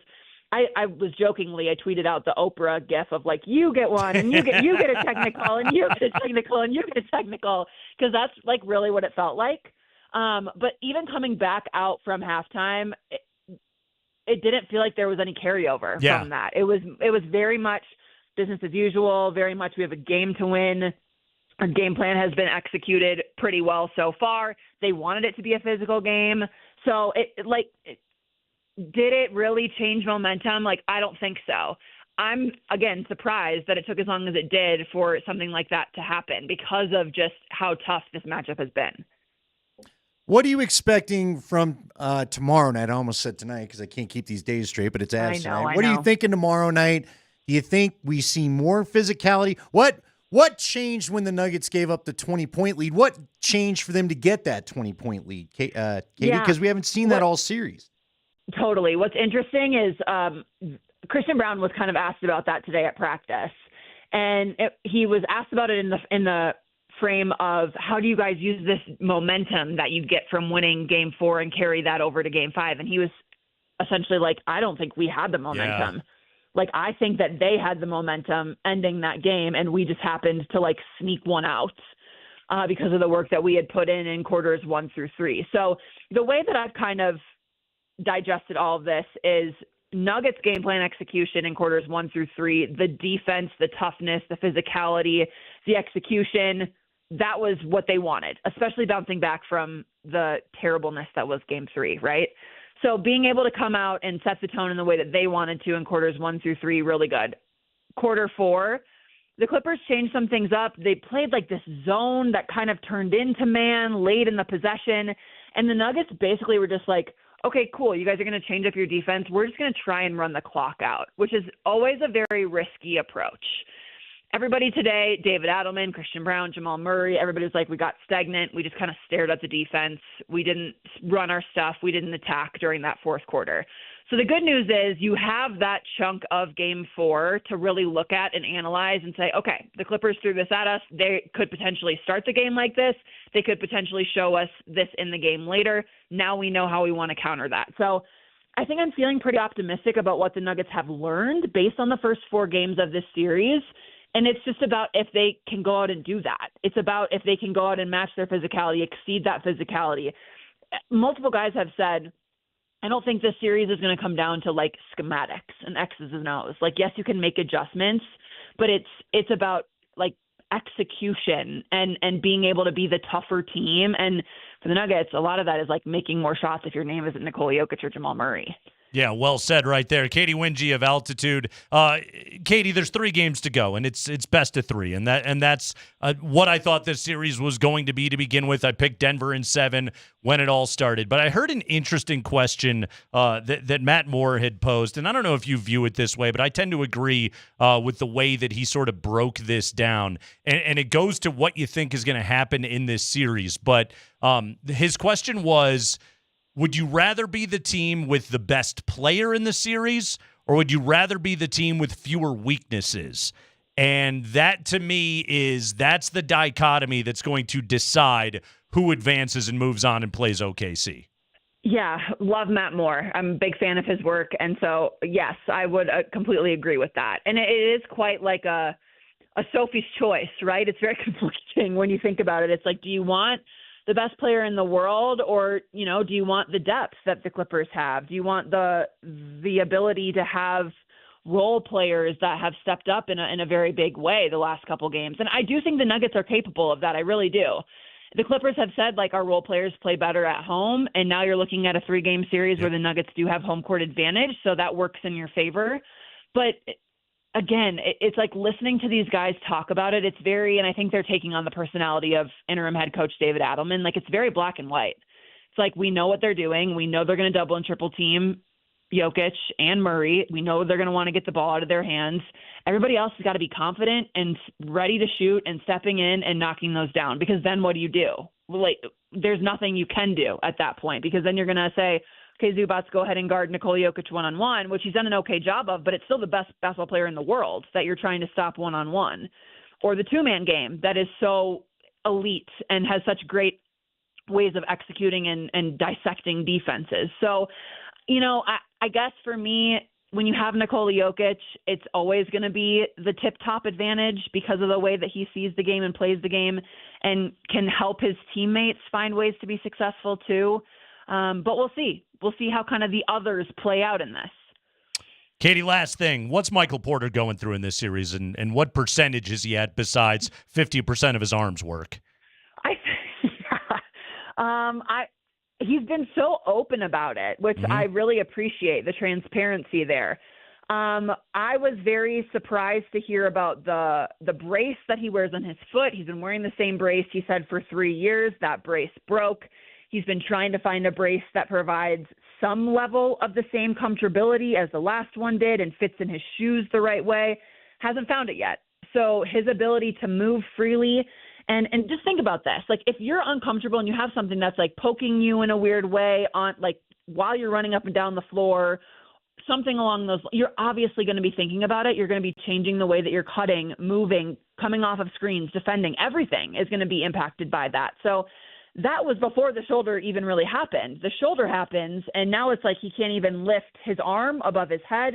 He has to have staff in the Nuggets locker room help him take off his jersey after games because he can't do it himself. I know he said that he was operating at like 20 to 30%. To me, that felt like his shoulder was operating at 20 to 30% because he was still moving pretty well and obviously getting shots up and able to help his team in situations. So he's playing through a lot of pain. His toughness is not going unnoticed. Everybody is talking about it on this Nuggets team. He's earned so much respect, not only from that, but just from who he's been for this franchise, what he's fought through in terms of injuries through the years. But yeah, he's been saying, if I feel like I can help my team, I'm going to play. And so he's playing through a lot right now. Yeah, no doubt about it. Katie Winge, everybody. Tomorrow night she'll be back on Altitude Television. Katie, you're doing excellent work. Keep it up. We'll be sure to talk to you soon. Thanks, guys. Appreciate it. All right, really good stuff from Katie right there. Yeah, Porter's game, Andy, in Game 4, he was 6 of 11 from the field, 4 of 7 from 3. We're going to run Nuggets highlights at 5:20. I pulled 2 Porter threes. I could have pulled all of them because he is playing right now with an aggressiveness where he is taking contested shots that a year ago in the Minnesota series, he was record scratching out of those things. And right now, he's catching, he's firing confidently, and we should add he's doing it with one friggin' arm, basically. Have you seen him catching passes? He's like trying to catch passes with one hand right now. And sometimes Nikola Jokic is throwing like Randy Johnson fastballs at him, and he is still making those catches basically with one hand because he's doing everything he can to not have to lift up his off shoulder. Well, he did a great job, as you pointed out, shooting over his defender the other night, which wasn't in Norman Powell quite often. It was Kawhi on a couple of them, too, well, who's a world-class defender. But I also like he'd run to his spot, and it's like he would catch and shoot and wouldn't let anybody get on. Right. When at least 3 of the 4 that I remember, I felt like that's what he did, where he just shot before they could disrupt anything for him. Yep. So, and it's just staying in that rhythm. His first one that he shot in the first quarter, or at least the first one that he made, I paused the screen because I was like, I need to see this. I mean, Kawhi was leveled with him with his feet. Like, basically, like their feet were tangled as he took off. He wasn't taking that shot last year. This year in the playoffs, he's playing aggressively. And who knows? Maybe the injury has, in a weird way, kind of helped him of just like, well, if I already made up my mind, I'm going to shoot off the catch anyway. It's going to be more difficult for me to pause myself and react than it would be for me to just go through my motion and put the shot up, and it's working for him, man. Well, and he needed the reminder last year and probably at points this year, but he did a great. He's taller than people. Yep. Just rise up and shoot over him, man. And it's been effective, man. I give that dude all the credit in the world for what he's playing through right now. It's impressive, and he played great the other night. He really, really did. Obviously, Jokic, best player in the world, 36, 21, and 8. By the time it was all said and done, they should have given him an assist on the last bucket, by the way. Kreckman and Lindahl. We got Jeff Legwell coming up at 20 minutes after 4 o'clock. We will playoff playback Avalanche Game 4 coming up at 4 o'clock. Nuggets highlights at 20 minutes after 5. Connor at 5:45 from Dallas. It's all happening on the Kreckman and Lindahl Show.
Oh, we hope you're having a delightful Monday afternoon. Kreckman and Lindahl getting you set for Game 5 tonight down in Dallas. Avalanche Stars series knotted at 2 games apiece. Nuggets Clippers also knotted at 2 games apiece. Some critical Game 5s over the next couple of nights. Avalanche tonight, the Nuggets tomorrow. Plus the Broncos got themselves a draft class. Andy, the Broncos! Talk to Legwald all about it at 20 minutes after 4 o'clock. But first, something that we're going to have to nervously watch until tip-off tomorrow night between the Nuggets and the Clippers. Is Michael Porter going to get suspended? I really hope not. I would really, really hope not. Okay, so here's the situation. During the commotion, disturbance, stir, if you will, towards the end of the first half, right at the end of the first half, essentially, started with Christian Brown's foul to give on James Harden that Harden got big mad about, and then guys... You still know why? Why? Why he was big mad? Yeah. He just got hacked and he was annoyed. Okay. Yeah. That's 10 times worse going on near the basket this whole playoff series, without and a that's doubt. what sets you off? Without a doubt. It's that. Here's the thing, okay? It was stupid. The whole thing was stupid. It was just a bunch of guys that have been playing each other for 4 games in a row, and they're sick of each other. All right? And so Harden gets big mad at CB for something that happens in every single basketball game ever. But these dudes have just, they've seen too much of each other. And everybody got big mad. Harden took the swipe at AG. Apparently open-handed, not closed fist. That was in the ref's description. That's right. That's a key descriptor right there. Zach Zarba saying, look at all the angles. We felt everyone involved had an equitable role in the altercation. Due to that, they were all given equitable penalties. 6 techs were given out. AG, CB, Joker for the Nuggets, Harden, Powell, and Chris Dunn for Los Angeles. Zarba adding a closed fist attempt to punch someone. Whether that makes contact or not would definitely fall under an ejectable offense. However, it was determined that the hand was open, not fist closed. Therefore, nobody got ejected, which, good. Nobody should have been ejected for that whole thing. Except, here's the problem. Michael Porter left the bench and wandered out kind of almost to the free throw line, sort of into the paint on the opposite end of the floor. He never got anywhere near the commotion, but he was on the floor. And by the letter of the NBA law, you are not supposed to cross the sideline during an altercation, and because then you're deemed to be leaving the bench. Famously, the most famous example, 07 playoffs, Amari Stoudemire, Boris Diaw getting suspended against San Antonio for leaving the bench, even though they didn't necessarily jump right into the fracas. This seems like it's even lesser than. So let's listen to David Adelman. He was asked about it today if he has heard from the NBA about Porter leaving the bench. No, and I think, I understood that back in the day when fights were actually fights. I thought Mike made a non-aggressive walk. I mean, I didn't see anything dangerous about any of that. And you got guys slapping each other out there. Like, this isn't, I don't know. I'm sorry, but I mean, growing up, some of the fights I saw scar you for life. So that was just a disagreement between a bunch of guys that probably are going to play, in the summer together in LA. So you can say whatever you want about it. I know it's cool, it's exciting, but I didn't think anything about that. Michael, all that stuff there was no danger there. That was just a little thing. I didn't see anything resonate in the second half either. Yeah, which Adelman's dead on about that. Okay, so he aimlessly wandered out onto the floor, wants to make sure his guys are being okay, but as long as he's not being aggressive, puffing his chest out, hopefully the NBA is going to be smart enough. And he's absolutely right about that. This is a guy in David Adelman whose dad once coached the Blazers in the finals against Detroit. All right? Like, this guy's seen some stuff, and yes, that fight, look, Aaron Gordon was pissed, by the way. Got real mad. How about How about Zubats just removing Aaron Gordon from the festivities? Just, nope, you're coming with me, sir. Yeah. Yeah. Not going to let any of this escalate. Yeah, and AG, like, you could tell AG was pissed, and then the moment he knew that he was being bear hugged by Zoo, he was just like, okay, I'm done. I'm good. Yeah, well, Joker showed up on the premises and some things calmed down as well, too. Yeah. So, Joker, two big dudes. He gets that crazed look in his eye. Yeah. Yeah. Where, again, I played in Serbia, brother. Right. I've some of these Serbian gyms that I've been in, I've seen some stuff. Right. Okay. And this ain't it. This ain't stuff. This is a couple of guys that are mildly annoyed with each other. God, I hope the NBA just follows through on this. I hope that this is one of the areas where you hope that, like, Adam Silver can just have better common sense than David Stern used to and just go, it had nothing to do with the play. Nothing to see here. Move on. Find him if you want to. Sure. Send the message. Don't leave the bench. Yeah. But he didn't go get involved. Don't make anything of it. And Porter had to admit later, like, I didn't know the rule, which now he You does. do now. Yeah, but also, like, that's also on the bench. Like, you guys got to make sure everyone.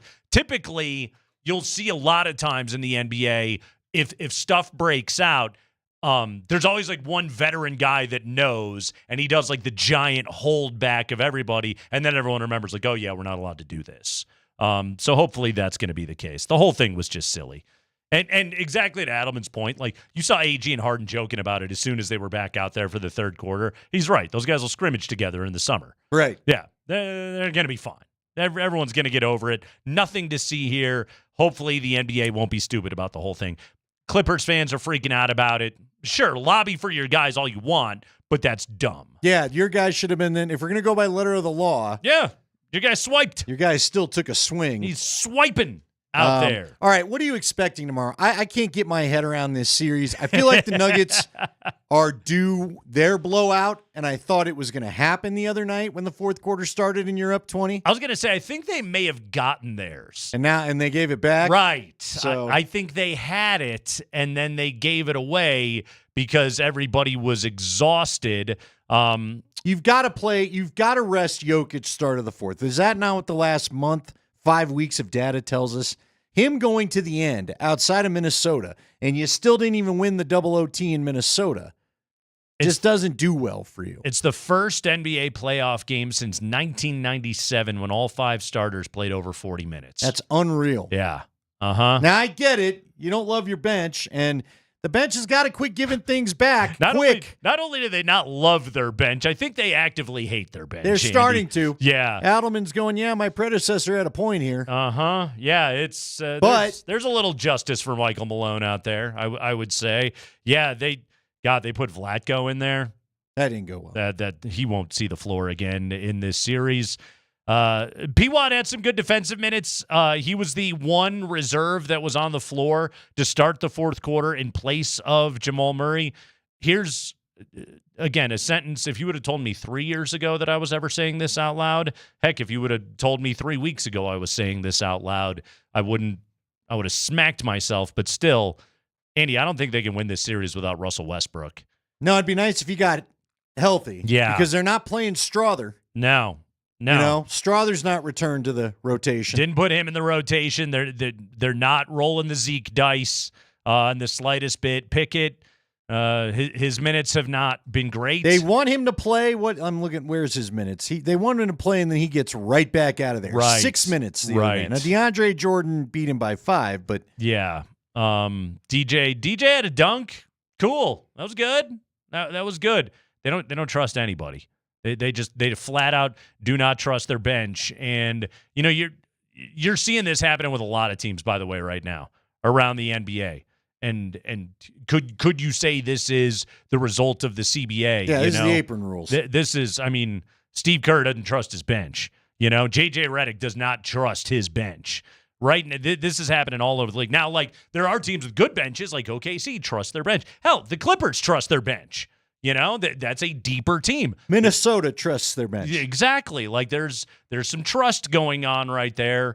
The teams that don't, there's probably a pretty low ceiling on how far they can go. Where are you at with the Clippers-Lakers? I'm happy to see the Lakers struggle. Who isn't? Oh, the Wolves and Lakers, you mean? All right, yeah. I'm sorry, Wolves and Lakers, but God, rooting for Minnesota's hard. It's hard. I'm not actively rooting for anybody in that series. I'm rooting for the meteor in that series, but also like a couple of things are happening in that series. Number one, when it's not going well, suddenly Luka and LeBron, they don't look like they love each other quite as much. Right. I think that's one thing that's happening in that series.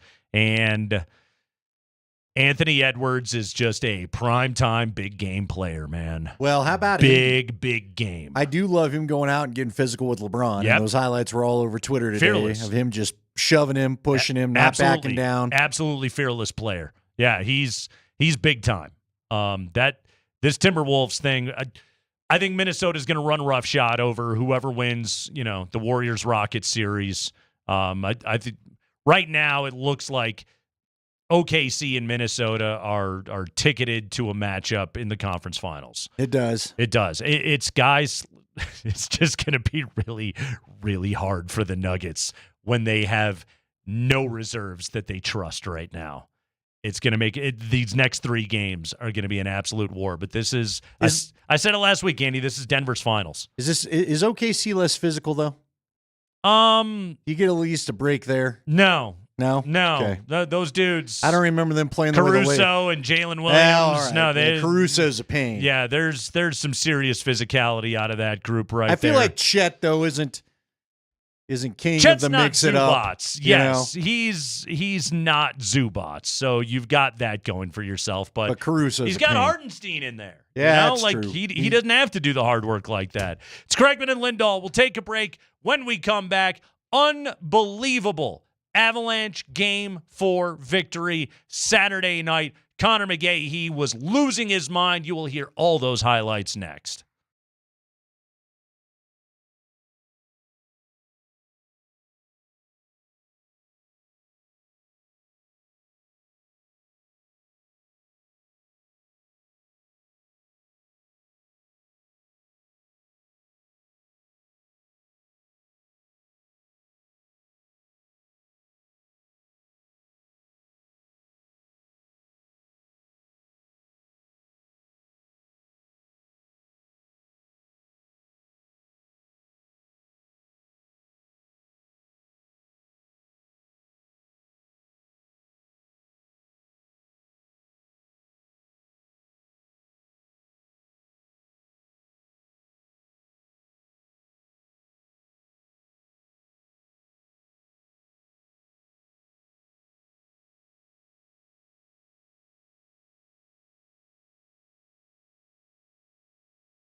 All right, it's Nate, it's Andy, it's Kreckman and Lindahl, it's Altitude Sports Radio, 7:30, a.k.a. 7:52. Start time tonight. Avs Stars down in Dallas. Berto's got your pregame at 7 o'clock. Spring is blitzing for an hour with Berto right after our show.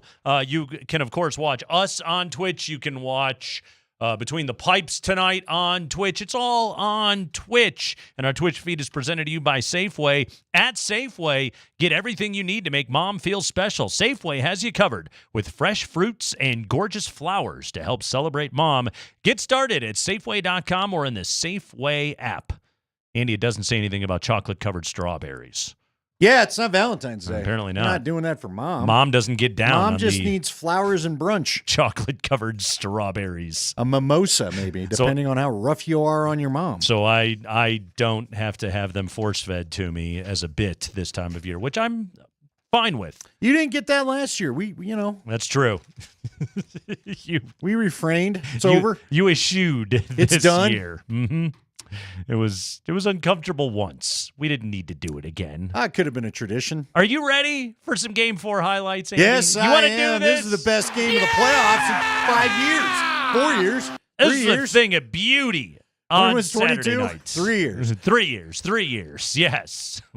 I don't know if you've Fell heard. into the old Bronco quarterback hole there for a minute. I don't know if you've heard. It's been 1,032 days. Yeah, that's yes. true. Uh-huh. Yeah, that's right. Shout out to our dude, big number 92. We'll get to him in a moment. But let's start our Game 4 playoff playback here on the Kreckman and Lindahl show. Obviously, we're going to have Connor McGahey yelling about all this good stuff right here. But let's start with Mackenzie Blackwood, who I wouldn't say it was lost in anything. It's just typically when you have a playoff shutout, you're going to be the number one star of the night. Well, that was never going to happen the other night, given the way that things went down. And I thought it was a great moment when Gabe got to skate back out onto the ice, do the interview on Altitude with Rachel Toss. The whole thing was just phenomenal. But let's start with Mackenzie Blackwood, and let's not overlook the part where that dude had a playoff shutout. Andy, just over 5 minutes into the game, a phenomenal flurry of saves from Big Blackwood. Centering feed off a leg. Now Arturi Lehkonen had his legs taken out from underneath him. Shot from the slot. Save made by Blackwood. Ben has it back. Blackwell with it. Lets it rip. Toe save made. Blackwood back to his feet. Turned in front by Dallas.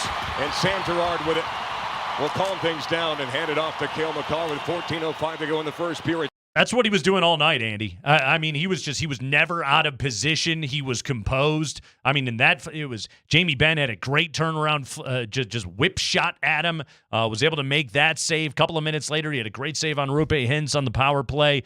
He was absolutely terrific the other night. He was not about to let the Avalanche lose that game. Yeah, he's really good in positioning. It's funny because with Patrick Waugh, we used to hear so much about his positioning with the butterfly and always in the perfect spot. And I feel like Mackenzie Blackwood has some of those traits. You know, he's always down, ready to kick the leg out. And just, you see his size, I think, bothering guys at times. Just takes up a lot of the net.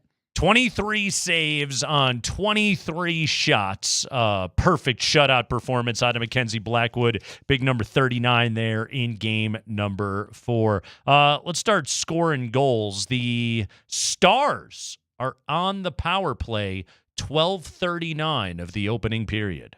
Harley averaging over 31 minutes a game in the series. Leaves it for Wyatt Johnson. Near side boards. O'Connor got to it. Lindgren up and on out. Went right to Harley. But pressure coming from Logan O'Connor. Throws Harley down to the ice. Here he comes. 2-1. Shorthanded. He scores! OC's playing, baby! His 5th point of the series. I mean, this is just what he does, right? This is the Logan O'Connor special right there. What I loved about this one is, Wyatt Johnston gets it to Mikko on the entry, gets poked back to Thomas Harley, and then Logan O'Connor just abused that dude. Was just like, I am taking this puck away, gets a 2-on-1. Parker Kelly is with him. Duchesne busted it back, but O'Connor's so friggin' fast on a play like that. Perfect shot, high blocker side, beats Ottinger 1-0 Avalanche.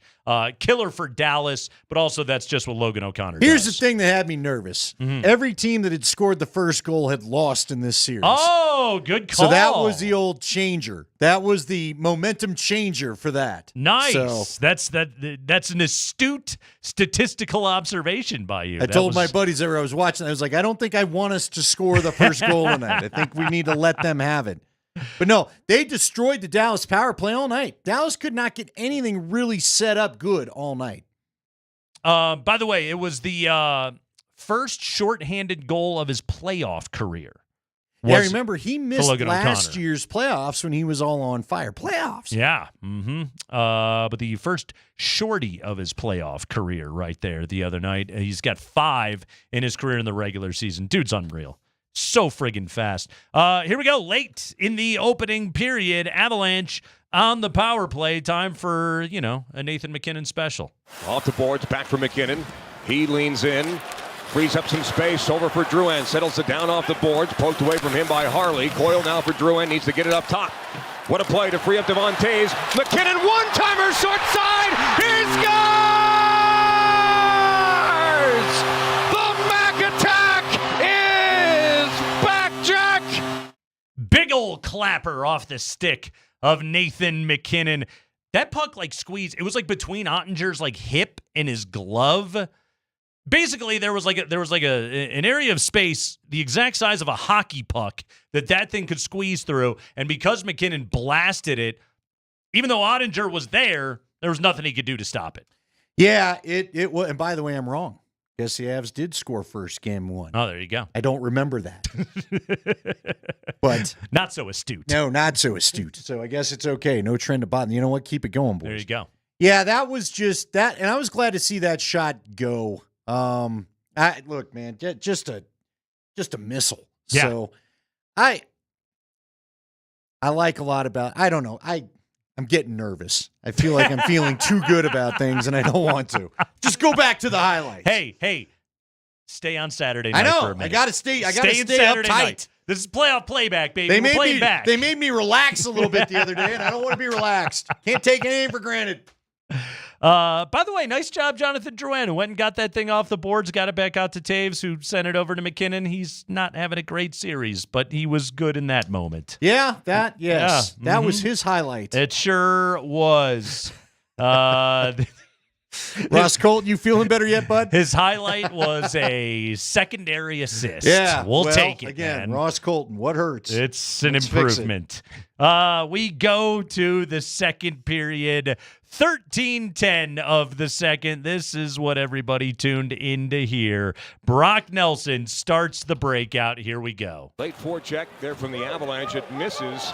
Josh Mancing. Icing is waved off. Why in the world did that happen?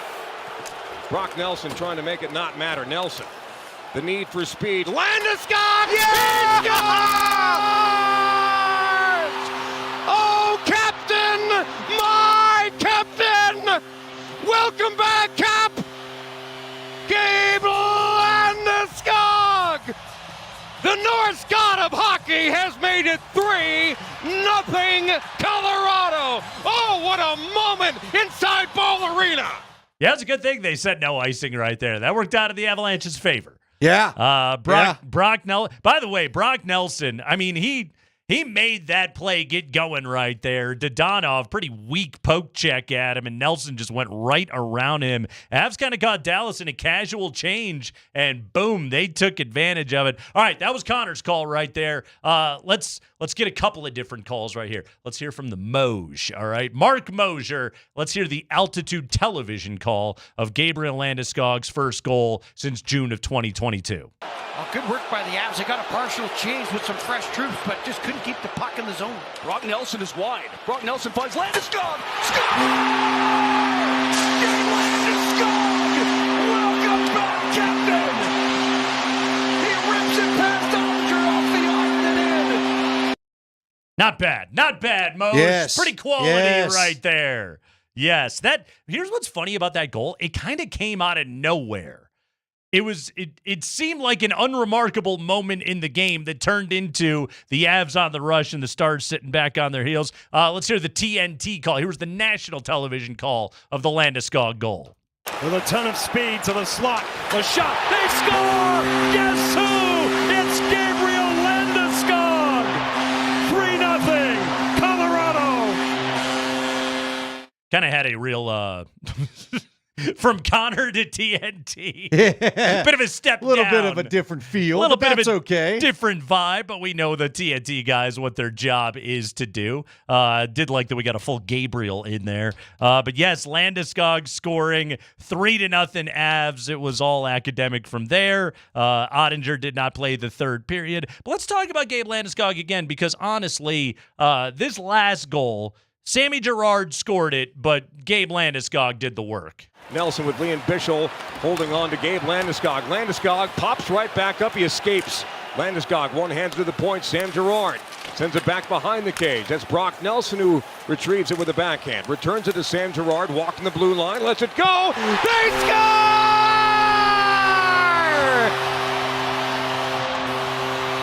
It's 2 for the captain. I think it's deflected by Landeskog in front, but like a good leader, he says, no way, Jose. That's going to be Sam Girard with the tally. Yeah, went off the skate of Liam Bichel. Because he was getting wrestled to the ground by Gabe Landeskog. Because Landeskog had completely just blocked out Casey DeSmith, just an eclipse of the sun, couldn't see a thing, and goes off the skate of the defenseman and into the goal. Big number 49, I guess kind of smaller number 49. Sam Girard scores that goal right there for the Avalanche, 4-0. They get the victory. But again, that play, that was all Landeskog. That's right there, Andy. Like, scoring on the rush, that's a bonus. That goal right there, though, that's bread and butter, Gabe. That's what you need out of him, and hopefully it sets an example for others. You need more guys doing it. More guys in front of the net. Brock Nelson, feel free to do the same thing. I still would like to watch them. I wish they would just sub Nate just off the top and maybe put Val on the top line with Nate. Mm-hmm. Just for a little more. Let Landy go be a problem in the middle, and let's just see. So, hey, by the way, I know I saw some comments on YouTube of a couple people saying don't step on Connor's call there, which I understand and respect. Yeah. But I do think John Mitchell shows how all the Avalanche people feel about Gabe Landeskog. You can't hold that in. Also, that's as natural a reaction as you'll ever hear on a call. Yeah, I trust me, I heard it. As a play-by-play guy, I hear those things. That one was not egregious. Well, yeah, he did it, and then he got out of the way. Yeah. And again, it was more guttural sound than anything else. It wasn't as though you didn't hear Connor lose his mind. Trust me. Shout out to John Mitchell, who friend of the program, by the way. But those pipes, that's David versus Goliath against Connor McGahee. I had one. I was doing a game where Larry Zimmer was calling one. He was doing the game with Alfred Williams, and I remember Bobby Purify. Remember Bobby Purify? Sure. Broke out and went down the sideline, and Alfred just, he's gone, see you, baby. And I mean, Larry, I don't think we heard one word of Larry's call because Alfred has got the big, loud voice, right? Right. And it did not stop. Like, he gave a couple of what you heard there, and then it just was, I imagine Alfred running around in circles in the booth or something. I don't know. Doing remember the Eric Bieniemy, rat sign he would throw up? I thought maybe he was doing that. It was unreal. Yeah. I'm sure somebody said something after that of just like, hey, it's a play-by-play guy. What was the last game you did? I don't remember him doing another one. We'll take a break. When we come back, Jeff Legwold to break down the Bronco draft class, the Shadur slide, and everything else that's next.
Yeah, it is Jeff Legwold time here. Post-draft.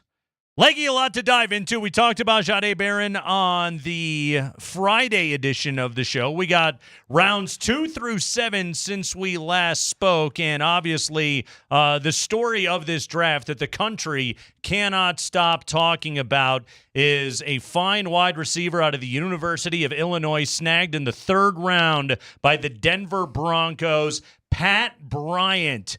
Mr. First Down himself, Pat Bryant, joins the Denver Broncos. I can't think of a single story out of this draft that the nation has been more captivated by than an Illini going orange and blue and joining your Denver Broncos. Yeah, I've been fielding calls all day about that one. Do you really see Michael Thomas in there? Because Louis Riddick said it really hard. Well, Louis Riddick said it in their draft analysis on ESPN, and then I know Sean said it at the podium. What do you think? Can you squint and get to Michael Thomas with him? If you're breaking it down in the nuts and bolts football, there's Michael Thomas in the release. He gets off the line of scrimmage and creates, immediate separation with his release because he has to. He was one of the slower wide receivers timed at the combine. So if you're going to have that many catches, in big time college football, you got to get open somehow. And he gets open with his release and his ability to body up on the ball. So, we're going to have to see how that translates against DBs that are a lot faster than he is. I think that will be the issue for him, but he's physical, tough. He's played in a ton of games. He's got a ton of experience. He's one of those safe guys. You know exactly what you're getting. Now, I and a lot of other people I know in the league, had him into day 3 instead of day 2. So, but the issue is the speed, not performance. He ran 4.6 at the combine, and he struggled a bit at the Senior Bowl, consistently keeping people off of him. And that'll just be the question with him going forward. No, I agree with you, Leggy. That's my dude. As an Illini fan, I joke, but in all seriousness, I thought he was going to be like a 5th rounder. So Denver taking him in the 3rd. I'm still excited. I'm excited to have Pat Bryant. Don't Robert Quinn us on this thing, dude. Come on now. But let's talk about R.J. Harvey, the back out of Central Florida. We knew that the Broncos were going to have to get a running back. They get one. They get a dude with some serious wheels and a 4.4 40. Your evaluation of Harvey and his fit in Sean Payton's offense? Well, Sean he likes vision runners, and he had some of the best. You talked to running backs coaches before the draft, and he was rated as a guy running back coaches, the position coaches really liked this player. When I polled around and asked them, his name came up with the position coaches more than everybody else. And that tells me they like every running back coach I know grades vision pretty high on the docket rather than some of the other, speed, home run ability and all that stuff. Running back coaches like vision, and they like guys who will block on 3rd down and do those things. And he's the vision runner of the group. He's got sort of that darting capability. If the one door closes quickly, he moves down and finds the next one, before the play is busted. And I think that translates well to the league. The question for me, in terms of the big value, is how quickly will he be a 3rd down player or a longer yardage player? Because he hasn't been asked to catch the ball a lot in college, and he hasn't been asked to pass protect a lot. And that's not his fault. Nobody had him do it. But he has flashed receiving skills. And, when I've talked to the Broncos about him, they thought at his pro day he really showed the potential there. So, he was, after Genty, who they had no shot at getting, he was, I believe, one of their 2 top backs on the board. So they really, really liked him, and they liked him a lot more than some teams did. But again, when I talked to running back coaches, this was often the first name that came up after Gentis. Are you surprised they had to wait as long as they did for a tight end? And what do you think of the one that they got? Even, Lohner's a developmental prospect. I mean, if they can find a way to get him on the field before 2026, I think it would be unbelievable. I mean, he's only played since the 7th grade. He's only played 57 snaps in college football and all of that this past year. Now, I did cover NCAA tournament basketball games he played in, and he's a hell of an athlete. So he's got a lot going in his favor. You don't see many guys his size with like a 39-inch vertical or whatever. So tremendous athlete. And they're obviously, I told you guys last week, the back of this board was really thin, and I thought we'd see teams taking players who would have been undrafted players in other years, but this way they didn't have to compete for them for signing bonuses and the rest of it.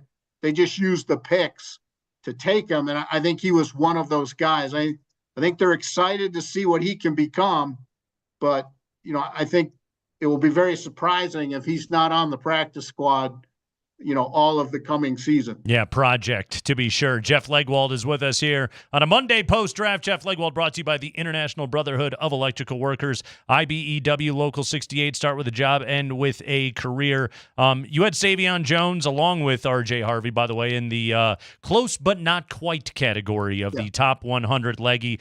You look at Jones, 6'6", 280. I mean, he absolutely looks the part of what you want in an edge rusher. Where should we set expectations for him, and what do you see as kind of a ceiling in his development?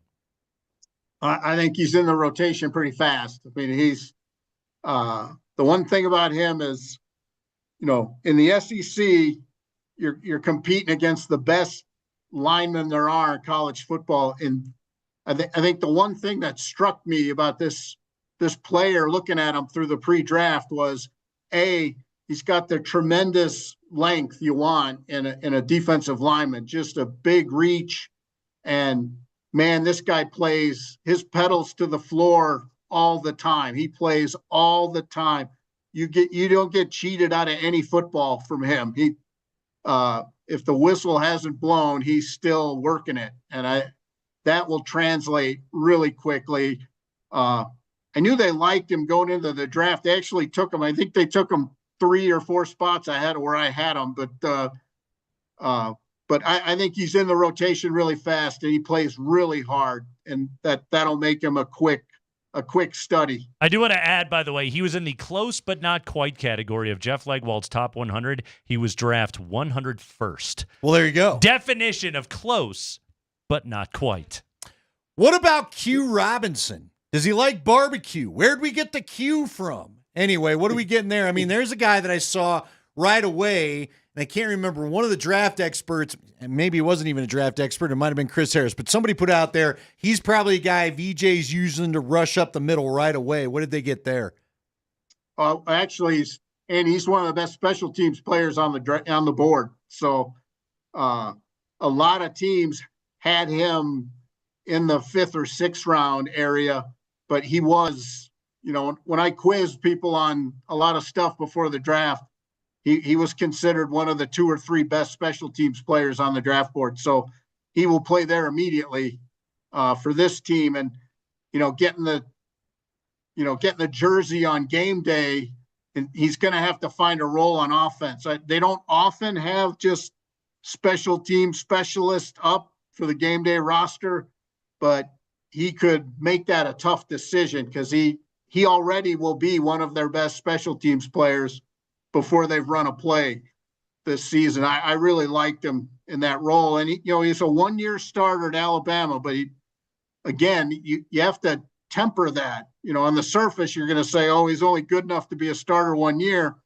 Well, then you got to look at who some of the pass rushers Nick Saban had in the previous years, Dallas Turner, Will Anderson. I mean, they were loaded at pass rushers. So even the fact he played 50 games, I believe there,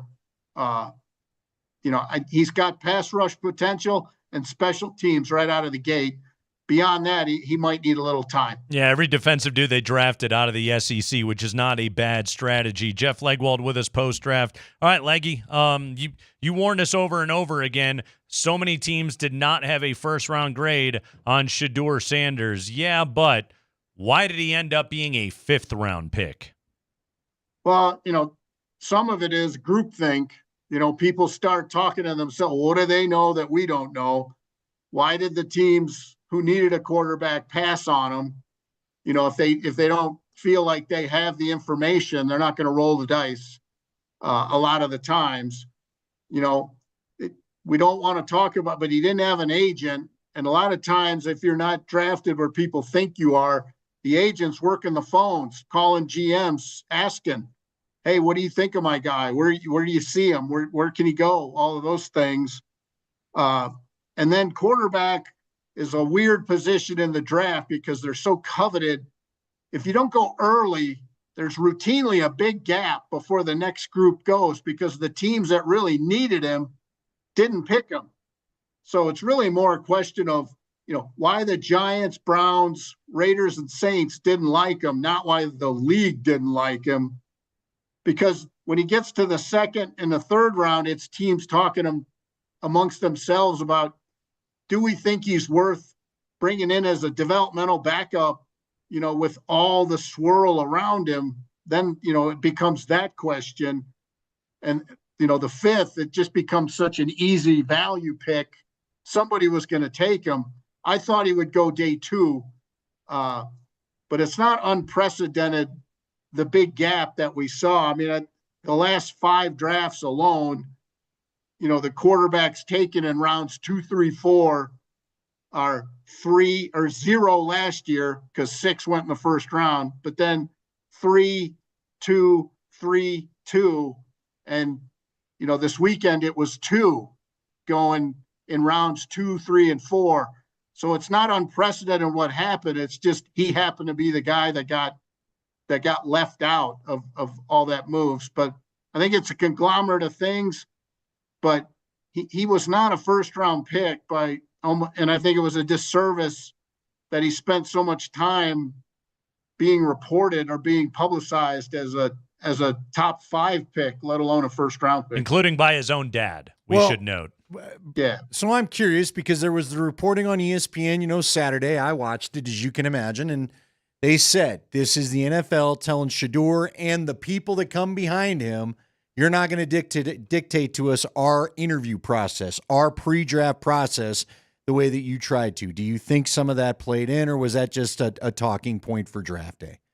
I think, in my opinion, is that's an easy mark. Other players, Eli Manning said he wasn't going to play for the Chargers. It's not unprecedented for a player to try to assert power and leverage. But if you're going to do that, in my opinion, I think you should do a little more on the field before the draft. You should go to the Senior Bowl. You should go to the Shrine Bowl. You should work out at the Combine. You should put a little more out there before all of that happens. But he ain't the first to try and dictate interview or workouts or the rest. Let's not kid ourselves. Guys have been doing that for as long as there's been a draft. It's just now it's very, very public. The whole process is so much more public than it used to be. But my opinion is he would have had more leverage in the interview process had he done a little more on the field. I think that's when you get out there and wing it around a little bit, and show people, at least pick one. You don't have to do multiple, but pick the Senior Bowl or pick the Combine or pick the Shrine Bowl because it's close to your house. Shrine Bowl's in Dallas, in Frisco. Go, work out there for, practice 2 days. Don't play in the game, but just give somebody something on the field. And I think if he had, in my opinion, if he had done that, he would not have had what happened to him happen to him. Leggy, just to put a bow on this conversation, your top 100, The Broncos had 4 picks in the top 101. Only one of their 4 picks in the top 101 were in your top 100. Technically, there were a few guys in the sort of others receiving votes category. Jade Barron, you had at number 8. Denver got at number 20. Fantastic value. You told us on Friday what a great pick you thought that was, and a wise pick on the part of the Broncos to get the best player available. But based on your pre-draft evaluations, do you come away from this draft saying that Denver came up short? I don't think they came up short just because they didn't follow my little model. Oh, well, I thought that's what I use, Jeff. I use your little model. No, I appreciate it, and I work hard at it. I know. I think Harvey was a bit of a reach. I think Bryant was a reach. Jones, I liked right where he is. I mean, that pick belongs. And I had a 5th on Robinson, so that's close to that. A punter, he is the best punter in the draft. So just decide what you think.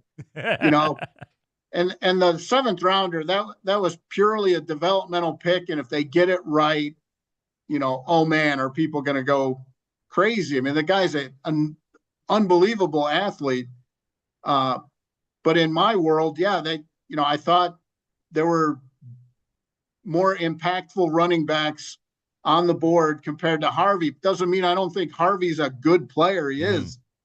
But I just liked other running backs better, and I liked other receivers better than Bryant. But the Broncos, with Sean Payton at coach, they're going to pick players with very specific traits. They're not looking at the sort of the body of work per se. They're looking for far more defined slices of the pie chart that they're going to make important.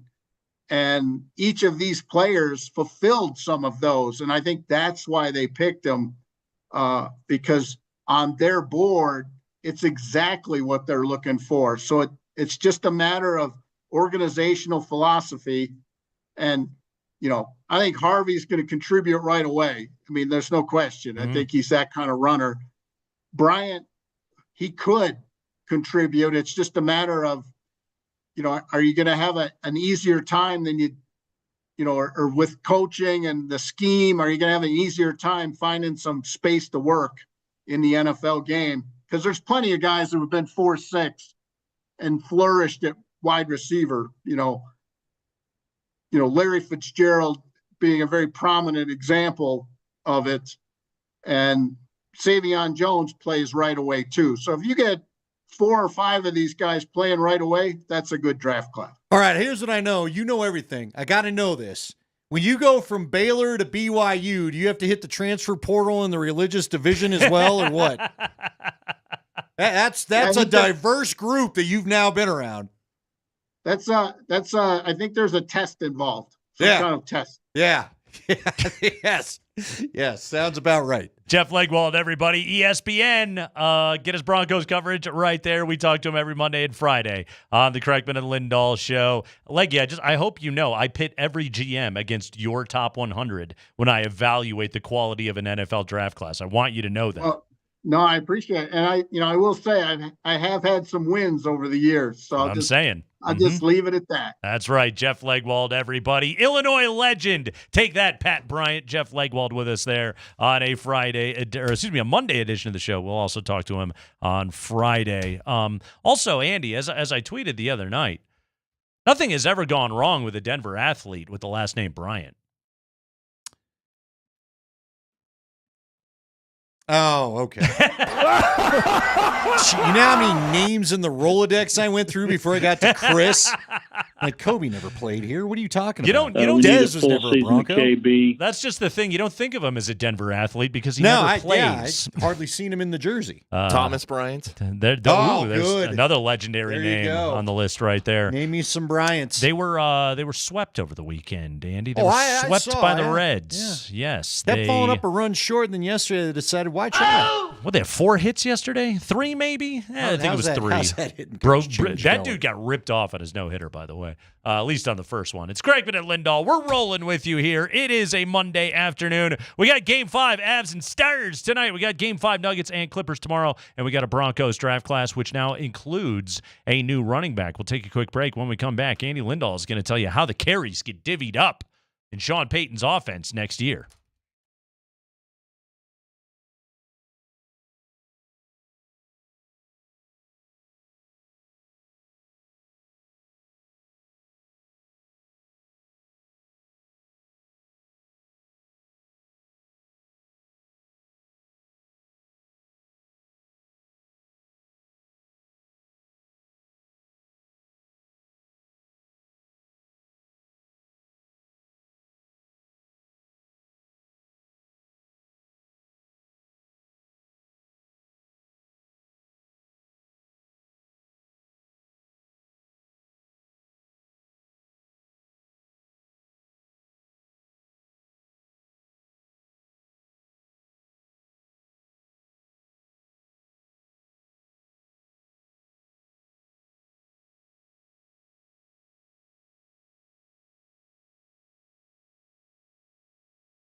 We hope you're having a delightful Monday afternoon, getting ready for Game 5, Avalanche and Stars. How are you, by the way? How are you dealing with this series? It's back 2-2. The Avalanche just played really well, going back down to Dallas. Everything's great, right, Andy? I won't lie. I'm relieved by what they did the other night. You should be. I really thought we were going to – I was like, is this team going in the tank again like we saw a year ago? Yeah. And to watch them come out and dominate play, and that's what they did. They dominated play. I mean, again, if not for Ottinger, that's a 7-0 game. Here's some factoids for you.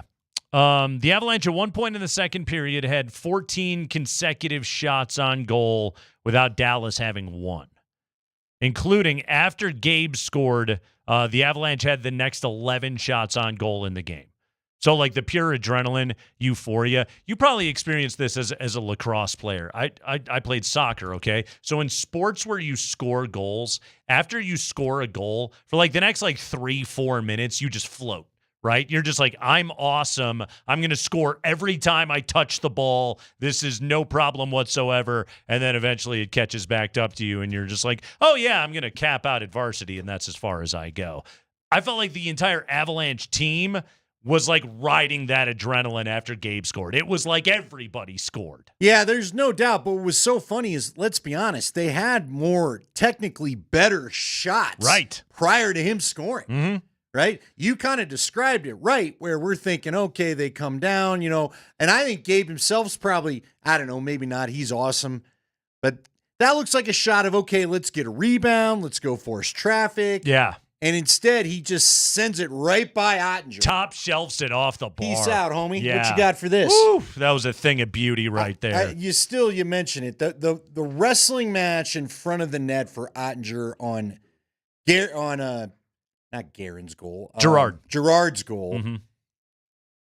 That is what they need. That's why that's why if you want to, put Gabe on the top line. I don't care. Just give me a little bit more of that. Give somebody... Let Nathan McKinnon shoot a few of those with Gabe tying up your biggest defenseman. That's what I'm saying, man. That looked pretty good. Landeskog talking to the media. Is this today? Spring? This today. We got fresh Gabe. Today. That's right. Today. Landeskog on if he feels he's making strides every time that he steps onto the ice. Yeah, I think so. I mean, every game is super useful for me right now, and every time I get more and more comfortable with the pace of the game, with physicality, with my mind staying fresh on what needs to be done out there in all different situations. So, continue to get better. I think it's the same for our group. We continue to get better as we gain more experience in this series, and we're another big test here tonight. Andy, he had one night where he talked about himself, and now it's just right back to we and the team. I'm fine. The team, though. You know that they're psyched about this. Yes. He's psyched. Now it's just, I think the whole team is excited. Now let's just go play. Mm-hmm. There is no more big question. First couple games, they had to endure the is he, won't he, what do you know? Why wasn't he? Turns out Will. It's all over now. Mm-hmm. Landeskog, and if he thinks there was an element of desperation that worked for them in Game 4, and if that can help tonight in a Game 5. Yeah, we need the same thing. I mean, that's what it's about. You need to show up with that desperation and that effort and that sense of urgency that we brought to Game 4. We're going to have to do the same thing tonight, so a lot of it's just repeating. Like I said, we can expect their best game, but for us, it's more about what we do and us imposing our will on them. Desperation, sense of urgency. They had all of those things. Again, as the Denver Post said, 93 shot attempts, 49 scoring chances, according to Natural Stat Trick for the Avalanche in Game 4. That is the best of any team in the playoffs so far, including games that have gone to overtime. I would get ready for tonight. Yep. I think we're about to see It's going to be a war. This is going to look like Clippers Nuggets in the paint, frankly. Right. Yeah. I mean, everyone's going to be hitting. Everyone's going to be finishing checks in the corners. Dallas has been, I have an article pulled up, Dallas called out by DeBoer, which you naturally figure. As he should. And he said none of his top guys are getting it done. Matter of fact, I think I left it on that spot. Do you realize how many top players have not scored for Dallas? They haven't scored much in this series, period. Like, let alone their top guys really getting much done. Like, we know they've been without Robertson. We know they've been without Heiskanen. But what does Mikko have? Like none. An assist? Yes, he's in got the series? 1 point. Yeah. Duchesne, Granlund, Johnston, Rantanen, and Marchment all have not scored. Harley, Ben, Dadonov, and Hintz all have one. Yeah. That's and some of it is they just haven't scored many goals, period. Because the Avs have controlled the puck. Right. 7 goals in 4 games. That's some dominance right there. It sucks that this is a 2-2 series because really the Avalanche they've taken it to these guys. Yeah, no more overtimes tonight, boys. Yeah, let's go ahead and just get this done. Go ahead and skip that. They are the better team. And look, Dallas is missing 2 key figures. And by the way, Heiskanen not going tonight? Is out. Okay. Robertson not back? Robertson, I had saw a tweet that said Robertson left the arena the night he hurt his knee in a ton of pain with a gigantic leg brace. Yeah. I don't think, they're going to probably have to make it deep into the playoffs for him to be a factor again. A critical Game 5 tonight. Connor McGahey has the call. Puck will drop sometime after 7:30. Mark Bertinoli has pregame coverage at 7 o'clock tonight. Here on Altitude Sports Radio. Spring and Berto will have the Blitz starting up at 6 o'clock. Don't forget, tomorrow, it's a Nuggets playoff ticket Tuesday here on Altitude Sports Radio 92.5 all day long at the 20s. All day. We'll give you keywords. You can text in. You can get registered to win Nuggets tickets. And you're going tomorrow night. And you're going tomorrow night. Plan like you're winning. Yes. And you're ready to go. Manifest. Honey, I'm not coming home to grab the kids. A victory. We're just going. That's right. You're just going. We're buying a jersey. So tune in. Having a Coke. Oh. Or is it a Pepsi? There's probably a soda. Pepsi from the former sponsor. A soda. They're going to have a soda. A pop. Uh-huh. Wait, now who's Pop? Midwest? Get a churro, though. Yeah, I grew up on Pop. See, my dad called everything a Coke, which inevitably led to we only have Pepsi. And I was like, he doesn't care. It's a Coke. He just wants a soda. What do you call a 7-Up a Coke? Yeah, Okay. anything's a Coke. That's awesome. Just want a Coke. I like that. They don't have Coke. But they have a Pop. All right, then say Pop, Pops. Pop or soda. The thing is, the moment I moved away from the Midwest, I immediately adopted soda because I like the word better. Yet I grew up inundated with Pop as the lexicon. But I prefer soda. I use It's them all. bubbly. It's refreshing. I can't remember what it is. I used one or the other here, and people get all worked up. I thought you were from here. We don't say that here. All right. I use them all. What do you think about that? He has a full Guy. vocabulary, folks. He's Andy Lindahl. I've been all around. It's the Kreckman and Lindahl Show.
We're taking you right up to the Blitz and then pregame coverage at 7 o'clock. Game 5 tonight, Avalanche Stars. Pivotal matchup this evening down in the Big D. Avalanche looking to take a 3-2 series lead, fending off the Stars. Of course, tomorrow we'll have the Nuggets and the Clippers. Game 5 in that series as well. Plus, the draft is in the books right now. We got football news. Mark Springer, let's go. It is the High Five, brought to you by Bet365. Whatever the moment, it is never ordinary at Bet365. And the Broncos have a full and completed draft class. Day 2, they took, in the second round, running back R.J. Harvey out of UCF. And in the third round, wide receiver Pat Bryant out of Illinois. Fine institution. Oh, what a great school. Produced a great sports talk radio host. Mm-hmm. Third round, they took Savion Jones, edge rusher out of LSU. Fourth round, Q Robinson, edge rusher out of Alabama. Sixth round, Jeremy Crenshaw, punter from Florida. And seventh round. Do that again. That's going to be a funny one. Not Crenshaw. Crawshaw. That's a tricky one. I saw the same thing when he got drafted. Crawshaw. To autopilot mode there. Seventh round tight end Caleb Lohner out of Utah. Sean Payton was asked after the draft if he feels like they have enough at running back and tight end, just drafting one in the second and one in the seventh, respectively. Well, when you ask coaches that question, the answer is always we never have enough. All right, but it's a fair question. We feel we put ourselves in a good position. You know, one of the things, if the right player fits in free agency, where we're not just saying, hey, we have to, but if the right player fits, then it allows you a little bit more freedom in the draft and maybe different than our first year here. You know, as we discuss this group of players, there's a clear vision relative to what we think their strengths are and how they'll compete in year one. We're further along than 2 years ago. All right, here's the deal, though. They don't think they have enough because they are giving former Bengal running back Chris Evans a tryout over rookie minicamp, per Tom Pelissero. Evans was a sixth-round pick out of Michigan in 2021, played 34 games over his first 3 seasons, but missed last year with a ruptured patella tendon. He's now a full go, and he's trying out for the Broncos. I think rookie camp's usually this weekend, but whenever that pops up. Andy, what do you think the pecking order looks like at running back for this team? It's a great question. I still think Estime is probably going to give us the Javonte role. I think our guy, R.J. Harvey, is going to be your new third down back, and then they'll fight it out from there. Did they sign, by the way, I didn't look at all the UDFAs, the college free agents. Did they sign any running backs in that pool? Do you know? Good question. I did not examine it. I had a big Gabe Landeskog and Aaron Gordon weekend. Do you remember when that always that was such the thing? Now I'd have to go back and look at it.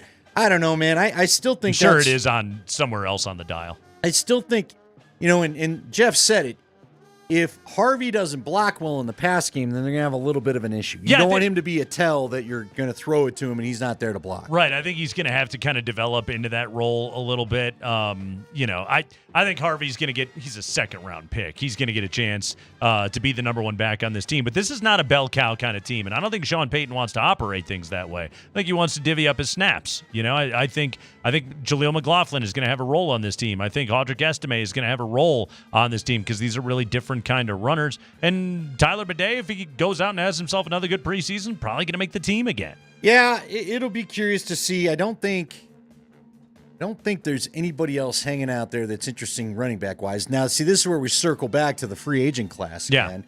But I don't think there's anybody out there. I think they're done, man. Yeah. I think this is what they're doing. What I like about Harvey from the tape, it appears if you miss a tackle, sorry, goodbye. That's what they needed. Yeah.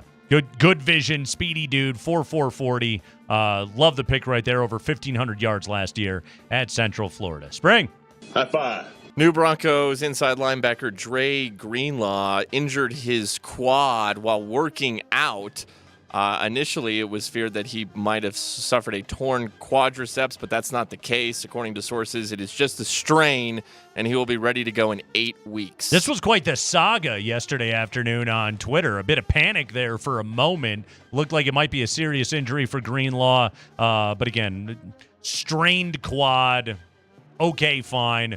Good to go in 8 weeks. He'll miss some offseason stuff. Hopefully he's going to be fine. But this is a guy, Andy, he comes in with a history of major leg injuries. No, I'm with you. Did you see his Instagram story, though, I guess? I did not. Running next to a horse? That's how he did it? No, he said, I'm fine, laughing about it being a major injury. And then he put up a video of him running with like a horse behind. I don't know what was going on. He's all sorts of ripped up. I'll tell you, if I looked like him, I would never wear a shirt. I'll tell you that. So he could have gotten hurt running with a horse. I suppose, but he wanted everybody to know I'm fine, and here's me looking as buff as any human on the face of the earth. There's Greek statues of me if you go over to Greece. Thus the Greek statue. Good for him. We're happy for you, Dre Greenlaw. Hope the quads. But I would say maybe chill. I don't need, I don't need you racing the horse in some back dirt road. I don't need you pulling the train. Your normal weight stuff is fine. We're good. Just get to the season with you healthy, please. That's all we need to do. Don't race horses. Go ahead, Spring. High five. Hey, Shadur Sanders finally got drafted on Saturday in the 5th round by the Cleveland Browns.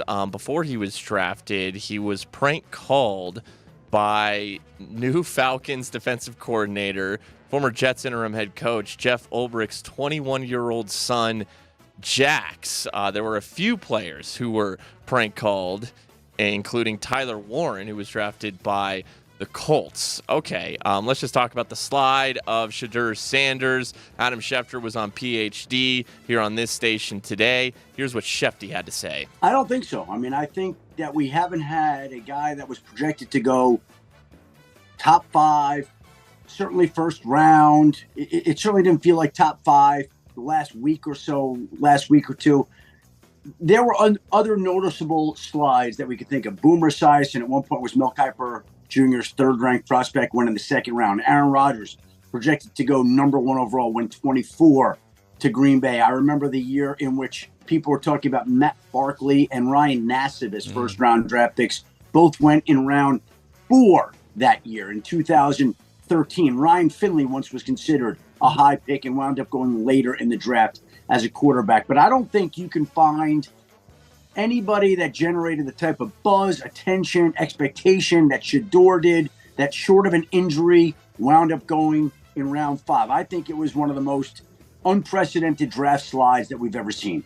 It absolutely was. And I think, Andy, one of the biggest things I take away from this is it's a massive cautionary tale to prospects going forward, because right now, and I know Shedur's a unique case, okay? He's the son of a legend. He played quarterback. He, goes from Jackson to CU, and he gets the number retired, and all Big 12. Like, we know what this guy did, and he put up some huge highlights in massively highly rated, highly viewed football games. But he and his dad believed that he was a top 5 pick. The NFL did not believe that to be the case. Legwold was talking about this last hour on the show. If you're not a slam dunk first rounder, you're going top 10 no matter what. You do have to go do all the things. You got to go to the All-Star games, and you got to play. You got to work out at the combine, okay? Because your teams are viewing you as a guy where you need to impress them. And it was almost as though from the Sanders camp, they put out an air of, well, it's on you as a team to impress us, to make us want to go play for you, and they misplayed their hand very badly. You'll remember I said at the time of the draft, Nate, I didn't know why Shadur was not throwing at the combine. Yeah, at the combine. You're right. I don't know why he didn't do that. Mm-hmm. I still think he should have done it. I couldn't believe he ended up going to the Shrine game, but then he didn't even practice. I didn't understand the point of that. Yep. Yeah, you can't. And yes, for those texting in and saying, well, Eli Manning did this too, that you're right. But the top 5 teams legitimately wanted him. Eli was the slam dunk. Yeah, he went number 1 overall. Yeah. Mm-hmm. That was not Shadur, and that was not Shadur in a strong class. Remember, Eli had Phillip Rivers and Ben Roethlisberger in his draft class. And I think it was Ernie Accorsi, right, the Giants GM. He told a story about how had he not realized he could get Eli from the Giants, he wouldn't have drafted Rivers. He would have drafted Ben Roethlisberger. Mm-hmm. But instead he drafted Rivers, so he's with the Chargers so they could make the swap. Yeah. Anyway,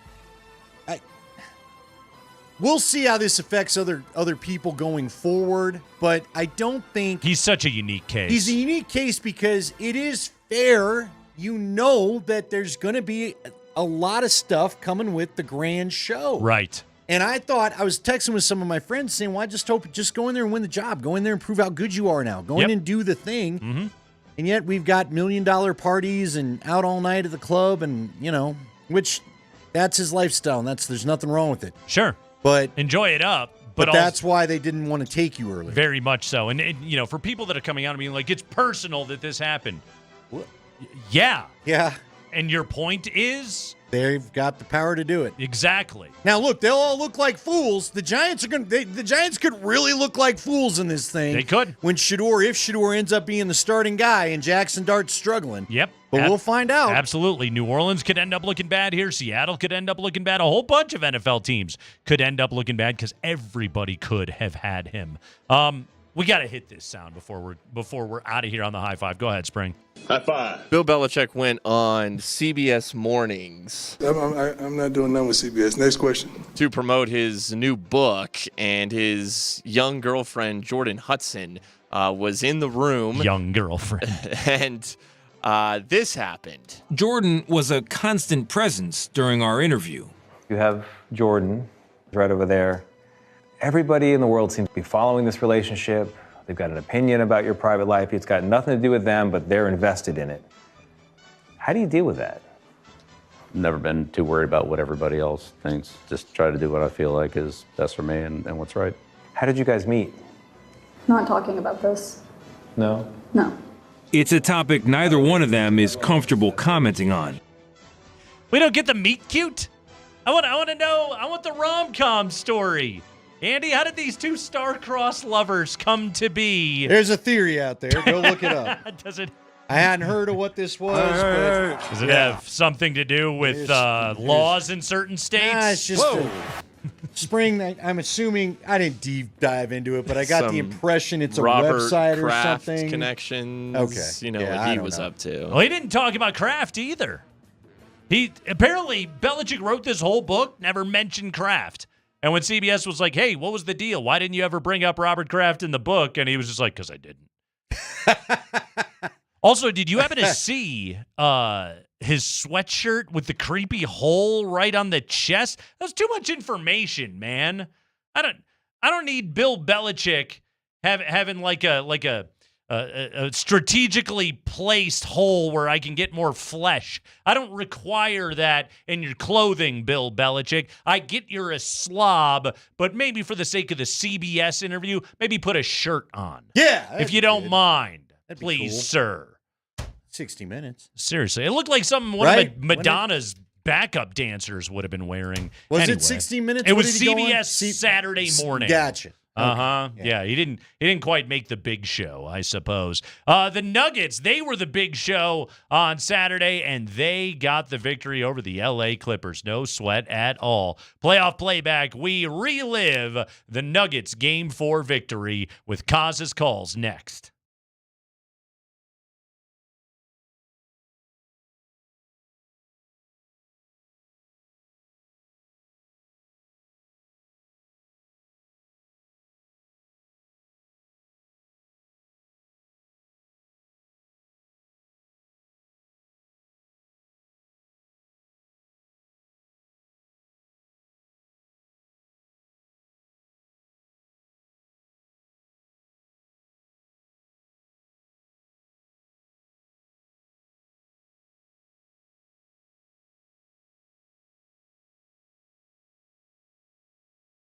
Hey guys, Andy Lindahl here, telling you about the Rocky Mountain Men's Clinic. If you're dealing with the issue of erectile dysfunction, there's no need to go on any further with this being a problem in your life. All you have to do is pop on over to the Rocky Mountain Men's Clinic. Intimacy is a very special thing in life, and if you're not being able to enjoy it because of erectile dysfunction, then get on over to Rocky Mountain Men's Clinic and let them restore your confidence and your sexual well-being. At the Rocky Mountain Men's Clinic, they have treatments that work when pills and herbals fail, and they have treatments with success rates well over 90%. Some treatments can even have you lasting an hour or more. The Rocky Mountain Men's Clinic has served the Front Range of Colorado for nearly a decade, and they've successfully treated tens of thousands of men. Schedule and consult with the Rocky Mountain Men's Clinic today. Your initial visit is only $99 and includes a medical consult with a Colorado licensed medical provider, a T and a PSA test, and if medically advised, a test dose. And if the test dose doesn't work in the office, your visit is free. They have an expert staff, and if you're like a lot of men, you could be having sex the day after your first appointment. They have 5 locations in Colorado to serve you, Fort Collins and the Springs included. 720-440-7900, the number, or RockyMountainMen'sClinic.com.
K&L live from the Backus and Shanker studios. Their passion is justice. Our passion is the Denver Nuggets. Tied at 2 games apiece right now with the LA Clippers. Just a ho-hum, no sweat, run-of-the-mill 101-99 victory over the Clips on Saturday afternoon at the Intuit Dome. But they're back from the wall. They're back in Denver and back at Ball tomorrow night to take on the Clippers. By the way, you want to go to that game, and you want to win tickets from us to go to that game. We're giving away tickets all day tomorrow. Nuggets Playoff Push Ticket Tuesday here on Altitude Sports Radio 92.5. Listen at 20 minutes past the hour, every hour, all day long. We'll give you a keyword to text in. You send it in, you're entered, and then we'll announce a winner at the end of the show. Is it every show giving away tickets tomorrow, Spring? Yes. There you go. Look at that. You need to get in. You need to be loud. You need to bring your dancing shoes. That's right. Should they dance like Shadur after he got drafted? Do the little jig? Whatever hits you That in the whole moment. As long as you got space thing. for the dance. Yes, do the dance. Just don't high knees somebody. Yeah, don't knock into anybody. Be polite, okay? All right, playoff playback time, Andy. Let's do this. Saturday afternoon. Do you remember where you were when it all went down? Let's do this. So the Nuggets did win the game, but the Nuggets played fourth quarter aside. And there's reasons why that happened in the fourth quarter. The Nuggets played really well on Saturday afternoon. 3/4 of the game. 3/4. They were absolutely fantastic, and then they just hung on for dear life and somehow managed to get it done. But let's start in the first quarter. And again, I want to talk about this guy a lot in this segment. Michael Porter scored 17 in that game, but he hit 4 threes. This was his first of the game, and I absolutely love this shot. I want to take it out to dinner. Christian Brown inbound over to Jokic. Jokic has it at the point. Dribble handoff over to Murray. Murray turns the corner, left side over to Jokic. He attacks the paint. Little floater. Good! Big lead of the night right now for Denver. They're up by 11. Timeout, Ty Lue. Yeah, so we were looking for the Porter 3 right there, but it was a play where just no space whatsoever. Kawhi is up on him, and Porter drains that 3. But, Andy, I mean, like, this is kind of what I wonder about with Mike right now, is dealing with a shoulder injury. Is he sort of forced out of his own hesitation that he deals with sometimes? Like, the body isn't working exactly as he wants it to. Thus, he just, like, he has to go without thinking quite so much. Yeah, and that can be better. Just be you, Mike. Just shoot the shot you've always had in your arsenal from the beginning of your career. Go ahead and get that done, and he hit a few of them the other day. What would you say, 4 of 7? It's pretty good. Pretty good. 4 of 7 from 3-point land's pretty good. Yeah, 4 of 7 from 3. Let's go to the end of the quarter and Jokic to beat the buzzer. Here we go, Spring. And Michael Porter Jr. looks in. Watch the Nuggets score here. Inbound goes to Jokic for 3. Yeah! Right at the horn, right over James Harden. Couldn't happen to a better guy. Nuggets lead it by 5 after 1, 27-22. Fall away 3 at the buzzer, 29-footer, Andy, and Zubats and Harden closing fast. He just caught, he fired, he buried it. I mean, how many players have you seen in your career that are just like better at a fall away, low percentage shot right at the end of the quarter than Nikola Jokic? I know it, again, didn't go well in the fourth quarter. The second one would be Jamal Murray. Right. But yeah, they both excel at these shots. You're like, no, yes. Yes, exactly. How about, but Joker just has, and I don't know if that was a shot or not, but he just has that innate ability where he's got the spin where it'll just catch the lip of the rim, and then it finds its way back in. It's got the touch, man. 27-22 Nuggets after 1. We go to the second. Let's hear from Michael Porter once again, Spring. Minutes to go here in the first half. Gordon has it inside the arc. Jokic is up and off the bench here for Denver. Gordon back behind him over to Porter. Porter, sidestep three. Yes, that's a big bucket there. 34-31, Denver back in the lead here by 3 with Jokic and Christian Brown up and off the bench here for Denver. Yeah, same situation, just a one-dribble step back and rises and fires and nails it. I mean, Kawhi was glued to him. He was well defended on that play, but he buries it. 34-31, Nuggets get the lead back. They kind of had some rough non-Jokic minutes at the start of the quarter. Clippers, very quickly closed it. That, by the way, might have been the end of all play of reserves in the series from David Adelman, who just straight up does not trust his guys. But 34-31, all right. Let's go to 6 seconds remaining in the half. It's kerfuffle time. Let's roll it, Spring.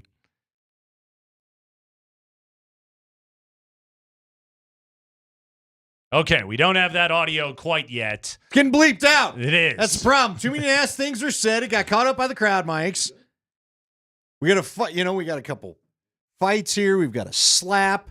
We've got James Harden staring at Christian Brown. I don't know why. And Christian, do you think Christian said anything? He stepped up. I feel like he just kind of gave a wry smile to Harden. Like, come on, that's what you're mad about? Right, exactly. Then they had a discussion of their feelings on things, and then all hell broke loose. What did Harden say to Gordon? Whatever Harden said to Gordon, he didn't like. Do you think it was a word or was it the half punch? What triggered Gordon? Because Gordon was ready. Yes. No, AG was big mad. I think it was the swipe. I think Aaron Gordon had a moment sort of like in a kung fu movie where it was like, when a guy just looks at somebody and they're like, you made me bleed my own blood. And then he got big mad. Yeah. And then Zubats, like a bouncer with a college kid in his arms, just dragged AG out of there. Was like, and Aaron Gordon as soon as Zubats put him in the bear hug, AG was like, all right, I'm fine. I'm over it. I'm okay. Everybody got big mad, but they were over it. All right. Spring, we good? We going to the third quarter? Yeah. We got a couple of Jokic runners here. Here we go. 4:54 to go. This third quarter, one of the Nuggets' best of the season. Christian Brown inbound over to Jokic. Jokic has it at the point. Dribble handoff over to Murray. Murray turns the corner. Left side over to Jokic. He attacks the paint. Little floater. Good! Big lead of the night right now for Denver. They're up by 11. Timeout, Ty Lue. All right, I want to talk about this play. Dribble handoff action, Jamal and Jokic. Zubats dropped into the paint. He played drop coverage on that play. Kawhi followed Murray. Jamal just whips it back to Jokic. Easy floater over Zubats. But that kind of play right there, that was Jokic on the attack. That was what I don't think we saw enough out of him in the first couple of games of this series. It was Zubats on drop and Jokic catching and having room and just attacking on that play. Punish that coverage, capped a 9-2 run, 11-2 lead. But that to me had a little bit of the sign of okay, Jokic is starting to solve this thing. He's starting to figure out exactly how Zubats is playing at him, and he went directly into the body on that play. More of that. Yeah, look, it's already been a physical series, but like you said, maybe I feel like he started to maybe intimidate a little the other night. Yeah, I would say so. Here was his next floater. This was about a minute and a half later. Again, this is born out of a pick and roll action with Jamal. Bucket here is huge. Every possession matters. Murray has it on the high left side. He's guarded out there by Batum. Gets a pick from Jokic, not much of one. Murray turns the corner, throws it to Joker on the pick and pop. He attacks the paint, little floater. Good! He got the roll. That's an 11-point lead here for Denver, 71-60. That was a perfect call by Kaz. What he said right there, gets a pick from Joker, but not much of one. Batum, well defended. He fought through the screen, but Jamal got a step, turned the corner, gets downhill. He made LA scramble. Simmons was Jokic's defender, but he drops. You get a kickback, and then Jokic finds his spot in the paint. The other thing that was huge about that play is that AG was in the corner. Kawhi was on him. Now, Kawhi Leonard, if he wanted to, could have come over and cut off Jokic. But Aaron Gordon's making threes. And Kawhi Leonard has to respect it, so he doesn't. He stays with AG, which just leaves a driving lane for Jokic. But that's problem solving on the part of Nikola Jokic of understanding, okay, Kawhi's the committed defender right there. If he wants to sag, I'll hit AG for a corner three. And Kawhi clearly is trying not to let that happen. He'll give up the 2 and take away the 3. But that's a huge play right there for Denver.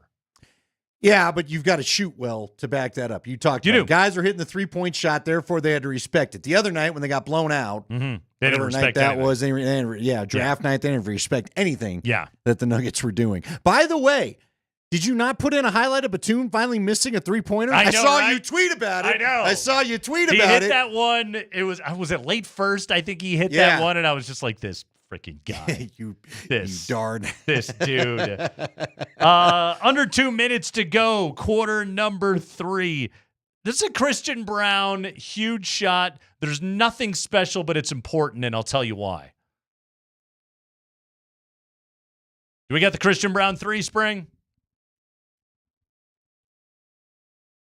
I don't think our computer likes us right now. Okay, we're having computer issues. Think our computer, it doesn't want to back up the bit. Look here. Technological issues seem to be bothering us right now. Spring, can we just go to the game winner? Let's have some fun. Can we just do that? Can we just hit eject and get to the game winner? Will the computer allow us to do that, Spring? Yes. Apologies here. Okay. No apologies necessary. Let's just listen to Aaron Gordon win the damn game. Here we go. Murray looks in.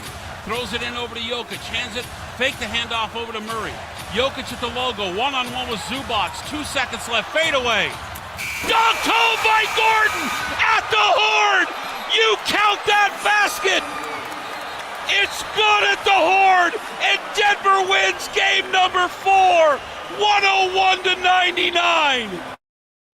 How about Kaz? No pause whatsoever. Oh, yeah. Just dunk is down. We win the game. You know what? That's a man that respects a good highlight right there. Because every other highlight was like, I'm not sure. That's a manifestation. Not Kaz. I'm manifesting a win in. Kaz, you know what? You can always take the bucket away later. That's the thing. Yeah. That's what Kaz recognizes right there. But give me the game winner. Seriously, was that ball off his fingertip at like 0.0000001 seconds? I'm trying to go back. I believe I sent you guys that overhead. What I believe is the Hawkeye cam. Yeah. And that showed it clearly. I'll retweet it if we could see it. But yeah, it doesn't get it. It's literally out of the fingers and the light goes on. It couldn't have been more closer. It's and you watch Zach Zarba and like there was the shot behind the officials of them and you see like the light on, off. Like clearly they're trying to decipher that thing down to the itty bittiest frame to try and figure out if it was off the finger or not. Terrible shot by Jokic. I mean, just god-awful. But shout out to AG for being aware of it. I mean, I would say knowing the clock, but he just reacted. He made a play. I'm surprised Jim Valvano didn't go running out onto the floor afterwards. But yes, the Nuggets get it done and get the victory. Huge win, 101-99. I mean, Andy, like, I want to find like big basketball reasons why the fourth quarter was so bad. And I rewatched it yesterday afternoon to really try and decipher. You know me, I dork out on this stuff. I think they were just exhausted. I really think that they were. Like, Jamal hit a huge 3. Aaron Gordon hit a fadeaway that was a tough shot. And thank God like every bucket they got, they absolutely needed. But like they were just getting beat on stupid stuff. It was just like nobody cutting off James Harden, nobody cutting off Kawhi, Zubac's getting a tip, Bogdanovich getting a tip. Just like stupid stuff that I think was born out of the fact that you look at that starting lineup, Porter 43 minutes, AG 43 minutes, Jokic and Brown 44 minutes, Jamal 43 minutes in that game. Peyton Watson played the most minutes of any reserve, 12:45 in that game. Not enough. And it was it really was just an ugly basketball game. Neither team shot particularly well. Mm-hmm. They both were missing shots they had been hitting earlier. And then it turns into a slugfest. This is a true 4-5 matchup, but it slows to molasses sometimes. And it leads to slap. Look, I think they've probably beat the tar out of each other more than any two teams in most of the other series. Now, I haven't seen too much of the East, so I don't want to talk about the East. But I mean, when we're talking like Pistons every and Knicks are possession, yeah, beating that's each been other real pretty good. physical too. Yeah. But this is just, I don't know that Denver loves these kind of games, but you know what? I give them credit because none of them are bowing out of it right now. They answered with the physicality they needed to the other night. Championship medal is there. Aaron Gordon, I can't say enough about Aaron Gordon. And there's something huge that I'm waiting for in this series, and I think Game 5 is when we get it. I will tell you what that is coming up. Plus, we got predictions on Avs and Stars before we get out of here on a Monday afternoon.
Late forecheck there from the Avalanche. It misses.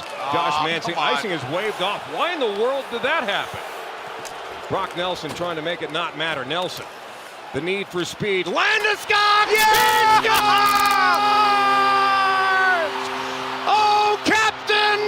My Captain! Welcome back, Cap! Gabe Landeskog! The North God of hockey has made it 3-0 Colorado! Oh, what a moment inside Ball Arena! You know what that was, Andy? Poetry. That was a good time. Well, okay, yeah. And you can stop in at Good Times today for a Good Times fish fry sandwich. It's a light and flaky whole fish fillet, the fish fry sandwich, available for a limited time at Good Times. We go to American Airlines Center Arena area.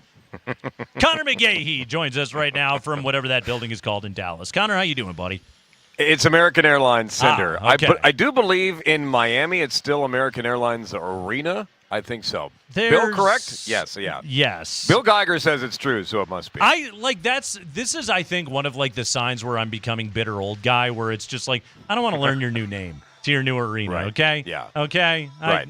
But remember, what was it? Oracle Center, and then it became, I hate when, or it became O.co. I think the Raiders one became O.co for a while, and yeah, I'm not here to get paid by your corporate sponsors. I don't need to learn all the new names. But see, Connor does. That's why they pay for it. He's the game broadcaster. But I I get to cheat because it's painted on the ice. I'm looking at it. It's painted on the ice. So well, there you go. I got it easy. They make it easy for us. Yeah, exactly. You're not the Ramones hilarious. on The Simpsons, not knowing which city you're in. All right, Connor, good night, Cleveland. Hello, Cleveland. How did it feel, man? How did it feel man. to scream, "Oh, Captain, my Captain"? It's great. What a thing to be able to witness and be a part of. And we've had so many great moments over the past couple of years to be a part of. And I know that Mitchie and I were talking about it, and just to be in the building was super special. Guys, it was as loud as I've ever heard it. And I was not in the building for Game 7 in 2001, but I've been in the building when it's really loud and other Stanley Cup finals. And it was as deafening as it's ever been. And it gave you the euphoric side of hockey, which, hockey can go one of two ways. Andy, you and I talk about that all the time. It can really rip your heart out of your chest, or it can make it swell. And that was a swelling moment the other night with Gabe Landeskog. What a return, gets a goal and an assist. And the Avalanche get the 4-0 victory. So it was super, super special, beyond blessed to be a part of it.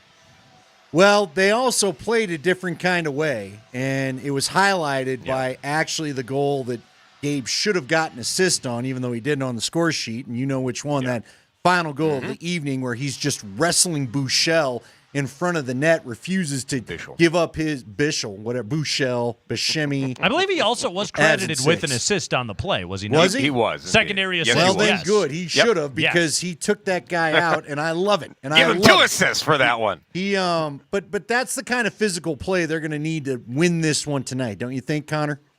Yeah, without a doubt. It's the simple side of hockey that doesn't seem so simple sometimes, because when you're a skilled puck possession team like the Avalanche are, you want to get out there and twirl around and show everybody what you can do. But what wins playoff games are shifts like that, because if you take that shift back 25, 30 seconds, that war started behind the net. That's where Landeskog and Bichel got into it. And look, Bichel is not a small man. He's 6'7", 220, I think. God. And so Landeskog is just jousting with that guy below the goal line and then in front of the net, and that creates enough chaos for Sam Girard to get the deflection off of Casey DeSmith's skate and get it to go in. But those are the type of trench wars that are needed to win playoff games and series, especially this one, because if you look at the Avalanche defensively, they're really, really, really good in this series. Mackenzie Blackwood's goals against is second in the Stanley Cup playoffs. His save percentage is number 1 in the Stanley Cup playoffs. So that's not the problem. It's it's looking, and same on the other side because you have Jay Gottinger, who honestly, and this is not even being hyperbolic, if he doesn't have the night that he has in game number 4, that game is 7 or 8-0, maybe more. It's exactly what we said earlier in the show. He had some phenomenal saves in that game to kind of keep his guys in that thing as much as he could. But Connor, and I know the Gabe goal takes a lot of oxygen, but also in the first period of that game, the Avalanche get the found money of a Logan O'Connor shorthanded goal. Great to see him do that again. And then you get off the schneid on the power play, and McKinnon scores that goal. Drouin gets an assist. Again, it's, for fighting, and getting the puck off the boards. But still, that's an important play right there. Like, the Avalanche had a great first period and set the tone, and then they went out, and that second period is arguably the best this team has played the entire season. Yeah, without a doubt. Shots are 22-5. Yeah. In the second period. Like, come on now. And again, it goes back to Ottinger was great in that period. Great. Absolutely great. I mean, he makes 2 big saves on Cale Makar. There's another one on Brock Nelson that he sprawls to get. And him being benched for the third period was the white flag from Pete DeBoer. He just knew that it was not the Stars' night, and he wanted to rest his number 1 for tonight in game number 5. And you don't see the white flag raised over the fort very often. And that's exactly what the Stars did. That's how good the Avalanche were in game number 4. It's hard to replicate that sort of endeavor on every given night. But if the Avalanche can get close, then they're definitely going to win this series. They got to be ready for all-time physical tonight, though, don't they? Don't you figure it's a DeBoer team? They're going to be throwing the body like probably more than at all during the series. Yeah, I mean, I think...